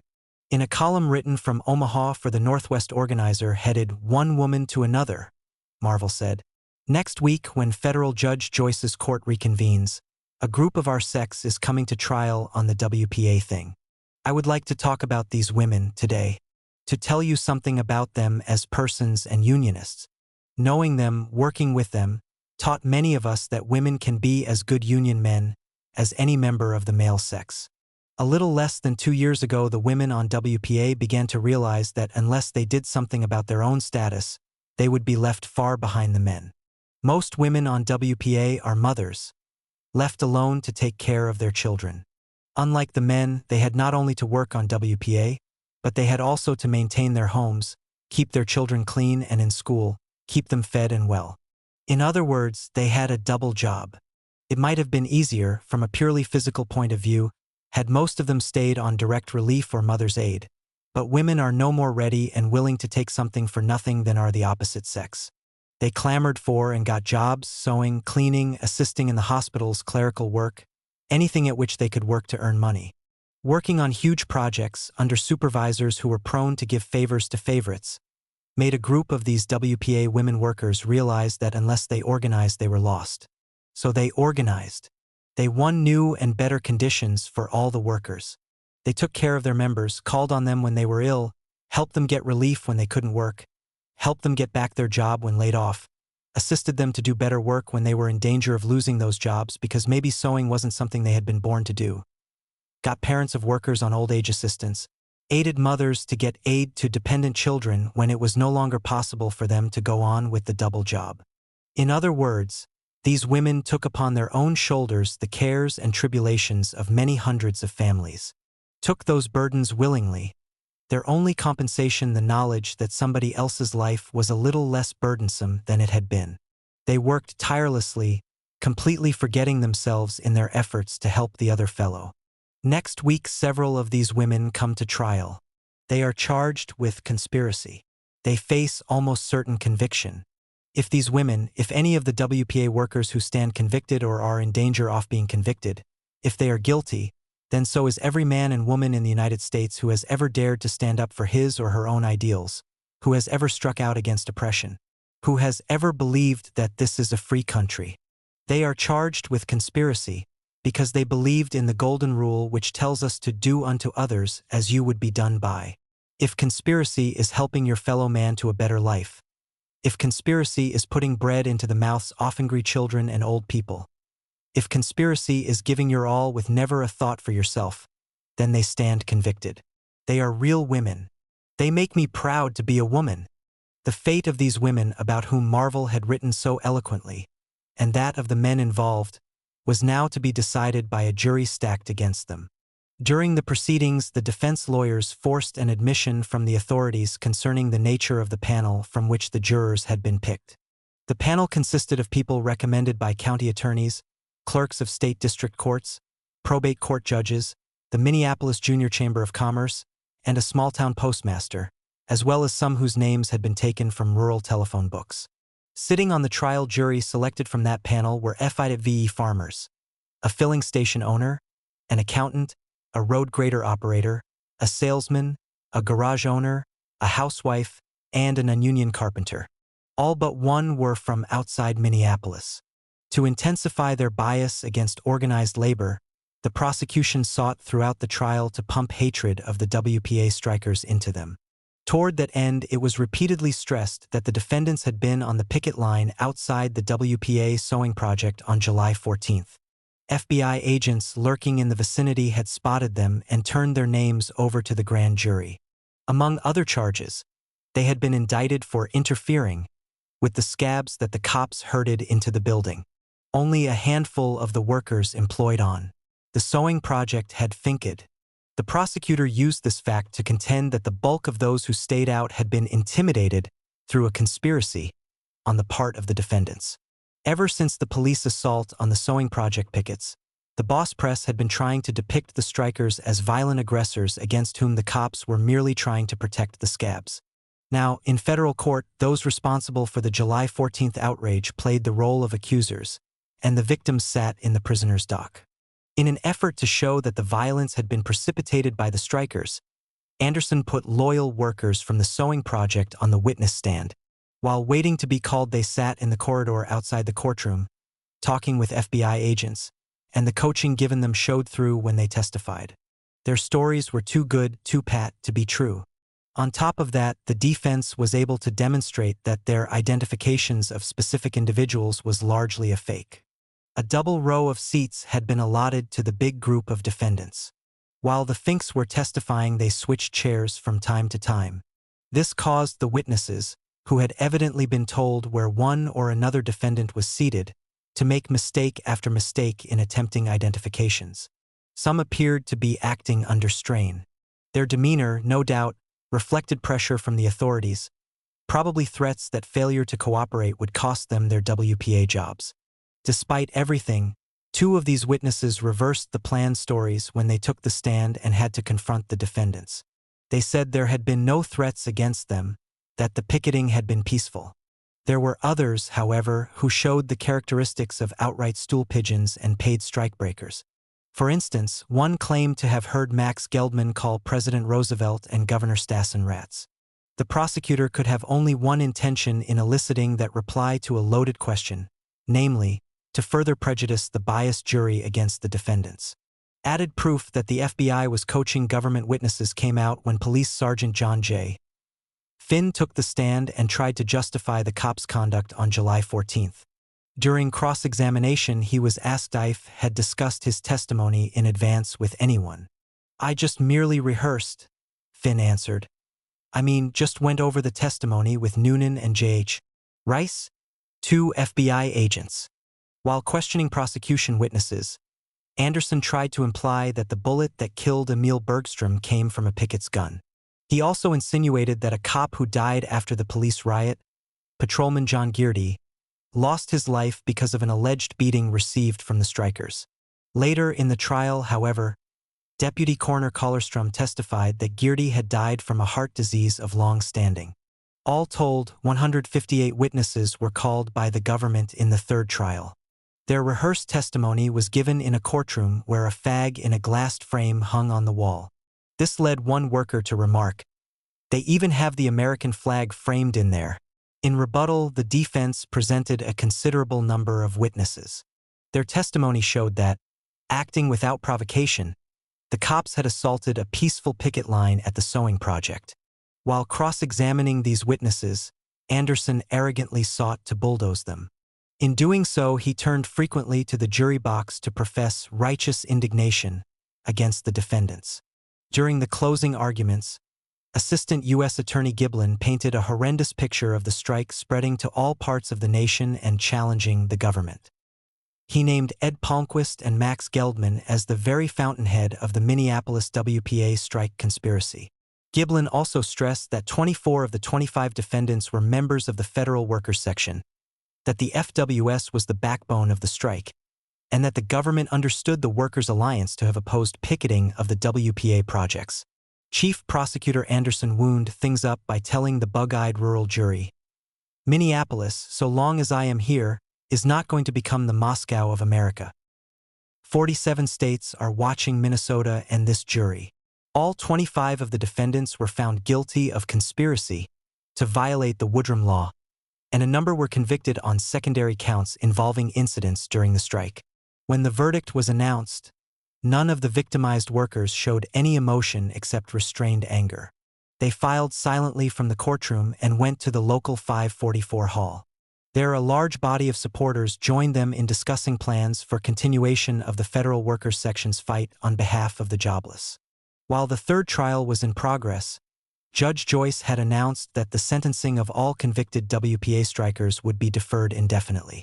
His action was accompanied by stories from informed sources that the White House was shaken by mounting labor criticism concerning the handling of the Minneapolis prosecutions.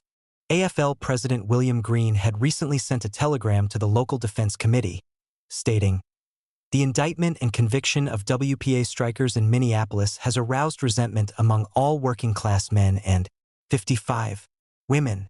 A letter had been received from IBT President Tobin in which he wrote, "Enclosed, please find my personal check for $5 for labor's dinner meeting honoring WPA strike defendants.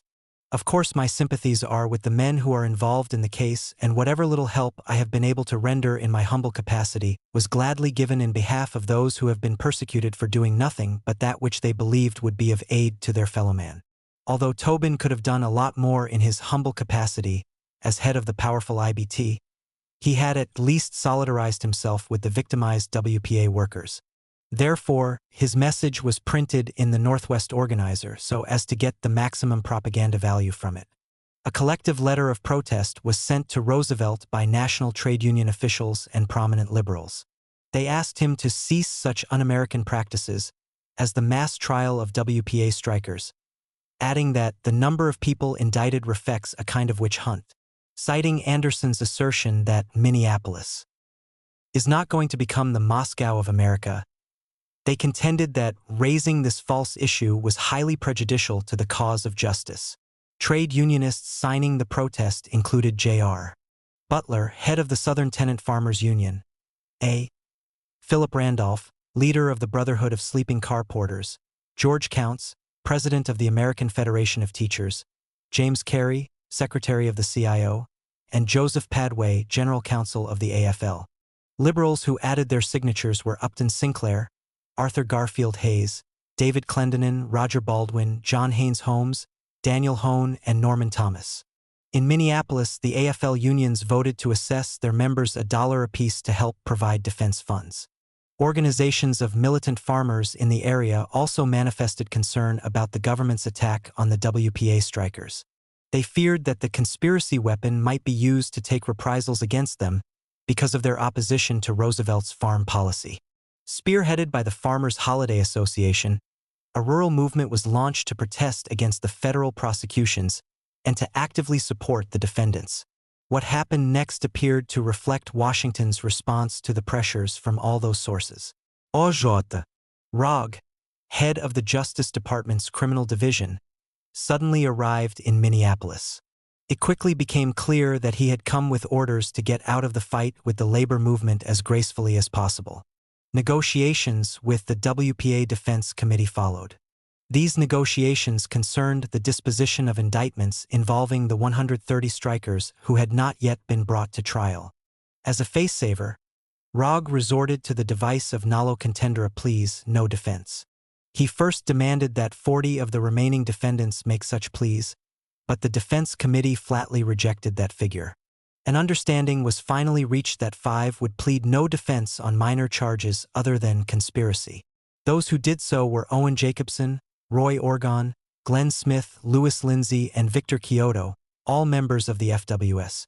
The indictments against the last 125 workers were then quashed. Upon completion of the negotiations, Rogge appeared in Judge Joyce's court, where he stated, "The Department of Justice feels that the 32 most culpable persons have already been convicted. The President felt the duty of the WPA workers had been made clear. They have no right to conduct a strike." The fact that only 32 workers had been involved in 33 convictions, as Rogge's statement indicated, reflected yet another aspect of the government's savagery. Leslie Wachter, a federal workers' section steward, had been tried and convicted on various counts in both the first and third trials. After the head of the Justice Department's criminal division had appeared in court, Judge Joyce proceeded to sentence all the strikers who had been found guilty. He prefaced his action with a speech about self-seeking leaders with ulterior motives, and referred to the strikers as dupes. On that note, he ordered that all but 3 of the men convicted in the trials be jailed for various terms, as follows: a year and a day Ed Palmquist, Max Geldman, and Leslie Wachter; 7 months Charles Grider; 6 months William Riley, Victor Nicholas, and George Totino; 4 months Milton McLean; 90 days Eddie Alberts, Frank Stevens, Floyd Hurley, Myron Phillips, and Richard Connell; 60 days Ralph Core; 30 days Charles Connors. Short sentences given to the other 3, Ben Palmer, Oscar Schoenfeld, and Carl Pemble, were suspended and they were put on probation. Those who had pleaded nolo contendere, Roy Orgon, Louis Lindsay, Victor Chiodo, Glenn Smith, and Owen Jacobson, got probationary terms of 12 to 18 months. Only one of the women convicted, Minnie Cohn, was ordered jailed. Judge Joyce branded Cohn a ringleader and gave her a 45-day sentence. There were 17 counts in the indictment against her. This alone showed that she was indeed a fighter, as Max Geldman remembered Cohn. Here again is an example of worker heroism during the class struggle. Minnie was no talker. I vaguely recall her attendance at meetings of the sewing project workers. She was not even a steward, but once the struggle broke out, she was a whole army of wrath. Minnie was amongst the first on the picket line, she and a number of others. Believe me, they were a formidable troop. They planted themselves at the entrance of the building, forming a determined picket line. Since the majority of the workers at this project were female, Minnie and her squad developed a unique tactic to keep scabs from entering the building. As they were being escorted by the cops, the squad would rush in and virtually tear the clothes off the scabs. It was quite a sight, the strikebreakers naked amidst the jeers of the pickets. I really don't know much about Minnie's background. I can only tell you that she never faltered, took the trials in stride, served her time, and came out as rebellious and defiant as when she went in. The remaining 13 women, who had been found guilty, were given from 1 year to 18 months on probation. They were Bertha Gates, Pearl Richards, Marie Morgan, Harriet Munson, Ida Dunlap, Lois Viennes, Sigrid Asunma, Myrtle Squarcello, Margaret Schoenfeld, Dorothy Green, Anna Wisdom, Stella Ross, and Nellie Walbridge. Obviously enough, the government feared that to actually imprison most of the women, as was being done with the men, would precipitate a new wave of protests from the labor movement. For similar reasons, the Justice Department also seemed to have proposed that those incarcerated receive relatively light sentences. But Judge Joyce didn't appear too pleased with those tactics. In carrying them out, he referred to the strikers as cruel and heartless, as ruthless and cowardly. If any who had been put on probation violated the terms, he sternly warned, they would promptly be thrown in jail. During the trials, the prosecution appeared to have deliberately padded the court record with extraneous matter so that an appeal to the higher courts would be almost prohibitive to the defense. Not only would the necessary printed transcripts of the trials be very costly, but there would also have to be an extensive outlay for appeal bonds. In addition, the national trade union bureaucrats couldn't be relied upon to provide significant financial help. Funds to meet the heavy costs would have to be raised mainly within the Minneapolis movement, and there was no real chance of that. For those reasons, the defense did not appeal the convictions, which meant that workers given jail terms had to begin serving their time at once. 12 were sent to the federal prison at Sandstone, Minnesota: Richard Connell, Myron Phillips, Eddie Alberts, Floyd Hurley, Frank Stevens, Milton McLean, Will Lyon Riley, George Totino, Charles Grider, Leslie Wachter, Ed Palmquist, and Max Geldman. 3 Minnie Cohn, Charles Connors, and Ralph Corr, were put in the Minneapolis workhouse. Victor Nicholas, at the time of the WPA strike, was on parole from a Minnesota penal institution in St. Cloud, where he had been serving a sentence having nothing to do with the strike. Due to the new conviction in federal court, however, he first had to serve the rest of his Minnesota jail term before he could begin putting in the time imposed by Judge Joyce. As the 16 strikers were being imprisoned, a demand was raised by the WPA Defense Committee that they be granted a presidential pardon. Support was soon obtained from several prominent trade union leaders, including Randolph, Counts, and Butler, all signers of the above-mentioned collective letter protesting the prosecutions, and Joseph Schlossberg, secretary of the Amalgamated Clothing Workers. With that added impetus, the campaign grew steadily. Demands for a pardon flooded into the White House from officials of national unions, both AFL and CIO, from central labor bodies in various cities, and from a goodly number of local unions. Roosevelt refused to act, however, and the WPA workers he had railroaded to jail stayed there until their time was served. Looking back on the experience after 35 years, Max Geldman remarked, "The 1939 WPA strike was the culmination of mass protest and anger at a system that robbed the unemployed of the dignity of workers engaged in productive labor. Not only were they alienated from such products as were turned out like factory workers, they were completely alienated from the work process itself. Then came the mass layoff notices, which sent them back to the worst miseries of direct relief. There were spontaneous reactions. Workers threw down their shovels and manifested their anger everywhere. Was it a strike? No production was stopped, since make work was involved. It was a political act, a demonstration of burning resentment against the government. It was a mass outburst such as makes revolutions possible, only it didn't involve workers engaged in actual capitalist production. Nationally, the jobless workers were weakly organized and their leadership was even weaker. Minneapolis became the center of the struggle. There the unemployed were well organized, as were the trade unions which backed them. But it was just in one city, and if it's not possible to build socialism in one country, it's much less possible to do so in one city. Roosevelt knew this as well as we did. With the cry, "You can't strike against the government," he came down on us with all the federal power, acting in collaboration with state and city repressive forces. I can't say we won the 1939 WPA strike, but we gave a good account of ourselves and left a bright chapter in the history of American class struggles. The economic crisis is solved. Despite strong labor opposition, Roosevelt had stubbornly continued to phase out the federal relief program. In doing so, he was simply carrying out the wishes of the ruling class, of which he was a loyal representative and a faithful servant. The capitalists were developing a need for cannon fodder and for cheap labor in the war industries. They wanted to drive the unemployed off public relief, to starve, to scratch for industrial jobs at cut-rate wages, or to go into the military forces. In compliance with those aims, the federal administration persisted in whittling away at the WPA rolls. During the protest strike, it had gone ahead with the layoffs at an average national rate of 2,500 daily. The Minnesota figures reflected the general consequences. In that state, where there were some 66,000 WPA jobs in the fall of 1938, the rolls had been cut to around 31,000 by August 1939. This had happened, moreover, at a time when vast numbers were still unemployed. It was a situation in which, as the American Association of Social Workers pointed out, the WPA cuts are not justified on the basis of disappearing need. What is more, the bulk of the workers who were dropped under the 18-month clause in the Woodrum Law were kept off for good. Within the first 6 months after the law was passed, about 750,000 had been laid off across the country under that clause.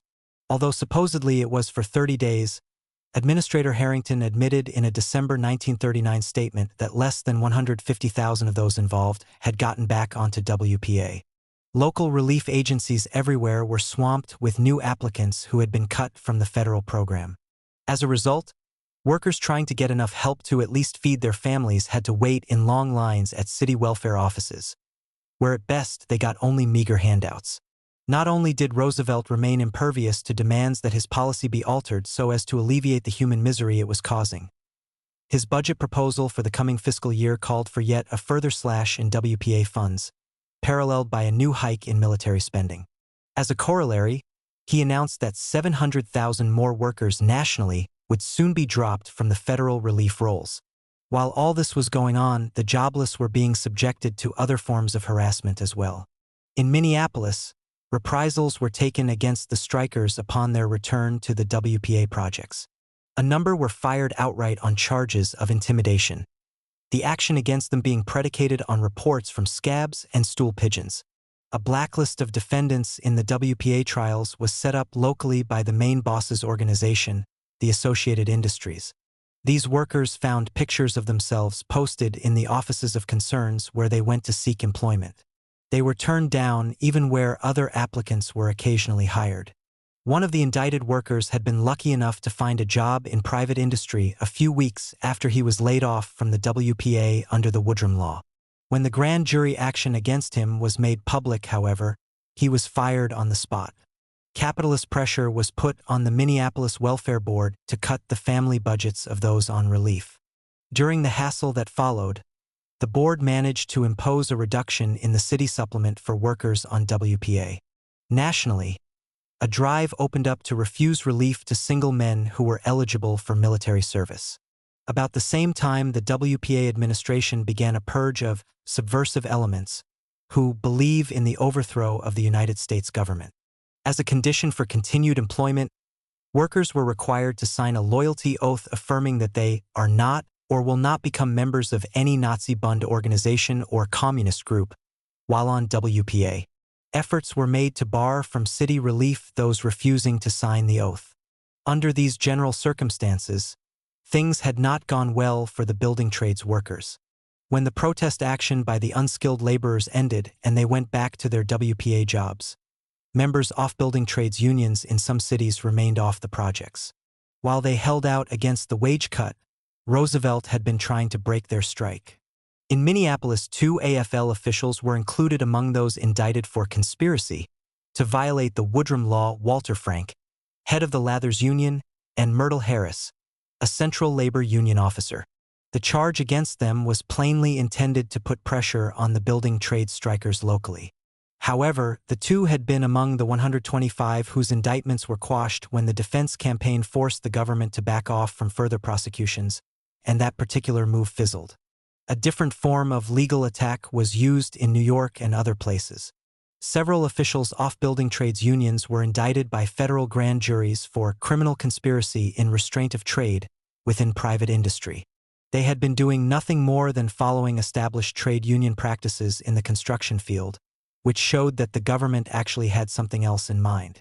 Its real aim was to demonstrate what could happen to these union officials if they didn't cease their interference with the carrying out of Roosevelt's policies in the WPA sphere. That intention was evidenced in the U.S. Attorney General's failure to make any real effort to secure convictions on the restraint of trade charges. Faced with this several-sided governmental assault, the whole trade union movement should have united in defense of the victims. All-out support should have been given to the indicted building trades officials, to the Teamster organizers framed up in Sioux City, Iowa, and to the unskilled workers railroaded in the Minneapolis WPA trials. It was necessary, moreover, to raise the defense campaign to a political plane in the form of an open confrontation with Roosevelt. There was a vital need to explain the link between the president's anti-labor policies and his preparations for war. In that way, the workers would have been helped to grasp the real score about the demagogue in the White House. They would have begun to see the need for a complete break with the Democratic Party and for the launching of an independent Labor Party, based on the trade unions. The whole class struggle could have been raised to a higher, more effective level as the workers were mobilized in mass opposition to both the domestic and foreign policies of the capitalist government. Nothing of the kind was done, however, because the class collaborationist mentality of the bureaucrats sitting on top of the trade unions made it impossible for them to give effective leadership. In the fight of the building trades workers for union wages on WPA, official labor action was confined pretty much to a call for repeal of the Woodrum Law. Proved to be a futile course. All that resulted was the granting of a few minor concessions, largely about secondary matters, on federal construction projects here and there. The attempt to establish a union scale on WPA was destined to peter out when the whole program was scuttled a bit later. Renake work, scab wages, and all. Due to the default in national trade union leadership, the militants in Minneapolis found themselves caught in an increasingly difficult bind. Not only had the WPA layoffs been made to stick, but life on the projects was being made tougher than ever, as was shown by the firings for alleged intimidation and the demand that loyalty oaths be signed. Clearly, the federal workers section could no longer block such anti-labor moves, which showed the extent to which it had been weakened by the legal attack and the jailings. But the government hadn't succeeded in crushing the organization. In a broad sense, a sort of standoff had developed. Although liquidation of the WPA could now be continued without serious interference, the FWS was still able to take meaningful action on various job grievances. It retained important trade union support. Project supervisors were well aware of the power generated through the campaign in defense of the strikers who had been hauled into federal court. Resentment over the legal assault was also smoldering on the projects. This made the authorities fear that another eruption might develop if they cracked down too hard. Thanks to those combined factors, the federal workers section was soon able to launch a new organization drive. It caused a stir on the projects and produced a significant number of new members. Yet the gains could only be transitory, for the WPA labor force was dwindling rapidly. By mid-1941, relatively few remained on the rolls of the make-work projects, and those who did were about to lose their jobs in wholesale lots.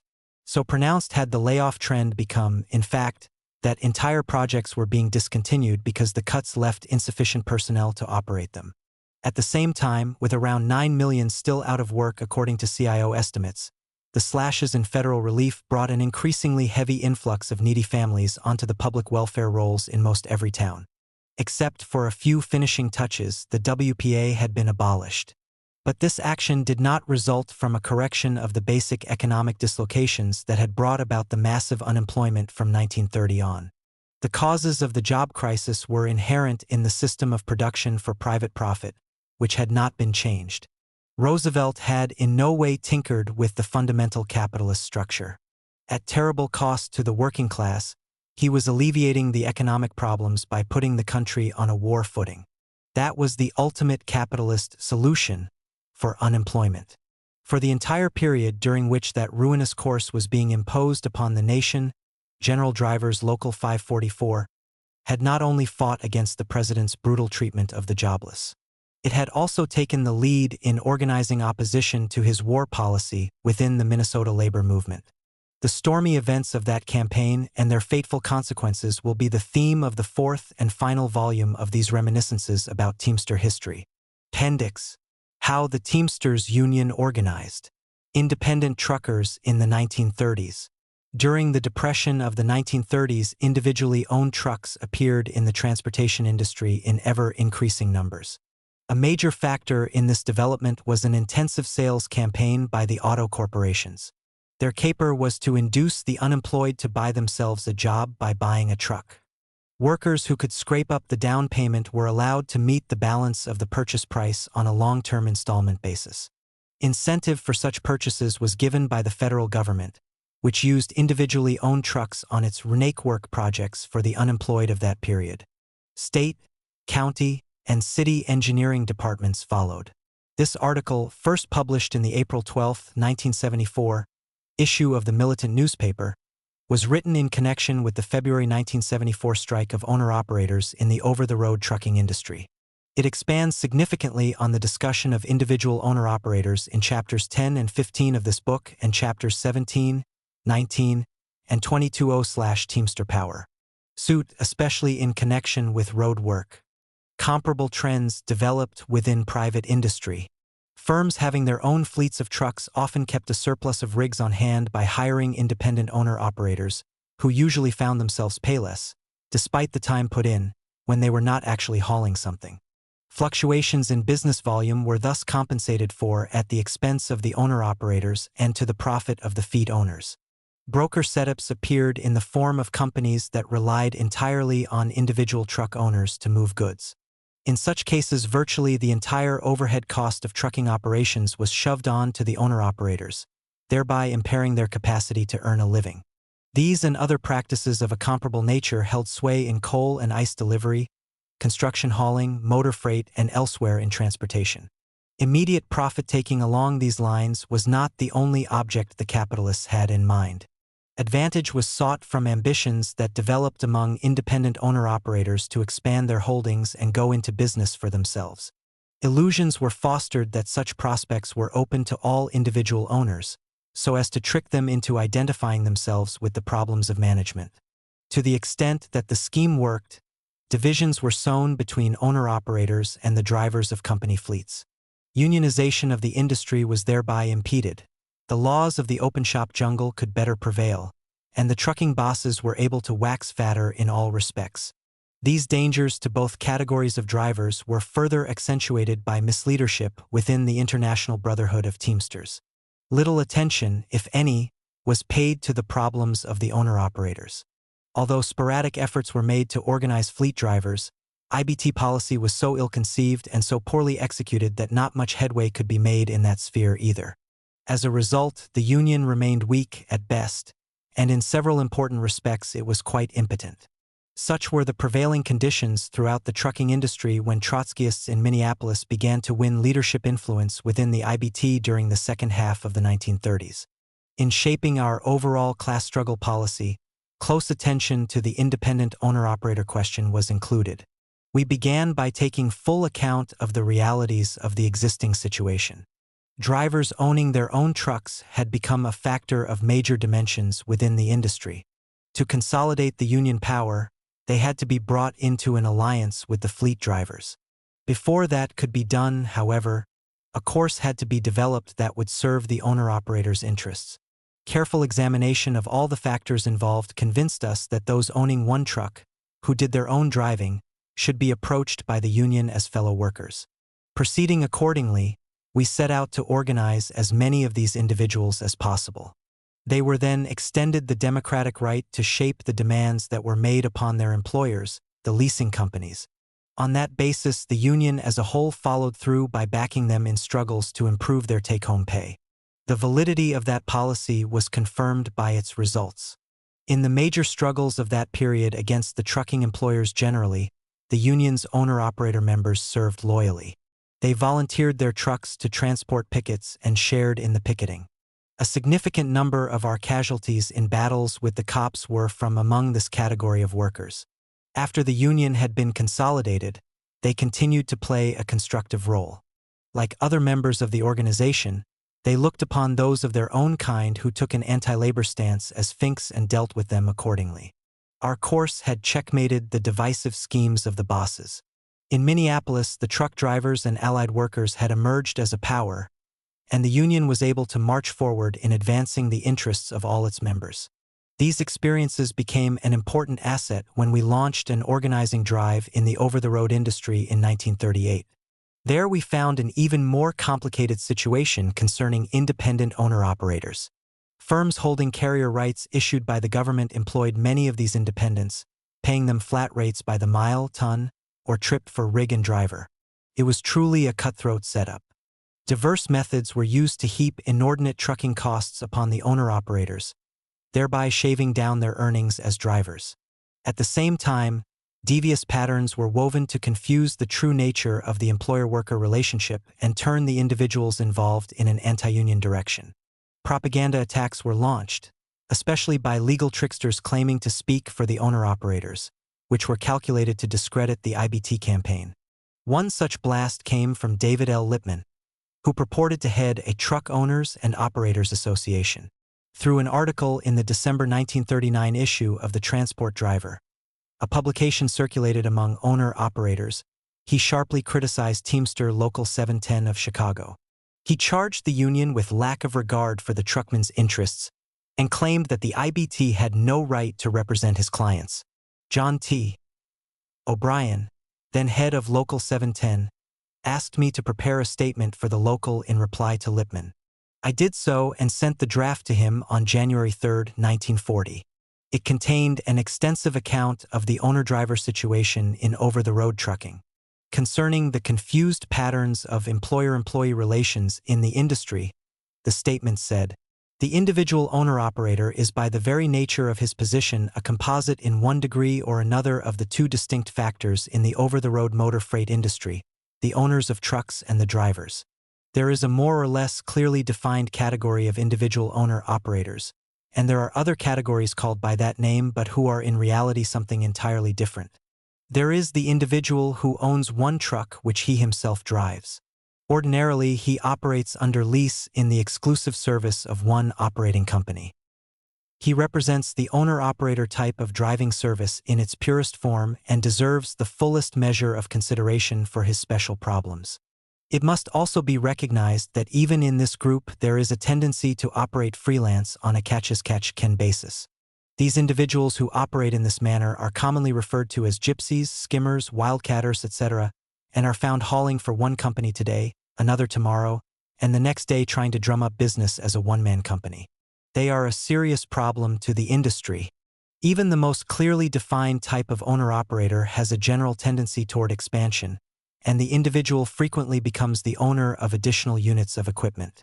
During this gradual process of accumulation, he will first acquire one or two more pieces of equipment and will employ men to drive these while he continues as a driver of one of these units. As he continues to accumulate units, he hires more and more men. This process transforms him into a combination owner-driver-employer. Finally, he acquires enough equipment and hires enough men, so that he must devote all or nearly all of his personal time to the problems of the management of his operations. He then is no longer in any sense a driver and is transformed into the status of an owner of trucks and an employer of men who does business with an operating company as a small fleet owner who hauls by subcontract under a lease system.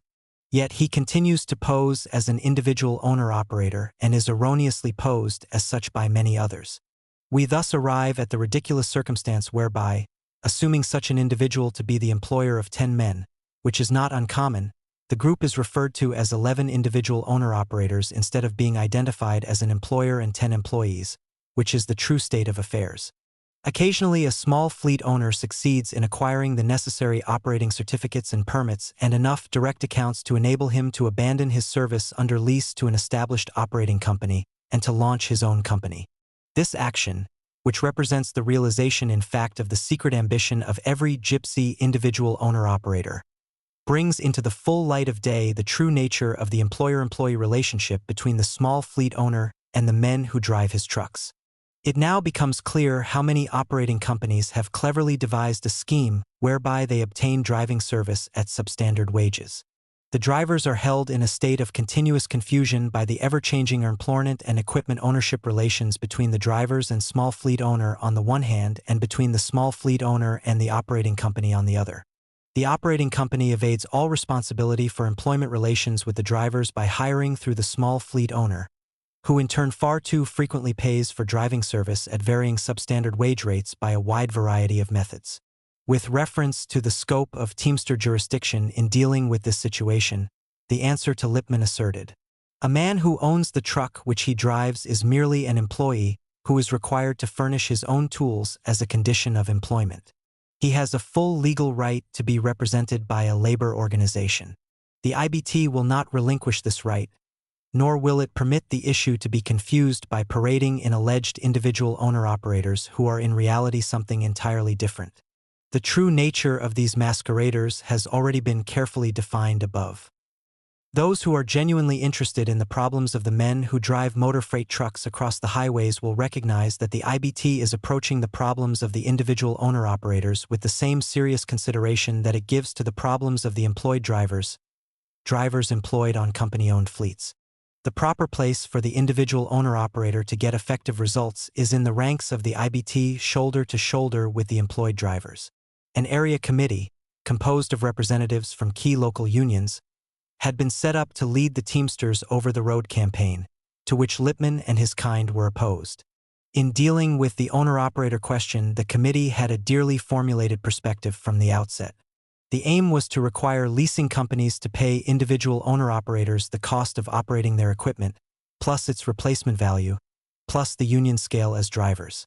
It will be noted that the union was concerned only with the cost of operating the equipment, not with helping to secure any profit from the operation. If we had supported any notion of earning a profit on the vehicle itself, impetus would have been given to the petty bourgeois aspirations inherent in the ownership of trucking equipment. Our aim was the opposite. We approached the equipment as expensive tools the individual owner-operators, had been required to provide in order to get jobs as drivers. This served our objective, which was to make the leasing companies pay for the use of those tools, as though they were the owners. That would reduce their advantage down to having the owner drivers buy the equipment initially, and there wouldn't be much percentage for the operating companies in such an arrangement. To the extent that we could succeed in that course, the trend toward an increase in the use of owner-operated rigs could be reversed, and a healthier situation could be established with trucking firms again using their own fleets, operated by drivers paid on a regular wage basis. In striving toward that goal, we were aided by gains registered in securing higher wages and better conditions for fleet drivers. Those accomplishments were noted by the owner-operators, many of whom began to realize that they, too, would be better off as fleet drivers. As matters stood, however, they needed immediate help to secure the cost of operation of their equipment. In the rebuttal of Lippmann's allegations, union policy on this matter was described as follows. Payment for equipment service has been computed in a wide variety of forms, consistently to the benefit of the operating company and to the detriment of the owner-operator. Whatever the declared rate may have been, an elaborate system of deductions made the real earnings something considerably less. Almost all of the hazards of the road, including cargo damage and equipment layovers, not to mention personal layover expense, were transferred by the operating company onto the shoulders of the owner-operator. Fake charges for spotting, backup, inspection, etc., further reduced his income until the owner-operator received very little actual compensation in the form of earnings which could be taken home to meet the household expenses. The IBT has again, in this case, sought to attack the problem at the root. Equipment service must now be paid for the full mileage operated, and there can be no deductions by the operating company for any reason whatsoever. A statement of legitimate charges may be presented to the owner-operator. However, if they are not legitimate, he protests in advance of payment and is no longer in the position of trying to get money refunded which was improperly withheld from his pay. The operating company is now required to provide insurance, certificates, permits, travel orders out of state, vehicle tax, bridge tolls, etc., and to pay any legal charges involved if these are not properly provided. The owner-operator has been freed from the gouging methods of those companies which made compulsory the purchase of gasoline, oil, tires, repairs, etc., through a company agency, with an unearned profit extracted by the company at the expense of a further reduction in the owner-operator's earnings. Apart from the cost of equipment operation, the union required that individual owner-drivers enjoy the same wages and conditions as all other drivers. These earnings had to be paid separately from money received for rental of equipment. This made it harder for the leasing companies to cheat the individual owner-operators. A passage in the reply to Lippmann outlined the union's approach. The International Brotherhood of Teamsters has sought through the new area over-the-road contract to correct this condition by placing employment responsibility where it rightfully belongs, on the shoulders of the operating company, which is now held responsible for the driver's wages, social security tax, compensation insurance, etc., regardless of whether he is employed by the operating company or through a small fleet owner. Not least in importance in the general problem is the driver who is given a paper title to the truck by the operating company, usually on a deferred payment plan, and is then paid as an individual owner-operator, not as a legitimate business relationship, but as a subterfuge to escape the payment of the union wage scale. Thus, we find that while there are men who drive as actual individual owner-operators and who have a real employment problem, there are other categories incorrectly referred to as owner-operators who vary in different shades, from the truck driver who is being cheated out of his just compensation by the subterfuge of a fake truck sale, to the individual who is in reality a small fleet owner and an employer. If we intend to be logical, we must begin by recognizing that the first problem for the individual owner-operator is to identify the malpractices committed in his name by the operating companies and then join hands with the employed drivers for their mutual protection. As can be seen from this sketch of the earlier situation, progress was being made in shaping a viable policy toward independent owner-operators in over-the-road trucking. But the process was suddenly cut short when the Trotskyists were witch-hunted out of the IBT and its leadership in 1941. Since then, the Teamster bureaucracy has reversed the trends we had set into motion. Democratic procedures used by the union's area committee in the pre-1941 period have been replaced by dictatorial methods in the present-day IBT conferences. More concern is shown for the wishes of the employers than is manifested toward the needs of the workers. The problems of the fleet drivers are neglected in many respects. At the same time, there has been an increasingly pronounced growth of independent owner-operators, and the union officialdom has little inclination and even less ability to cope with the situation. As a result, the owner-operators are ceasing to look upon the IBT as the organization through which they can undertake to alleviate the difficulties now confronting them. Those who remain members of the union are tending to organize themselves into factions, which act independently of the Teamster bureaucrats and, to an increasing extent, in cooperation with non-union groups of owner-operators. Formations of this kind are springing up in various parts of the country. Cut loose as they are from trade union influence, factors that cause individual owner-operators to dream of becoming small fleet owners assume greater weight in the shaping of their policies. The negative aspects of that outlook impair the interests of all over-the-road drivers at a time when the union has become enfeebled because of bureaucratic misleadership. Under those circumstances, it becomes possible for the big trucking firms to mount a major attack on the IBT by maneuvering to intensify the hostility of owner-operators toward the organization. To the extent that they succeed in promoting such anti-union bias, every worker behind the wheel of a truck, owner-operators and fleet drivers alike, will be the ultimate victims. Only the bosses will be the gainers.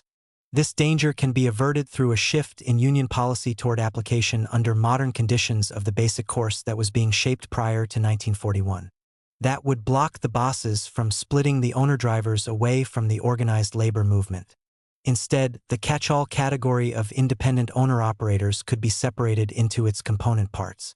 Individual owner-operators could be brought back into effective alliance with the drivers of company fleets. Small fleet owners, who masquerade under the designation owner-operators, could be sorted out and placed in the employer category where they belong. Class lines within the industry would again become much clearer, and the workers would be in a better position to fight collectively in defense of their mutual interests. There is an objective potential for such a turn in union policy that is manifested in diverse, confused form within the present opposition to the Teamster bureaucrats. What the situation now requires is the shaping of a course of action in support of the workers' just demands, aimed in the first instance at the bosses and their government.